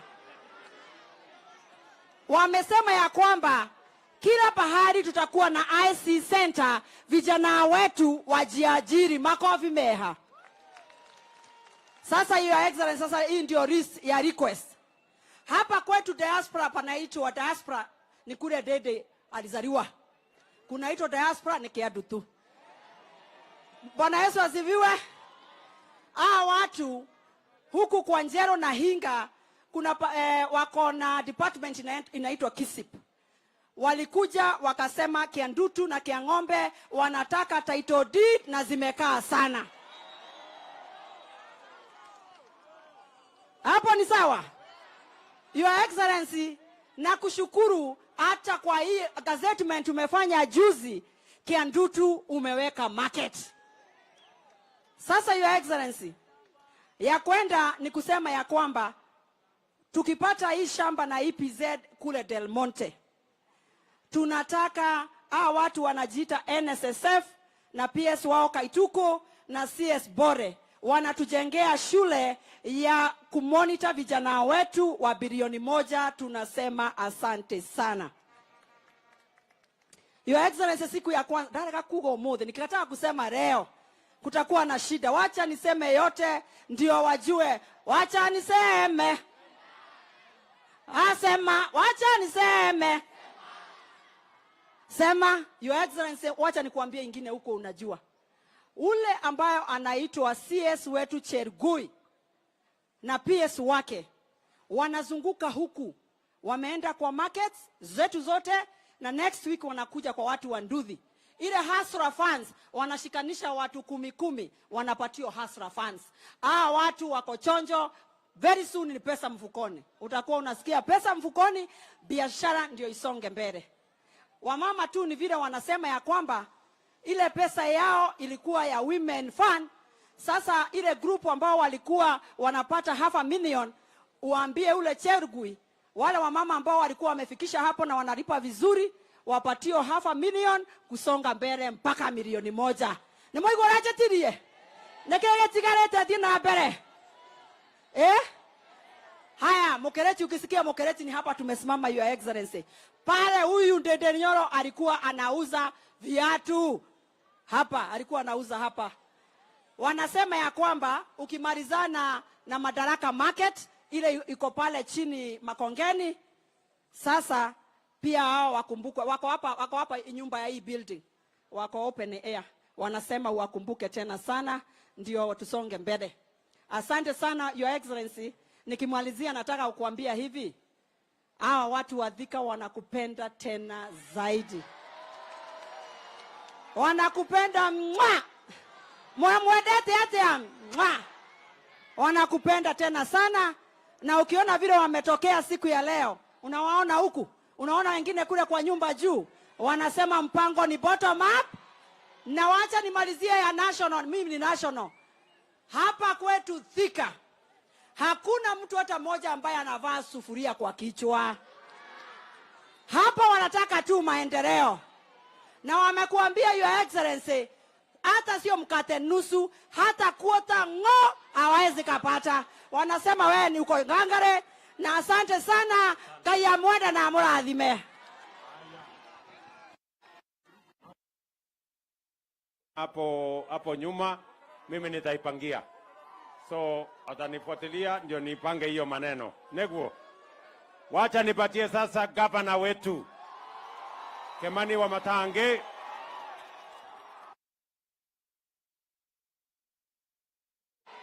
Wanathika hamjambo. Hamjambo wanakiambu. Tusalimianeni hivi wanakiambu. Asante. Mmefurahi kumwona rais wetu? Ni mwaka na kuona rais wetu. Tumemwambia karibu. Your Excellency, our President, Deputy President wetu Rigathi Gachagua, Your Excellency, sisi tunawakaribisha hapa Kiambu. Na kwa vile umeshatuambia yako yote, hatutaki kuongeza mingi, alafu ile umetuambia itoke kwa kichwa ya wananchi, tunataka wakumbuke birthday ya leo. Lakini tu wacha niseme mawili, Your Excellency, kwa vile mimi nataka nikushukuru personally. Kwa vile Your Excellency, nakumbuka asubuhi moja mapema nilikukujia na ukanialika na ukanisikiliza. Na wakati ule nilisikiliza, Your Excellency, hiyo jambo moja umetimiza, imetusumbua hapa sana Thika ya maji. Na siku ya leo rais wetu pale juu ametufungulia maji, na hiyo maji kwa muda wa miezi ambaye haitapita 3 itakuwa iko hapa Thika. Tuko sawa jameni? Ya pili, Your Excellency, kwa hizo soko zote umetupatia hapa Thika peke yake, Your Excellency, umetupatia soko moja, soko 6 kwa hii Thika peke yake. 6. Na Your Excellency, mimi nataka nikushukuru sana kwa vile najua sasa vijana wetu watapata kazi. Lakini kwa vile Your Excellency, hapa tuko na shida mingi. Wacha tu niseme moja. Hii stadium iko hapa Your Excellency. Nilikuomba juzi nikakwambia tunafungua ile Kirigiti. Hii Thika stadium hapa. Hii stadium mimi nimepeana pesa 95 million ya kujenga na tuweke ukuta yenye inashika vijana wetu hawa. Nimetengeneza, ngojeni kidogo. Hii ukuta Your Excellency nimetengeneza inakuwa ni stalls kwa ukuta, stalls 88 na nimeongeza sasa imekuwa stall 156. Ile Your Excellency, ukiniongeza pesa kidogo tushikiane hii mradi, tuta accommodate hao vijana wachuuzi 250 kwa hii ukuta peke yake. Bila kuingia stadium, watakuwa kwa hii ukuta. Your Excellency, nitakuomba kwa huo mjengo unishikilie, tuweke vijana 250 hapa kwa hiyo kazi. Yangu Your Excellency, ya mwisho, Your Excellency, nataka ni confirm kwako wakati na kushukuru ya kwamba sisi kama serikali ya kaunti ya Kiambu, hii kazi ambayo umetupatia sasa ya kutengeneza affordable housing itatembea kama gari mara moja.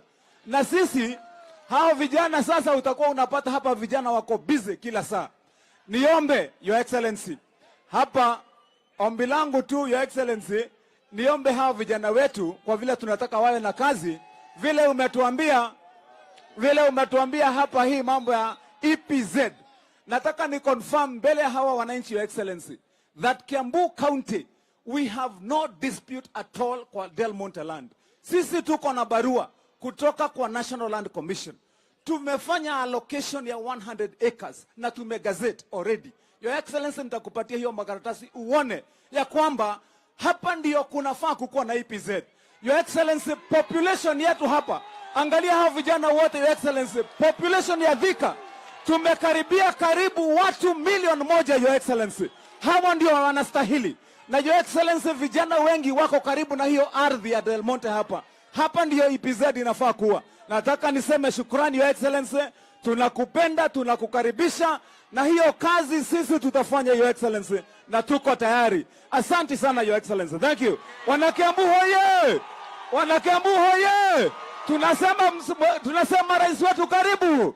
Tunamwambia happy birthday. Aya, asante Your Excellency. Thank you very much, sir. Kikishie Bwana Kimani wa Matangi, nataka nikuhakikishie hiyo mradi ya mambo ya affordable housing, vile county sasa wamekubaliana na sisi, hata haitatembea kama gari, itatembea kama risasi. Sindio?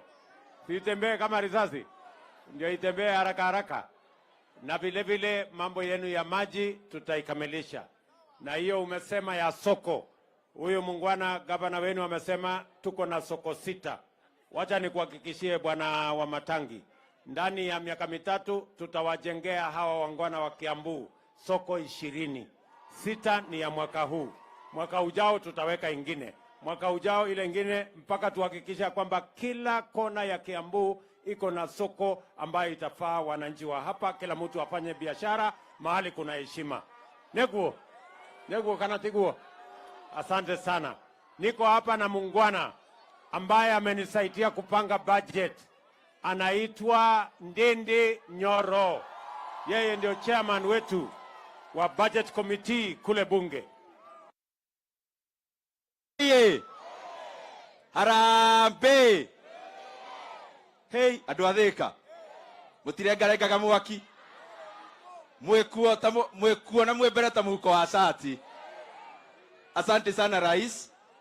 Rais, unajua saa zingine kwa sababu wewe ni rafiki yangu, wewe unaniita kijana ya Kiadutu, na mimi nafurahi sana nikisema nikiwa hapa Thika niko nyumbani, kwa sababu mimi nimekaa hapa Majei, nimeuza mtusi pale, ile nyumba inaitwa Ambassador kabla ijengwe. Hapo masaa hii ya jioni kazi yangu ilikuwa ni 10 bau ni bei ya kufunga. Nimekaa pale Biafra, nimekaa pale UTI, hata kuna relatives wangu wengi hapa Thika, na pia baba yangu alikuwa anakaa pale Kiadutu, na mimi ni mtu wa Dudha kabisa. Rais wetu, mimi nitakuomba machache. Ya kwanza, Mheshimiwa Alice Ng'ang'a, kwa sababu hata mimi humuita Member of Parliament for Kiadutu, kwa sababu napenda hiyo base ya my father sana. Alikuwa ameomba hii prison iko hapa Thika town, rais wetu ihamishwe ipelekwe na huko chini, na ndio hapo pahali ya prison ijengwe manyumba ile ya housing, hawa vijana wa Majei na pahali kwingine Thika wapate kazi. Mheshimiwa Rais, pia na kushukuru sana kwa sababu huyu Mheshimiwa Alice alikuja kwako na akakuomba tujenge TVET hapa Thika, na ukaniamurisha tuweke pesa pale Kiganjo tujenge Technical Training Institute, ndio hawa vijana wapate pahali ya kupata course ya ufundi. Rais wetu, leo tunafunga hii safari tumekuwa nayo Mount Kenya, na launch miradi mingi sana. Mimi nakushukuru sana, na leo umekata keki ya 1 year since Mungu atujalie tupate hii nafasi ya kuongoza. Katika hiyo mwaka moja rais wetu umefanya mengi. In that 1 year you have hired 56,000 teachers ambao wanafunza.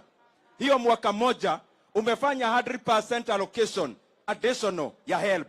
Mheshimiwa Rais, umesukisha bei ya fertilizer from 7,000 to 2,500. Pia umesukisha bei ya gas, na wewe rais wetu unaendelea kuinua mahasira. Ya mwisho, aduadheka mwekuo. Ya mwisho rais wetu, mimi kwa ile yote umefanya, kuna ingine umefanya ya maana sana, na mimi nitaisema. Wewe umesema maneno ya mkate nusu hakuna, na umesema hakuna handshake ama handshake. Hiyo rais wetu umefanya jambo mzuri sana, lakini mimi niko na swali moja tu na kiulizo kimoja tu. Rais wetu, mimi kama hasla ya hapa Kiadutu, mimi nakuuliza, tulienda uchaguzi tarehe 9 mwezi wa 8 last year. Hii maneno inaongelewa Nairobi ni maneno ya kitu gani? Mimi nakuuliza, hata hiyo maneno ya mazungumzo tufuge leo, tuendelee na kazi. Tufuge hiyo mazungumzo, tufuge hiyo dialogue, tuendelee na barabara na housing project. Thank you muno, na Ngai amurathime.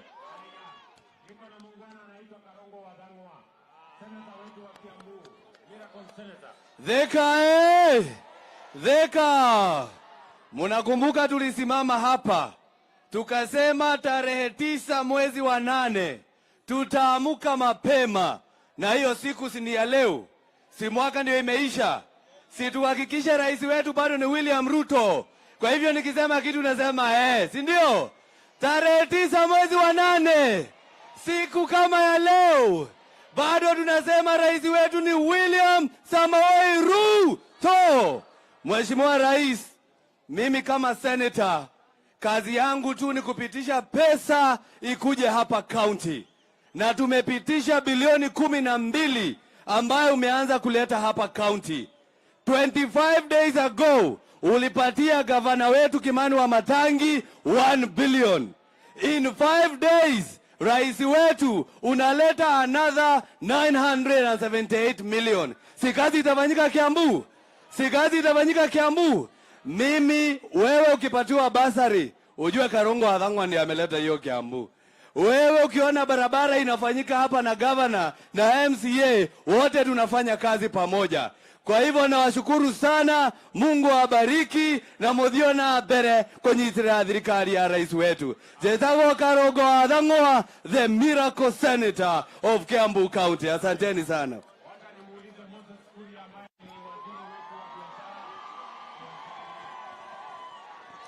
Watu wa Thika hamjambo. Abeito Mulega. Gethi ugo jigwa muzuri. Uli mwake minalio tatinda agetigire. Imoti oe. Kwanyitanire. Ndewonagira TV nionanie. Lakini mimi nataka kuhakikishia ya kwamba chini ya rais wetu kazi tunafanya. Na mmesikia ile kazi nimepewa ya kujenga viwanda, kujenga EPZ na kuhakikisha ya kwamba vijana wetu wamepata nafasi za kazi. Nataka kumhakikishia gavana wetu wa Matangi, EPZ hapa Thinga itajengwa. Na kujenga hapa Thika sio kusema ati hatujajenga kwingine. Kwa hivyo watu wa Murang'a tutajenga yao, na yetu hapa Kiambu, hapa Thika tutajenga. Mmesikia mpaka Kiandutu tuko na soko. Na hiyo soko ni mambo ya biashara. Na rais tukushukuru kwa sababu umetuhakikishia ya kwamba hata hii soko yetu ya Mukireti pia itajengwa. Wewe kuna wakati ulikuwa unafikiria ati Kiandutu kunaweza kuwa na soko? Sisi tuko na bahati. Si mnajua hii serikali ni ya mahasala. Na niwahakikishia ya kwamba mimi kama waziri ya biashara, mimi ndio nataka amani zaidi. Kwa hivyo mimi rais nakwambia ufanye chochote kuhakikisha ya kwamba hakuna maandamano na tuko na amani hii Kenya. Na unajua wakati hiki kimutu kimetulia, mimi napataka kazi, nafasi ya kufanya kazi. Ndio mukitolonia ni mukende wa ihendere muwe kero kihorere tondu iki hiyo kero riu ninge no guthuke muno na kunyitane ndukarekerekere mundu kero kire kihorere hote kuruta wira. Ngai to murathime na mwike wega. Asante. Ngoja kidogo, ngoja.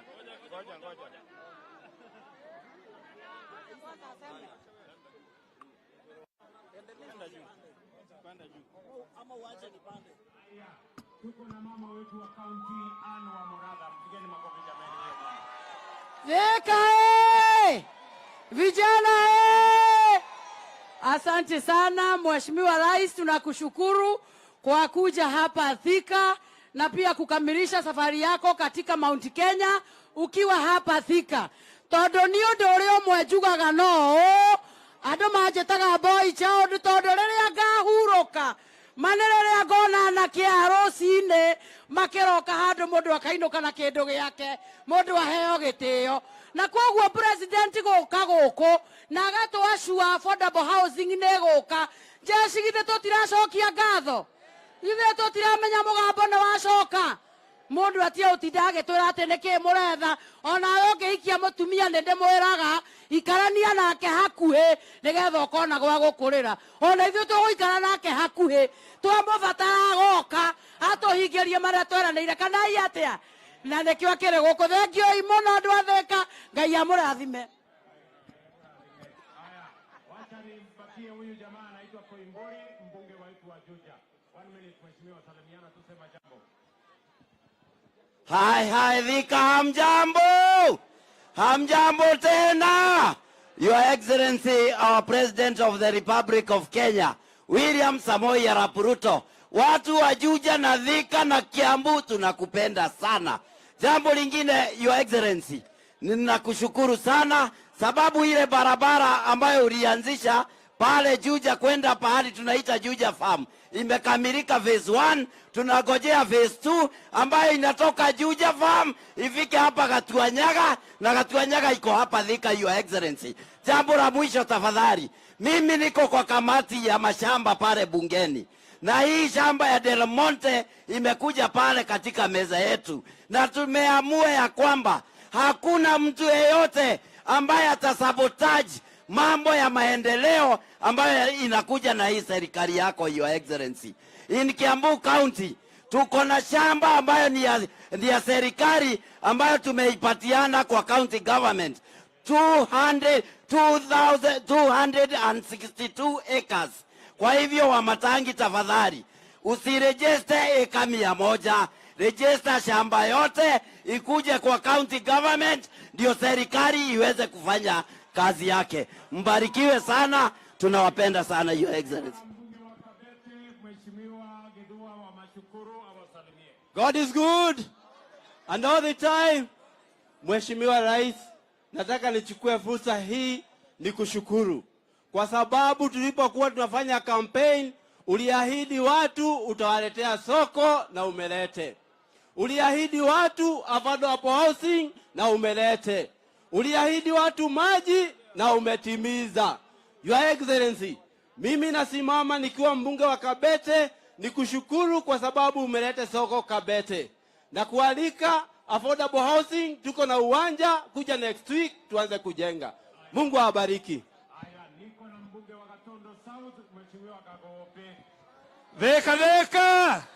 Dheka. Mimi maneno ya maendeleo rais ameongea. Simesikia maneno ya maendeleo amesema yote.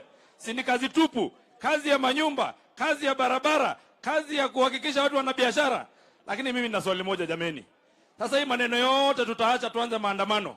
Githuri kimwe gikuru nikyo yotora gitugia kumana itine ite tu gaini. Inyo yatumia wako githuri kiu no mukihe. No mukihe inywe. Githuri kiu nigithie na kou ithio turutoera ni William Samoei Ruto president wetu. Asanteni sana, Mungu awabariki. Niko na mbunge Kahangara, mbunge wetu wa Lari awasalimie. Aya, Dwadheka Muriega, nisalimie kwa hewa. Asante. Your Excellency, nataka niseme tu jambo moja. Kwamba hii safari ambayo umefanya ya kuja katika mlima tulikuwa tumeingoja sana. Kana tigwa andũ aitũ. Tondu turendaga kwirwo ati kwenu thumugate kana gutire. Ni murenda thumugate.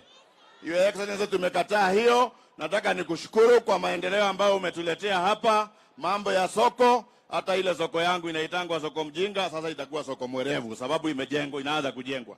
Tunakushukuru sana kwa barabara za Maumau na mengine maendeleo. Asanti watu ya Thika kujitokeza, Mungu awabariki.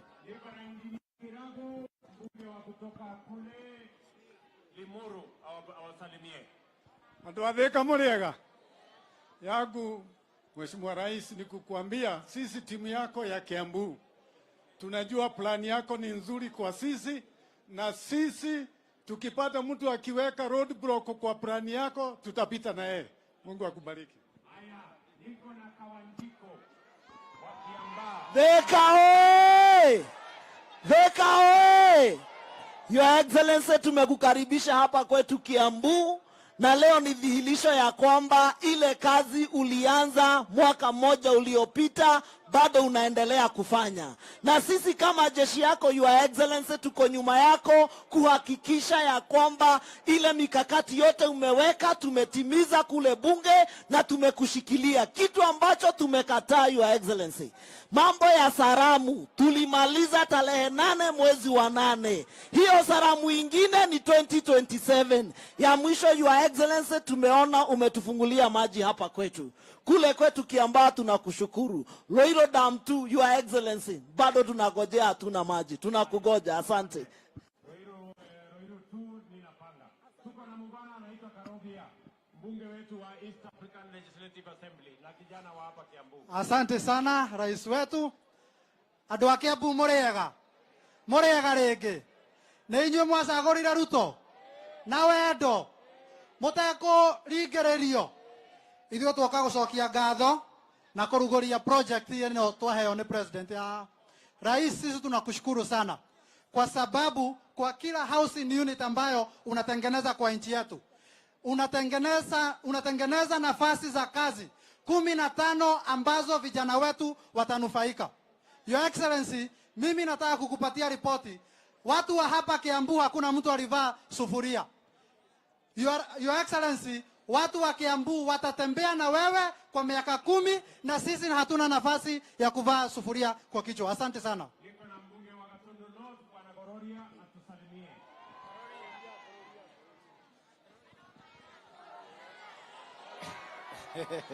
Asante sana Your Excellency. Thika Thika. Naitwa Njoroge Kururia, mbunge Gatundu North. Karibu sana Kiambu County. On behalf of the people of Gatundu North, tunasema asanti kwa sababu ya maji ya Karemeno imetoka pale kwetu na uliniahidi utakuja hata sisi utupe maji. na pia tunakuja kufungua land registry. Tumeongea na waziri wa mashamba na koti ziko karibu kuisha. Thank you, Your Excellency.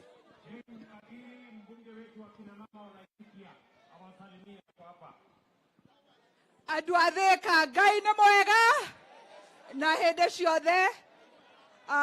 Niĩ kuma kũrĩa Laikipia ndatũmwo nĩ andũ a Laikipia njuge ithuĩ tũtirenda handshake, ithuĩ tũtirenda kwaranĩria, ithuĩ tũrenda mũnene wa bũrũri atũrutĩre wĩra, mbeũ njĩthĩ cione mawĩra, bũrũri witũ ũhote gũthiĩ na mbere. Asanteni sana na Ngai amũrathime. Niko na Jane Kiara, mbunge wetu wa Naivasha. Pigeni makofi awasalimie jamani.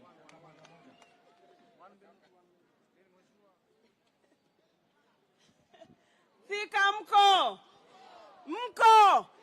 nĩ ithuĩ twathurire Ruto, twarĩ arĩu, twarĩte mĩthaiga, ona tũngĩrwo tũmũthure rĩngĩ to tũkũmũthura.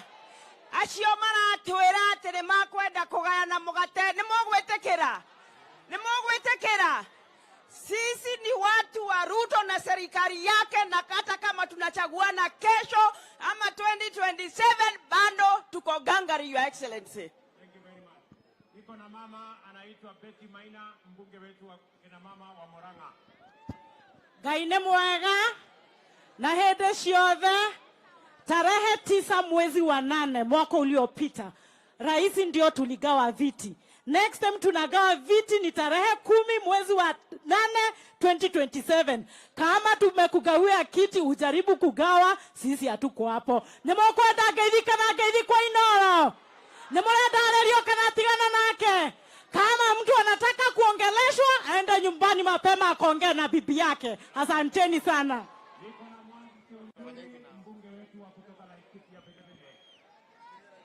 Andũ a Thika, Ngai nĩ mwega. Endũ tũgeithie itoneka tondũ mũrathĩka mũrĩ kwega. Twamwĩrire wega tũthiĩ tũkamathe, kana tiguo? Thirikari ya Uhuru wa Kenyatta yatũtigire o ũrĩa ndamwĩrĩte na Joshua wa ciũra. Atĩ Joshua wa ciũra gaire mĩcing'oe akĩriganĩrwo nĩ ciũra. Ĩno ya William Samoei Ruto tũraugire nĩ ithuĩ twathire ihĩta, nĩ ithuĩ twathire kũmatha, tũtaherwo itaha ritũ kũringana na ũingĩ witũ. Nĩ mwendekera tũnyitĩre thirikari ya William Samoei Ruto na maendeleo moke wega thĩinĩ Kinya region, Laikipia na Nyeri nĩ twĩtĩkĩrĩte na Nyandarua kwa tumĩte. Asanteni sana, Mwathani amũrathime. Haya, niko na Joe Nyoto, mbunge wetu wa Senate kwa hapa Murang'a.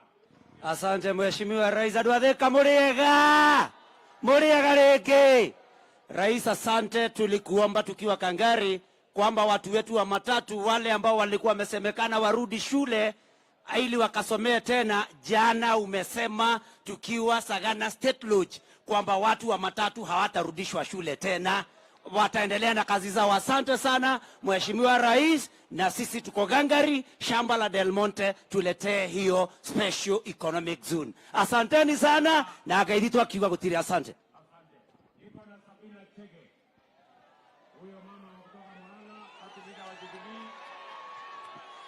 Andũ a Thika mũrĩega, nĩ mwendete njamba ĩno?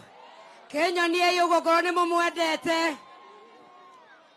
Na nĩ ndĩroigire atĩrĩrĩ, ndingĩthũra ũnjokerere atĩ ũkahutie.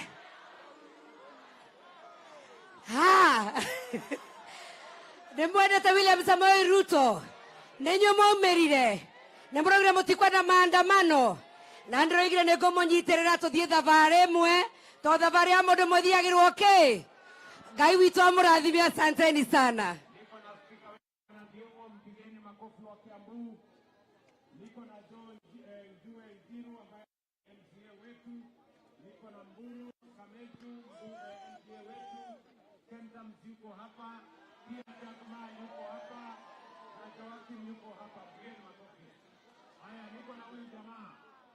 Anaitwa Kanini Kega. Huyu Kanini Kega alitusumbua sana,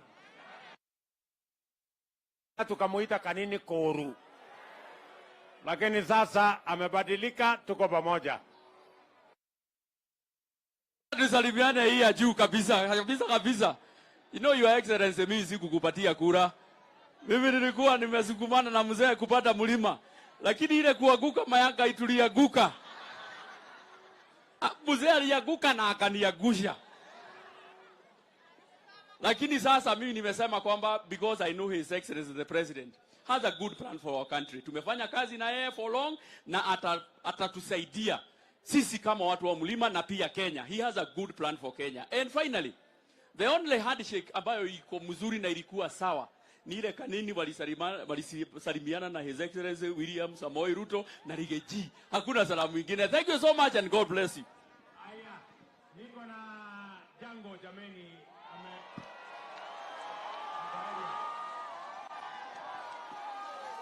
Jango Jango asante sana Mheshimiwa Rais kwa kuja kwetu, kuja hapa. Wakati ulikuja hapa mara ya mwisho, Jango ndiye alikuwa boss, lakini sasa tumekuwa na boss mwingine, Madam Alice, na si yako sawa bado. Na si yako sawa.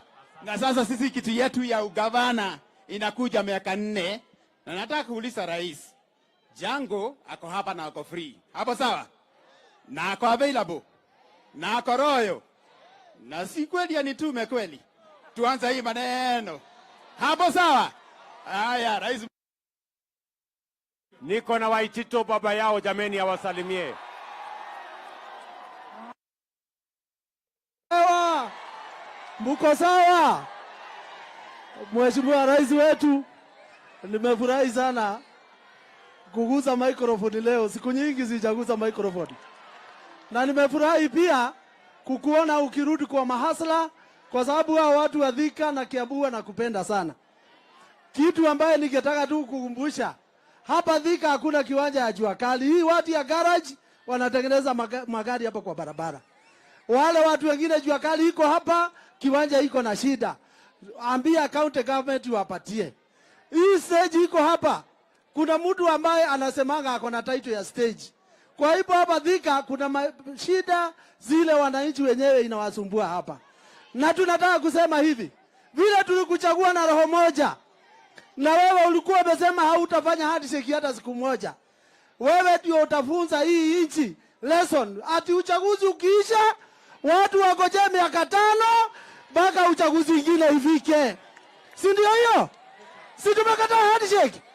Si tumekataa cooperation? Sasa sisi vile tulichagua dume yetu hii, tukoje sasa maendeleo? Affordable housing zimekuja, jeshi iandikwe kazi. Kuna viwanja mingi hapa Your Excellency. Vile wameanzisha project zingine hapa, azisha zingine za mjengo hapa. Hii vijana wote hawana kazi, ndio wapate kazi. Asanteni sana watu wa Thika, bado liko sawa, liko ngangari na bado liko strong kwa serikali.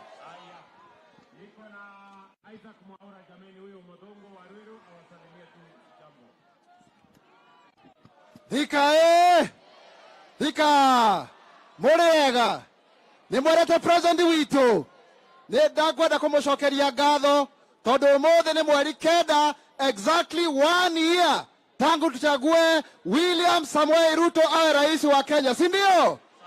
Na finally niseme hivi, wakati rais hizi soko zinajengwa za Githurai za Madaraka, tupatiwe 5% ya watu walemavu. Asanteni na Mungu awabariki.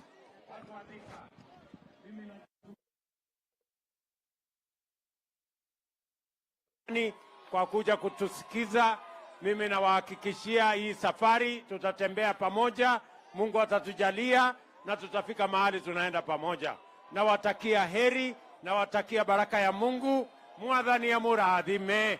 Mungu wabariki sana. Asanteni sana watu wa Thika. Thank you.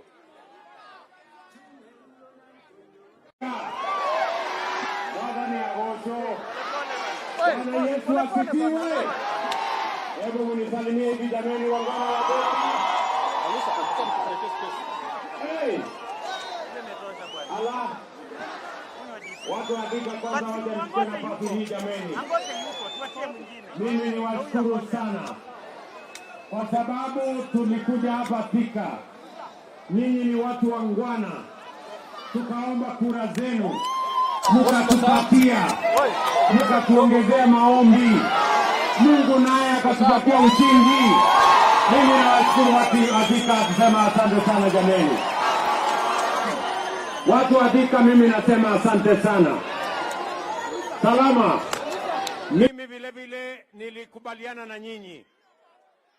Si mnajua tulikuja hapa na Rigiji na huyu mama Alice na Wamatangi na hawa viongozi wote, na tulikubaliana na nyinyi tukasema uchaguzi ikiisha kitendawili haitaanza, ni kazi ndio itaendelea. Si tulikubaliana kazi ndio itaendelea? Na ndio mimi nimefika hapa leo katika siku hii ya muhimu.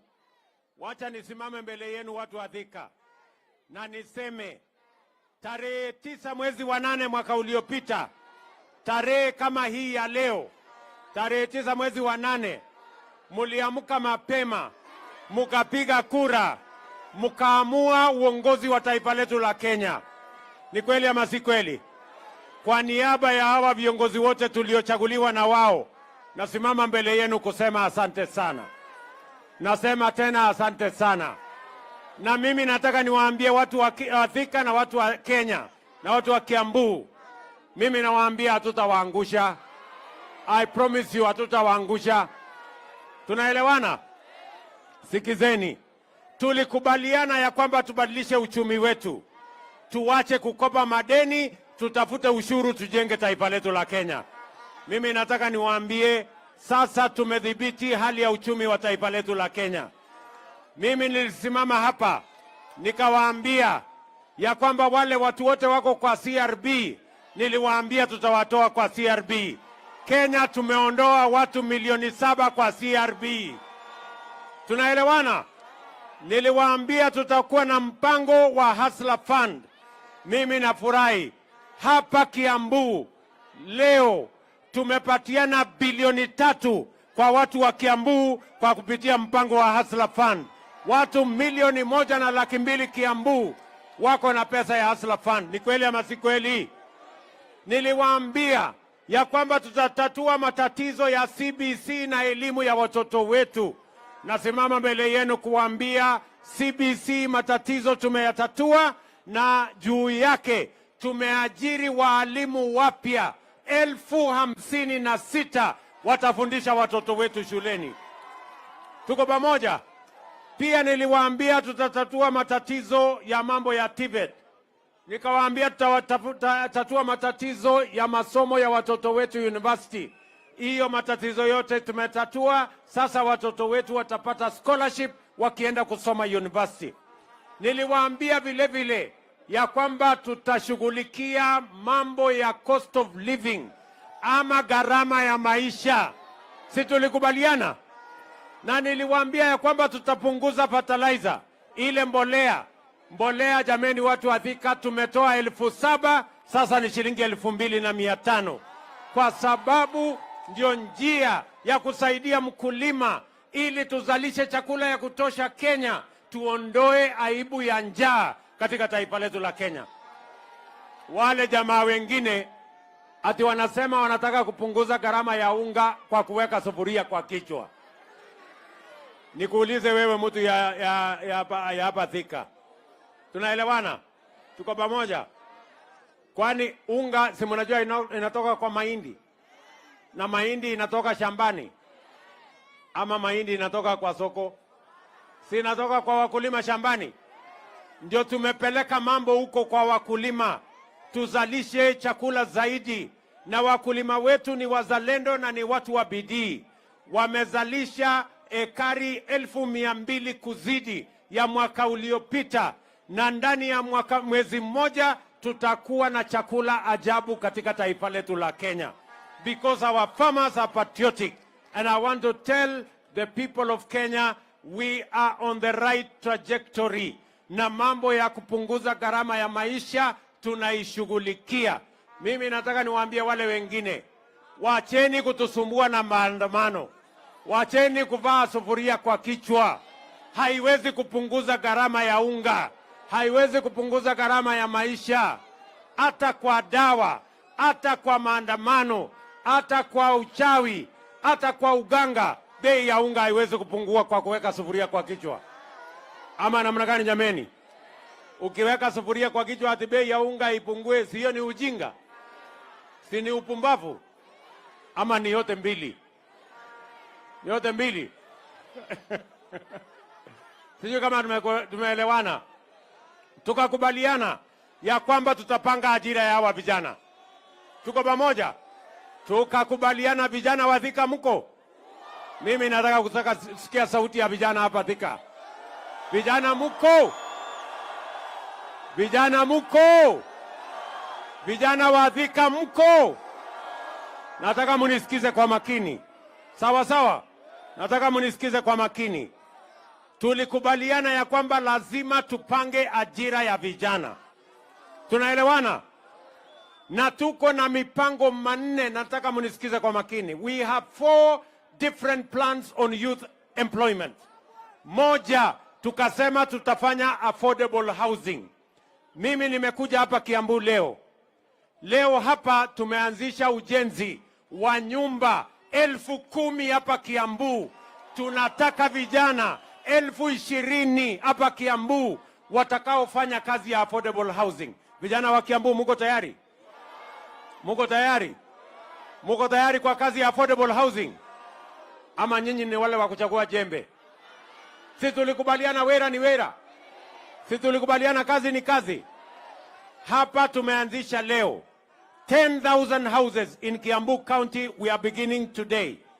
Wiki hii, in 1 week, we have advertised 50,000 houses in Kenya for the young people because we want to use affordable housing to grow opportunities for jobs for the young people of our country. Vijana tulikubaliana tutapanga ajira, sio? Na ndio sababu nimeweka housing fund kwa budget yetu, na nimeambia wale wadosi kama mimi na hawa wengine, sisi tutalipa pesa ya housing ndio vijana hawa wapate ajira, wafanye mambo ya affordable housing so that they too can have an opportunity to be the best they can and have an opportunity to work in Kenya. Tunaelewana jameni? Jambo la pili, vijana munisikize tena kwa makini. Tumekubaliana na huyu Alice Ng'ang'a, si ndio?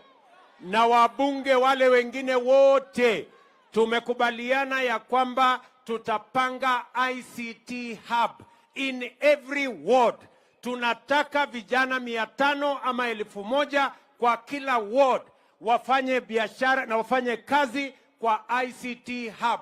Tumetafuta ajira Marekani, tumetafuta ajira Ujerumani, tumetafuta ajira Ulaya, hata Canada, na wametuambia wako na nafasi ya ajira ya digital jobs kwa vijana wa taifa letu la Kenya. Nauliza vijana wa Kenya na vijana wa Thika, muko tayari kwa digital jobs? Muko tayari kufanya kazi kwa mtandao? Si unaweza kufanya kazi hapa Thika, kampuni inafanya Amerika, lakini wewe uko hapa Thika. Mimi nataka niwaambie, that is the second avenue we are going to create jobs for the young people of our nation. Tumekubaliana vile vile ya kwamba hapa Del Monte tunaweka special economic zone hapa Del Monte. Nimemwambia huyu Moses Kuria, yuko hapa waziri wetu wa mambo ya biashara. Nego, tunaelewana? Tunaelewana? Hapa Del Monte tunaweka hapo shilingi bilioni 10 ya kutengeneza special economic zone kama ile ya Athi River. Ile ya Athi River iko na nafasi ya ajira 30,000. Hii yenu ya Del Monte tunataka ajira 50,000. Na wale watakaofanya kazi hapa ya mambo ya manufacturing, ya mambo ya processing, ya mambo ya export, ya mambo ya textile, ya mambo ya leather, watafanya hapa Del Monte, na ni vijana wa Thika na vijana wa Kiambu na vijana wa Kenya. Muko tayari? Muko tayari? Tunaweka special economic zone ingine Sagana, tunaweka ingine Naivasha, tunaweka ingine Njoro, tunaweka ingine Eldoret, tunaweka ingine Busia, tunatengeneza ya Dongo Kundu, because we must grow our exports and we must create opportunity for the young people of our nation to be the best that they can. Tuko tayari ndugu zangu? Tumekubaliana? Mimi niliwaambia hii Kenya tutaibadilisha, and I want to promise you we are going to change this country. Vile vile muliona jana na juzi nimetangaza, kwa sababu tulisema wera ni wera, hata biashara ya soko ni kazi. nimetangaza masoko 180 tutajenga kwa mama mboga na wale wanafanya biashara yao, kwa sababu hata mama mboga ni kazi na tunataka afanye kazi mahali kuna heshima, mahali kuna maji, mahali kuna stima, na sisi tunataka kuendelea pamoja katika barabara hiyo. Tunaelewana? Simuliona nilitangaza juzi masoko. We are going to build those markets. Na wale watajenga ni vijana wa taifa letu la Kenya. Wale watafanya biashara ni wale wanatufanyia biashara pale sokoni. Tumeelewana jameni? Tumekubaliana? Si ndio? Wacha niwaambie hivi. Na nimesema katika hii budget yetu nataka msome vizuri. Ndio unaona watu wengine hatu wanaipinga. Mimi nimesema kwa hii budget hatutakuwa tunalete chuma ambayo imetengenezwa nchi nyingine, tutatengeneza steel yetu hapa Kenya. Hatutakuwa tunaleta simiti kutoka nchi nyingine, simiti tutatengeneza, tuko na lime, tuko na ile vitu yote inahitajika hapa Kenya, na tutapanua factories zetu, vijana wapate ajira katika hizo factories, tukuze uchumi wa taifa letu la Kenya. Nimesema vile vile mambo ya kwenda kuagiza furniture. Ati watu wanaenda kuleta kitanda kutoka Marekani. Ati wengine wanaenda kuleta viti kutoka China. Ati wengine wanaenda kuleta sijui kitanda sijui kutoka wapi. Mimi nimesema hiyo kazi yote ya kuleta bidhaa kutoka nje tunafunga, ndio vijana hawa wa Kenya wapate nafasi ya kutengeneza hizo mali yote, kwa sababu we need to create jobs for these young people. Mimi nauliza nyinyi watu wa Thika. Mimi niwaulize. Yaani ati kuna watu wanatuambia wanataka kuendelea ati kuagiza kitanda kutoka China.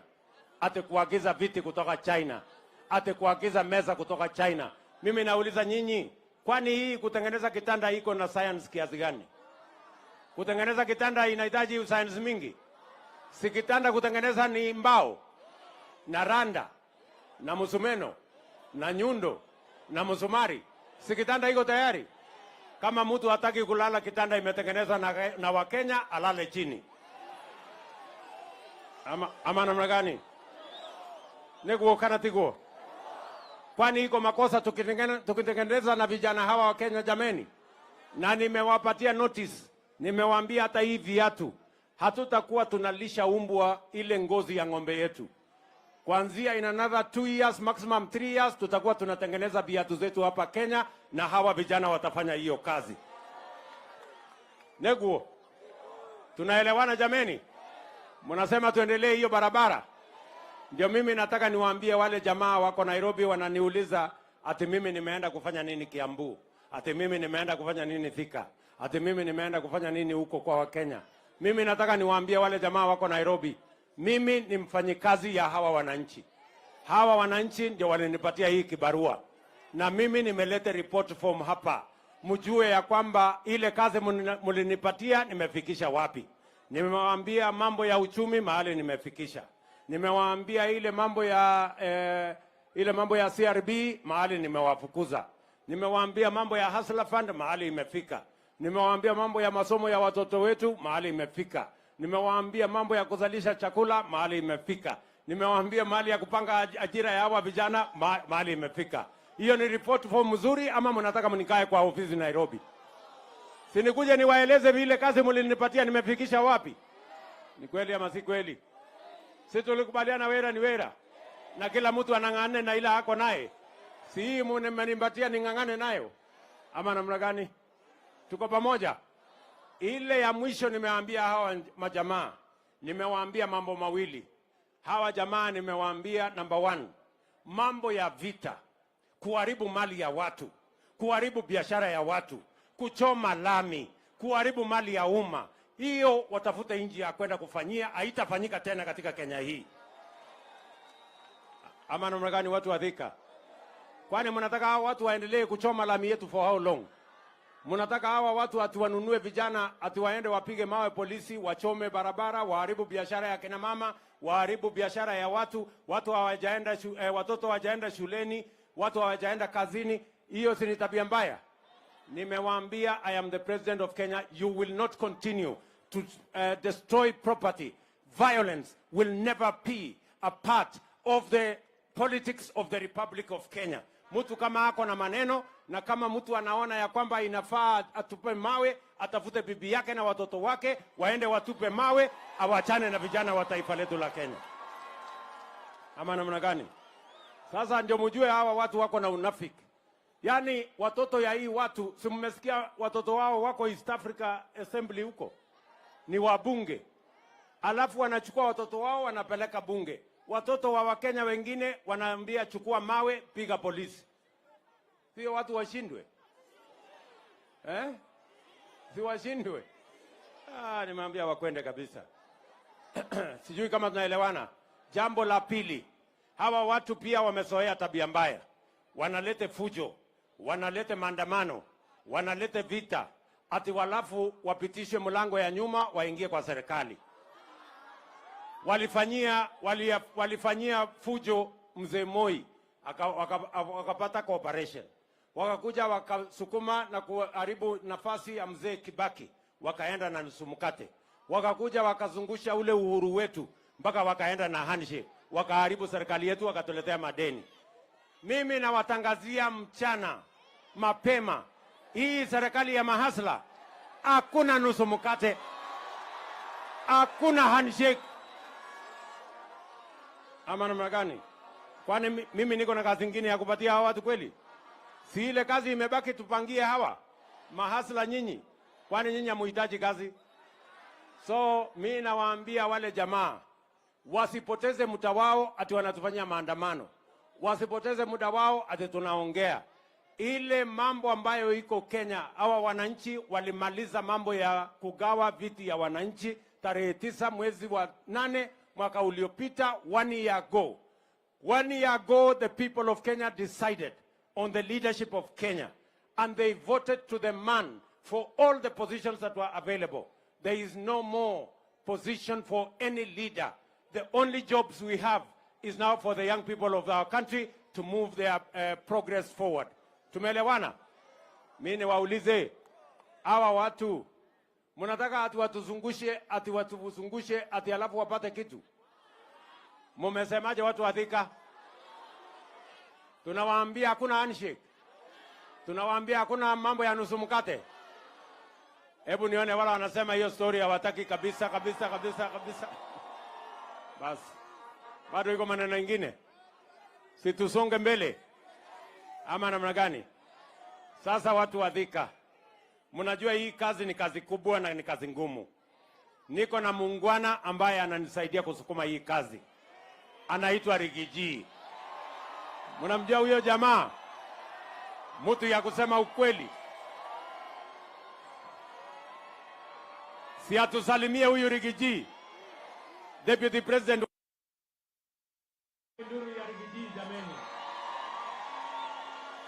Watu wa Thika mjambo. Murega andu a Thika. Muriokuwa andu aitu. Ni mwana muthamaki witu. Uyu wetagwo Ruto. Ninyo mwamuthurire. Kuringiririo kana kwendera.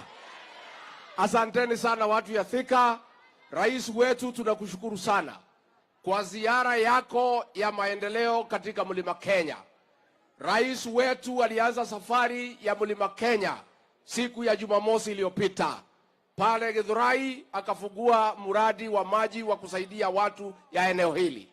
Tukatoka hapo tukakuja hapa tukavuka River Chania ambaye ndio chanzo ya mfalume ya Mount Kenya anaanzianga safari yake akielekea katika ikulu ndogo ya Sagana. Tukatoka hapo tukaenda mpaka pale Keno Murang'a akafanya kazi. Tukatoka hapo mpaka Kirinyaga, tukatoka hapo mpaka Nyeri. Amepata nafasi ya kuzunguka katika kaunti zetu akiangalia mambo ya maendeleo. Pia amepata nafasi ya kukaa na magavana wetu wote 11. Amepata nafasi ya kukaa na wabunge wote na maseneta kupanga maendeleo. Nataka nihakikishie watu ya Mount Kenya, rais kwa hizi siku 5 maendeleo ya Mlima Kenya imepangwa ikapangika. Neguo andu aitu. Neguo andu a Thika. Ndiagicokirie gathoma. Ni mwatwikire wega. Twina njamba eno. Matutiari handu hega. Kwanza ndani ndari handu haceke muno. Manjekeraga Kenya bura inde ngaikara nginya mandi. niguo kimenya kwi ngai matu-ini ri thigari iria ciangiraga nicio cinangagira niguo nitukurugama na njamba ino. Rais wetu, tunakwambia kutoka hapa Mount Kenya, tulikuchagua mchana mwaka moja uliopita, na wewe tulikuchagua kama rais peke yako. Hakuna vile mtu yeyote atalete fujo apitie mlango ya nyuma ati akuje kwa serikali yako. Huyu mzee ya maandamano akitaka kuwa rais wa Kenya, agojee 2027 akuje tukutane kwa dembe. Neguo. Na rais wetu hapa katika Mlima Kenya, sisi ni watu ya kutafuta mali na kuchunga mali. Na siku hii watu ya maandamano waliharibu mali ya watu huko Nairobi. Tulisema hapa Mlima Kenya hakuna maandamano. Na hao watu ya mlima wakasema wahitaji askari kulinda mali yao. Na kwa hivyo tungetaka kusema katika eneo hili na Kenya nzima, mambo ya maandamano hatutaki, tunataka maendeleo. Nitoiguithani andu aitu. Nitokurugama na njamba ino. Nitokurugama nayo. Kwoguo ngwenda kumwira muiretu uyu wanyu ugwitwa Alice ni mumwendete hau neki hau mutiehĩngĩcire nĩ mũkũmũnyitirĩra na seneta witũ Karũngũ wa Thang'wa nĩ mũkũmũnyitirĩra na ngavana ũgwĩtwo wa Matangi nĩguo nĩ mũkũmũnyitirĩra. Kĩama kĩanyu nĩ kĩrĩkũ? Nĩ UDA? Harambee nĩ gĩa kũu gĩtikwenda thogithi.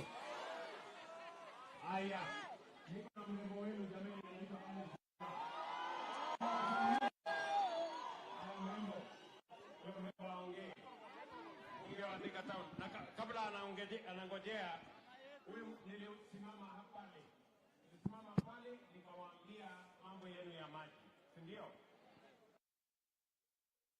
Tumemaliza ile damu juzi, nilifungua hiyo maji kule Githurai. Hiyo maji inaenda mpaka Juja, hiyo maji inaenda mpaka Ruiru, lakini haikukuwa na mpango ya kuja hapa Thika Town. Leo asubuhi nimeweka shilingi bilioni 4.5 ili maji hiyo itoke mfereji mpaka Thika Town hapa. Neguo. Na ndio nimekuja asubuhi leo kuianzisha rasmi. Na nimeambia wale wanajenga hiyo mfereji ya kwamba ndani ya mwaka 1.5 hiyo kazi iwe imeisha, ndio watu wa Thika wapate maji na Thika ikae kama city. Neguo. Haya Alice.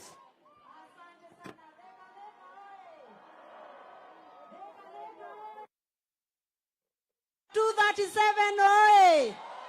Iko wapi makofi yetu ya rais? Andu a Thika ni mwakena? Ndenda kwamba kuoya na Gĩkũyũ nĩgetha njarie na Gĩthweri. Ndĩrenda mũkiri ũguo mũigue ngĩmũhoera indo nĩguo. Mũkiri ũguo mũigue ngĩhoya. Nĩ mũramenya kuma twathurire ndagĩtarĩ William Ruto nĩ mwaka ũmwe. Tũmũinĩra happy birthday Kenya Kwanza. Happy birthday to you. Happy birthday to you.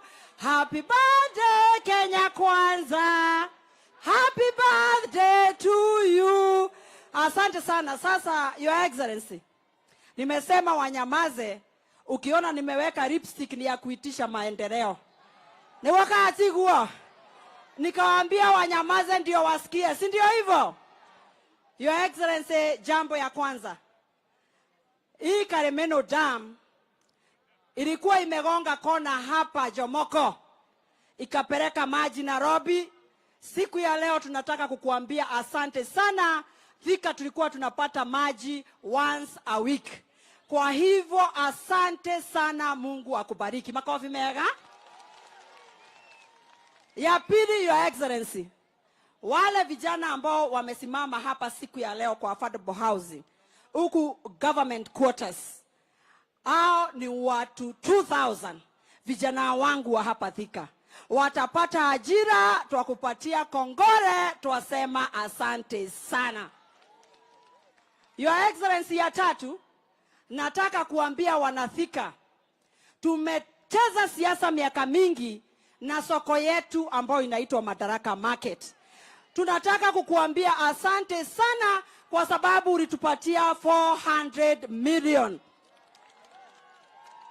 Your Excellency, siku ya leo umesema vijana wangu ambao wanasema bogi yangu ati kazi ni kazi. Bogi yangu ya Nduthi na bogi yangu ya vijana hapa Majei, Biafra na Starehe. Umesema na diaspora. Wamesema ya kwamba kila pahali tutakuwa na IC center, vijana wetu wajiajiri. Makofi meha. Sasa Your Excellency, sasa hii ndio ya request. Hapa kwetu diaspora panaitwa diaspora ni kule Dede alizaliwa. Kunaitwa diaspora ni Kiadu tu. Bwana Yesu asifiwe.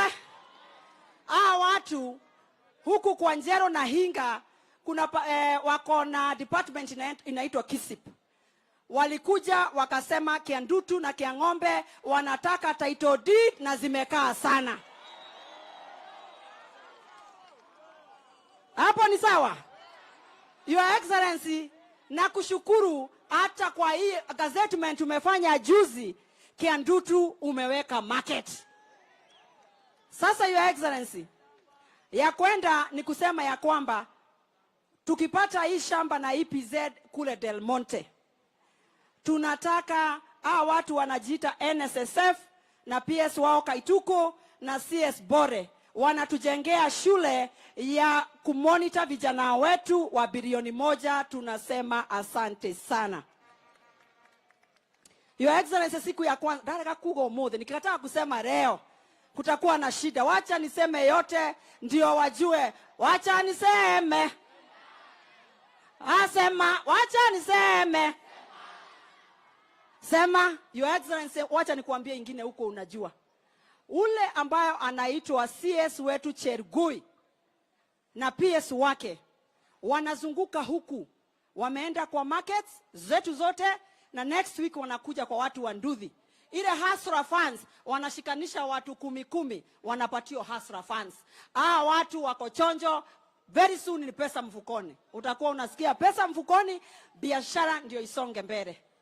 Wamama tu ni vile wanasema ya kwamba ile pesa yao ilikuwa ya women fund. Sasa ile group ambao walikuwa wanapata $500,000, uambie ule Chergui wale wamama ambao walikuwa wamefikisha hapo na wanalipa vizuri, wapatio $500,000 kusonga mbele mpaka milioni 1. Ni moyo goraje tirie. Nekege tigarete dina mbele. Haya, Mokereti, ukisikia Mokereti ni hapa tumesimama Your Excellency. Pale huyu Ndede Nyoro alikuwa anauza viatu. Hapa alikuwa anauza hapa. Wanasema ya kwamba ukimalizana na Madaraka Market ile iko pale chini Makongeni, sasa pia hao wakumbuke wako hapa nyumba ya hii building. Wako open air. Wanasema wakumbuke tena sana ndio tusonge mbele. Asante sana Your Excellency. Nikimalizia nataka kukuambia hivi. Watu wa Thika wanakupenda tena zaidi. Wanakupenda mwa. Mwamwedete hata mwa. Wanakupenda tena sana, na ukiona vile wametokea siku ya leo, unawaona huku, unaona wengine kule kwa nyumba juu, wanasema mpango ni bottom up. Na wacha nimalizie ya national, mimi ni national. Hapa kwetu Thika hakuna mtu hata mmoja ambaye anavaa sufuria kwa kichwa. Hapa wanataka tu maendeleo. Na wamekuambia Your Excellency, hata sio mkate nusu, hata kuota hawezi kapata. Wanasema wewe ni uko ngangare, na asante sana. Kaya mwenda na murathime.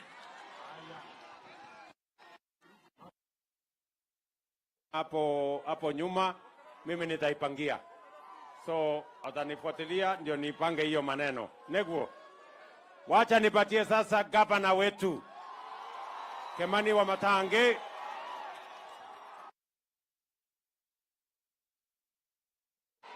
Wanavika hamjambo. Hamjambo wanakiambu.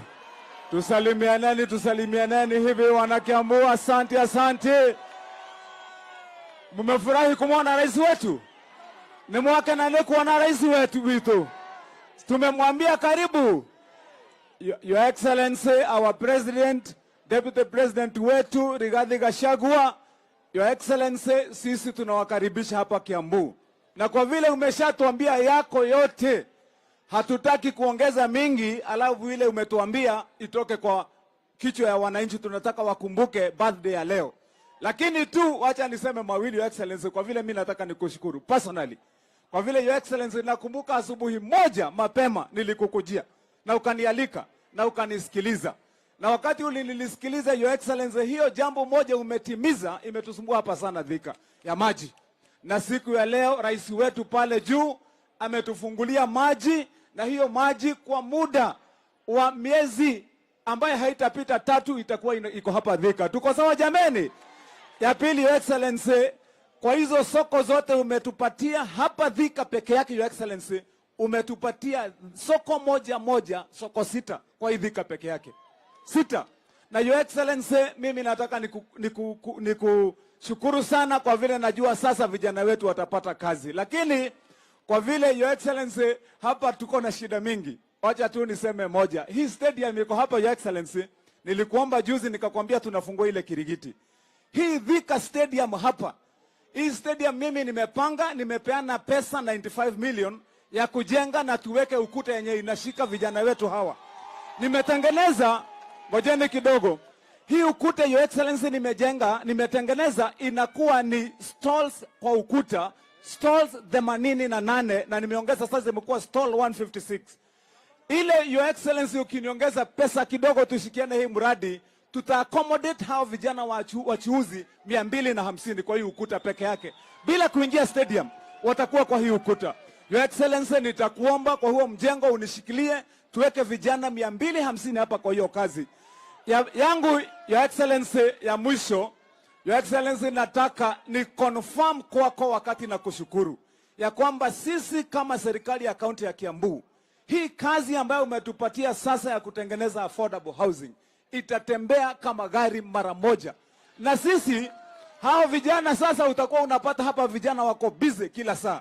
Niombe Your Excellency, hapa ombi langu tu Your Excellency, niombe hao vijana wetu kwa vile tunataka wawe na kazi, vile umetuambia hapa hii mambo ya EPZ. Nataka ni confirm mbele hawa wananchi Your Excellency that Kiambu County we have no dispute at all kwa Del Monte land. Sisi tuko na barua kutoka kwa National Land Commission. Tumefanya allocation ya 100 acres na tumegazette already. Your Excellency, nitakupatia hiyo makaratasi uone ya kwamba hapa ndio kunafaa kukuwa na EPZ. Your Excellency, population yetu hapa, angalia hao vijana wote Your Excellency, population ya Thika tumekaribia karibu watu 1,000,000 Your Excellency. Hawa ndio wanastahili. Na Your Excellency, vijana wengi wako karibu na hiyo ardhi ya Del Monte hapa. Hapa ndio EPZ inafaa kuwa. Nataka niseme shukrani Your Excellency, tunakupenda, tunakukaribisha, na hiyo kazi sisi tutafanya Your Excellency, na tuko tayari. Asante sana Your Excellency. Thank you. Wanakiambu hoye! Wanakiambu hoye! Tunasema rais wetu karibu. Tunamwambia happy birthday. Aya, asante Your Excellency. Thank you very much, sir. Kikishie Bwana Kimani wa Matangi, nataka nikuhakikishie hiyo mradi ya mambo ya affordable housing, vile county sasa wamekubaliana na sisi, hata haitatembea kama gari, itatembea kama risasi. Si ndio? Itembee kama risasi, ndio itembee haraka haraka. Na vile mambo yenu ya maji tutaikamilisha. Na hiyo umesema ya soko, huyu mungwana gavana wenu amesema tuko na soko 6. Wacha nikuhakikishie Bwana wa Matangi, ndani ya miaka 3 tutawajengea hawa wangwana wa Kiambu soko 20. 6 ni ya mwaka huu.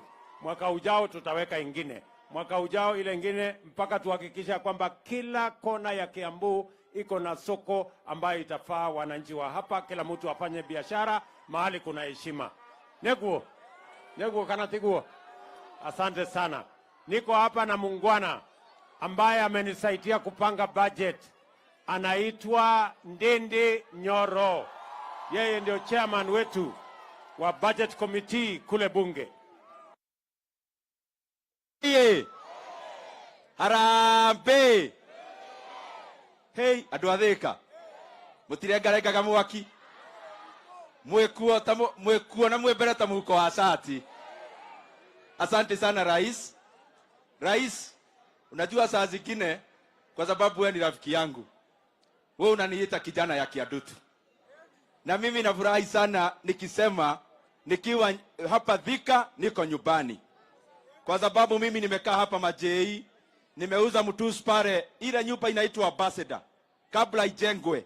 Hapo masaa hii ya jioni kazi yangu ilikuwa ni 10 baubau ni bei ya kufunga. Nimekaa pale Biafra, nimekaa pale UTI, hata kuna relatives wangu wengi hapa Thika, na pia baba yangu alikuwa anakaa pale Kiadutu, na mimi ni mtu wa Dudha kabisa. Rais wetu, mimi nitakuomba machache.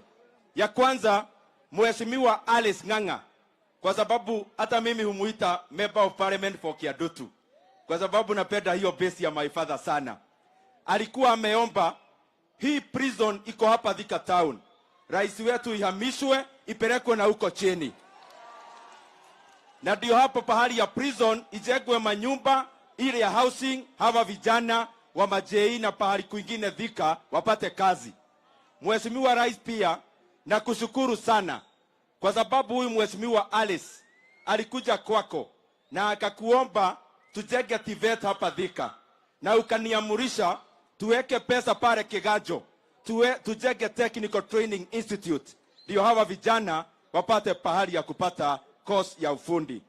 Rais wetu, leo tunafunga hii safari tumekuwa nayo Mount Kenya, na launch miradi mingi sana. Mimi nakushukuru sana, na leo umekata keki ya 1 year since Mungu atujalie tupate hii nafasi ya kuongoza. Katika hiyo mwaka moja rais wetu umefanya mengi. In that 1 year you have hired 56,000 teachers ambao wanafunza. Hiyo mwaka moja umefanya 100% allocation additional ya help. Mheshimiwa Rais, umesukisha bei ya fertilizer from 7,000 to 2,500. Pia umesukisha bei ya gas, na wewe rais wetu unaendelea kuinua mahasira. Ya mwisho, aduadheka mwekuo. Ya mwisho rais wetu, mimi kwa ile yote umefanya, kuna ingine umefanya ya maana sana, na mimi nitaisema. Wewe umesema maneno ya mkate nusu hakuna, na umesema hakuna handshake ama handshake. Hiyo rais wetu umefanya jambo mzuri sana, lakini mimi niko na swali moja tu na kiulizo kimoja tu. Rais wetu, mimi kama hasla ya hapa Kiadutu, mimi nakuuliza, tulienda uchaguzi tarehe 9 mwezi wa 8 last year. Hii maneno inaongelewa Nairobi ni maneno ya kitu gani? Mimi nakuuliza, hata hiyo maneno ya mazungumzo tufuge leo, tuendelee na kazi. Tufuge hiyo mazungumzo, tufuge hiyo dialogue, tuendelee na barabara na housing project. Thank you mono, na Ngai amurathime.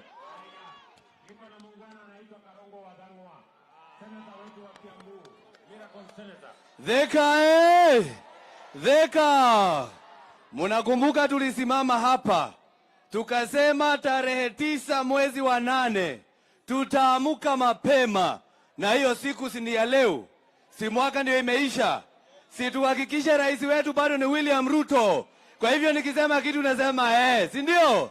Tarehe 9 mwezi wa 8, siku kama ya leo, bado tunasema rais wetu ni William Samoei Ruto.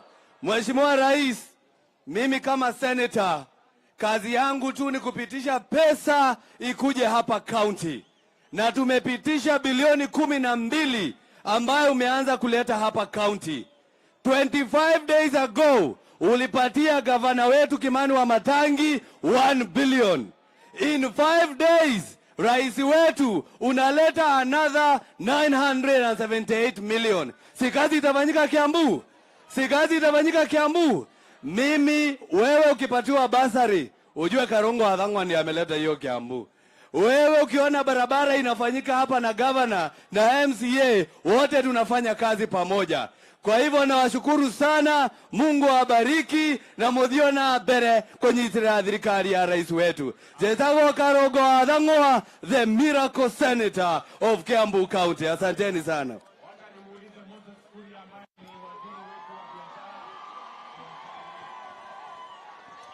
Watu wa Thika hamjambo. Andũ aitũ mũrega. Ngĩthiĩ ũguo njigua mũcuri. Rĩu nĩ mũrakĩmenya niĩ ũtatinda ngĩtigire. Mũtiũĩ kwanyitanire. Ndĩwonagĩra TV-inĩ ona niĩ.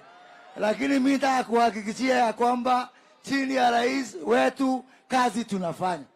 Na mmesikia ile kazi nimepewa ya kujenga viwanda, kujenga EPZ na kuhakikisha ya kwamba vijana wetu wamepata nafasi za kazi. Nataka kumhakikishia gavana wetu wa Matangi, EPZ hapa Thinga itajengwa. Na kujenga hapa Thika sio kusema ati hatujajenga kwingine. Kwa hivyo watu wa Murang'a tutajenga yao, na yetu hapa Kiambu, hapa Thika tutajenga. Mmesikia mpaka Kiandutu tuko na soko. Na hiyo soko ni mambo ya biashara. Na rais tukushukuru kwa sababu umetuhakikishia ya kwamba hata hii soko yetu ya Mukireti pia itajengwa. Wewe kuna wakati ulikuwa unafikiria ati Kiandutu kunaweza kuwa na soko? Sisi tuko na bahati. Si mnajua hii serikali ni ya mahasala. Na niwahakikishia ya kwamba mimi kama waziri ya biashara, mimi ndio nataka amani zaidi. Kwa hivyo mimi rais nakwambia ufanye chochote kuhakikisha ya kwamba hakuna maandamano na tuko na amani hii Kenya. Na unajua wakati hiki kimutu kimetulia, mimi napataka kazi, nafasi ya kufanya kazi. Riu mukitolonia ni mukende wa ihendere mwekero kihorere tondu iki hiukiro riu ninge no guthuke muno na kunyitane ndukarekere mundu ngero kire kihorere hote kuruta wira. Ngai to murathime na mwike wega. Asante. Ngoja kidogo, ngoja.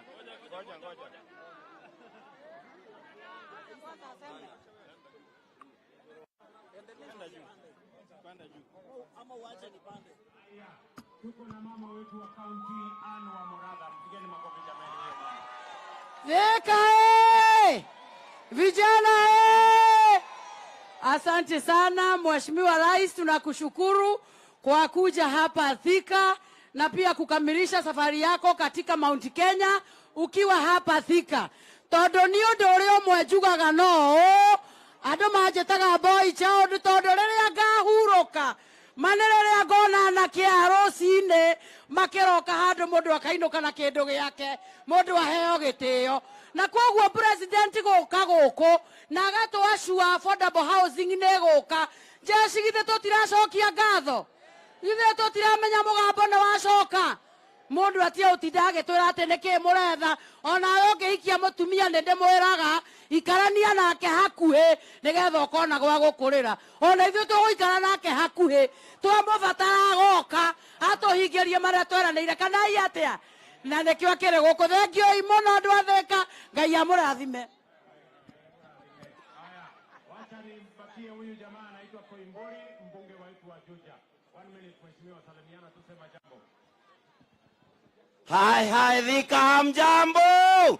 Hamjambo tena. Your Excellency, our President of the Republic of Kenya, William Samoei Arap Ruto. Watu wa Juja na Thika na Kiambu tunakupenda sana. Jambo lingine, Your Excellency, ninakushukuru sana sababu ile barabara ambayo ulianzisha pale Juja kwenda pahali tunaita Juja Farm imekamilika phase 1, tunagojea phase 2 ambayo inatoka Juja Farm ifike hapa Gatuanyaga na Gatuanyaga iko hapa Thika, Your Excellency. Jambo la mwisho tafadhali, mimi niko kwa kamati ya mashamba pale bungeni na hii shamba ya Del Monte imekuja pale katika meza yetu na tumeamua ya kwamba hakuna mtu yeyote ambaye atasabotage mambo ya maendeleo ambayo inakuja na hii serikali yako, Your Excellency. In Kiambu County tuko na shamba ambayo ni ya serikali ambayo tumeipatiana kwa county government 262 acres. Kwa hivyo Wamatangi, tafadhali usirejeste eka 100, register shamba yote ikuje kwa county government, ndio serikali iweze kufanya kazi yake. Mbarikiwe sana, tunawapenda sana Your Excellency. God is good and all the time. Mheshimiwa Rais, nataka nichukue fursa hii ni kushukuru kwa sababu tulipokuwa tunafanya campaign uliahidi watu utawaletea soko na umelete. Uliahidi watu affordable housing na umelete. Uliahidi watu maji na umetimiza. Your Excellency, mimi nasimama nikiwa mbunge wa Kabete nikushukuru kwa sababu umelete soko Kabete. Na kualika affordable housing, tuko na uwanja, kuja next week tuanze kujenga. Mungu awabariki.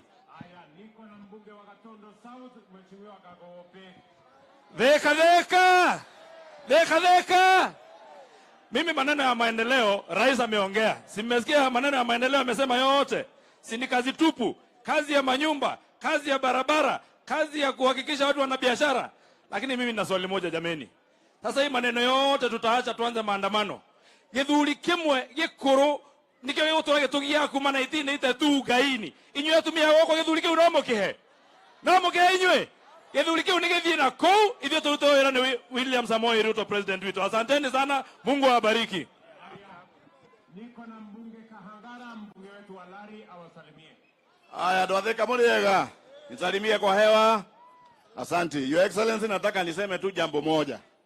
Kwamba hii safari ambayo umefanya ya kuja katika mlima tulikuwa tumeingoja sana. Kana tiku adwa ito.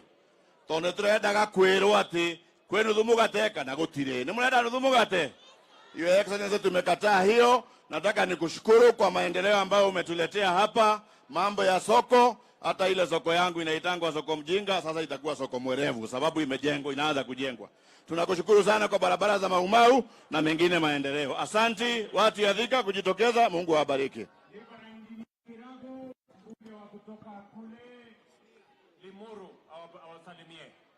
Adwadheka Muriega. Yangu Mheshimiwa Rais, ni kukuambia sisi timu yako ya Kiambu tunajua plani yako ni nzuri kwa sisi, na sisi tukipata mtu akiweka roadblock kwa plani yako tutapita na yeye. Mungu akubariki. Haya, niko na Kawanjiko wa Kiambaa. Dheka oye!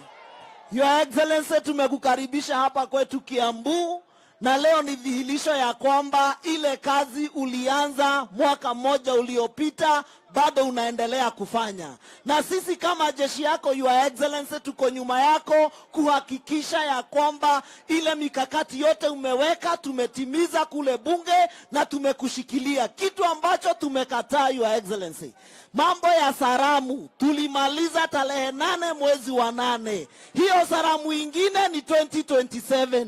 Ya mwisho Your Excellency, tumeona umetufungulia maji hapa kwetu. Kule kwetu Kiambaa tunakushukuru. Loiro Dam tu Your Excellency, bado tunagojea, hatuna maji. Tunakugoja, asante. Loiro tu ninapanda. Tuko na mungana anaitwa Karobia, mbunge wetu wa East African Legislative Assembly, na kijana wa hapa Kiambu. Asante sana rais wetu.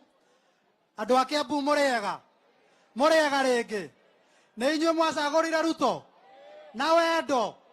Muteko ringererio. Ithuĩ twoka gũcokia ngatho na kũrugũria project ĩno twaheo ni president ya rais. Sisi tunakushukuru sana kwa sababu kwa kila housing unit ambayo unatengeneza kwa nchi yetu unatengeneza nafasi za kazi 15 ambazo vijana wetu watanufaika. Your Excellency, mimi nataka kukupatia ripoti. Watu wa hapa Kiambu hakuna mtu alivaa sufuria. Your Excellency, watu wa Kiambu watatembea na wewe kwa miaka 10 na sisi hatuna nafasi ya kuvaa sufuria kwa kichwa. Asante sana. Niko na mbunge wa Gatundu North, Bwana Gororia, atusalimie.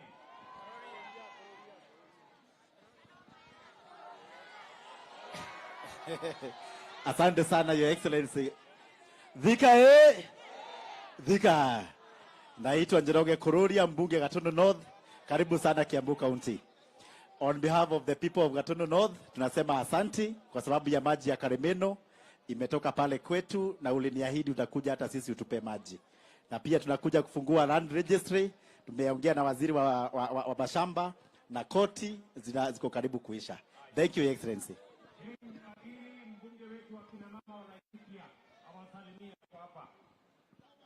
Andũ a Thika, Ngai nĩ mwega na hĩndĩ ciothe. Niĩ kuma kũrĩa Laikipia ndatũmwo nĩ andũ a Laikipia njuge ithuĩ tũtirenda handshake, ithuĩ tũtirenda kwaranĩria, ithuĩ tũrenda mũnene wa bũrũri atũrutĩre wĩra, mbeũ njĩthĩ cione mawĩra, bũrũri witũ ũhote gũthiĩ na mbere. Asanteni sana na Ngai amũrathime.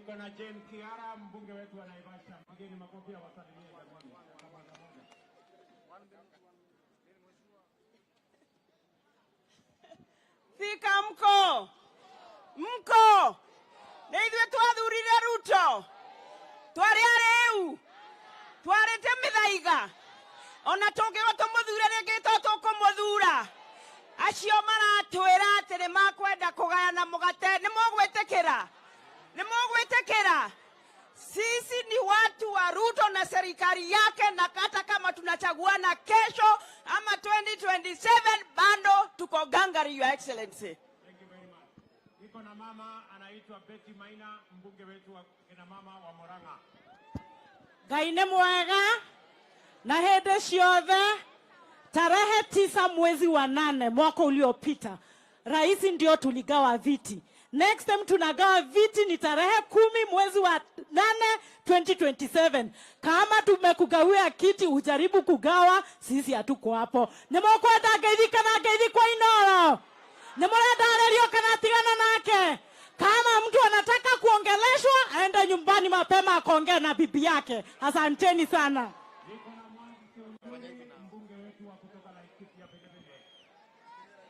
Andũ a Thika, Ngai nĩ mwega. Endũ tũgeithie itoneka tondũ mũrathĩka mũrĩ kwega. Twamwĩrire wega tũthiĩ tũkamathe, kana tiguo?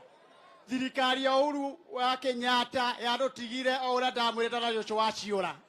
Atĩ Joshua wa ciũra agaire mĩcing'oe akĩriganĩrwo nĩ ciũra. Ĩno ya William Samoei Ruto tũraugire nĩ ithuĩ twathire ihĩta, nĩ ithuĩ twathire kũmatha, tũtaherwo itaha ritũ kũringana na ũingĩ witũ. Nĩ mwendeka tũnyitĩre thirikari ya William Samoei Ruto na maendeleo moke wega thĩinĩ Kinya region, Laikipia na Nyeri nĩ twĩtĩkĩrĩte na Nyandarua kũrĩa tumĩte. Asanteni sana, Mwathani amũrathime. Haya, niko na John Nyotu, mbunge wetu wa Senate kwa hapa Murang'a. Asante Mheshimiwa Rais. Andũ a Thika mũrĩega rĩngĩ. Rais, asante. Tulikuomba tukiwa Kangari kwamba watu wetu wa matatu wale ambao walikuwa wamesemekana warudi shule ili wakasomee tena. Jana umesema tukiwa Sagana State Lodge kwamba watu wa matatu hawatarudishwa shule tena, wataendelea na kazi zao. Asante sana Mheshimiwa Rais, na sisi tuko gangari shamba la Del Monte tuletee hiyo special economic zone. Asanteni sana na akaidhitu akiwa gutiri. Asante.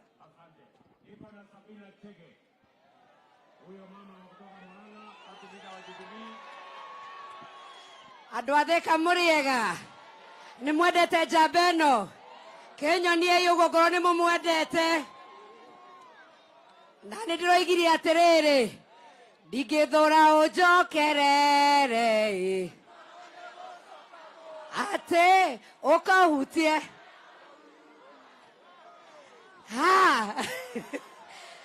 Nĩ mwendete William Samoei Ruto, nĩ inyuĩ mwaumĩrire, nĩ mũraugire mũtikwenda maandamano, na ndĩroigire nĩ ngũmũnyitĩrĩra tũthiĩ thabarĩ ĩmwe, tondũ thabarĩ ya mũndũ ũmwe thiagĩrwo kĩ? Ngai witũ amũrathime. Asanteni sana.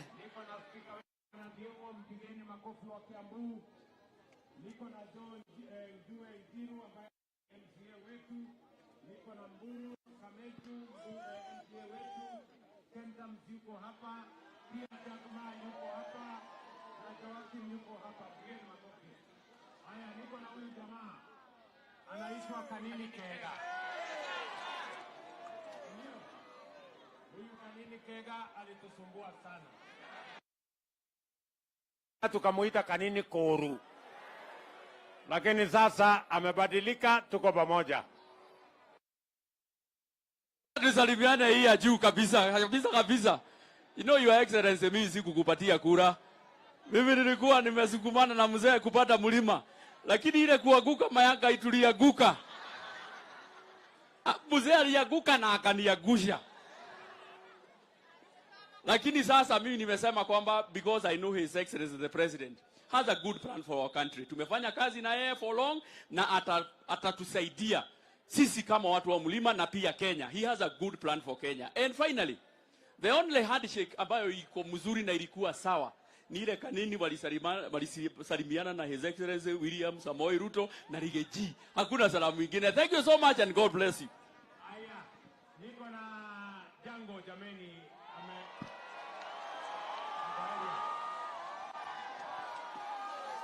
Jango Jango asante sana Mheshimiwa Rais kwa kuja kwetu, kuja hapa.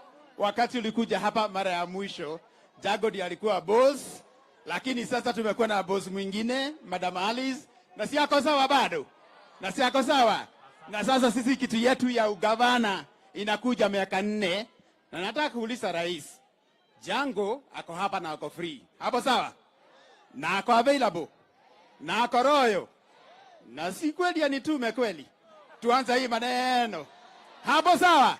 Haya, Rais. Niko na Waitito baba yao jameni, awasalimie. Sawa. Mko sawa? Mheshimiwa Rais wetu, nimefurahi sana kugusa microphone leo. Siku nyingi sijagusa microphone. Na nimefurahi pia kukuona ukirudi kwa mahasla, kwa sababu hao watu wa Thika na Kiambu na kupenda sana. Kitu ambaye ningetaka tu kukumbusha, hapa Thika hakuna kiwanja ya jua kali. Hii watu ya garage wanatengeneza magari hapa kwa barabara. Wale watu wengine jua kali iko hapa, kiwanja iko na shida. Ambia county government wapatie. Hii stage iko hapa. Kuna mtu ambaye anasemanga ako na title ya stage. Kwa hivyo hapa Thika kuna shida zile wananchi wenyewe inawasumbua hapa. Na tunataka kusema hivi, vile tulikuchagua na roho moja, na wewe ulikuwa umesema hautafanya handshake hata siku moja. Wewe ndio utafunza hii nchi lesson. Ati uchaguzi ukiisha, watu wagoje miaka 5 mpaka uchaguzi mwingine ifike. Si ndio hiyo? Si tumekataa handshake? Si tumekataa cooperation? Sasa sisi vile tulichagua dume yetu hii, tukoje sasa maendeleo? Affordable housing zimekuja, jeshi iandikwe kazi. Kuna viwanja mingi hapa Your Excellency. Vile wameanzisha project nyingine hapa, azisha zingine za mjengo hapa. Hii vijana wote hawana kazi, ndio wapate kazi. Asanteni sana watu wa Thika, bado liko sawa, liko ngangari na bado liko strong kwa serikali.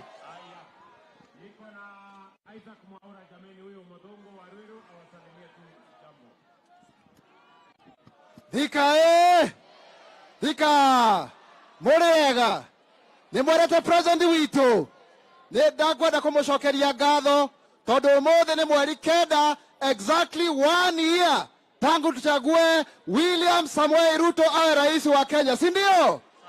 Na finally niseme hivi, wakati rais hizi soko zinajengwa za Githurai za Madaraka, tupatiwe 5% ya watu walemavu. Asanteni na Mungu awabariki.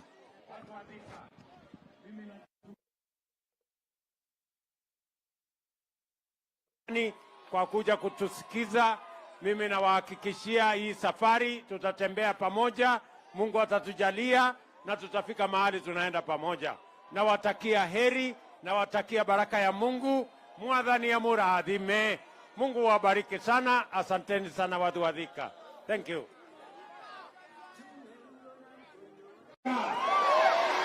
Mwadhani ya gozo. Bwana Yesu asifiwe. Hebu munisalimie hivi jameni, wangwana wa Thika. Hey! Allah. Watu wa Thika kwanza waje msikie nafasi hii jameni. Mimi ni washukuru sana kwa sababu tulikuja hapa Thika. Ninyi ni watu wangwana. Tukaomba kura zenu. Mkatupatia. Mkatuongezea maombi. Mungu naye akatupatia ushindi. Mimi nawashukuru watu wa Thika, kusema asante sana jameni. Watu wa Thika, mimi nasema asante sana. Salama. Mimi vile vile nilikubaliana na nyinyi. Si mnajua tulikuja hapa na Rigiji na huyu mama Alice na Wamatangi na hawa viongozi wote, na tulikubaliana na nyinyi tukasema uchaguzi ikiisha kitendawili haitaanza, ni kazi ndio itaendelea. Si tulikubaliana kazi ndio itaendelea? Na ndio mimi nimefika hapa leo katika siku hii ya muhimu. Wacha nisimame mbele yenu watu wa Thika na niseme tarehe 9 mwezi wa 8 mwaka uliopita, tarehe kama hii ya leo, tarehe 9 mwezi wa 8, muliamka mapema, mukapiga kura, mukaamua uongozi wa taifa letu la Kenya. Ni kweli ama si kweli? Kwa niaba ya hawa viongozi wote tuliochaguliwa na wao, nasimama mbele yenu kusema asante sana. Nasema tena asante sana. Na mimi nataka niwaambie watu wa Thika na watu wa Kenya na watu wa Kiambu, mimi nawaambia hatutawaangusha. I promise you hatutawaangusha. Tunaelewana? Sikizeni. Tulikubaliana ya kwamba tubadilishe uchumi wetu. Tuwache kukopa madeni, tutafute ushuru, tujenge taifa letu la Kenya. Mimi nataka niwaambie sasa tumedhibiti hali ya uchumi wa taifa letu la Kenya. Mimi nilisimama hapa nikawaambia ya kwamba wale watu wote wako kwa CRB, niliwaambia tutawatoa kwa CRB. Kenya tumeondoa watu milioni 7 kwa CRB. Tunaelewana? Niliwaambia tutakuwa na mpango wa Hustler Fund. Mimi nafurahi hapa Kiambu leo tumepatiana bilioni 3 kwa watu wa Kiambu kwa kupitia mpango wa Hustler Fund.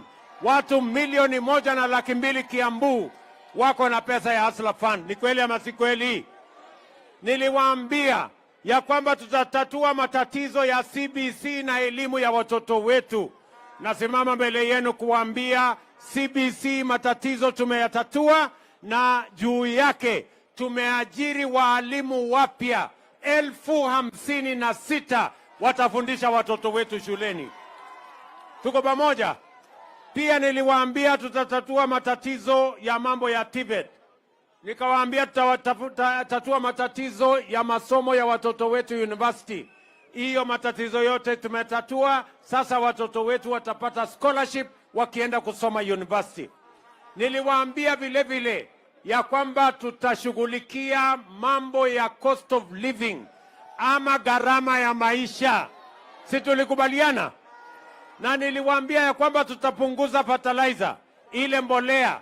Mbolea jameni, watu wa Thika, tumetoa 7,000 sasa ni shilingi 2,500, kwa sababu ndio njia ya kusaidia mkulima ili tuzalishe chakula ya kutosha Kenya, tuondoe aibu ya njaa katika taifa letu la Kenya. Wale jamaa wengine ati wanasema wanataka kupunguza gharama ya unga kwa kuweka sufuria kwa kichwa.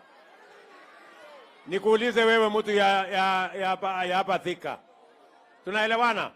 Tuko pamoja? Kwani unga si mnajua inatoka kwa mahindi, na mahindi inatoka shambani, ama mahindi inatoka kwa soko? Si inatoka kwa wakulima shambani? Ndio tumepeleka mambo huko kwa wakulima, tuzalishe chakula zaidi. Na wakulima wetu ni wazalendo na ni watu wa bidii. Wamezalisha ekari 200,000 kuzidi ya mwaka uliopita, na ndani ya mwezi mmoja tutakuwa na chakula ajabu katika taifa letu la Kenya, because our farmers are patriotic. And I want to tell the people of Kenya, we are on the right trajectory. Na mambo ya kupunguza gharama ya maisha tunaishughulikia. Mimi nataka niwaambie wale wengine, wacheni kutusumbua na maandamano. Wacheni kuvaa sufuria kwa kichwa. Haiwezi kupunguza gharama ya unga. Haiwezi kupunguza gharama ya maisha. Hata kwa dawa, hata kwa maandamano, hata kwa uchawi, hata kwa uganga, bei ya unga haiwezi kupungua kwa kuweka sufuria kwa kichwa. Ama namna gani jameni? Ukiweka sufuria kwa kichwa ati bei ya unga ipungue, sio ni ujinga? Si ni upumbavu? Ama ni yote mbili? Yote mbili. Sijui kama tumeelewana. Tukakubaliana ya kwamba tutapanga ajira ya hawa vijana. Tuko pamoja? Tukakubaliana vijana wa Thika mko? Mimi nataka kusikia sauti ya vijana hapa Thika. Vijana mko? Vijana mko? Vijana wa Thika mko? Nataka munisikize kwa makini. Sawa sawa? Nataka munisikize kwa makini. Tulikubaliana ya kwamba lazima tupange ajira ya vijana. Tunaelewana? Na tuko na mipango manne, nataka munisikize kwa makini. We have 4 different plans on youth employment. Moja, tukasema tutafanya affordable housing. Mimi nimekuja hapa Kiambu leo. Leo hapa tumeanzisha ujenzi wa nyumba 10,000 hapa Kiambu. Tunataka vijana 20,000 hapa Kiambu watakaofanya kazi ya affordable housing. Vijana wa Kiambu muko tayari? Muko tayari? Muko tayari kwa kazi ya affordable housing? Ama nyinyi ni wale wa kuchagua jembe? Si tulikubaliana wera ni wera? Si tulikubaliana kazi ni kazi? Hapa tumeanzisha leo 10,000 houses in Kiambu County. We are beginning today. Wiki hii, in 1 week, we have advertised 50,000 houses in Kenya for the young people because we want to use affordable housing to grow opportunities for jobs for the young people of our country. Vijana tulikubaliana tutapanga ajira, sio? Na ndio sababu nimeweka housing fund kwa budget yetu, na nimeambia wale wadosi kama mimi na hawa wengine, sisi tutalipa pesa ya housing ndio vijana hawa wapate ajira, wafanye mambo ya affordable housing so that they too can have an opportunity to be the best they can and have an opportunity to work in Kenya. Tunaelewana jameni? Jambo la pili, vijana munisikize tena kwa makini. Tumekubaliana na huyu Alice Ng'ang'a, si ndio? Na wabunge wale wengine wote tumekubaliana ya kwamba tutapanga ICT hub in every ward. Tunataka vijana 500 ama 1,000 kwa kila ward wafanye biashara na wafanye kazi kwa ICT hub. Tumetafuta ajira. Tumetafuta ajira Marekani. Tumetafuta ajira Ujerumani. Tumetafuta ajira Ulaya, hata Canada. Na wametuambia wako na nafasi ya ajira ya digital jobs kwa vijana wa taifa letu la Kenya. Nauliza vijana wa Kenya na vijana wa Thika, muko tayari kwa digital jobs? Muko tayari kufanya kazi kwa mtandao? Si unaweza kufanya kazi hapa Thika, kampuni inafanya Amerika, lakini wewe uko hapa Thika. Mimi nataka niwaambie, that is the second avenue we are going to create jobs for the young people of our nation. Tumekubaliana vile vile ya kwamba hapa Del Monte tunaweka special economic zone hapa Del Monte. Nimemwambia huyu Moses Kuria, yuko hapa waziri wetu wa mambo ya biashara. Nego, tunaelewana? Tunaelewana? Hapa Del Monte tunaweka hapo shilingi bilioni 10 ya kutengeneza special economic zone kama ile ya Athi River. Ile ya Athi River iko na nafasi ya ajira 30,000. Hii yenu ya Del Monte tunataka ajira 50,000. Na wale watakaofanya kazi hapa ya mambo ya manufacturing, ya mambo ya processing, ya mambo ya export, ya mambo ya textile, ya mambo ya leather, watafanya hapa Del Monte, na ni vijana wa Thika na vijana wa Kiambu na vijana wa Kenya. Muko tayari? Muko tayari? Tunaweka special economic zone ingine Sagana, tunaweka ingine Naivasha, tunaweka ingine Njoro, tunaweka ingine Eldoret, tunaweka ingine Busia, tunatengeneza ya Dongo Kundu, because we must grow our exports and we must create opportunity for the young people of our nation to be the best that they can. Tuko tayari ndugu zangu? Tumekubaliana? Mimi niliwaambia hii Kenya tutaibadilisha. And I want to promise you we are going to change this country. Vile vile muliona jana na juzi, nimetangaza kwa sababu tulisema wera ni wera. Hata biashara ya soko ni kazi. nimetangaza masoko 180 tutajenga kwa mama mboga na wale wanafanya biashara yao, kwa sababu hata mama mboga ni kazi na tunataka afanye kazi mahali kuna heshima, mahali kuna maji, mahali kuna stima, na sisi tunataka kuendelea pamoja katika barabara hiyo. Tunaelewana? Simuliona nilitangaza juzi masoko. We are going to build those markets. Na wale watajenga ni vijana wa taifa letu la Kenya. Wale watafanya biashara ni wale wanatufanyia biashara pale sokoni. Tumeelewana jameni? Tumekubaliana? Si ndio? Wacha niwaambie hivi. Na nimesema katika hii budget yetu nataka msome vizuri. Ndio unaona watu wengine hatu wanaipinga. Mimi nimesema kwa hii budget hatutakuwa tunalete chuma ambayo imetengenezwa nchi nyingine, tutatengeneza steel yetu hapa Kenya. Hatutakuwa tunaleta simiti kutoka nchi nyingine, simiti tutatengeneza, tuko na lime, tuko na ile vitu yote inahitajika hapa Kenya, na tutapanua factories zetu, vijana wapate ajira katika hizo factories, tukuze uchumi wa taifa letu la Kenya. Nimesema vile vile mambo ya kwenda kuagiza furniture. Ati watu wanaenda kuleta kitanda kutoka Marekani. Ati wengine wanaenda kuleta viti kutoka China. Ati wengine wanaenda kuleta sijui kitanda sijui kutoka wapi.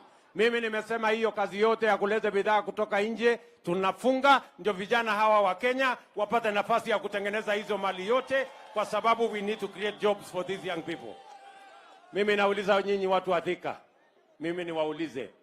Yaani ati kuna watu wanatuambia wanataka kuendelea ati kuagiza kitanda kutoka China. Ate kuagiza viti kutoka China, ate kuagiza meza kutoka China. Mimi nauliza nyinyi, kwani hii kutengeneza kitanda iko na science kiasi gani? Kutengeneza kitanda inahitaji science mingi? Si kitanda kutengeneza ni mbao na randa na musumeno na nyundo na musumari. Si kitanda iko tayari? Kama mtu hataki kulala kitanda imetengenezwa na Wakenya, alale chini. Ama namna gani? Neguo kana tiguo. Kwani iko makosa tukitengeneza na vijana hawa wa Kenya jameni? Na nimewapatia notice. Nimewaambia hata hii viatu hatutakuwa tunalisha umbwa ile ngozi ya ng'ombe yetu. Kuanzia in another 2 years, maximum 3 years, tutakuwa tunatengeneza viatu zetu hapa Kenya, na hawa vijana watafanya hiyo kazi. Neguo. Tunaelewana jameni? Mnasema tuendelee hiyo barabara? Ndio mimi nataka niwaambie wale jamaa wako Nairobi wananiuliza ati mimi nimeenda kufanya nini Kiambu, ati mimi nimeenda kufanya nini Thika, ati mimi nimeenda kufanya nini huko kwa Wakenya. Mimi nataka niwaambie wale jamaa wako Nairobi, mimi ni mfanyikazi ya hawa wananchi. Hawa wananchi ndio walinipatia hii kibarua, na mimi nimeleta report form hapa, mjue ya kwamba ile kazi mulinipatia nimefikisha wapi. Nimewaambia mambo ya uchumi mahali nimefikisha. Nimewaambia ile mambo ya CRB mahali nimewafukuza. Nimewaambia mambo ya Hustler Fund mahali imefika. Nimewaambia mambo ya masomo ya watoto wetu mahali imefika. Nimewaambia mambo ya kuzalisha chakula mahali imefika. Nimewaambia mahali ya kupanga ajira ya hawa vijana mahali imefika. Hiyo ni report form mzuri, ama mnataka mnikae kwa ofisi Nairobi? Sinikuje niwaeleze vile kazi mlinipatia nimefikisha wapi? Ni kweli ama si kweli? Sisi tulikubaliana wera ni wera, na kila mtu anang'ane na ila hako naye. Si hii mmenipatia ning'ang'ane nayo, ama namna gani? Tuko pamoja? Ile ya mwisho nimewaambia hawa majamaa, nimewaambia mambo mawili. Hawa jamaa nimewaambia, number 1, mambo ya vita, kuharibu mali ya watu, kuharibu biashara ya watu, kuchoma lami, kuharibu mali ya umma. Hiyo watafuta nchi ya kwenda kufanyia, haitafanyika tena katika Kenya hii. Ama namna gani watu wa Thika? Kwani mnataka hawa watu waendelee kuchoma lami yetu for how long? Mnataka hawa watu atiwanunue vijana, atiwaende wapige mawe polisi, wachome barabara, waharibu biashara ya kina mama, waharibu biashara ya watu, watoto hawajaenda shuleni, watu hawajaenda kazini. Hiyo si tabia mbaya? Nimewaambia, I am the president of Kenya. You will not continue to destroy property. Violence will never be a part of the politics of the Republic of Kenya. Mtu kama ako na maneno, na kama mtu anaona ya kwamba inafaa atupe mawe, atafute bibi yake na watoto wake waende watupe mawe, awachane na vijana wa taifa letu la Kenya. Ama namna gani? Sasa ndio mjue hawa watu wako na unafiki. Yaani watoto ya hii watu, si mmesikia watoto wao wako East Africa Assembly huko? Ni wabunge. Alafu wanachukua watoto wao wanapeleka bunge. Watoto wa Wakenya wengine wanaambia chukua mawe, piga polisi. Sio watu washindwe? Si washindwe? Nimeambia wakwende kabisa. Sijui kama tunaelewana. Jambo la pili, hawa watu pia wamezoea tabia mbaya. Wanalete fujo, wanalete maandamano, wanalete vita, ati walafu wapitishe mlango ya nyuma waingie kwa serikali. Walifanyia fujo mzee Moi, wakapata cooperation. Wakakuja wakasukuma na kuharibu nafasi ya mzee Kibaki, wakaenda na nusu mkate. Wakakuja wakazungusha ule uhuru wetu mpaka wakaenda na handshake, wakaharibu serikali yetu, wakatuletea madeni. Mimi nawatangazia mchana mapema, hii serikali ya mahasla, hakuna nusu mkate, hakuna handshake. Ama namna gani? Kwani mimi niko na kazi nyingine ya kupatia hawa watu kweli? Si ile kazi imebaki tupangie hawa mahasla nyinyi? Kwani nyinyi hamuhitaji kazi? So mimi nawaambia wale jamaa wasipoteze muda wao ati wanatufanyia maandamano. Wasipoteze muda wao ati tunaongea. Ile mambo ambayo iko Kenya, hawa wananchi walimaliza mambo ya kugawa viti ya wananchi tarehe 9 mwezi wa 8 mwaka uliopita, 1 year ago. 1 year ago, the people of Kenya decided on the leadership of Kenya, and they voted to the man for all the positions that were available. There is no more position for any leader. The only jobs we have is now for the young people of our country to move their progress forward. Tumeelewana? Mimi niwaulize hawa watu, mnataka watuzungushe ati alafu wapate kitu? Mumesemaje watu wa Thika? Tunawaambia hakuna handshake. Tunawaambia hakuna mambo ya nusu mkate. Hebu nione wala wanasema hiyo story hawataki kabisa. Basi. Bado iko maneno mengine. Si tusonge mbele. Ama namna gani?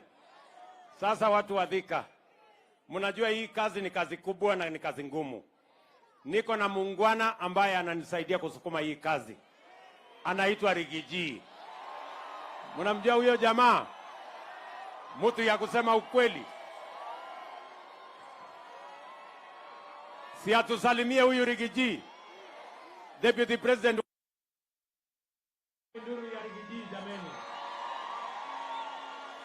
Watu wa Thika mjambo. Murega andu a Thika. Muriokuwa andu aitu. Ni mwana muthamaki witu. Uyu wetagwo Ruto. Ninyo mwamuthurire. Kuringiririo ka kwendera. Asanteni sana watu ya Thika. Rais wetu tunakushukuru sana kwa ziara yako ya maendeleo katika Mlima Kenya. Rais wetu alianza safari ya Mlima Kenya siku ya Jumamosi iliyopita. Pale Githurai akafungua mradi wa maji wa kusaidia watu ya eneo hili.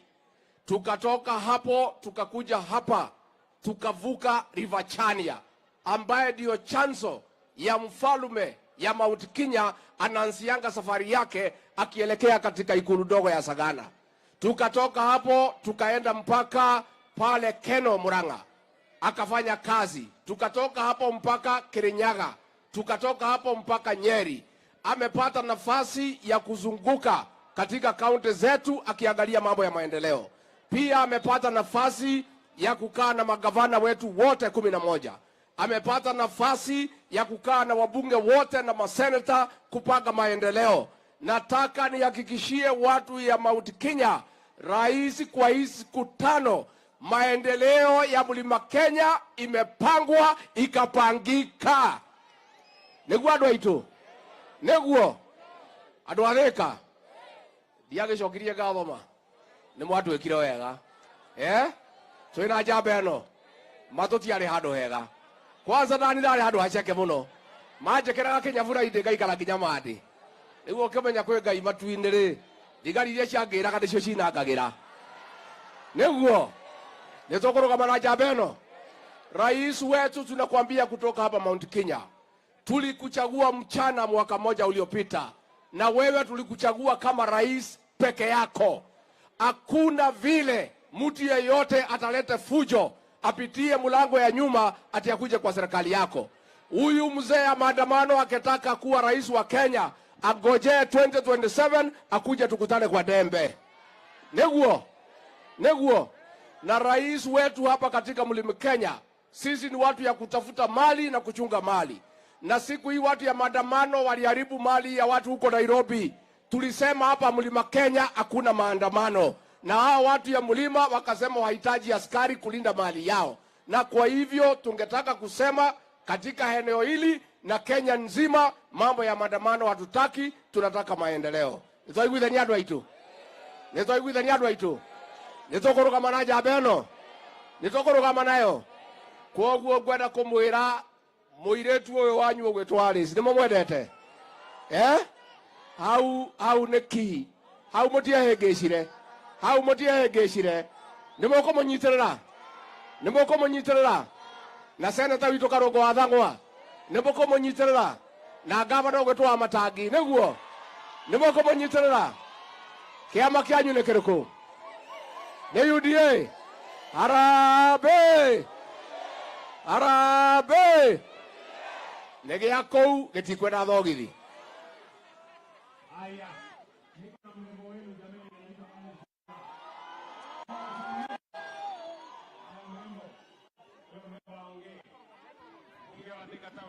Kabla anangojea huyu nilisimama pale nikawaambia mambo yenu ya maji, si ndio? Tumemaliza ile damu juzi, nilifungua hiyo maji kule Githurai. Hiyo maji inaenda mpaka Juja, hiyo maji inaenda mpaka Ruiru, lakini haikukuwa na mpango ya kuja hapa Thika Town. Leo asubuhi nimeweka shilingi bilioni 4.5 ili maji hiyo itoke mfereji mpaka Thika Town hapa. Neguo. Na ndio nimekuja asubuhi leo kuianzisha rasmi. Na nimeambia wale wanajenga hiyo mfereji ya kwamba ndani ya mwaka 1.5 hiyo kazi iwe imeisha, ndio watu wa Thika wapate maji na Thika ikae kama city. Neguo. Haya Alice.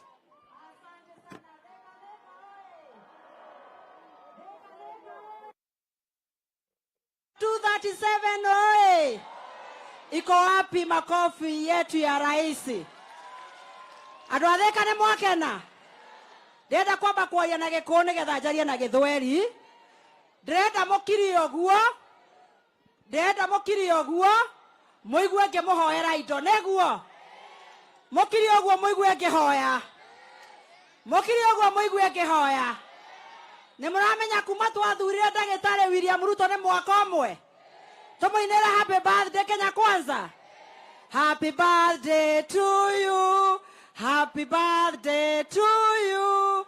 Happy birthday Kenya Kwanza. Happy birthday to you. Asante sana. Sasa Your Excellency, nimesema wanyamaze. Ukiona nimeweka lipstick ni ya kuitisha maendeleo. Ni wakati guo. Nikawaambia wanyamaze ndio wasikie. Si ndio hivyo? Your Excellency, jambo ya kwanza. Hii Karemeno Dam ilikuwa imegonga kona hapa Jomoko. Ikapeleka maji Nairobi.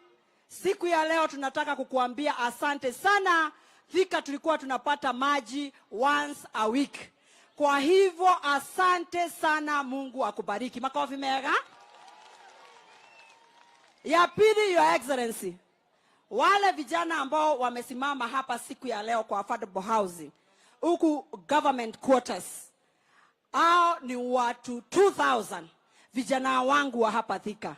Watapata ajira, twakupatia kongore, twasema asante sana.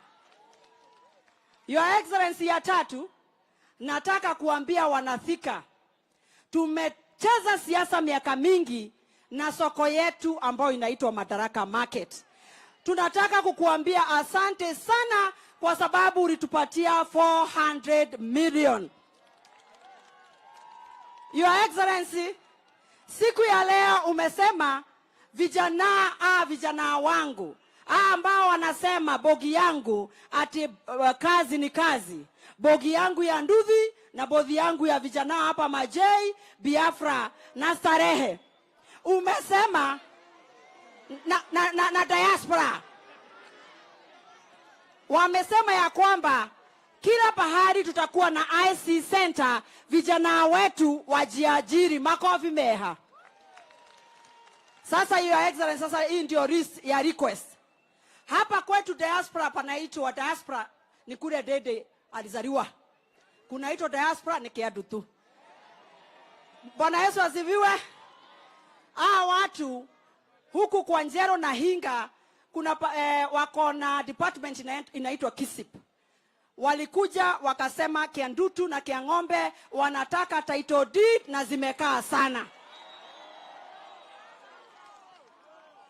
Hapo ni sawa? Your Excellency, na kushukuru hata kwa hii gazettement umefanya juzi, Kiandutu umeweka market. Sasa Your Excellency, ya kwenda ni kusema ya kwamba tukipata hii shamba na EPZ kule Del Monte, tunataka watu wanajiita NSSF na PS wao Kaituko na CS Bore wanatujengea shule ya kumonitor vijana wetu wa bilioni 1. Tunasema asante sana. Your Excellency, siku ya kwanza daraka kugo mode nikitaka kusema leo kutakuwa na shida. Wacha niseme yote ndio wajue. Wacha niseme. Asema wacha niseme. Sema. Your Excellency, wacha nikuambie ingine huko unajua. Ule ambayo anaitwa CS wetu Chergui na PS wake wanazunguka huku, wameenda kwa markets zetu zote, na next week wanakuja kwa watu wa Nduthi. Ile Hasra funds wanashikanisha watu 10 wanapatio Hasra funds. Watu wako chonjo, very soon ni pesa mfukoni. Utakuwa unasikia pesa mfukoni, biashara ndio isonge mbele. Wamama tu ni vile wanasema ya kwamba ile pesa yao ilikuwa ya women fund.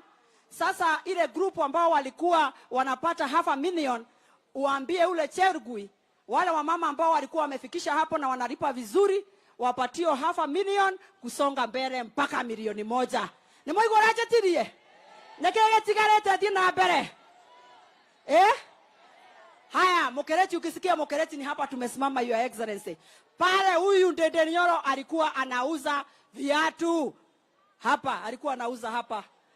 Wanasema ya kwamba ukimalizana na Madaraka Market ile iko pale chini Makongeni, sasa pia hao wakumbuke wako hapa nyumba ya hii building. Wako open air. Wanasema uwakumbuke tena sana ndio tusonge mbele. Asante sana Your Excellency. Nikimalizia nataka kukuambia hivi. Watu wa Thika wanakupenda tena zaidi. Wanakupenda mwa. Mwedete ate mwa. Wanakupenda tena sana, na ukiona vile wametokea siku ya leo, unawaona huku, unaona wengine kule kwa nyumba juu, wanasema mpango ni bottom up. Na wacha nimalizie ya national, mimi ni national. Hapa kwetu Thika hakuna mtu hata mmoja ambaye anavaa sufuria kwa kichwa. Hapa wanataka tu maendeleo.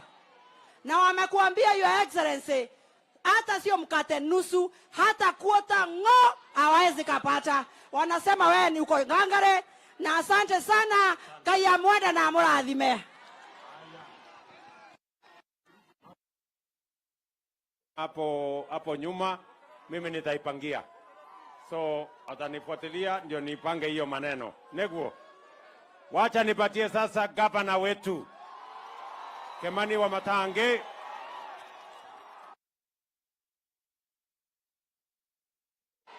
Wanavika hamjambo. Hamjambo wanakiambu. Tusalimianeni hivi wanakiambu. Asante. Mmefurahi kumwona rais wetu? Ni mwaka na kuona rais wetu. Tumemwambia karibu. Your Excellency, our President, Deputy President wetu Rigathi Gachagua, Your Excellency, sisi tunawakaribisha hapa Kiambu. Na kwa vile umeshatuambia yako yote, hatutaki kuongeza mingi, alafu ile umetuambia itoke kwa kichwa ya wananchi. Tunataka wakumbuke birthday ya leo. Lakini tu wacha niseme mawili, Your Excellency, kwa vile mimi nataka nikushukuru personally. Kwa vile Your Excellency, nakumbuka asubuhi moja mapema nilikukujia na ukanialika na ukanisikiliza.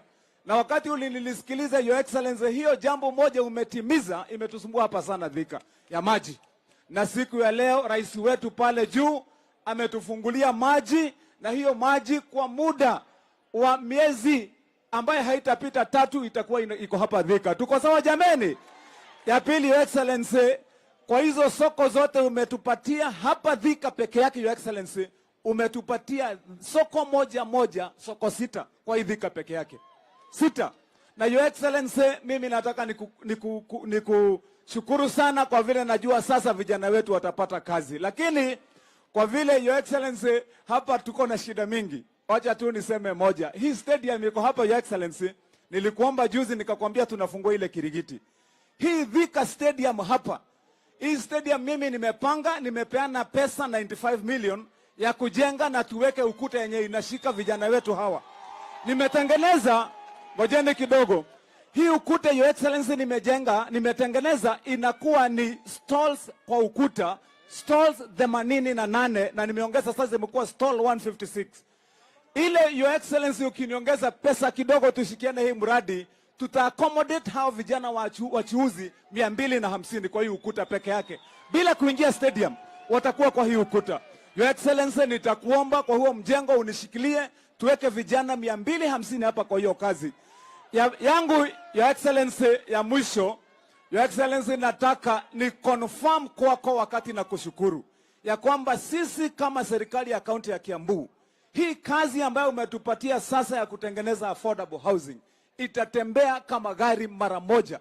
Na sisi hao vijana sasa utakuwa unapata hapa vijana wako busy kila saa. Niombe Your Excellency, hapa ombi langu tu Your Excellency, niombe hao vijana wetu kwa vile tunataka wawe na kazi, vile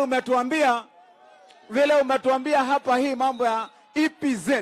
Nataka ni confirm mbele hawa wananchi Your Excellency that Kiambu County we have no dispute at all kwa Del Monte land. Sisi tuko na barua kutoka kwa National Land Commission. Tumefanya allocation ya 100 acres na tumegazette already. Your Excellency, nitakupatia hiyo makaratasi uone ya kwamba hapa ndio kunafaa kukuwa na EPZ. Your Excellency, population yetu hapa, angalia hao vijana wote Your Excellency, population ya Thika tumekaribia karibu watu 1,000,000 Your Excellency. Hawa ndio wanastahili. Na Your Excellency, vijana wengi wako karibu na hiyo ardhi ya Del Monte hapa. Hapa ndio EPZ inafaa kuwa. Nataka niseme shukrani Your Excellency, tunakupenda, tunakukaribisha na hiyo kazi sisi tutafanya Your Excellency na tuko tayari. Asante sana Your Excellency. Thank you. Wanakiambu hoye! Wanakiambu hoye! Tunasema rais wetu karibu. Tunamwambia happy birthday. Asante Your Excellency. Thank you very much sir. Kikishie Bwana Kimani wa Matangi, nataka nikuhakikishie hiyo mradi ya mambo ya affordable housing, vile county sasa wamekubaliana na sisi, hata haitatembea kama gari, itatembea kama risasi. Sindio? Siitembee kama risasi, ndio itembee haraka haraka. Na vile vile mambo yenu ya maji tutaikamilisha. Na hiyo umesema ya soko, huyu mungwana gavana wenu amesema tuko na soko 6. Wacha nikuhakikishie Bwana wa Matangi, ndani ya miaka 3 tutawajengea hawa wangwana wa Kiambu soko 20. 6 ni ya mwaka huu. Mwaka ujao tutaweka ingine. Mwaka ujao ile ingine, mpaka tuhakikisha kwamba kila kona ya Kiambu iko na soko ambayo itafaa wananchi wa hapa, kila mtu afanye biashara mahali kuna heshima. Neguo kana tiguo. Asante sana. Niko hapa na mungwana ambaye amenisaidia kupanga budget. Anaitwa Ndende Nyoro. Yeye ndio chairman wetu wa budget committee kule bunge. UDA harambe. Hey, andu athika mutirengarengaga mwaki mwekuo na mwembere ta muhuko wa shati. Asante sana rais. Rais, unajua saa zingine kwa sababu wewe ni rafiki yangu, wewe unaniita kijana ya Kiadutu, na mimi nafurahi sana nikisema nikiwa hapa Thika niko nyumbani, kwa sababu mimi nimekaa hapa Majei, nimeuza mtusi pale, ile nyumba inaitwa Ambassador kabla ijengwe. Hapo masaa hii ya jioni kazi yangu ilikuwa ni 10 baubau ni bei ya kufunga. Nimekaa pale Biafra, nimekaa pale UTI, hata kuna relatives wangu wengi hapa Thika, na pia baba yangu alikuwa anakaa pale Kiadutu, na mimi ni mtu wa Dudha kabisa. Rais wetu, mimi nitakuomba machache. Ya kwanza, Mheshimiwa Alice Ng'ang'a, kwa sababu hata mimi humuita member of parliament for Kiadutu, kwa sababu napenda hiyo base ya my father sana. Alikuwa ameomba hii prison iko hapa Thika town, rais wetu ihamishwe ipelekwe na huko chini, na ndio hapo pahali ya prison ijengwe manyumba ile ya housing, hawa vijana wa Majei na pahali kwingine Thika wapate kazi. Mheshimiwa Rais, pia na kushukuru sana kwa sababu huyu Mheshimiwa Alice alikuja kwako na akakuomba tujenge TVET hapa Thika, na ukaniamurisha tuweke pesa pale Kigajo tujenge Technical Training Institute, ndio hawa vijana wapate pahali ya kupata course ya ufundi. Rais wetu, leo tunafunga hii safari tumekuwa nayo Mount Kenya, na launch miradi mingi sana. Mimi nakushukuru sana, na leo umekata keki ya 1 year since Mungu atujalie tupate hii nafasi ya kuongoza. Katika hiyo mwaka moja rais wetu umefanya mengi. In that 1 year you have hired 56,000 teachers ambao wanafunza. Hiyo mwaka moja umefanya 100% allocation additional ya help. Mheshimiwa Rais, umesukisha bei ya fertilizer from 7,000 to 2,500. Pia umesukisha bei ya gas, na wewe rais wetu unaendelea kuinua mahasira. Ya mwisho, aduatheka mwekuo. Ya mwisho rais wetu, mimi kwa ile yote umefanya, kuna ingine umefanya ya maana sana, na mimi nitaisema. Wewe umesema maneno ya mkate nusu hakuna, na umesema hakuna handshake ama handshake. Hiyo rais wetu umefanya jambo mzuri sana, lakini mimi niko na swali moja tu na kiulizo kimoja tu. Rais wetu, mimi kama hasla ya hapa Kiadutu, mimi nakuuliza, tulienda uchaguzi tarehe 9 mwezi wa 8 last year. Hii maneno inaongelewa Nairobi ni maneno ya kitu gani? Mimi nakuuliza, hata hiyo maneno ya mazungumzo tufuge leo, tuendelee na kazi. Tufuge hiyo mazungumzo, tufuge hiyo dialogue, tuendelee na barabara na housing project.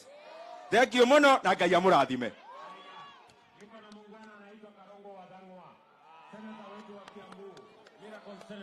Thika Thika, munakumbuka tulisimama hapa tukasema tarehe 9 mwezi wa 8 tutaamuka mapema, na hiyo siku si ni ya leo, si mwaka ndio imeisha, si tuhakikishe rais wetu bado ni William Ruto. Kwa hivyo nikisema kitu nasema si ndio? Tarehe 9 mwezi wa 8, siku kama ya leo, bado tunasema rais wetu ni William Samoei Ruto. Mheshimiwa Rais, mimi kama senator, kazi yangu tu ni kupitisha pesa ikuje hapa county, na tumepitisha bilioni 12 ambayo umeanza kuleta hapa county. 25 days ago ulipatia gavana wetu Kimani wa Matangi 1 billion. In 5 days rais wetu unaleta another 978 million. Si kazi itafanyika Kiambu? Si kazi itafanyika Kiambu? Mimi wewe ukipatiwa basari, ujue Karongo Athang'wa ndiye ameleta hiyo Kiambu. Wewe ukiona barabara inafanyika hapa na governor na MCA, wote tunafanya kazi pamoja. Kwa hivyo nawashukuru sana, Mungu awabariki na muthio na mbere kunyitira thirikari ya rais wetu. Jetagwo Karogo Athang'wa, the miracle senator of Kiambu County. Asanteni sana.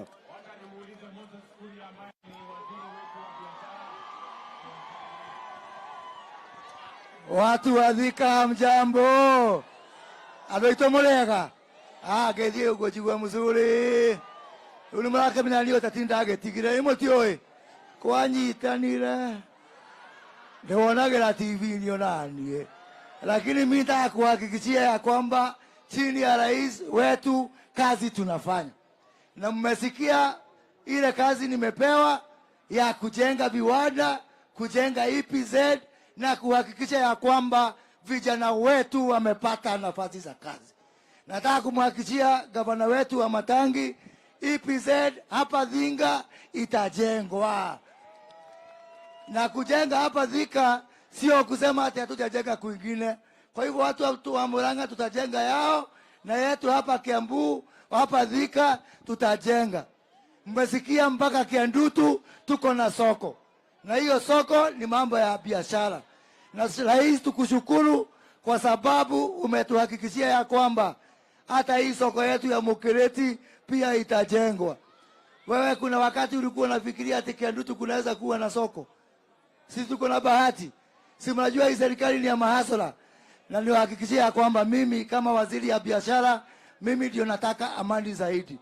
Kwa hivyo mimi rais nakwambia ufanye chochote kuhakikisha ya kwamba hakuna maandamano na tuko na amani hii Kenya. Na unajua wakati hiki kimutu kimetulia, mimi napataka kazi, nafasi ya kufanya kazi. Riu mukitolonie ni mukende wa ihendere mwe kiro kihorere tondu hiki hiyo kiro riu nige no guthuke muno na kunyitane ndukarekerekere mundu ngero kire kihorere hote kuruta wira. Ngai to murathime na mwike wega. Asante.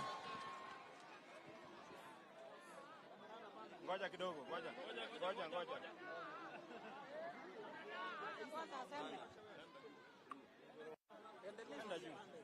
Panda juu. Ama uache nipande. Tuko na mama wetu wa county Anne wa Murang'a. Mpigeni makofi jamani. Thika vijana asante sana Mheshimiwa Rais, tunakushukuru kwa kuja hapa Thika na pia kukamilisha safari yako katika Mount Kenya ukiwa hapa Thika. Tondu ni undu uria umwe njugaga no andu manjetaga boy chao tondu riria ngahuruka manere ngona na kiarocine makiroka handu mundu akainuka na kindu giake mundu aheo gitio na koguo president guka guku na gatwashua affordable housing ne guka jeshi githe tutiracokia ngatho githe tutiramenya mugambo na wacoka mundu atia utinda agitwira ati niki muretha ona ungihikia mutumia ninde mwiraga ikarania nake hakuhi nigetha ukona gwa gukurira ona ithu tuguikara nake hakuhi twamubatara goka atuhingirie maria tweranire kana iatia na nikio akire guku. Thengio muno andu a Thika, Ngai amurathime. Wacha nimpatie huyu jamaa anaitwa Koimburi, mbunge wetu wa Juja. 1 minute mheshimiwa, salimiana tusema jambo. Hai Thika, hamjambo. Hamjambo tena. Your Excellency, our President of the Republic of Kenya, William Samoei Arap Ruto. Watu wa Juja na Thika na Kiambu tunakupenda sana. Jambo lingine, Your Excellency, ninakushukuru sana sababu ile barabara ambayo ulianzisha pale Juja kwenda pahali tunaita Juja Farm imekamilika phase 1, tunagojea phase 2 ambayo inatoka Juja Farm ifike hapa Gatuanyaga na Gatuanyaga iko hapa Thika, Your Excellency. Jambo la mwisho tafadhali, mimi niko kwa kamati ya mashamba pale bungeni na hii shamba ya Del Monte imekuja pale katika meza yetu na tumeamua ya kwamba hakuna mtu yeyote ambaye atasabotage mambo ya maendeleo ambayo inakuja na hii serikali yako, Your Excellency. In Kiambu County tuko na shamba ambayo ni ya serikali ambayo tumeipatiana kwa county government 262 acres. Kwa hivyo Wamatangi, tafadhali usirejeste eka 100, register shamba yote ikuje kwa county government, ndio serikali iweze kufanya kazi yake. Mbarikiwe sana, tunawapenda sana Your Excellency. God is good and all the time. Mheshimiwa Rais, nataka nichukue fursa hii ni kushukuru kwa sababu tulipokuwa tunafanya campaign uliahidi watu utawaletea soko na umelete. Uliahidi watu affordable housing na umelete. Uliahidi watu maji na umetimiza. Your Excellency, mimi nasimama nikiwa mbunge wa Kabete nikushukuru kwa sababu umelete soko Kabete. Na kualika affordable housing, tuko na uwanja, kuja next week tuanze kujenga. Mungu awabariki.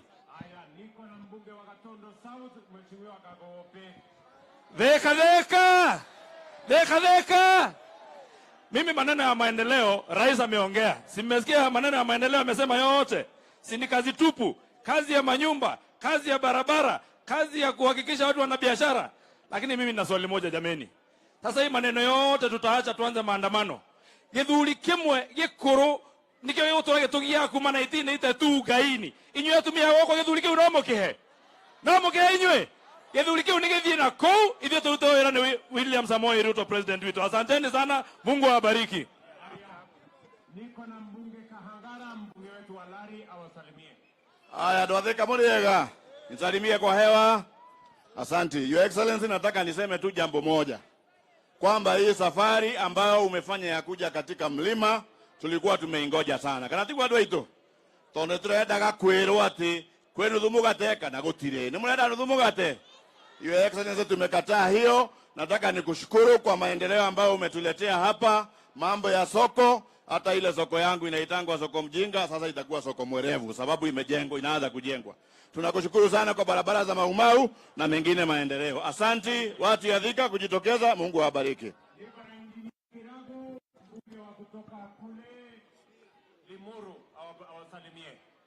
Adwadheka Muriega.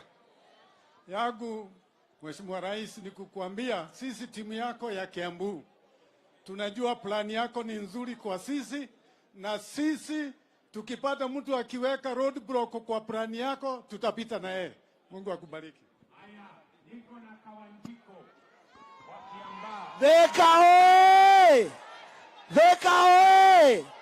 Your Excellency, tumekukaribisha hapa kwetu Kiambu, na leo ni dhihirisho ya kwamba ile kazi ulianza mwaka mmoja uliopita bado unaendelea kufanya. Na sisi kama jeshi yako Your Excellency tuko nyuma yako kuhakikisha ya kwamba ile mikakati yote umeweka tumetimiza kule bunge na tumekushikilia. Kitu ambacho tumekataa Your Excellency, mambo ya saramu tulimaliza tarehe 8 mwezi wa 8. Hiyo saramu ingine ni 2027. Ya mwisho Your Excellency, tumeona umetufungulia maji hapa kwetu. Kule kwetu Kiambaa tunakushukuru. Loiro Dam 2 Your Excellency, bado tunagojea, hatuna maji. Tunakugoja, asante. Loiro 2 ninapanda.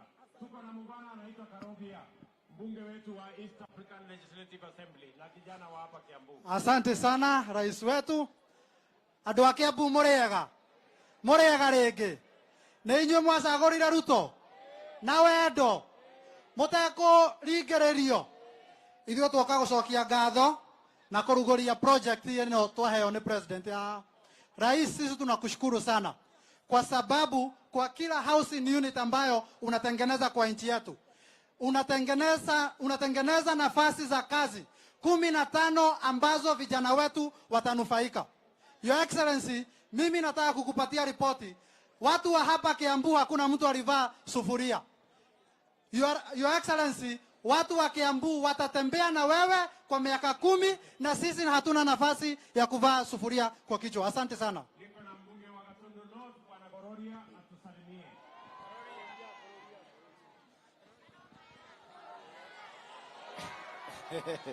Asante sana Your Excellency. Thika. Naitwa Njoroge Kururia, mbunge Gatundu North. Karibu sana Kiambu County. On behalf of the people of Gatundu North, tunasema asanti kwa sababu ya maji ya Karemeno imetoka pale kwetu na uliniahidi utakuja hata sisi utupe maji. na pia tunakuja kufungua land registry. Tumeongea na waziri wa mashamba na koti ziko karibu kuisha. Thank you, Your Excellency.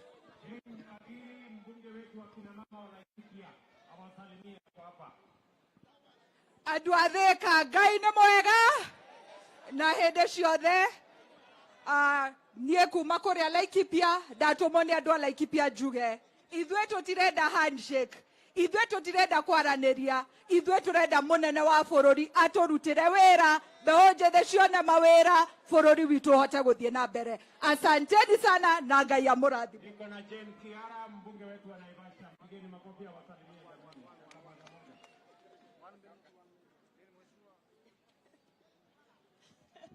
Thika mko na ithuĩ twathurire Ruto, twarĩ arĩu, twarĩte mĩthaiga, ona tũngĩrwo tũmũthure rĩngĩ to tũkũmũthura. Acio maratwĩra atĩ nĩ makwenda kũgayana mũgate, nĩ mũgwĩtĩkĩra? Sisi ni watu wa Ruto na serikali yake, na hata kama tunachaguana kesho ama 2027 bado tuko gangari, Your Excellency. Thank you very much. Niko na mama anaitwa Betty Maina, mbunge wetu wa kina mama wa Murang'a. Ngai nĩ mwega na hĩndĩ ciothe. Tarehe 9 mwezi wa 8 mwaka uliopita, rais ndio tuligawa viti. Next time tunagawa viti ni tarehe 10 mwezi wa 8 2027. Kama tumekugawia kiti ujaribu kugawa, sisi hatuko hapo. Nĩmũkwenda ngeithi kana ngeithi kwa inoro? Nĩmũrenda arĩrio kana tigana nake? Kama mtu anataka kuongeleshwa aende nyumbani mapema akaongea na bibi yake. Asanteni sana.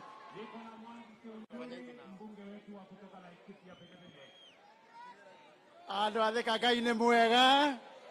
Tũgeithie itoneka tondũ mũrathĩka mũrĩ kwega. Twamwĩrire wega tũthiĩ tũkamathe, kana tiguo? Thirikari ya Uhuru wa Kenyatta yarũtigire o ũrĩa ndamwĩrĩte na Joshua Ciũra. Atĩ Joshua Ciũra agaire mĩcing'oe akĩriganĩrwo nĩ Ciũra. Ĩno ya William Samoei Ruto tũraugire nĩ ithuĩ twathire ihĩta, nĩ ithuĩ twathire kũmatha, tũtaherwo itaha ritũ kũringana na ũingĩ witũ. Nĩ mwendekera tũnyitĩre thirikari ya William Samoei Ruto na maendeleo moke wega Mount Kenya region, Laikipia na Nyeri nĩ twĩtĩkĩrĩte na Nyandarua kwa tumĩte. Asanteni sana, Mwathani amũrathime. Haya, niko na Joe Nyoto, mbunge wetu wa Senate kwa hapa Murang'a. Asante Mheshimiwa Rais. Andũ a Thika mũrĩega rĩngĩ. Rais, asante. Tulikuomba tukiwa Kangari kwamba watu wetu wa matatu wale ambao walikuwa wamesemekana warudi shule ili wakasomee tena. Jana umesema tukiwa Sagana State Lodge kwamba watu wa matatu hawatarudishwa shule tena, wataendelea na kazi zao. Asante sana Mheshimiwa Rais, na sisi tuko gangari shamba la Del Monte tuletee hiyo special economic zone. Asanteni sana na akaiditwa kiwa gutiri. Asante.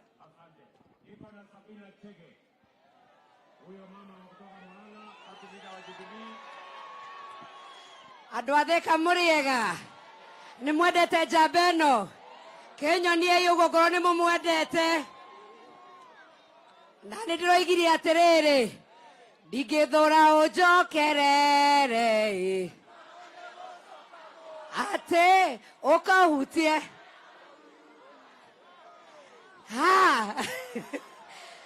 Nĩ mwendete William Samoei Ruto? Nĩ inyuĩ mwaumĩrire? Nĩ mũraugire mũtikwenda maandamano?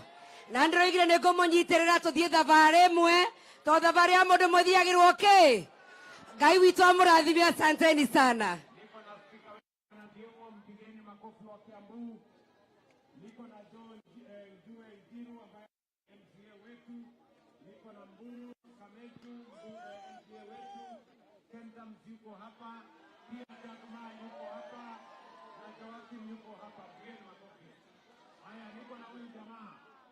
Anaitwa Kanini Kega. Huyu Kanini Kega alitusumbua sana, tukamuita Kanini Koru, lakini sasa amebadilika, tuko pamoja. Tusalimiane hii ya juu kabisa. You know, Your Excellency, mimi sikukupatia kura. Mimi nilikuwa nimesukumana na mzee kupata mlima, lakini ile kuanguka mayanga itulianguka. Mzee alianguka na akaniangusha. Lakini sasa mimi nimesema kwamba because I know His Excellency the President has a good plan for our country. Tumefanya kazi na yeye for long na atatusaidia sisi kama watu wa mlima na pia Kenya. He has a good plan for Kenya. And finally, the only handshake ambayo iko mzuri na ilikuwa sawa ni ile kanini walisalimiana na His Excellency William Samoei Ruto na Rigathi. Hakuna salamu nyingine. Thank you so much and God bless you. Aya, niko na Jango jameni.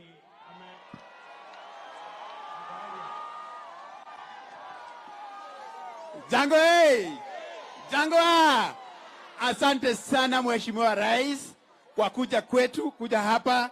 Wakati ulikuja hapa mara ya mwisho, Jango ndiye alikuwa boss, lakini sasa tumekuwa na boss mwingine, Madam Alice, na si yako sawa bado. Na si yako sawa. Na sasa sisi kitu yetu ya ugavana inakuja miaka 4, na nataka kuuliza Rais, Jango ako hapa na ako free. Hapo sawa? Na ako available. Na ako royo. Na si kweli anitume kweli. Tuanze hii maneno. Hapo sawa? Haya, Rais. Niko na Waitito baba yao jameni, awasalimie.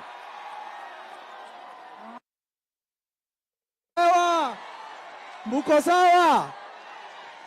Mheshimiwa Rais wetu, nimefurahi sana kuguza microphone leo. Siku nyingi sijaguza microphone. Na nimefurahi pia kukuona ukirudi kwa mahasla, kwa sababu hao watu wa Thika na Kiambu na kupenda sana. Kitu ambaye ningetaka tu kukumbusha, hapa Thika hakuna kiwanja ya jua kali. Hii watu ya garage wanatengeneza magari hapa kwa barabara. Wale watu wengine jua kali iko hapa, kiwanja iko na shida. Ambia county government wapatie. Hii stage iko hapa. Kuna mtu ambaye anasemanga ako na title ya stage. Kwa hivyo hapa Thika kuna shida zile wananchi wenyewe inawasumbua hapa. Na tunataka kusema hivi, vile tulikuchagua na roho moja, na wewe ulikuwa umesema hautafanya handshake hata siku moja. Wewe ndio utafunza hii nchi lesson. Ati uchaguzi ukiisha, watu wagoje miaka 5 mpaka uchaguzi mwingine ifike. Si ndio hiyo? Si tumekataa handshake? Si tumekataa cooperation? Sasa sisi vile tulichagua dume yetu hii, tukoje sasa maendeleo? Affordable housing zimekuja, jeshi iandikwe kazi.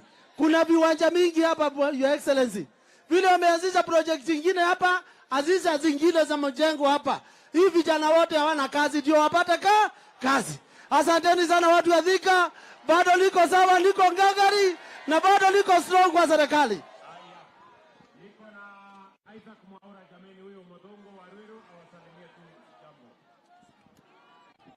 Thika Thika Murega ni mwerete president witu ni ndakwenda kumucokeria ngatho tondu umuthi ni mweri 9 exactly 1 year tangu tuchague William Samoei Ruto awe rais wa Kenya, si ndio?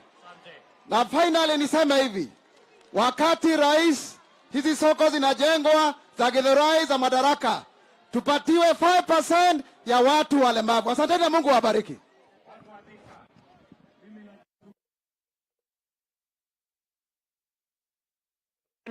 Kwa kuja kutusikiza. Mimi nawahakikishia hii safari tutatembea pamoja. Mungu atatujalia na tutafika mahali tunaenda pamoja. Nawatakia heri, nawatakia baraka ya Mungu. Mwadhani ya muradhime.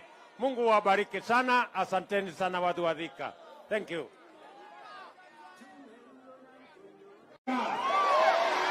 Mwadhani ya gozo. Bwana Yesu asifiwe. Hebu munisalimie hivi jameni wangwana wa Thika. Hey! Allah. Watu wa Thika kwanza waje nafasi hii jameni. Mimi ni washukuru sana kwa sababu tulikuja hapa Thika. Ninyi ni watu wangwana. Tukaomba kura zenu. Mukatupatia. Mukatuongezea maombi. Mungu naye akatupatia ushindi. Mimi nawashukuru watu wa Thika, kusema asante sana jameni. Watu wa Thika, mimi nasema asante sana. Salama. Mimi vile vile nilikubaliana na nyinyi. Si mnajua tulikuja hapa na Rigiji na huyu mama Alice na Wamatangi na hawa viongozi wote, na tulikubaliana na nyinyi tukasema uchaguzi ikiisha kitendawili haitaanza, ni kazi ndio itaendelea. Si tulikubaliana kazi ndio itaendelea? Na ndio mimi nimefika hapa leo katika siku hii ya muhimu. Wacha nisimame mbele yenu watu wa Thika na niseme tarehe 9 mwezi wa 8 mwaka uliopita, tarehe kama hii ya leo, tarehe 9 mwezi wa 8, muliamka mapema, mukapiga kura, mukaamua uongozi wa taifa letu la Kenya.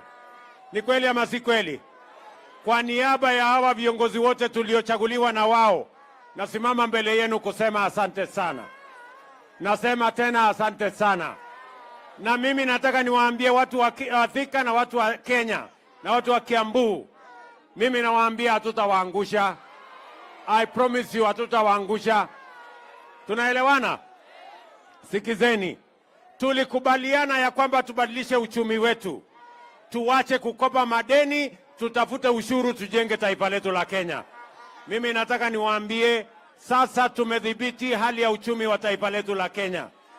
Mimi nilisimama hapa nikawaambia ya kwamba wale watu wote wako kwa CRB, niliwaambia tutawatoa kwa CRB. Kenya tumeondoa watu milioni 7 kwa CRB. Tunaelewana? Niliwaambia tutakuwa na mpango wa Hustler Fund. Mimi nafurahi hapa Kiambu leo tumepatiana bilioni 3 kwa watu wa Kiambu kwa kupitia mpango wa Hustler Fund. Watu 1.2 Kiambu wako na pesa ya Hustler Fund. Ni kweli ama si kweli? Niliwaambia ya kwamba tutatatua matatizo ya CBC na elimu ya watoto wetu. Nasimama mbele yenu kuambia CBC matatizo tumeyatatua, na juu yake tumeajiri waalimu wapya 56,000 watafundisha watoto wetu shuleni. Tuko pamoja? Pia niliwaambia tutatatua matatizo ya mambo ya Tibet. Nikawaambia tutatatua matatizo ya masomo ya watoto wetu university. Hiyo matatizo yote tumetatua. Sasa watoto wetu watapata scholarship wakienda kusoma university. Niliwaambia vile vile ya kwamba tutashughulikia mambo ya cost of living ama gharama ya maisha. Si tulikubaliana? Na niliwaambia ya kwamba tutapunguza fertilizer, ile mbolea. Mbolea jameni, watu wa Thika, tumetoa 7,000 sasa ni shilingi 2,500, kwa sababu ndio njia ya kusaidia mkulima ili tuzalishe chakula ya kutosha Kenya, tuondoe aibu ya njaa katika taifa letu la Kenya. Wale jamaa wengine ati wanasema wanataka kupunguza gharama ya unga kwa kuweka sufuria kwa kichwa. Nikuulize wewe mtu ya hapa Thika, tunaelewana? Tuko pamoja? Kwani unga si mnajua inatoka kwa mahindi, na mahindi inatoka shambani, ama mahindi inatoka kwa soko? Si inatoka kwa wakulima shambani? Ndio tumepeleka mambo huko kwa wakulima, tuzalishe chakula zaidi. Na wakulima wetu ni wazalendo na ni watu wa bidii. Wamezalisha ekari 1,200 kuzidi ya mwaka uliopita, na ndani ya mwezi mmoja tutakuwa na chakula ajabu katika taifa letu la Kenya, because our farmers are patriotic. And I want to tell the people of Kenya, we are on the right trajectory. Na mambo ya kupunguza gharama ya maisha tunaishughulikia. Mimi nataka niwaambie wale wengine, wacheni kutusumbua na maandamano. Wacheni kuvaa sufuria kwa kichwa. Haiwezi kupunguza gharama ya unga. Haiwezi kupunguza gharama ya maisha. Hata kwa dawa, hata kwa maandamano, hata kwa uchawi, hata kwa uganga, bei ya unga haiwezi kupungua kwa kuweka sufuria kwa kichwa. Ama namna gani jameni? Ukiweka sufuria kwa kichwa ati bei ya unga ipungue, sio ni ujinga? Si ni upumbavu? Ama ni yote mbili? Ni yote mbili? Sijui kama tumeelewana. Tukakubaliana ya kwamba tutapanga ajira ya hawa vijana. Tuko pamoja? Tukakubaliana vijana wa Thika mko? Mimi nataka kusikia sauti ya vijana hapa Thika. Vijana mko? Vijana mko? Vijana wa Thika mko? Nataka munisikize kwa makini. Sawa sawa? Nataka munisikize kwa makini. Tulikubaliana ya kwamba lazima tupange ajira ya vijana. Tunaelewana? Na tuko na mipango manne, nataka munisikize kwa makini. We have 4 different plans on youth employment. Moja, tukasema tutafanya affordable housing. Mimi nimekuja hapa Kiambu leo. Leo hapa tumeanzisha ujenzi wa nyumba 10,000 hapa Kiambu. Tunataka vijana 20,000 hapa Kiambu watakaofanya kazi ya affordable housing. Vijana wa Kiambu muko tayari? Muko tayari? Muko tayari kwa kazi ya affordable housing? Ama nyinyi ni wale wa kuchagua jembe? Si tulikubaliana wera ni wera? Si tulikubaliana kazi ni kazi? Hapa tumeanzisha leo 10,000 houses in Kiambu County. We are beginning today. Wiki hii, in 1 week, we have advertised 50,000 houses in Kenya for the young people because we want to use affordable housing to grow opportunities for jobs for the young people of our country. Vijana tulikubaliana tutapanga ajira, sio? Na ndio sababu nimeweka housing fund kwa budget yetu, na nimeambia wale wadosi kama mimi na hawa wengine, sisi tutalipa pesa ya housing ndio vijana hawa wapate ajira, wafanye mambo ya affordable housing so that they too can have an opportunity to be the best they can and have an opportunity to work in Kenya. Tunaelewana jameni? Jambo la pili, vijana munisikize tena kwa makini. Tumekubaliana na huyu Alice Ng'ang'a, si ndio? Na wabunge wale wengine wote tumekubaliana ya kwamba tutapanga ICT hub in every ward. Tunataka vijana 500 ama 1,000 kwa kila ward wafanye biashara na wafanye kazi kwa ICT hub. Tumetafuta ajira Marekani, tumetafuta ajira Ujerumani, tumetafuta ajira Ulaya, hata Canada, na wametuambia wako na nafasi ya ajira ya digital jobs kwa vijana wa taifa letu la Kenya. Nauliza vijana wa Kenya na vijana wa Thika, muko tayari kwa digital jobs? Muko tayari kufanya kazi kwa mtandao? Si unaweza kufanya kazi hapa Thika, kampuni inafanya Amerika, lakini wewe uko hapa Thika. Mimi nataka niwaambie, that is the second avenue we are going to create jobs for the young people of our nation.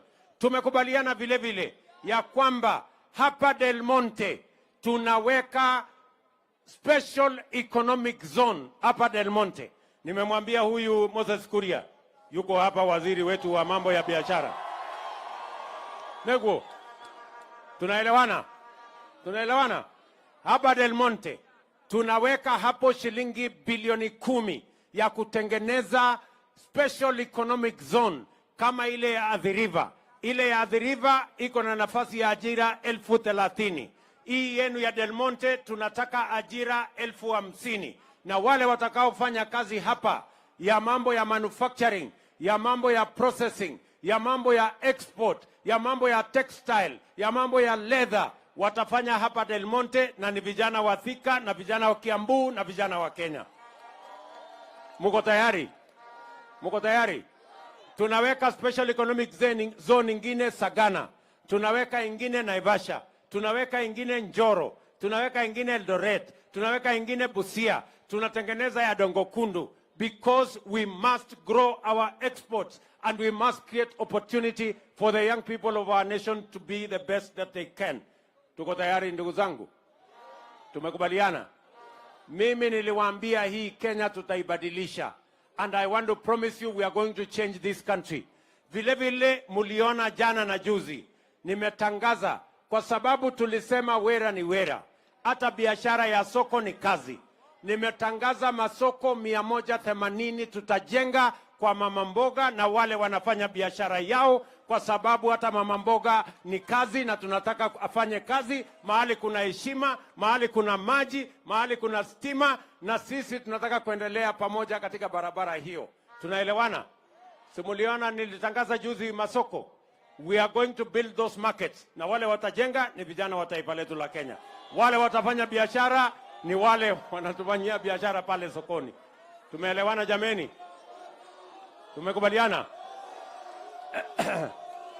Si ndio? Wacha niwaambie hivi. Na nimesema katika hii budget yetu nataka msome vizuri. Ndio unaona watu wengine hatu wanaipinga. Mimi nimesema kwa hii budget hatutakuwa tunalete chuma ambayo imetengenezwa nchi nyingine, tutatengeneza steel yetu hapa Kenya. Hatutakuwa tunaleta simiti kutoka nchi nyingine, simiti tutatengeneza, tuko na lime, tuko na ile vitu yote inahitajika hapa Kenya, na tutapanua factories zetu, vijana wapate ajira katika hizo factories, tukuze uchumi wa taifa letu la Kenya. Nimesema vile vile mambo ya kwenda kuagiza furniture. Ati watu wanaenda kuleta kitanda kutoka Marekani. Ati wengine wanaenda kuleta viti kutoka China. Ati wengine wanaenda kuleta sijui kitanda sijui kutoka wapi. Mimi nimesema hiyo kazi yote ya kuleta bidhaa kutoka nje tunafunga, ndio vijana hawa wa Kenya wapate nafasi ya kutengeneza hizo mali yote, kwa sababu we need to create jobs for these young people. Mimi nauliza nyinyi watu wa Thika. Mimi niwaulize. Yaani ati kuna watu wanatuambia wanataka kuendelea ati kuagiza kitanda kutoka China. Ati kuagiza viti kutoka China. Ati kuagiza meza kutoka China. Mimi nauliza nyinyi, kwani hii kutengeneza kitanda iko na science kiasi gani? Kutengeneza kitanda inahitaji science mingi? Si kitanda kutengeneza ni mbao na randa na musumeno na nyundo na musumari. Si kitanda iko tayari? Kama mtu hataki kulala kitanda imetengenezwa na Wakenya, alale chini. Ama namna gani? Niguo kana tiguo? Kwani iko makosa tukitengeneza na vijana hawa wa Kenya jameni? Na nimewapatia notice. Nimewaambia hata hii viatu hatutakuwa tunalisha umbwa ile ngozi ya ng'ombe yetu. Kuanzia in another 2 years, maximum 3 years, tutakuwa tunatengeneza viatu zetu hapa Kenya, na hawa vijana watafanya hiyo kazi. Neguo, tunaelewana jameni? Mnasema tuendelee hiyo barabara? Ndio mimi nataka niwaambie wale jamaa wako Nairobi wananiuliza ati mimi nimeenda kufanya nini Kiambu, ati mimi nimeenda kufanya nini Thika, ati mimi nimeenda kufanya nini huko kwa Wakenya. Mimi nataka niwaambie wale jamaa wako Nairobi, mimi ni mfanyikazi ya hawa wananchi. Hawa wananchi ndio walinipatia hii kibarua, na mimi nimeleta report form hapa, mjue ya kwamba ile kazi mulinipatia nimefikisha wapi. Nimewaambia mambo ya uchumi mahali nimefikisha. Nimewaambia ile mambo ya CRB mahali nimewafukuza. Nimewaambia mambo ya Hustler Fund mahali imefika. Nimewaambia mambo ya masomo ya watoto wetu mahali imefika. Nimewaambia mambo ya kuzalisha chakula mahali imefika. Nimewaambia mahali ya kupanga ajira ya hawa vijana mahali imefika. Hiyo ni report form mzuri, ama mnataka mnikae kwa ofisi Nairobi? Si nikuje niwaeleze vile kazi mlinipatia nimefikisha wapi? Ni kweli ama si kweli? Si tulikubaliana wera ni wera, na kila mtu anang'ane na ila hako naye? Si hii mmenipatia ning'ang'ane nayo ama namna gani? Tuko pamoja? Ile ya mwisho nimewaambia hawa majamaa, nimewaambia mambo mawili. Hawa jamaa nimewaambia, number 1, mambo ya vita, kuharibu mali ya watu, kuharibu biashara ya watu, kuchoma lami, kuharibu mali ya umma. Hiyo watafuta nchi ya kwenda kufanyia, haitafanyika tena katika Kenya hii. Ama namna gani watu wa Thika? Kwani mnataka hawa watu waendelee kuchoma lami yetu for how long? Mnataka hawa watu atuwanunue vijana, atiwaende wapige mawe polisi, wachome barabara, waharibu biashara ya kina mama, waharibu biashara ya watu, watoto hawajaenda shuleni, watu hawajaenda kazini. Hiyo si tabia mbaya? Nimewaambia, I am the president of Kenya. You will not continue to destroy property. Violence will never be a part of the politics of the Republic of Kenya. Mtu kama ako na maneno na kama mtu anaona ya kwamba inafaa atupe mawe, atafute bibi yake na watoto wake waende watupe mawe, awachane na vijana wa taifa letu la Kenya. Ama namna gani? Sasa ndio mjue hawa watu wako na unafiki. Yaani watoto ya hii watu, si mmesikia watoto wao wako East Africa Assembly huko? Ni wabunge. Alafu wanachukua watoto wao wanapeleka bunge. Watoto wa Wakenya wengine wanaambia chukua mawe, piga polisi. Sio watu washindwe? Si washindwe? Nimeambia wakwende kabisa. Sijui kama tunaelewana. Jambo la pili, hawa watu pia wamezoea tabia mbaya. Wanalete fujo, wanalete maandamano, wanalete vita, ati walafu wapitishe mlango ya nyuma waingie kwa serikali. Walifanyia fujo mzee Moi, wakapata cooperation. Wakakuja wakasukuma na kuharibu nafasi ya mzee Kibaki, wakaenda na nusu mkate. Wakakuja wakazungusha ule uhuru wetu mpaka wakaenda na handshake, wakaharibu serikali yetu, wakatuletea madeni. Mimi nawatangazia mchana mapema, hii serikali ya mahasla, hakuna nusu mkate, hakuna handshake. Ama namna gani? Kwani mimi niko na kazi nyingine ya kupatia hawa watu kweli? Si ile kazi imebaki tupangie hawa mahasla nyinyi? Kwani nyinyi hamuhitaji kazi? So mimi nawaambia wale jamaa wasipoteze muda wao ati wanatufanyia maandamano. Wasipoteze muda wao ati tunaongea. Ile mambo ambayo iko Kenya, hawa wananchi walimaliza mambo ya kugawa viti ya wananchi tarehe 9 mwezi wa 8 mwaka uliopita, 1 year ago. 1 year ago, the people of Kenya decided on the leadership of Kenya, and they voted to the man for all the positions that were available. There is no more position for any leader. The only jobs we have is now for the young people of our country to move their progress forward. Tumeelewana? Mimi niwaulize hawa watu, mnataka ati watuzungushe ati alafu wapate kitu? Mumesemaje watu wa Thika? Tunawaambia hakuna handshake. Tunawaambia hakuna mambo ya nusu mkate. Hebu nione wala wanasema hiyo story hawataki kabisa. Basi. Bado iko maneno mengine. Si tusonge mbele. Ama namna gani? Sasa watu wa Thika, mnajua hii kazi ni kazi kubwa na ni kazi ngumu. Niko na muungwana ambaye ananisaidia kusukuma hii kazi. Anaitwa Rigiji. Mnamjua huyo jamaa? Mtu ya kusema ukweli. Si atusalimie huyu Rigiji. Deputy President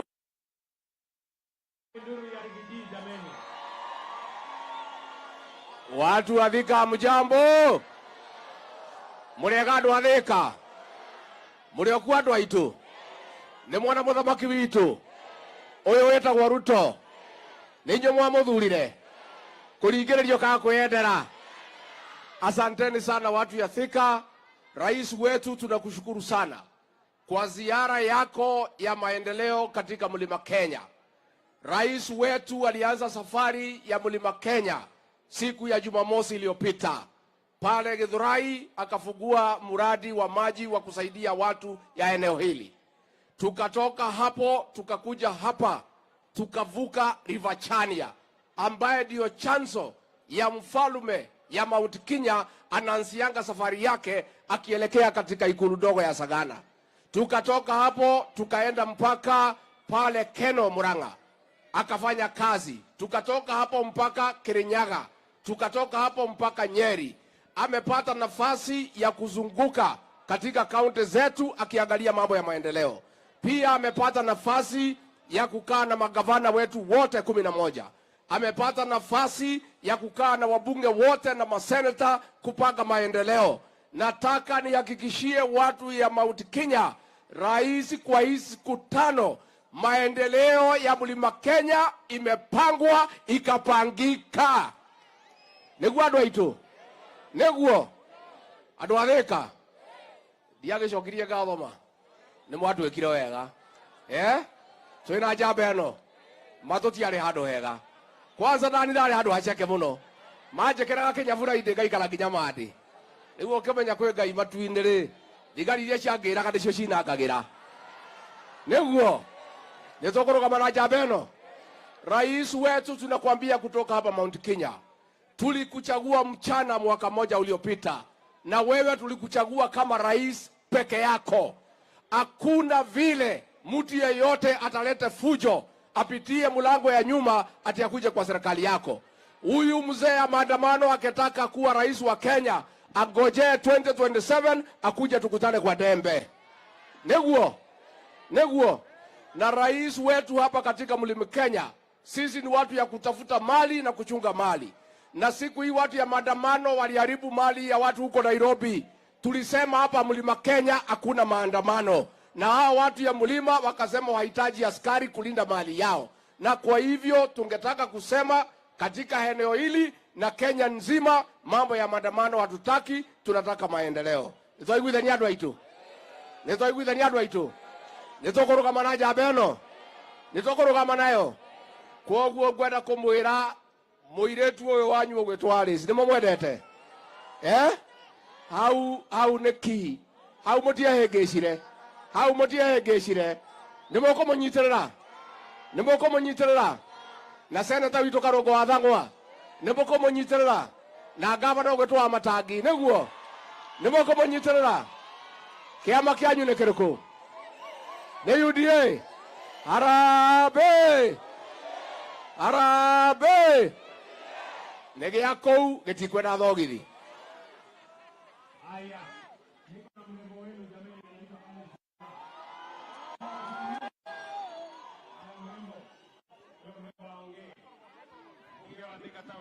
Kabla anangojea huyu, nilisimama pale nikawaambia mambo yenu ya maji, ndio tumemaliza ile damu. Juzi nilifungua hiyo maji kule Githurai, hiyo maji inaenda mpaka Juja, hiyo maji inaenda mpaka Ruiru, lakini haikukuwa na mpango ya kuja hapa Thika Town. Leo asubuhi nimeweka shilingi bilioni 4.5 ili maji hiyo itoke mfereji mpaka Thika Town hapa. Neguo. Na ndio nimekuja asubuhi leo kuianzisha rasmi. Na nimeambia wale wanajenga hiyo mfereji ya kwamba ndani ya mwaka 1.5 hiyo kazi iwe imeisha, ndio watu wa Thika wapate maji na Thika ikae kama city. Neguo. Haya, Alice.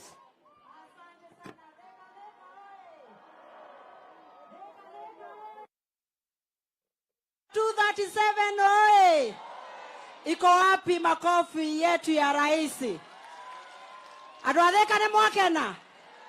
Ndĩrenda kwamba kuoya na Gĩkũyũ nĩgetha njarie na Gĩthweri. Ndĩrenda mũkiri ũguo mũigue ngĩmũhoera indo, nĩguo mũkiri ũguo mũigue ngĩhoya. Nĩ mũramenya kuma twathurire ndagĩtarĩ William Ruto nĩ mwaka ũmwe? Tumuinere happy birthday Kenya Kwanza. Happy birthday to you. Happy birthday to you. Happy birthday Kenya Kwanza. Happy birthday to you. Asante sana. Sasa Your Excellency, nimesema wanyamaze. Ukiona nimeweka lipstick ni ya kuitisha maendeleo. Ni wakati guo nikawaambia wanyamaze ndio wasikie, si ndio hivyo? Your Excellency, jambo ya kwanza, hii Karemeno Dam ilikuwa imegonga kona hapa Jomoko, ikapeleka maji Nairobi. Siku ya leo tunataka kukuambia asante sana. Thika tulikuwa tunapata maji once a week. Kwa hivyo asante sana, Mungu akubariki. Makofi mega. Ya pili, Your Excellency, wale vijana ambao wamesimama hapa siku ya leo kwa affordable housing huku government quarters, hao ni watu 2000 vijana wangu wa hapa Thika. Watapata ajira, twakupatia kongore, twasema asante sana. Your Excellency, ya tatu, nataka kuambia wanathika, tumecheza siasa miaka mingi na soko yetu ambayo inaitwa Madaraka Market. tunataka kukuambia asante sana kwa sababu ulitupatia 400 million. Your Excellency, siku ya leo umesema vijana wangu ambao wanasema bogi yangu ati kazi ni kazi. Bogi yangu ya Nduthi na bogi yangu ya vijana hapa Majei, Biafra na Starehe. Umesema na diaspora. Wamesema ya kwamba kila pahali tutakuwa na IC center, vijana wetu wajiajiri. Makofi meha. Sasa Your Excellency, sasa hii ndio ya request. Hapa kwetu diaspora panaitwa diaspora ni kule Dede alizaliwa. Kunaitwa diaspora ni Kiadu tu. Bwana Yesu asifiwe. Watu huku kwa Njero na Hinga kuna wako na department inaitwa Kisip. Walikuja wakasema Kiandutu na Kiang'ombe wanataka title deed na zimekaa sana. Hapo ni sawa? Your Excellency, na kushukuru hata kwa hii gazettement umefanya juzi, Kiandutu umeweka market. Sasa Your Excellency, ya kwenda ni kusema ya kwamba tukipata hii shamba na EPZ kule Del Monte, tunataka watu wanajiita NSSF na PS wao Kaituko na CS Bore wanatujengea shule ya kumonita vijana wetu wa bilioni 1. Tunasema asante sana. Your Excellency, siku ya kwanza daraka kugo mode nikitaka kusema leo kutakuwa na shida. Wacha niseme yote ndio wajue. Wacha niseme. Asema wacha niseme. Sema. Your Excellency, wacha nikuambie ingine huko unajua. Ule ambayo anaitwa CS wetu Chergui na PS wake wanazunguka huku, wameenda kwa markets zetu zote, na next week wanakuja kwa watu wa Nduthi. Ile Hasra funds wanashikanisha watu 10 wanapatio Hasra funds. Watu wako chonjo, very soon ni pesa mfukoni. Utakuwa unasikia pesa mfukoni, biashara ndio isonge mbele. Wamama tu ni vile wanasema ya kwamba ile pesa yao ilikuwa ya women fund. Sasa ile group ambao walikuwa wanapata 500,000, uambie ule Chergui wale wamama ambao walikuwa wamefikisha hapo na wanalipa vizuri, wapatio 500,000 kusonga mbele mpaka 1,000,000. Ni moigo racha tirie. Nekege tigarete tina mbele. Haya, Mokereti, ukisikia Mokereti ni hapa tumesimama Your Excellency. Pale huyu Ndede Nyoro alikuwa anauza viatu. Hapa alikuwa anauza hapa. Wanasema ya kwamba ukimalizana na Madaraka Market ile iko pale chini Makongeni, sasa pia hao wakumbuke wako hapa nyumba ya hii building. Wako open air. Wanasema wakumbuke tena sana ndio tusonge mbele. Asante sana Your Excellency. Nikimalizia nataka kukuambia hivi. Watu wa Thika wanakupenda tena zaidi. Wanakupenda mwa. Mwamwedete hata mwa. Wanakupenda tena sana, na ukiona vile wametokea siku ya leo, unawaona huku, unaona wengine kule kwa nyumba juu, wanasema mpango ni bottom up. Na wacha nimalizie ya national, mimi ni national. Hapa kwetu Thika hakuna mtu hata mmoja ambaye anavaa sufuria kwa kichwa. Hapa wanataka tu maendeleo. Na wamekuambia Your Excellency, hata sio mkate nusu, hata kuota hawezi kapata. Wanasema wewe ni uko ngangare, na asante sana. Kaya mwenda na murathime. Hapo nyuma mimi nitaipangia. So atanifuatilia ndio nipange hiyo maneno. Neguo. Wacha nipatie sasa gavana wetu Kimani wa Matange.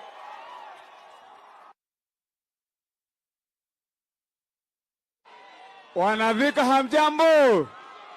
Hamjambo wanakiambu. Tusalimianeni hivi wanakiambu. Asante. Mmefurahi kumwona rais wetu? Ni mwaka na kuona rais wetu. Tumemwambia karibu.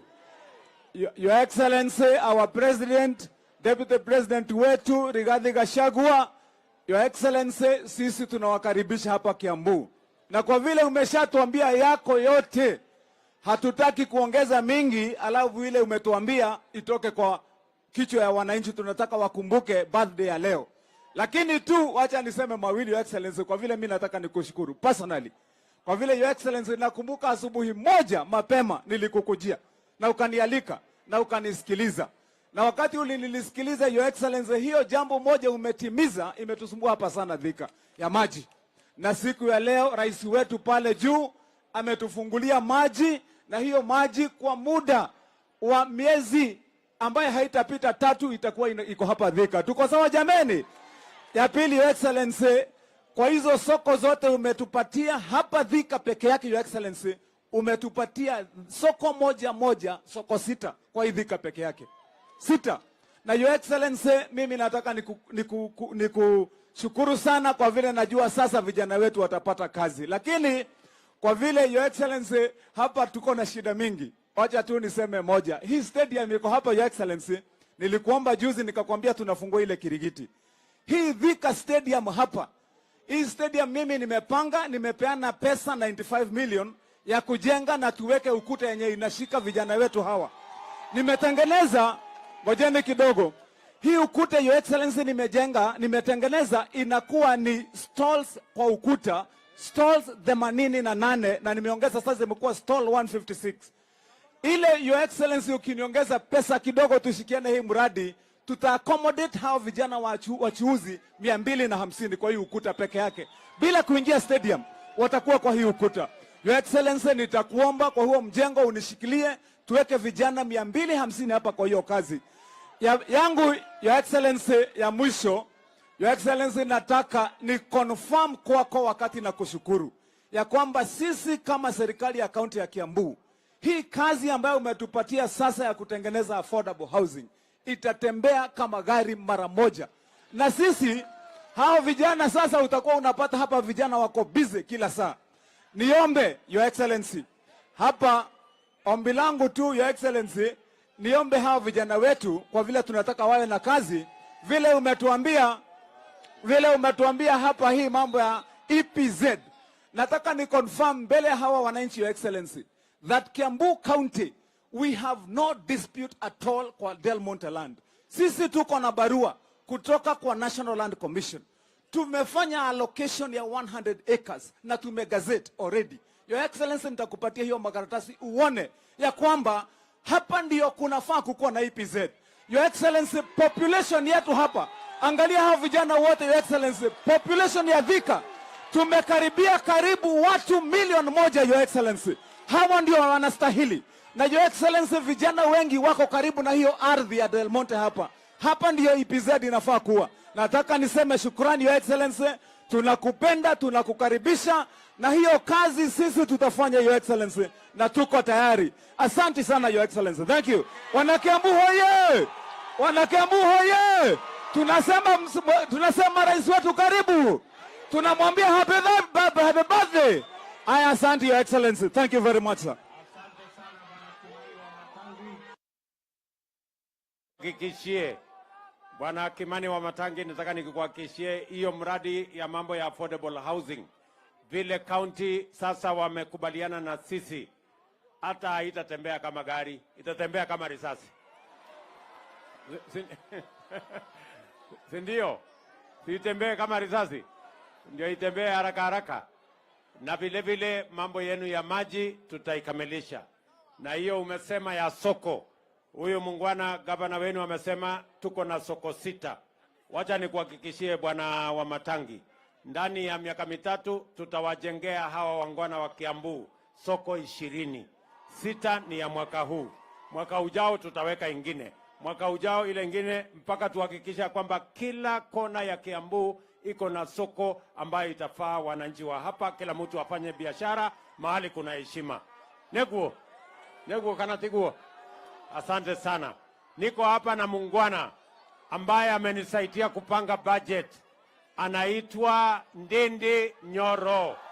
Yeye ndio chairman wetu wa budget committee kule bunge.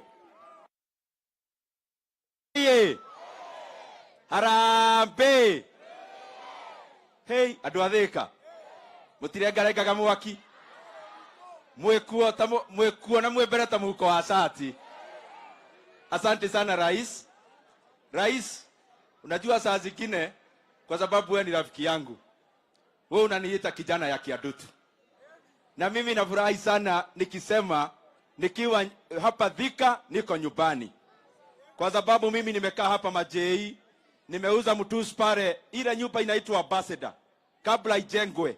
Hapo masaa hii ya jioni kazi yangu ilikuwa ni 10 bao ni bei ya kufunga. Nimekaa pale Biafra, nimekaa pale UTI, hata kuna relatives wangu wengi hapa Thika. Na pia baba yangu alikuwa anakaa pale Kiadutu, na mimi ni mtu wa Dutha kabisa. Rais wetu, mimi nitakuomba machache. Ya kwanza, Mheshimiwa Alice Ng'ang'a, kwa sababu hata mimi humuita member of parliament for Kiadutu, kwa sababu napenda hiyo base ya my father sana. Alikuwa ameomba hii prison iko hapa Thika town, rais wetu ihamishwe ipelekwe na huko chini. Na ndio hapo pahali ya prison ijengwe manyumba ile ya housing, hawa vijana wa Majei na pahali kwingine Thika wapate kazi. Mheshimiwa Rais, pia na kushukuru sana kwa sababu huyu Mheshimiwa Alice alikuja kwako na akakuomba tujenge TVET hapa Thika, na ukaniamurisha tuweke pesa pale Kigajo tujenge Technical Training Institute, ndio hawa vijana wapate pahali ya kupata course ya ufundi. Rais wetu, leo tunafunga hii safari tumekuwa nayo Mount Kenya, na launch miradi mingi sana. Mimi nakushukuru sana, na leo umekata keki ya 1 year since Mungu atujalie tupate hii nafasi ya kuongoza. Katika hiyo mwaka moja rais wetu umefanya mengi. In that 1 year you have hired 56,000 teachers ambao wanafunza. Hiyo mwaka moja umefanya 100% allocation additional ya help. Mheshimiwa Rais, umesukisha bei ya fertilizer from 7,000 to 2,500. Pia umesukisha bei ya gas, na wewe rais wetu unaendelea kuinua mahasira. Ya mwisho, andũ a Thĩka mwekuo, andũ a Thĩka mwekuo. Ya mwisho rais wetu, mimi kwa ile yote umefanya, kuna ingine umefanya ya maana sana, na mimi nitaisema. Wewe umesema maneno ya mkate nusu hakuna, na umesema hakuna handshake ama handshake. Hiyo rais wetu umefanya jambo mzuri sana, lakini mimi niko na swali moja tu na kiulizo kimoja tu. Rais wetu, mimi kama hasla ya hapa Kiadutu, mimi nakuuliza, tulienda uchaguzi tarehe 9 mwezi wa 8 last year. Hii maneno inaongelewa Nairobi ni maneno ya kitu gani? Mimi nakuuliza, hata hiyo maneno ya mazungumzo tufuge leo, tuendelee na kazi. Tufuge hiyo mazungumzo, tufuge hiyo dialogue, tuendelee na barabara na housing project. Thank you muno, na Ngai amurathime.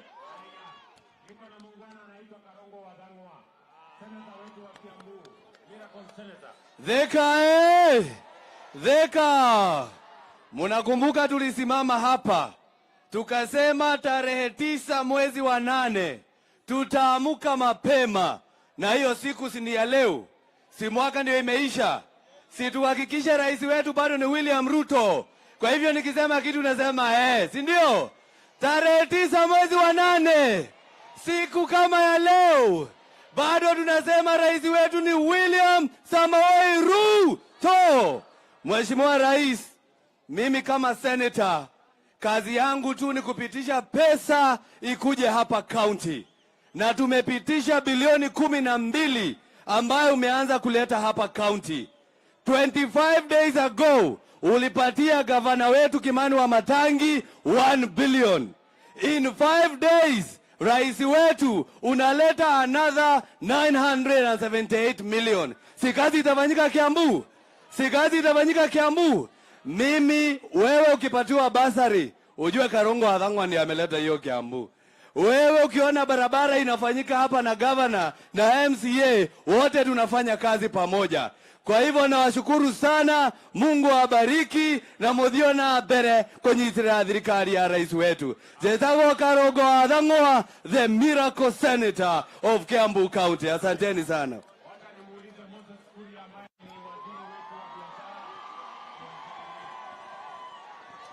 Watu wa Thika mjambo. Adoito Mulega. Gethi ugo jigwa muzuri. Uli murake minanio tatinda agetigire imotioe. Kwanyitanira. Ndewonagira TV nionanie. Lakini mimi nataka kuhakikishia ya kwamba chini ya rais wetu kazi tunafanya.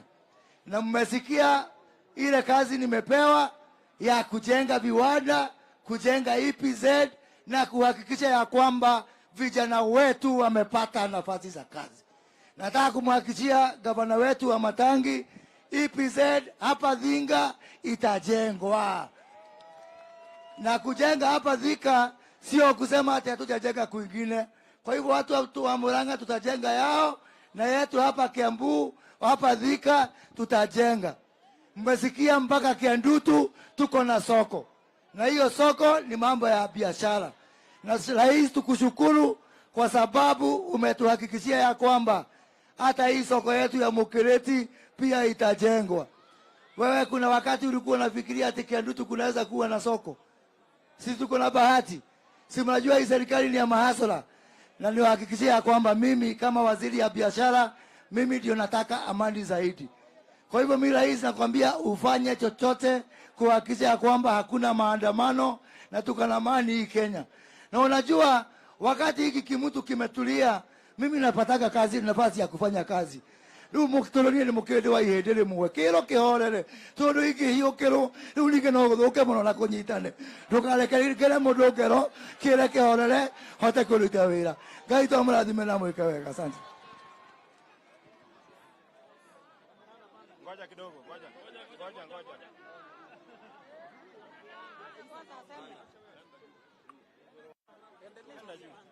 Panda juu.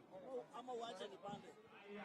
Tuko na mama wetu wa county Anne wa Murang'a. Mpigeni makofi jamani. Thika vijana asante sana Mheshimiwa Rais, tunakushukuru kwa kuja hapa Thika na pia kukamilisha safari yako katika Mount Kenya ukiwa hapa Thika. Tondu ni undu uria umwe njugaga no andu manjetaga boy chao tondu riria ngahuruka manererea ngona na kiaro cine makiroka handu mundu akainuka na kindu giake mundu aheo gitio na koguo president guka guku na agatwa sure affordable housing ne guka jeshi githe tutiracokia ngatho githe tutiramenya mugambo ne wacoka mundu atia utindage twirate niki muretha ona ungihikia mutumia nende mwiraga ikarania nake hakuhe nigetha ukona gwa gukurira ona ithu tuguikara nake hakuhe twamubatara goka atuhingirie maria tweranire kana iatia na nikio akire guku thengio imuno andu atheka Ngai amurathime. Wacha nimpatie huyu jamaa anaitwa Koimburi, mbunge wetu wa Juja. 1 minute mheshimiwa, salimiana tusema jambo. Hai Thika hamjambo. Hamjambo tena. Your Excellency, our President of the Republic of Kenya, William Samoei Arap Ruto. Watu wa Juja na Thika na Kiambu tunakupenda sana. Jambo lingine, Your Excellency, ninakushukuru sana sababu ile barabara ambayo ulianzisha pale Juja kwenda pahali tunaita Juja Farm imekamilika phase 1, tunagojea phase 2 ambayo inatoka Juja Farm ifike hapa Gatuanyaga na Gatuanyaga iko hapa Thika, Your Excellency. Jambo la mwisho tafadhali, mimi niko kwa kamati ya mashamba pale bungeni na hii shamba ya Del Monte imekuja pale katika meza yetu na tumeamua ya kwamba hakuna mtu yeyote ambaye atasabotage mambo ya maendeleo ambayo inakuja na hii serikali yako, Your Excellency. In Kiambu County tuko na shamba ambayo ni ya serikali ambayo tumeipatiana kwa county government 262 acres. Kwa hivyo Wamatangi tafadhali, Usirejeste eka 100, register shamba yote ikuje kwa county government, ndio serikali iweze kufanya kazi yake. Mbarikiwe sana, tunawapenda sana Your Excellency. God is good and all the time. Mheshimiwa Rais, nataka nichukue fursa hii ni kushukuru kwa sababu tulipokuwa tunafanya campaign uliahidi watu utawaletea soko na umelete. Uliahidi watu affordable housing na umelete. Uliahidi watu maji na umetimiza. Your Excellency, mimi nasimama nikiwa mbunge wa Kabete nikushukuru kwa sababu umelete soko Kabete. Na kualika affordable housing, tuko na uwanja, kuja next week tuanze kujenga. Mungu awabariki.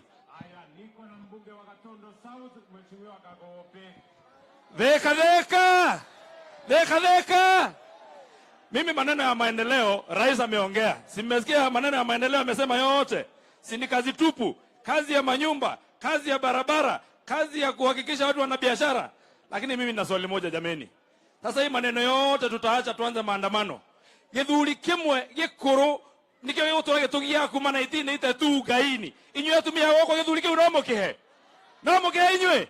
Githuri kiu nigithie na kou ithio tutoera ni William Samoei Ruto president wetu. Asanteni sana, Mungu awabariki. Niko na mbunge Kahangara, mbunge wetu wa Lari awasalimie. Aya, Ndwathika Muriega, nisalimie kwa hewa. Asante. Your Excellency, nataka niseme tu jambo moja. Kwamba hii safari ambayo umefanya ya kuja katika mlima tulikuwa tumeingoja sana. Kana tigwa andũ aitũ. Tondu turendaga kwirwo ati kwenu thumugate kana gutire. Ni murenda thumugate? Your Excellency, tumekataa hiyo. Nataka nikushukuru kwa maendeleo ambayo umetuletea hapa, mambo ya soko. Hata ile soko yangu inaitangwa soko mjinga, sasa itakuwa soko mwerevu sababu imejengwa, inaanza kujengwa. Tunakushukuru sana kwa barabara za Maumau na mengine maendeleo. Asanti watu ya Thika kujitokeza, Mungu awabariki.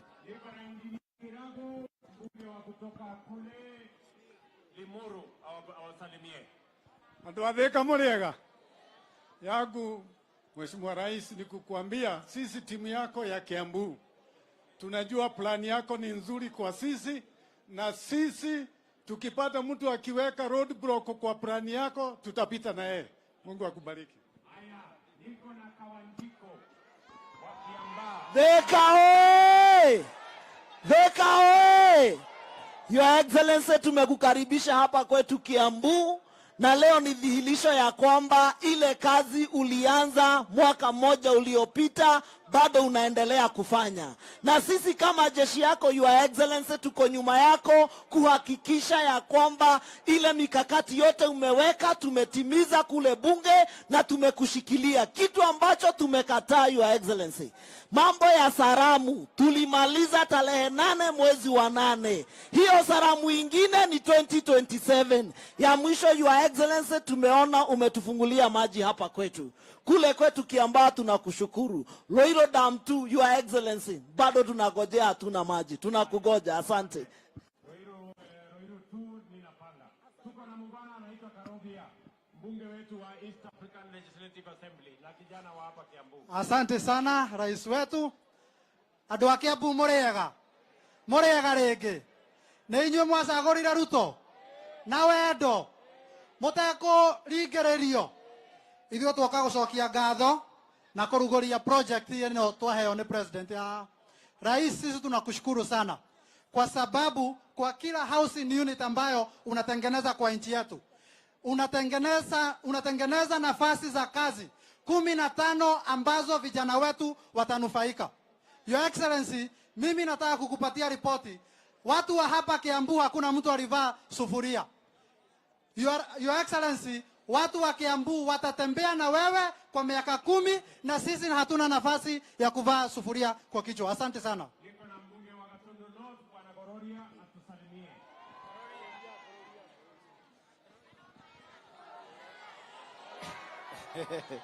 Asante sana Your Excellency. Thika Thika. Naitwa Njoroge Kururia, mbunge Gatundu North. Karibu sana Kiambu County. On behalf of the people of Gatundu North, tunasema asanti kwa sababu ya maji ya Karemeno imetoka pale kwetu, na uliniahidi utakuja hata sisi utupe maji, na pia tunakuja kufungua land registry. Tumeongea na waziri wa mashamba na koti ziko karibu kuisha. Thank you, Excellency.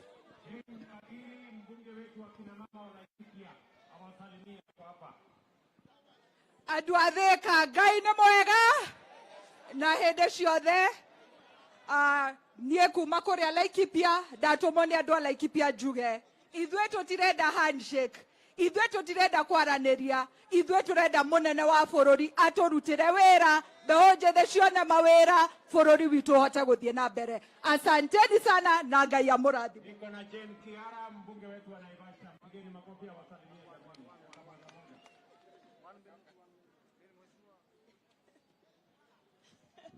Thika mko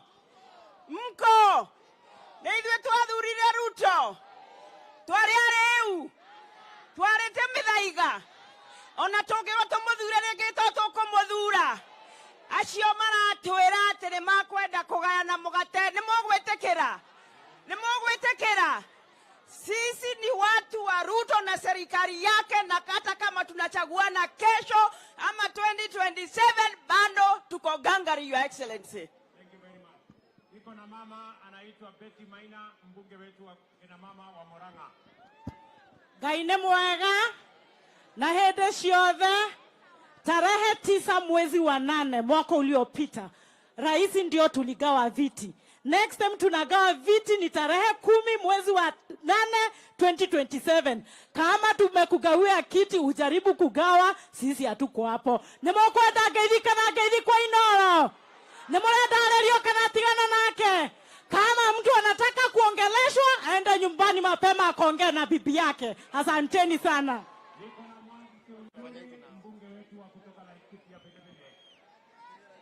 Andũ a Thika, Ngai nĩ mwega. Tũgeithie itoneka tondũ mũrathĩka mũrĩ kwega. Twamwĩrire wega tũthiĩ tũkamathe, kana tiguo? Thirikari ya Uhuru wa Kenyatta yatũtigire o ũrĩa ndamwĩrĩte na Joshua wa ciũra. Atĩ Joshua wa ciũra agaire mĩcing'oe akĩriganĩrwo nĩ ciũra. Ĩno ya William Samoei Ruto tũraugire nĩ ithuĩ twathire ihĩta, nĩ ithuĩ twathire kũmatha, tũtaherwo itaha ritũ kũringana na ũingĩ witũ. Nĩ mwendekera tũnyitĩre thirikari ya William Samoei Ruto na maeterero moke wega Mount Kenya region, Laikipia na Nyeri nĩ twĩtĩkĩrĩte na Nyandarua kũrĩa tumĩte. Asanteni sana, Mwathani amũrathime. Haya, niko na Joe Nyotu, mbunge wetu wa Senate kwa hapa Murang'a. Asante Mheshimiwa Rais. Andũ a Thika mũrĩega rĩngĩ. Rais, asante. Tulikuomba tukiwa Kangari kwamba watu wetu wa matatu wale ambao walikuwa wamesemekana warudi shule ili wakasomee tena. Jana umesema tukiwa Sagana State Lodge kwamba watu wa matatu hawatarudishwa shule tena, wataendelea na kazi zao. Asante sana Mheshimiwa Rais, na sisi tuko gangari shamba la Del Monte, tuletee hiyo special economic zone. Asanteni sana na akaiditwa kiwa gutiri. Asante.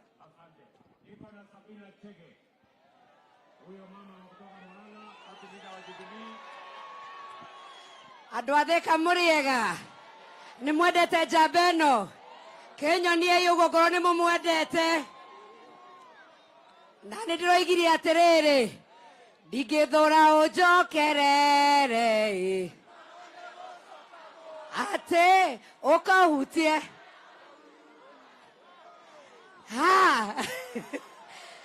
Nĩ mwendete William Samoei Ruto, nĩ inyuĩ mwaumĩrire, nĩ mũraugire mũtikwenda maandamano, na ndĩroigire nĩ ngũmũnyitĩrĩra tũthiĩ thabarĩ ĩmwe, tondũ thabarĩ ya mũndũ ũmwe thiagĩrwo kĩ? Ngai witũ amũrathime. Asanteni sana.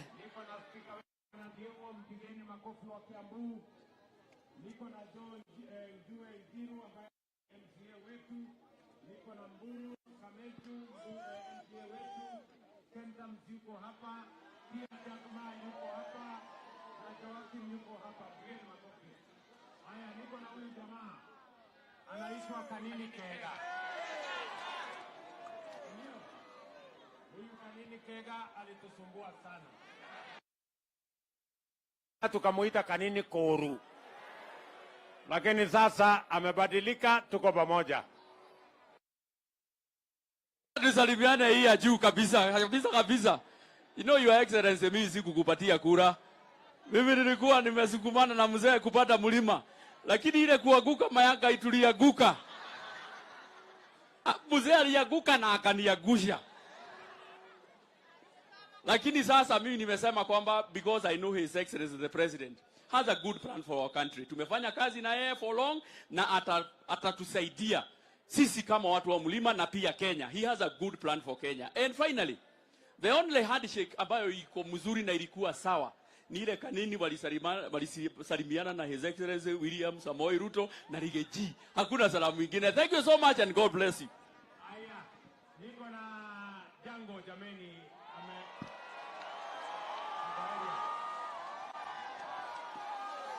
Jango Jango asante sana Mheshimiwa Rais kwa kuja kwetu, kuja hapa. Wakati ulikuja hapa mara ya mwisho, Jango ndiye alikuwa boss, lakini sasa tumekuwa na boss mwingine, Madam Alice, na si yako sawa bado. Na si yako sawa. Na sasa sisi kitu yetu ya ugavana inakuja miaka 4, na nataka kuuliza Rais, Jango ako hapa na ako free. Hapo sawa? Na ako available. Na ako royo. Na si kweli anitume kweli. Tuanza hii maneno. Hapo sawa? Haya, Rais. Niko na Waitito baba yao jameni, awasalimie. Sawa. Mko sawa? Mheshimiwa Rais wetu, nimefurahi sana kugusa microphone leo. Siku nyingi sijagusa microphone. Na nimefurahi pia kukuona ukirudi kwa mahasla, kwa sababu hao watu wa Thika na Kiambu na kupenda sana. Kitu ambaye ningetaka tu kukumbusha, hapa Thika hakuna kiwanja ya jua kali. Hii watu ya garage wanatengeneza magari hapa kwa barabara. Wale watu wengine jua kali iko hapa, kiwanja iko na shida. Ambia county government wapatie. Hii stage iko hapa. Kuna mtu ambaye anasemanga ako na title ya stage.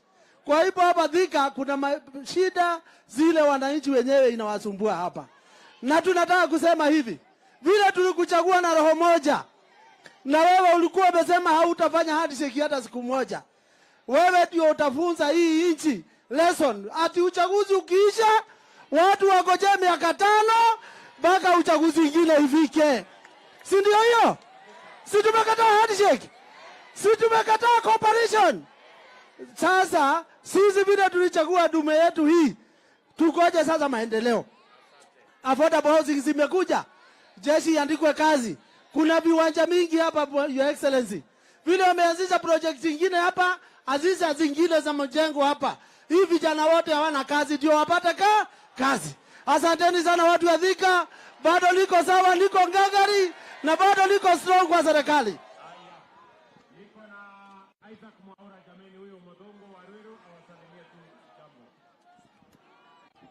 Thika Thika Murega ni mwerete president witu ni ndakwenda kumucokeria ngatho tondu umuthi ni mweri 9 exactly 1 year tangu tuchague William Samoei Ruto awe rais wa Kenya, si ndio? Na finally niseme hivi, wakati rais hizi soko zinajengwa za Githurai za Madaraka, tupatiwe 5% ya watu walemavu. Asante na Mungu awabariki.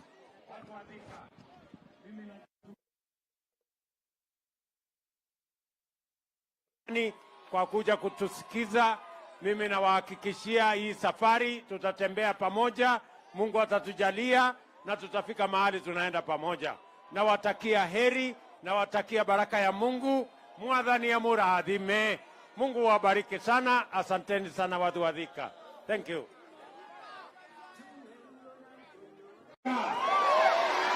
Mwadhani ya gozo. Bwana Yesu asifiwe. Hebu munisalimie hivi jameni, wangwana wa Thika. Hey! Allah! Watu wa Thika kwanza wajanipe nafasi hii jameni. Mimi ni washukuru sana kwa sababu tulikuja hapa Thika. Nyinyi ni watu wangwana, tukaomba kura zenu, mkatupatia, mkatuongezea maombi, Mungu naye akatupatia ushindi. Mimi nawashukuru watu wa Thika kusema asante sana jameni. Watu wa Thika, mimi nasema asante sana. Salama. Mimi vile vile nilikubaliana na nyinyi.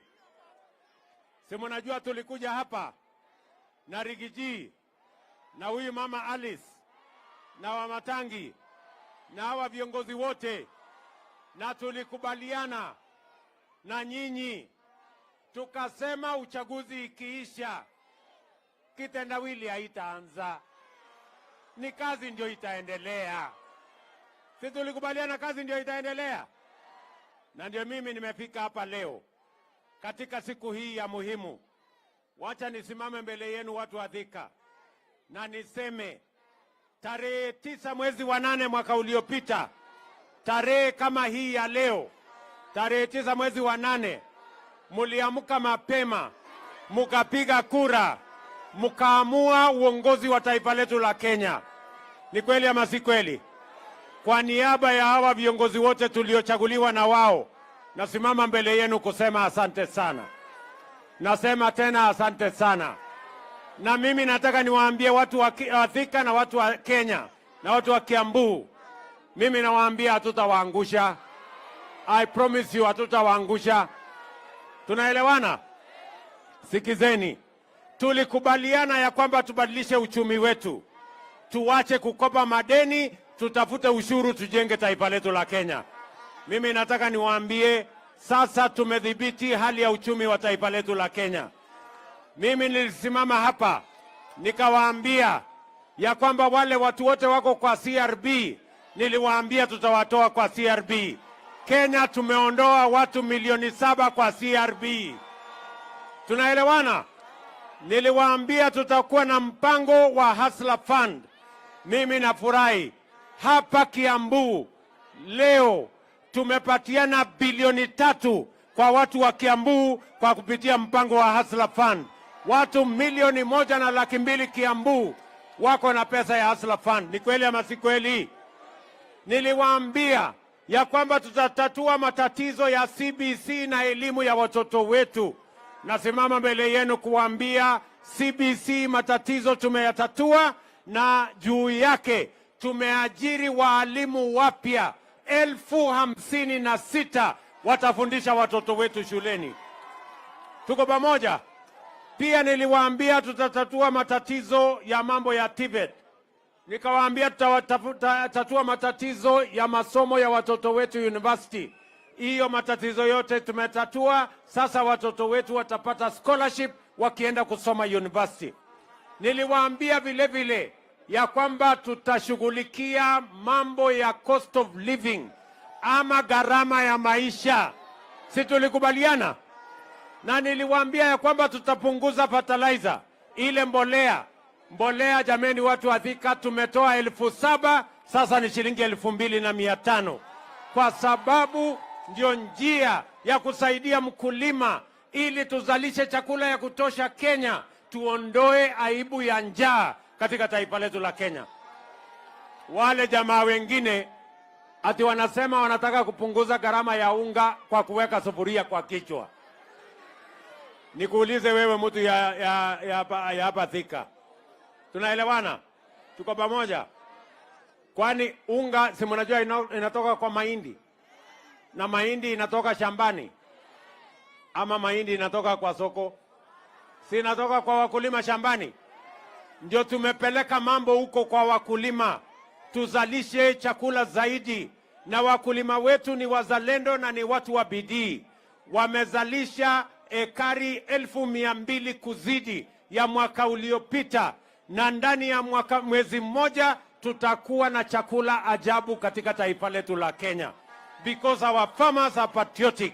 And I want to tell the people of Kenya, we are on the right trajectory. Na mambo ya kupunguza gharama ya maisha tunaishughulikia. Mimi nataka niwaambie wale wengine, wacheni kutusumbua na maandamano.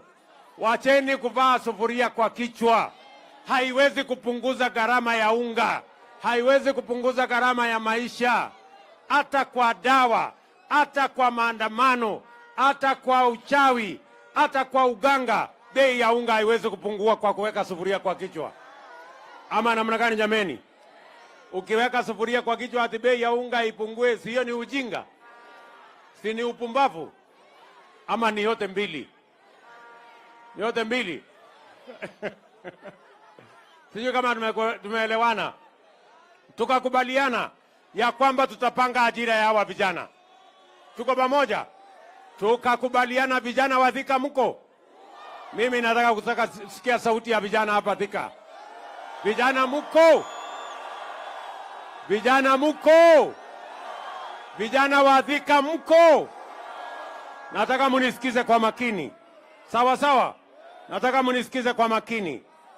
Tulikubaliana ya kwamba lazima tupange ajira ya vijana. Tunaelewana? Na tuko na mipango manne, nataka munisikize kwa makini. We have 4 different plans on youth employment. Moja, tukasema tutafanya affordable housing. Mimi nimekuja hapa Kiambu leo. Leo hapa tumeanzisha ujenzi wa nyumba 10,000 hapa Kiambu. Tunataka vijana 20,000 hapa Kiambu watakaofanya kazi ya affordable housing. Vijana wa Kiambu muko tayari? Muko tayari? Muko tayari kwa kazi ya affordable housing? Ama nyinyi ni wale wa kuchagua jembe? Si tulikubaliana wera ni wera? Si tulikubaliana kazi ni kazi? Hapa tumeanzisha leo 10,000 houses in Kiambu County. We are beginning today. Wiki hii, in 1 week, we have advertised 50,000 houses in Kenya for the young people because we want to use affordable housing to grow opportunities for jobs for the young people of our country. Vijana tulikubaliana tutapanga ajira, sio? Na ndio sababu nimeweka housing fund kwa budget yetu, na nimeambia wale wadosi kama mimi na hawa wengine, sisi tutalipa pesa ya housing ndio vijana hawa wapate ajira, wafanye mambo ya affordable housing so that they too can have an opportunity to be the best they can and have an opportunity to work in Kenya. Tunaelewana jameni? Jambo la pili, vijana munisikize tena kwa makini. Tumekubaliana na huyu Alice Ng'ang'a, si ndio? Na wabunge wale wengine wote tumekubaliana ya kwamba tutapanga ICT hub in every ward. Tunataka vijana 500 ama 1,000 kwa kila ward wafanye biashara na wafanye kazi kwa ICT hub. Tumetafuta ajira Marekani, tumetafuta ajira Ujerumani, tumetafuta ajira Ulaya, hata Canada, na wametuambia wako na nafasi ya ajira ya digital jobs kwa vijana wa taifa letu la Kenya. Nauliza vijana wa Kenya na vijana wa Thika, muko tayari kwa digital jobs? Muko tayari kufanya kazi kwa mtandao? Si unaweza kufanya kazi hapa Thika, kampuni inafanya Amerika, lakini wewe uko hapa Thika. Mimi nataka niwaambie, that is the second avenue we are going to create jobs for the young people of our nation. Tumekubaliana vile vile ya kwamba hapa Del Monte tunaweka special economic zone hapa Del Monte. Nimemwambia huyu Moses Kuria, yuko hapa waziri wetu wa mambo ya biashara. Nego, tunaelewana? Tunaelewana? Hapa Del Monte tunaweka hapo shilingi bilioni 10 ya kutengeneza special economic zone kama ile ya Athi River. Ile ya Athi River iko na nafasi ya ajira 30,000. Hii yenu ya Del Monte tunataka ajira 50,000. Na wale watakaofanya kazi hapa ya mambo ya manufacturing, ya mambo ya processing, ya mambo ya export, ya mambo ya textile, ya mambo ya leather, watafanya hapa Del Monte, na ni vijana wa Thika na vijana wa Kiambu na vijana wa Kenya. Muko tayari? Muko tayari? Tunaweka special economic zone ingine Sagana, tunaweka ingine Naivasha, tunaweka ingine Njoro, tunaweka ingine Eldoret, tunaweka ingine Busia, tunatengeneza ya Dongo Kundu, because we must grow our exports and we must create opportunity for the young people of our nation to be the best that they can. Tuko tayari ndugu zangu? Tumekubaliana? Mimi niliwaambia hii Kenya tutaibadilisha, and I want to promise you we are going to change this country. Vile vile muliona jana na juzi nimetangaza, kwa sababu tulisema wera ni wera, hata biashara ya soko ni kazi. Nimetangaza masoko 180 tutajenga kwa mama mboga na wale wanafanya biashara yao, kwa sababu hata mama mboga ni kazi na tunataka afanye kazi mahali kuna heshima, mahali kuna maji, mahali kuna stima, na sisi tunataka kuendelea pamoja katika barabara hiyo. Tunaelewana? Simuliona nilitangaza juzi masoko. We are going to build those markets. Na wale watajenga ni vijana wa taifa letu la Kenya. Wale watafanya biashara ni wale wanatufanyia biashara pale sokoni. Tumeelewana jameni? Tumekubaliana? Si ndio? Wacha niwaambie hivi. Na nimesema katika hii budget yetu nataka msome vizuri. Ndio unaona watu wengine hatu wanaipinga. Mimi nimesema kwa hii budget hatutakuwa tunalete chuma ambayo imetengenezwa nchi nyingine, tutatengeneza steel yetu hapa Kenya. Hatutakuwa tunaleta simiti kutoka nchi nyingine, simiti tutatengeneza, tuko na lime, tuko na ile vitu yote inahitajika hapa Kenya, na tutapanua factories zetu, vijana wapate ajira katika hizo factories, tukuze uchumi wa taifa letu la Kenya. Nimesema vile vile mambo ya kwenda kuagiza furniture. Ati watu wanaenda kuleta kitanda kutoka Marekani. Ati wengine wanaenda kuleta viti kutoka China. Ati wengine wanaenda kuleta sijui kitanda sijui kutoka wapi.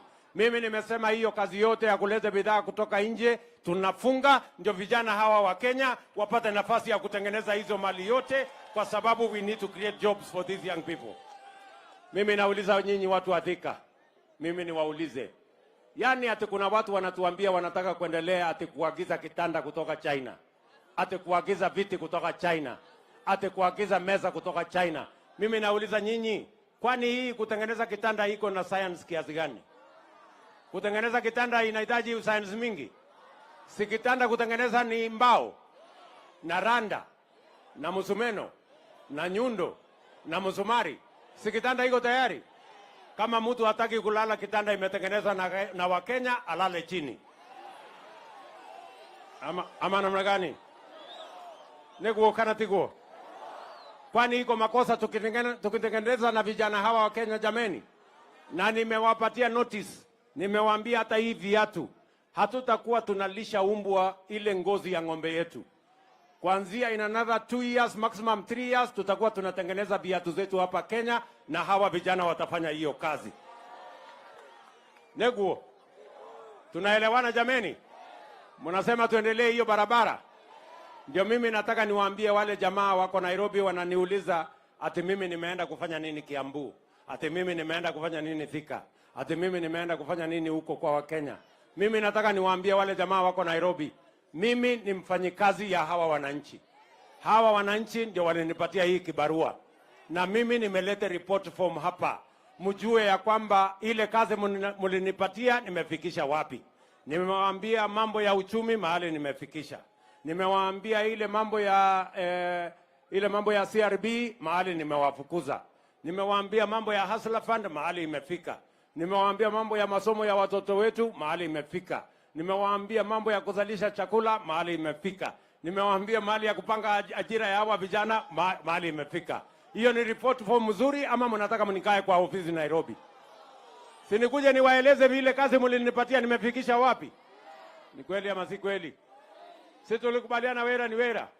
Na kila mtu anang'ane na ila hako naye. Si hii mmenipatia ning'ang'ane nayo? Ama namna gani? Tuko pamoja? Ile ya mwisho nimewaambia hawa majamaa. Nimewaambia mambo mawili. Hawa jamaa nimewaambia number 1. Mambo ya vita. Kuharibu mali ya watu. Kuharibu biashara ya watu. Kuchoma lami. Kuharibu mali ya umma. Hiyo watafute nchi ya kwenda kufanyia, haitafanyika tena katika Kenya hii. Ama namna gani watu wa Thika? Kwani mnataka hawa watu waendelee kuchoma lami yetu for how long?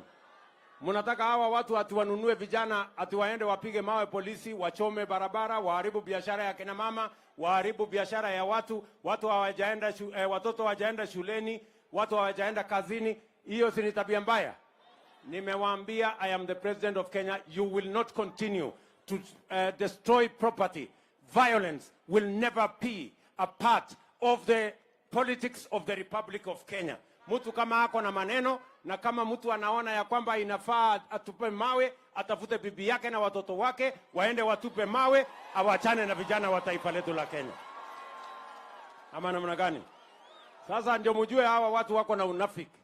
Yaani watoto ya hii watu, si mmesikia watoto wao wako East Africa Assembly huko? Ni wabunge. Alafu wanachukua watoto wao wanapeleka bunge. Watoto wa Wakenya wengine wanaambia chukua mawe, piga polisi. Sio watu washindwe? Si washindwe? Nimeambia wakwende kabisa. Sijui kama tunaelewana. Jambo la pili, hawa watu pia wamezoea tabia mbaya. Wanalete fujo, wanalete maandamano, wanalete vita, ati walafu wapitishe mlango ya nyuma waingie kwa serikali. Walifanyia fujo mzee Moi, wakapata cooperation. Wakakuja wakasukuma na kuharibu nafasi ya mzee Kibaki, wakaenda na nusu mkate. Wakakuja wakazungusha ule uhuru wetu mpaka wakaenda na handshake, wakaharibu serikali yetu, wakatuletea madeni. Mimi nawatangazia mchana mapema, hii serikali ya mahasla, hakuna nusu mkate, hakuna handshake. Ama namna gani? Kwani mimi niko na kazi nyingine ya kupatia hawa watu kweli?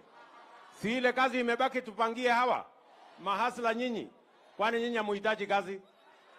So mimi nawaambia wale jamaa wasipoteze muda wao ati wanatufanyia maandamano. Wasipoteze muda wao ati tunaongea.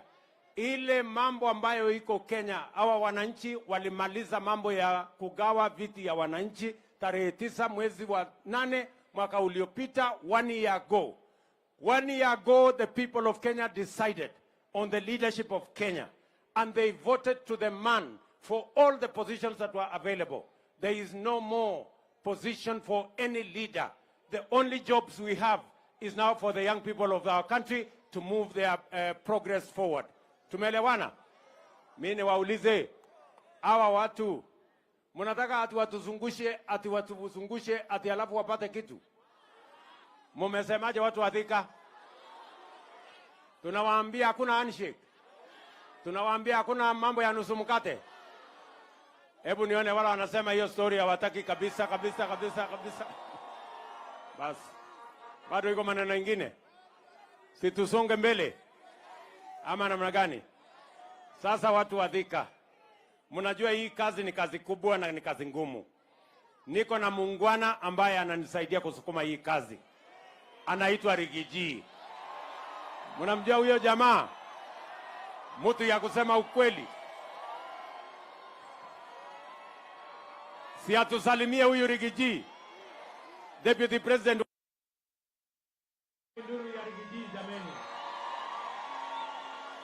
Watu wa Thika mjambo. Murega andu a Thika. Muriokuwa andu aitu. Ni mwana muthamaki witu. Uyu wetagwo Ruto. Ninyo mwamuthurire. Kuringiririo ka kwendera. Asanteni sana watu ya Thika. Rais wetu tunakushukuru sana kwa ziara yako ya maendeleo katika Mlima Kenya. Rais wetu alianza safari ya Mlima Kenya siku ya Jumamosi iliyopita. Pale Githurai akafungua mradi wa maji wa kusaidia watu ya eneo hili. Tukatoka hapo tukakuja hapa tukavuka River Chania ambaye ndio chanzo ya mfalume ya Mount Kenya anaanzianga safari yake akielekea katika ikulu ndogo ya Sagana. Tukatoka hapo tukaenda mpaka pale Keno Murang'a akafanya kazi. Tukatoka hapo mpaka Kirinyaga, tukatoka hapo mpaka Nyeri. Amepata nafasi ya kuzunguka katika kaunti zetu akiangalia mambo ya maendeleo. Pia amepata nafasi ya kukaa na magavana wetu wote 11. Amepata nafasi ya kukaa na wabunge wote na maseneta kupanga maendeleo. Nataka nihakikishie watu ya Mount Kenya, rais kwa hii siku 5 maendeleo ya Mlima Kenya imepangwa ikapangika. Neguo andu aitu. Neguo andu a Thika. Ndiagicokirie ngathoma. Ni mwatwikire wega. Twina njamba eno. Matutiari handu hega. Kwanza nani ndari handu haceke muno. Manjekeraga Kenya bura inde ngaikara nginya mandi. niguo kimenya kwi ngai matu-ini ri thigari iria ciangiraga nicio cinangagira niguo nitukurugama na njamba ino. Rais wetu, tunakwambia kutoka hapa Mount Kenya, tulikuchagua mchana mwaka moja uliopita, na wewe tulikuchagua kama rais peke yako. Hakuna vile mtu yeyote atalete fujo apitie mlango ya nyuma ati akuje kwa serikali yako. Huyu mzee ya maandamano akitaka kuwa rais wa Kenya, angojee 2027 akuje tukutane kwa Dembe. Neguo. Na rais wetu hapa katika Mlima Kenya, sisi ni watu ya kutafuta mali na kuchunga mali. Na siku hii watu ya maandamano waliharibu mali ya watu huko Nairobi. Tulisema hapa Mlima Kenya hakuna maandamano. Na hao watu ya mlima wakasema wahitaji askari kulinda mali yao. Na kwa hivyo tungetaka kusema katika eneo hili na Kenya nzima, mambo ya maandamano hatutaki, tunataka maendeleo. Nitoiguithania andu aitu. Nitukurugama na njamba ino. Nitukurugama nayo. Kwoguo ngwenda kumwira muiretu uyu wanyu ugwitwa Alice, nimo mwendete? Hau niki. Hau mutiehĩngĩcire. Nĩmũkũmũnyitĩrĩra. Na seneta witũ Karũngũ wa Thang'wa nĩmũkũmũnyitĩrĩra. Na ngavana ũgwĩtwo wa Matangi nĩguo nĩmũkũmũnyitĩrĩra. Kĩama kĩanyu nĩ kĩrĩkũ? Nĩ UDA? Harambee! Nĩ gĩa kũu gĩtikwenda thogithi.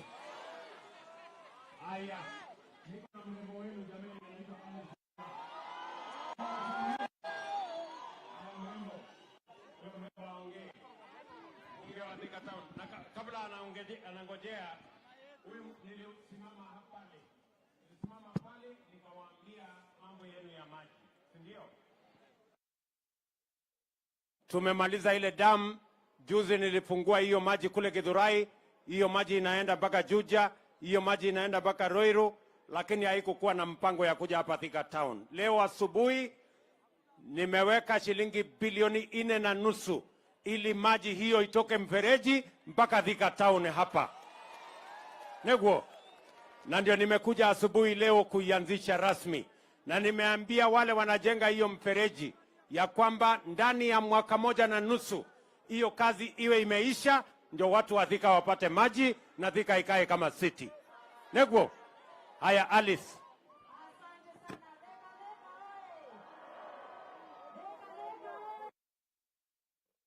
237 oye!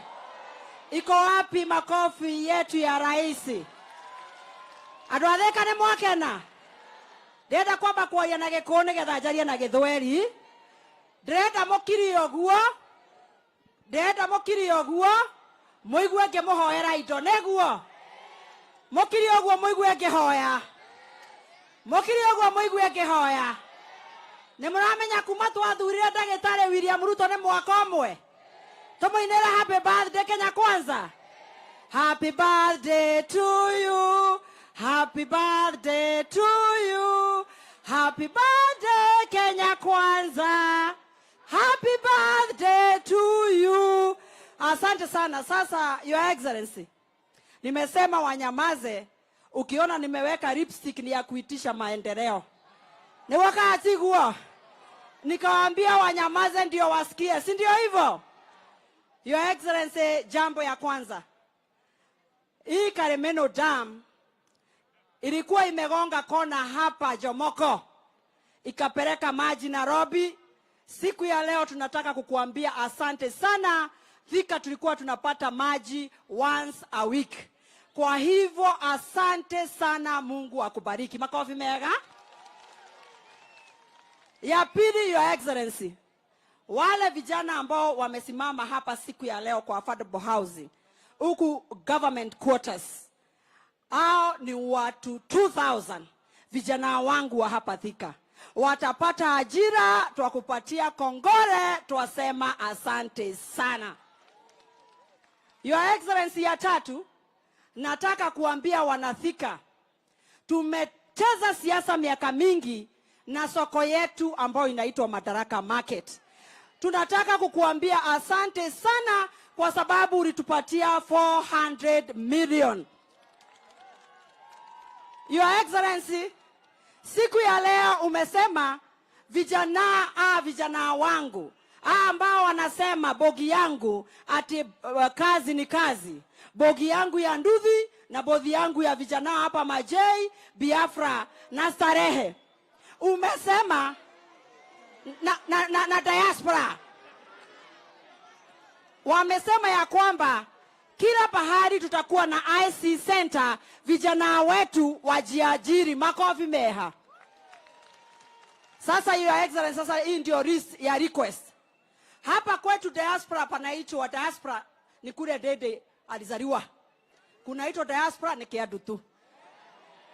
Bwana Yesu asifiwe. Watu huku kwa Njero na Hinga kuna wako na department inaitwa KISIP. Walikuja wakasema Kiandutu na Kiang'ombe wanataka title deed na zimekaa sana. Hapo ni sawa? Your Excellency, na kushukuru hata kwa hii gazettement umefanya juzi, Kiandutu umeweka market. Sasa Your Excellency, ya kwenda ni kusema ya kwamba tukipata hii shamba na EPZ kule Del Monte, tunataka watu wanajiita NSSF na PS wao Kaituko na CS Bore wanatujengea shule ya kumonitor vijana wetu wa bilioni 1. Tunasema asante sana. Your Excellency, siku ya kwanza daraka kugo mode nikataka kusema leo kutakuwa na shida. Wacha niseme yote ndio wajue. Wacha niseme. Wacha niseme. Sema. Your Excellency, wacha nikuambie ingine huko unajua. Ule ambayo anaitwa CS wetu Chergui na PS wake wanazunguka huku. Wameenda kwa markets zetu zote na next week wanakuja kwa watu wa Nduthi.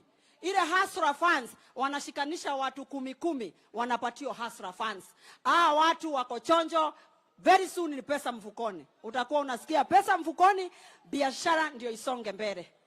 Wamama tu ni vile wanasema ya kwamba ile pesa yao ilikuwa ya women fund.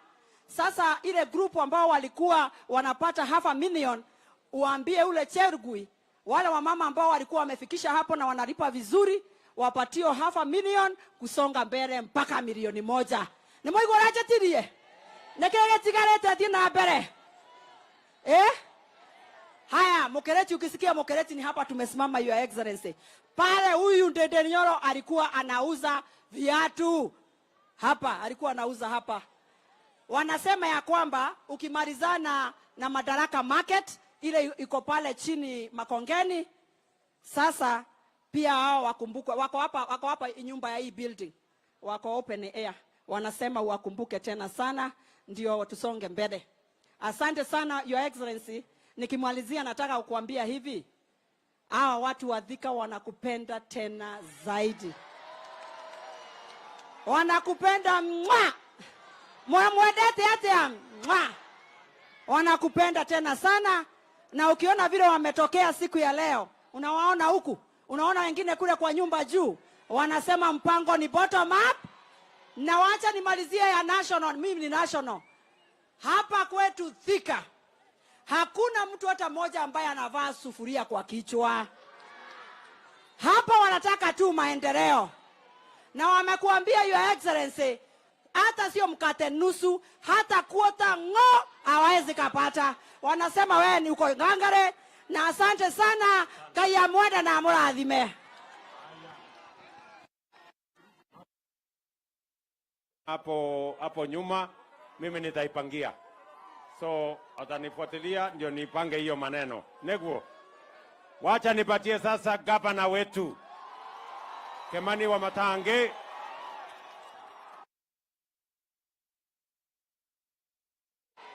Wanavika hamjambo. Hamjambo wanakiambu. Tusalimianeni hivi wanakiambu. Asante. Mmefurahi kumwona rais wetu? Ni mwaka na kuona rais wetu wito. Tumemwambia karibu. Your Excellency, our President, Deputy President wetu Rigathi Gachagua Your Excellency, sisi tunawakaribisha hapa Kiambu, na kwa vile umeshatuambia yako yote, hatutaki kuongeza mingi, alafu ile umetuambia itoke kwa kichwa ya wananchi. Tunataka wakumbuke birthday ya leo. Lakini tu wacha niseme mawili, Your Excellency, kwa vile mimi nataka nikushukuru personally. Kwa vile Your Excellency, nakumbuka asubuhi moja mapema nilikukujia na ukanialika na ukanisikiliza. Na wakati ule nilisikiliza, Your Excellency, hiyo jambo moja umetimiza, imetusumbua hapa sana Thika ya maji. Na siku ya leo rais wetu pale juu ametufungulia maji, na hiyo maji kwa muda wa miezi ambaye haitapita 3 itakuwa iko hapa Thika. Tuko sawa jameni? Ya pili, Your Excellency, kwa hizo soko zote umetupatia hapa Thika peke yake, Your Excellency, umetupatia soko moja, soko 6 kwa hii Thika peke yake. 6. Na Your Excellency, mimi nataka nikushukuru sana kwa vile najua sasa vijana wetu watapata kazi. Lakini kwa vile Your Excellency, hapa tuko na shida mingi. Wacha tu niseme moja. Hii stadium iko hapa Your Excellency. Nilikuomba juzi nikakwambia tunafungua ile Kirigiti. Hii Thika stadium hapa. Hii stadium mimi nimepeana pesa 95 million ya kujenga na tuweke ukuta yenye inashika vijana wetu hawa. Nimetengeneza, ngojeni kidogo. Hii ukuta Your Excellency nimetengeneza inakuwa ni stalls kwa ukuta, stalls 88 na nimeongeza sasa imekuwa stall 156. Ile Your Excellency, ukiniongeza pesa kidogo tushikiane hii mradi, tuta accommodate hao vijana wachuuzi 250 kwa hii ukuta peke yake. Bila kuingia stadium, watakuwa kwa hii ukuta. Your Excellency, nitakuomba kwa huo mjengo unishikilie, tuweke vijana 250 hapa kwa hiyo kazi. Yangu Your Excellency, ya mwisho, Your Excellency, nataka ni confirm kwako wakati na kushukuru ya kwamba sisi kama serikali ya kaunti ya Kiambu, hii kazi ambayo umetupatia sasa ya kutengeneza affordable housing itatembea kama gari mara moja.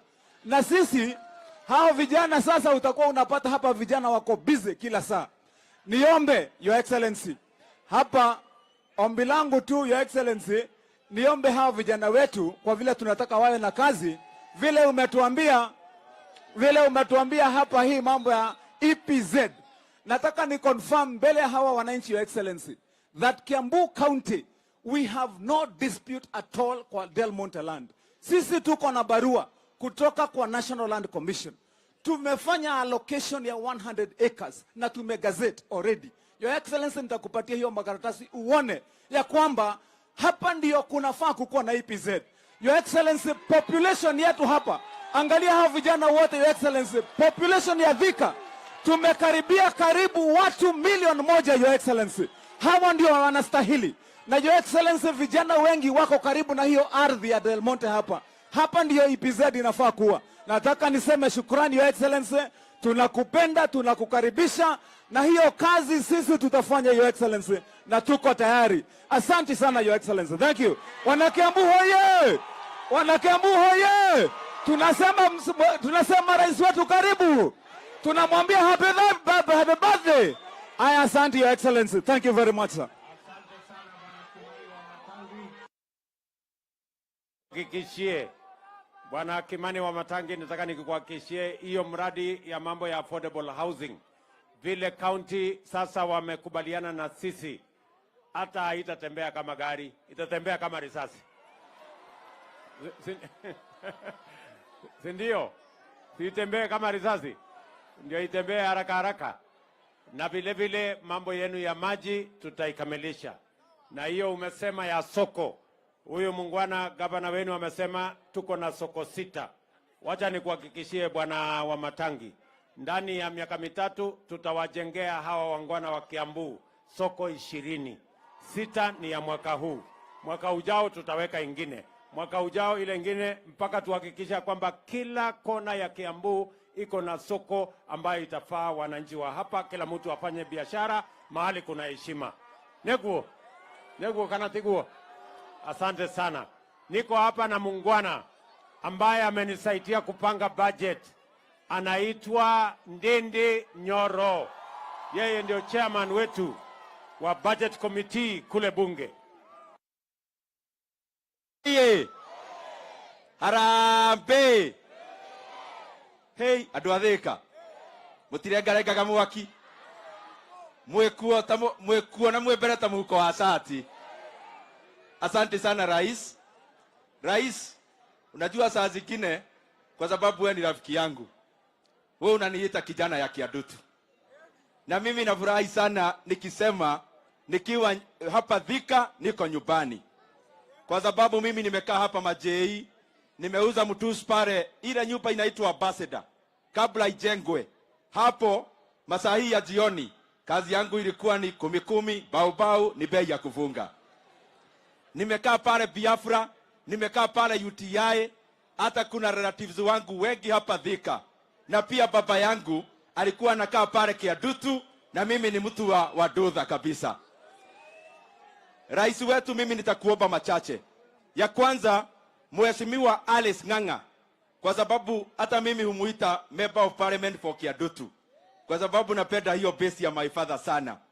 Alikuwa ameomba hii prison iko hapa Thika town, rais wetu ihamishwe ipelekwe na huko chini, na ndio hapo pahali ya prison ijengwe manyumba ile ya housing, hawa vijana wa Majei na pahali kwingine Thika wapate kazi. Mheshimiwa rais, pia na kushukuru sana kwa sababu huyu Mheshimiwa Alice alikuja kwako na akakuomba tujenge TVET hapa Thika, na ukaniamurisha tuweke pesa pale Kigajo tujenge Technical Training Institute, ndio hawa vijana wapate pahali ya kupata course ya ufundi. Rais wetu, leo tunafunga hii safari tumekuwa nayo Mount Kenya, na launch miradi mingi sana. Mimi nakushukuru sana, na leo umekata keki ya 1 year since Mungu atujalie tupate hii nafasi ya kuongoza. Katika hiyo mwaka moja rais wetu umefanya mengi. In that 1 year you have hired 56,000 teachers ambao wanafunza. Hiyo mwaka moja umefanya 100% allocation additional ya help. Mheshimiwa rais, umesukisha bei ya fertilizer from 7,000 to 2,500. Pia umesukisha bei ya gas, na wewe rais wetu unaendelea kuinua mahasira. Ya mwisho, aduatheka mwekuo. Ya mwisho rais wetu, mimi kwa ile yote umefanya, kuna ingine umefanya ya maana sana, na mimi nitaisema. Wewe umesema maneno ya mkate nusu hakuna, na umesema hakuna handshake ama handshake. Hiyo rais wetu umefanya jambo mzuri sana, lakini mimi niko na swali moja tu na kiulizo kimoja tu. Rais wetu, mimi kama hasla ya hapa Kiadutu, mimi nakuuliza, tulienda uchaguzi tarehe 9 mwezi wa 8 last year. Hii maneno inaongelewa Nairobi ni maneno ya kitu gani? Mimi nakuuliza, hata hiyo maneno ya mazungumzo tufuge leo, tuendelee na kazi. Tufuge hiyo mazungumzo, tufuge hiyo dialogue, tuendelee na barabara na housing project. Thank you muno, na Ngai amurathime.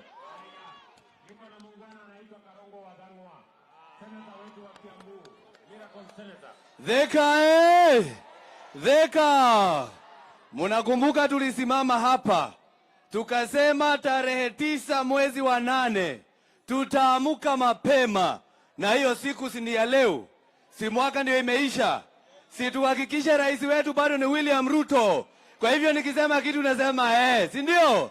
Tarehe 9 mwezi wa 8, siku kama ya leo, bado tunasema rais wetu ni William Samoei Ruto. Mheshimiwa Rais, mimi kama senator, kazi yangu tu ni kupitisha pesa ikuje hapa county, na tumepitisha bilioni 12 ambayo umeanza kuleta hapa county. 25 days ago ulipatia gavana wetu Kimani wa Matangi 1 billion. In 5 days rais wetu unaleta another 978 million. Si kazi itafanyika Kiambu? Si kazi itafanyika Kiambu? Mimi wewe ukipatiwa basari, ujue Karongo Athang'wa ndiye ameleta hiyo Kiambu. Wewe ukiona barabara inafanyika hapa na governor na MCA, wote tunafanya kazi pamoja. Kwa hivyo nawashukuru sana, Mungu awabariki na muthio na mbere kunyitira thirikari ya rais wetu. Jetagwo Karogo Athang'wa, the miracle senator of Kiambu County. Asanteni sana.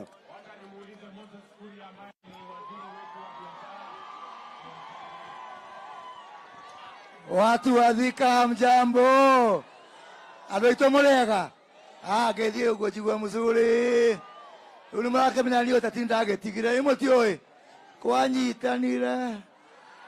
Ndonagira TV nionanie. Lakini mimi nataka kuhakikishia ya kwamba chini ya rais wetu kazi tunafanya. Na mmesikia ile kazi nimepewa ya kujenga viwanda, kujenga EPZ na kuhakikisha ya kwamba vijana wetu wamepata nafasi za kazi. Nataka kumhakikishia gavana wetu wa Matangi, EPZ hapa Thinga itajengwa. Na kujenga hapa Thika sio kusema ati hatujajenga kwingine. Kwa hivyo watu wa Murang'a tutajenga yao, na yetu hapa Kiambu, hapa Thika tutajenga. Mmesikia mpaka Kiandutu tuko na soko. Na hiyo soko ni mambo ya biashara. Na rais, tukushukuru kwa sababu umetuhakikishia ya kwamba hata hii soko yetu ya Mukireti pia itajengwa. Wewe kuna wakati ulikuwa unafikiria ati Kiandutu kunaweza kuwa na soko? Sisi tuko na bahati. Si mnajua hii serikali ni ya mahasala.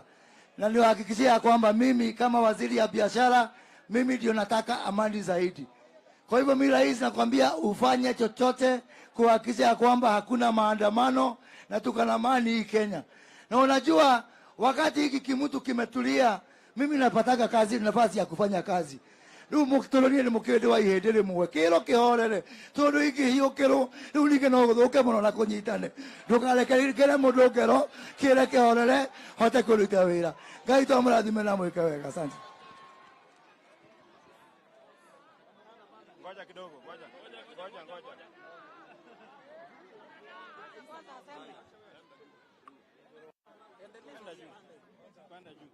Ama uache nipande. Tuko na mama wetu wa kaunti Anne wa Murang'a. Mpigeni makofi jamani. Thika vijana asante sana Mheshimiwa Rais, tunakushukuru kwa kuja hapa Thika na pia kukamilisha safari yako katika Mount Kenya ukiwa hapa Thika. Tondu ni undu uria umwe njugaga no andu manjetaga boy chao tondu riria ngahuruka manererea ngona na kiarocine makiroka handu mundu akainuka na kindu giake mundu aheo gitio na koguo president guka guku na agatwacua affordable housing ne guka jeshi githe tutiracokia ngatho githe tutiramenya mugambo ne wacoka mundu atia utinda agitwira ati niki muretha ona ungihikia mutumia ninde mwiraga ikarania nake hakuhi nigetha ukona gwa gukurira ona ithuĩ tũgũikara nake hakuhi twamubatara goka atuhingirie maria tweranĩire kana atia na nĩkĩo akĩrĩ gũkũ. Thengiũi mũno andũ a Thika, Ngai amũrathime. Wacha nimpatie huyu jamaa anaitwa Koimburi, mbunge wetu wa Juja. 1 minute mheshimiwa, salimiana tusema jambo. Hai Thika hamjambo. Hamjambo tena. Your Excellency, our President of the Republic of Kenya, William Samoei Arap Ruto. Watu wa Juja na Thika na Kiambu tunakupenda sana. Jambo lingine, Your Excellency, ninakushukuru sana sababu ile barabara ambayo ulianzisha pale Juja kwenda pahali tunaita Juja Farm imekamilika phase 1, tunagojea phase 2 ambayo inatoka Juja Farm ifike hapa Gatuanyaga na Gatuanyaga iko hapa Thika, Your Excellency. Jambo la mwisho tafadhali, mimi niko kwa kamati ya mashamba pale bungeni na hii shamba ya Del Monte imekuja pale katika meza yetu na tumeamua ya kwamba hakuna mtu yeyote ambaye atasabotage mambo ya maendeleo ambayo inakuja na hii serikali yako, Your Excellency. In Kiambu County tuko na shamba ambayo ni ya serikali ambayo tumeipatiana kwa county government 262 acres. Kwa hivyo Wamatangi, tafadhali usirejeste eka 100, register shamba yote ikuje kwa county government ndio serikali iweze kufanya kazi yake. Mbarikiwe sana, tunawapenda sana Your Excellency. God is good and all the time. Mheshimiwa Rais, nataka nichukue fursa hii ni kushukuru kwa sababu tulipokuwa tunafanya campaign uliahidi watu utawaletea soko na umelete. Uliahidi watu affordable housing na umelete. Uliahidi watu maji na umetimiza. Your Excellency, mimi nasimama nikiwa mbunge wa Kabete nikushukuru kwa sababu umelete soko Kabete. Na kualika affordable housing, tuko na uwanja, kuja next week tuanze kujenga. Mungu awabariki.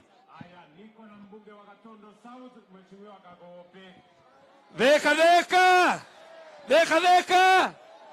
Mimi maneno ya maendeleo rais ameongea. Simesikia maneno ya maendeleo amesema yote.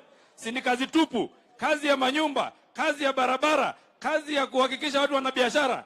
Lakini mimi nina swali moja jameni. Sasa hii maneno yote tutaacha tuanze maandamano. Githuri kimwe gikuru nikyo yotorage tugia kumana itine itatu gaini. Inywe atumia wako githuri kiu no mukihe. No mukihe inywe. Githuri kiu nigithie na kou ithio tutoera ni William Samoei Ruto president wetu. Asanteni sana, Mungu awabariki. Niko na mbunge Kahangara, mbunge wetu wa Lari awasalimie. Aya, Ndwathika Muriega, nisalimie kwa hewa. Asante. Your Excellency, nataka niseme tu jambo moja. Kwamba hii safari ambayo umefanya ya kuja katika mlima tulikuwa tumeingoja sana. Kana tigwa andũ aitũ. Tondu turendaga kwirwo ati kwenu thumugate kana gutire. Ni murenda thumugate? Your Excellency, tumekataa hiyo. Nataka nikushukuru kwa maendeleo ambayo umetuletea hapa, mambo ya soko. Hata ile soko yangu inaitangwa soko mjinga, sasa itakuwa soko mwerevu sababu imejengwa, inaanza kujengwa. Tunakushukuru sana kwa barabara za Maumau na mengine maendeleo. Asanti watu ya Thika kujitokeza, Mungu awabariki.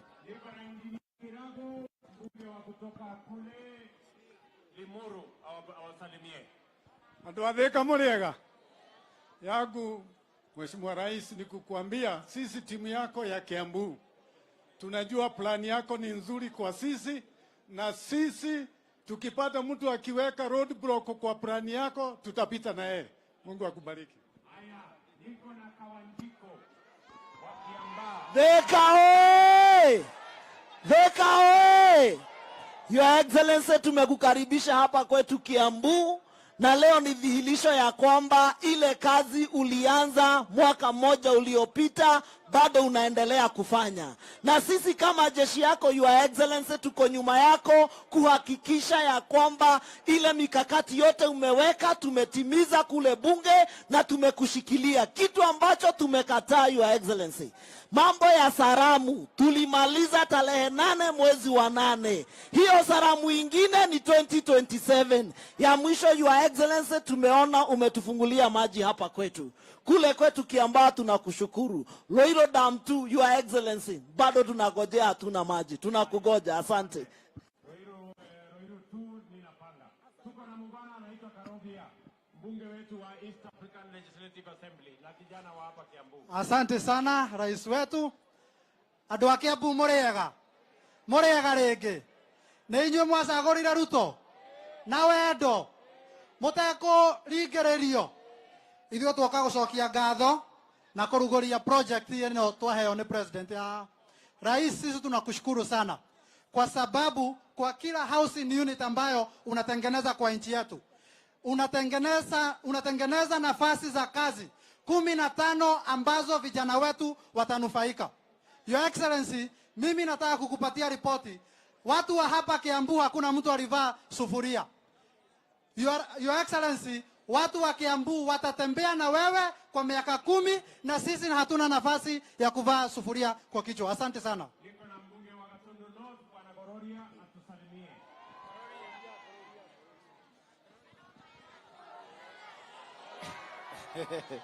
Asante sana Your Excellency. Thika. Naitwa Njoroge Kururia, mbunge Gatundu North. Karibu sana Kiambu County. On behalf of the people of Gatundu North, tunasema asanti kwa sababu ya maji ya Karemeno imetoka pale kwetu, na uliniahidi utakuja hata sisi utupe maji. Na pia tunakuja kufungua land registry. Tumeongea na waziri wa mashamba, na koti ziko karibu kuisha. Thank you, Your Excellency.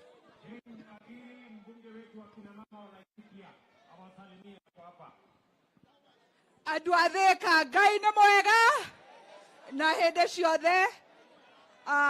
Niĩ kuma kũrĩa Laikipia ndatũmwo nĩ andũ a Laikipia njuge ithuĩ tũtirenda handshake, ithuĩ tũtirenda kwaranĩria, ithuĩ tũrenda mũnene wa bũrũri atũrutĩre wĩra, mbeũ njĩthĩ cione mawĩra, bũrũri witũ ũhote gũthiĩ na mbere. Asanteni sana na Ngai amũrathime.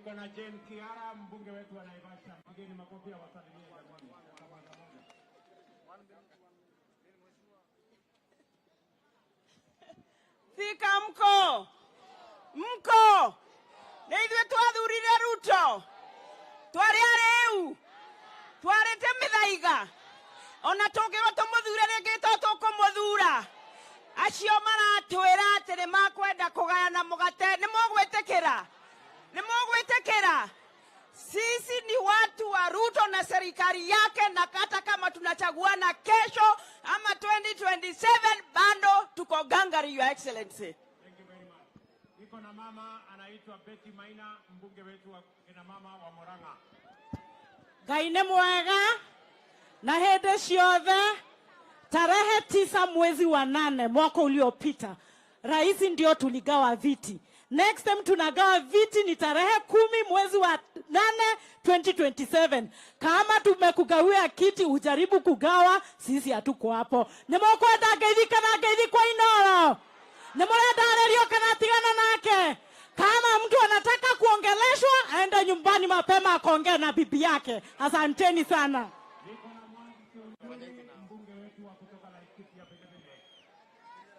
Andũ a Thika, Ngai nĩ mwega. Endũ tũgeithie itoneka tondũ mũrathĩka mũrĩ kwega. Twamwĩrire wega tũthiĩ tũkamathe, kana tiguo? Thirikari ya Uhuru wa Kenyatta yarũtigire o ũrĩa ndamwĩrĩte na Joshua wa ciũra. Atĩ Joshua wa ciũra agaire mĩcing'oe akĩriganĩrwo nĩ ciũra. Ĩno ya William Samoei Ruto tũraugire nĩ ithuĩ twathire ihĩta, nĩ ithuĩ twathire kũmatha, tũtaherwo itaha ritũ kũringana na ũingĩ witũ. Nĩ mwendekera tũnyitĩre thirikari ya William Samoei Ruto na maendeleo moke wega thĩinĩ Kinya region, Laikipia na Nyeri nĩ twĩtĩkĩrĩte na Nyandarua kũrĩa tumĩte. Asanteni sana, Mwathani amũrathime. Haya, niko na Joe Nyotu, mbunge wetu wa Senate kwa hapa Murang'a.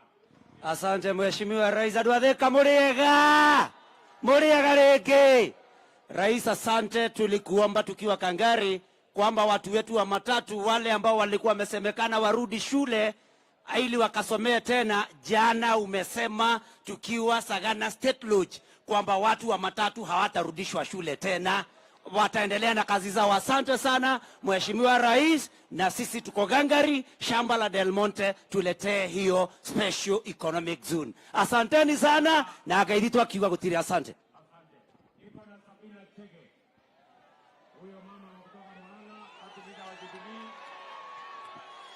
Andũ a Thika mũrĩega, nĩ mwendete njamba ĩno?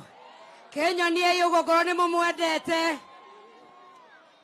Na nĩ ndĩroigire atĩrĩrĩ, ndingĩthũra ũnjokerere atĩ ũkahutie.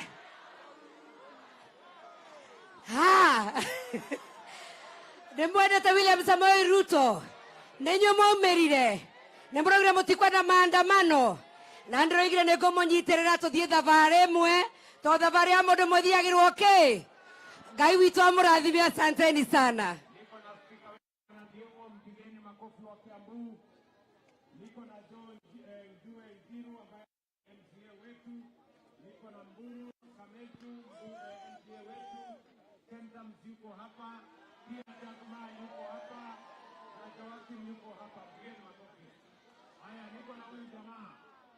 Anaitwa Kanini Kega. Huyu Kanini Kega alitusumbua sana, tukamuita Kanini Koru, lakini sasa amebadilika, tuko pamoja. Tusalimiane hii ya juu kabisa. You know, Your Excellency, mimi sikukupatia kura. Mimi nilikuwa nimesukumana na mzee kupata mlima, lakini ile kuanguka mayanga itulianguka. Mzee alianguka na akaniagusha. Lakini sasa mimi nimesema kwamba because I know His Excellency the President has a good plan for our country. Tumefanya kazi na yeye for long na atatusaidia sisi kama watu wa mlima na pia Kenya. He has a good plan for Kenya. And finally, the only handshake ambayo iko mzuri na ilikuwa sawa ni ile kanini walisalimiana na His Excellency William Samoei Ruto na Rigathi. Hakuna salamu nyingine. Thank you so much and God bless you. Aya, niko na Jango jameni.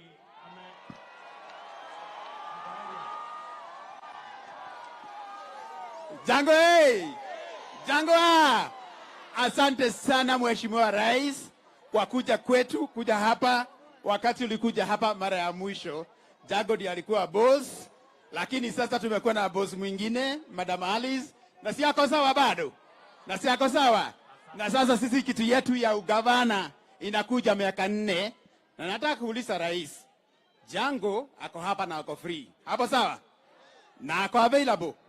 Na ako royo. Na si kweli anitume kweli. Tuanze hii maneno. Hapo sawa? Haya, Rais. Niko na Waitito baba yao jameni, awasalimie. Sawa. Mko sawa?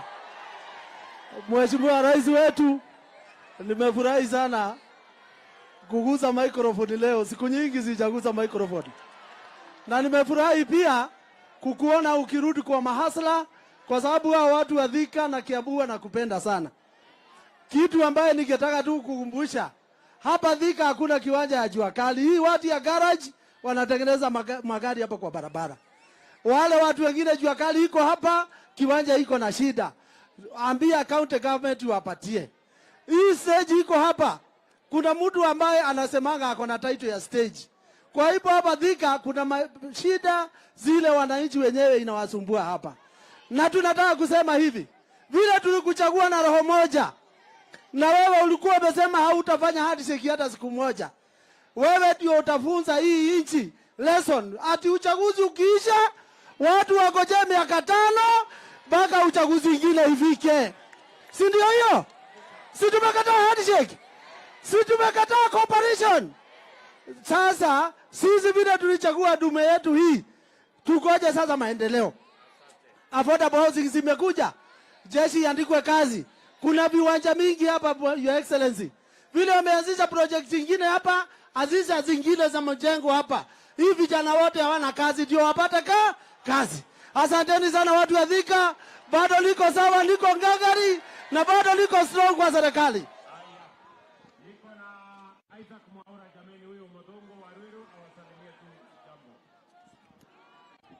Thika Thika Murega ni mwerete president witu ni ndakwenda kumucokeria ngatho tondu umuthi ni mweri 9 exactly 1 year tangu tuchague William Samoei Ruto awe rais wa Kenya, si ndio? Na finally niseme hivi, wakati rais hizi soko zinajengwa za Githurai za Madaraka, tupatiwe 5% ya watu walemavu. Asante na Mungu awabariki.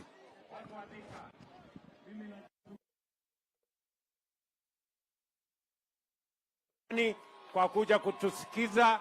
Mimi nawahakikishia hii safari tutatembea pamoja, Mungu atatujalia na tutafika mahali tunaenda pamoja. Nawatakia heri, nawatakia baraka ya Mungu, mwadhani ya muradhime. Mungu wabariki sana, asanteni sana watu wa Thika. Thank you.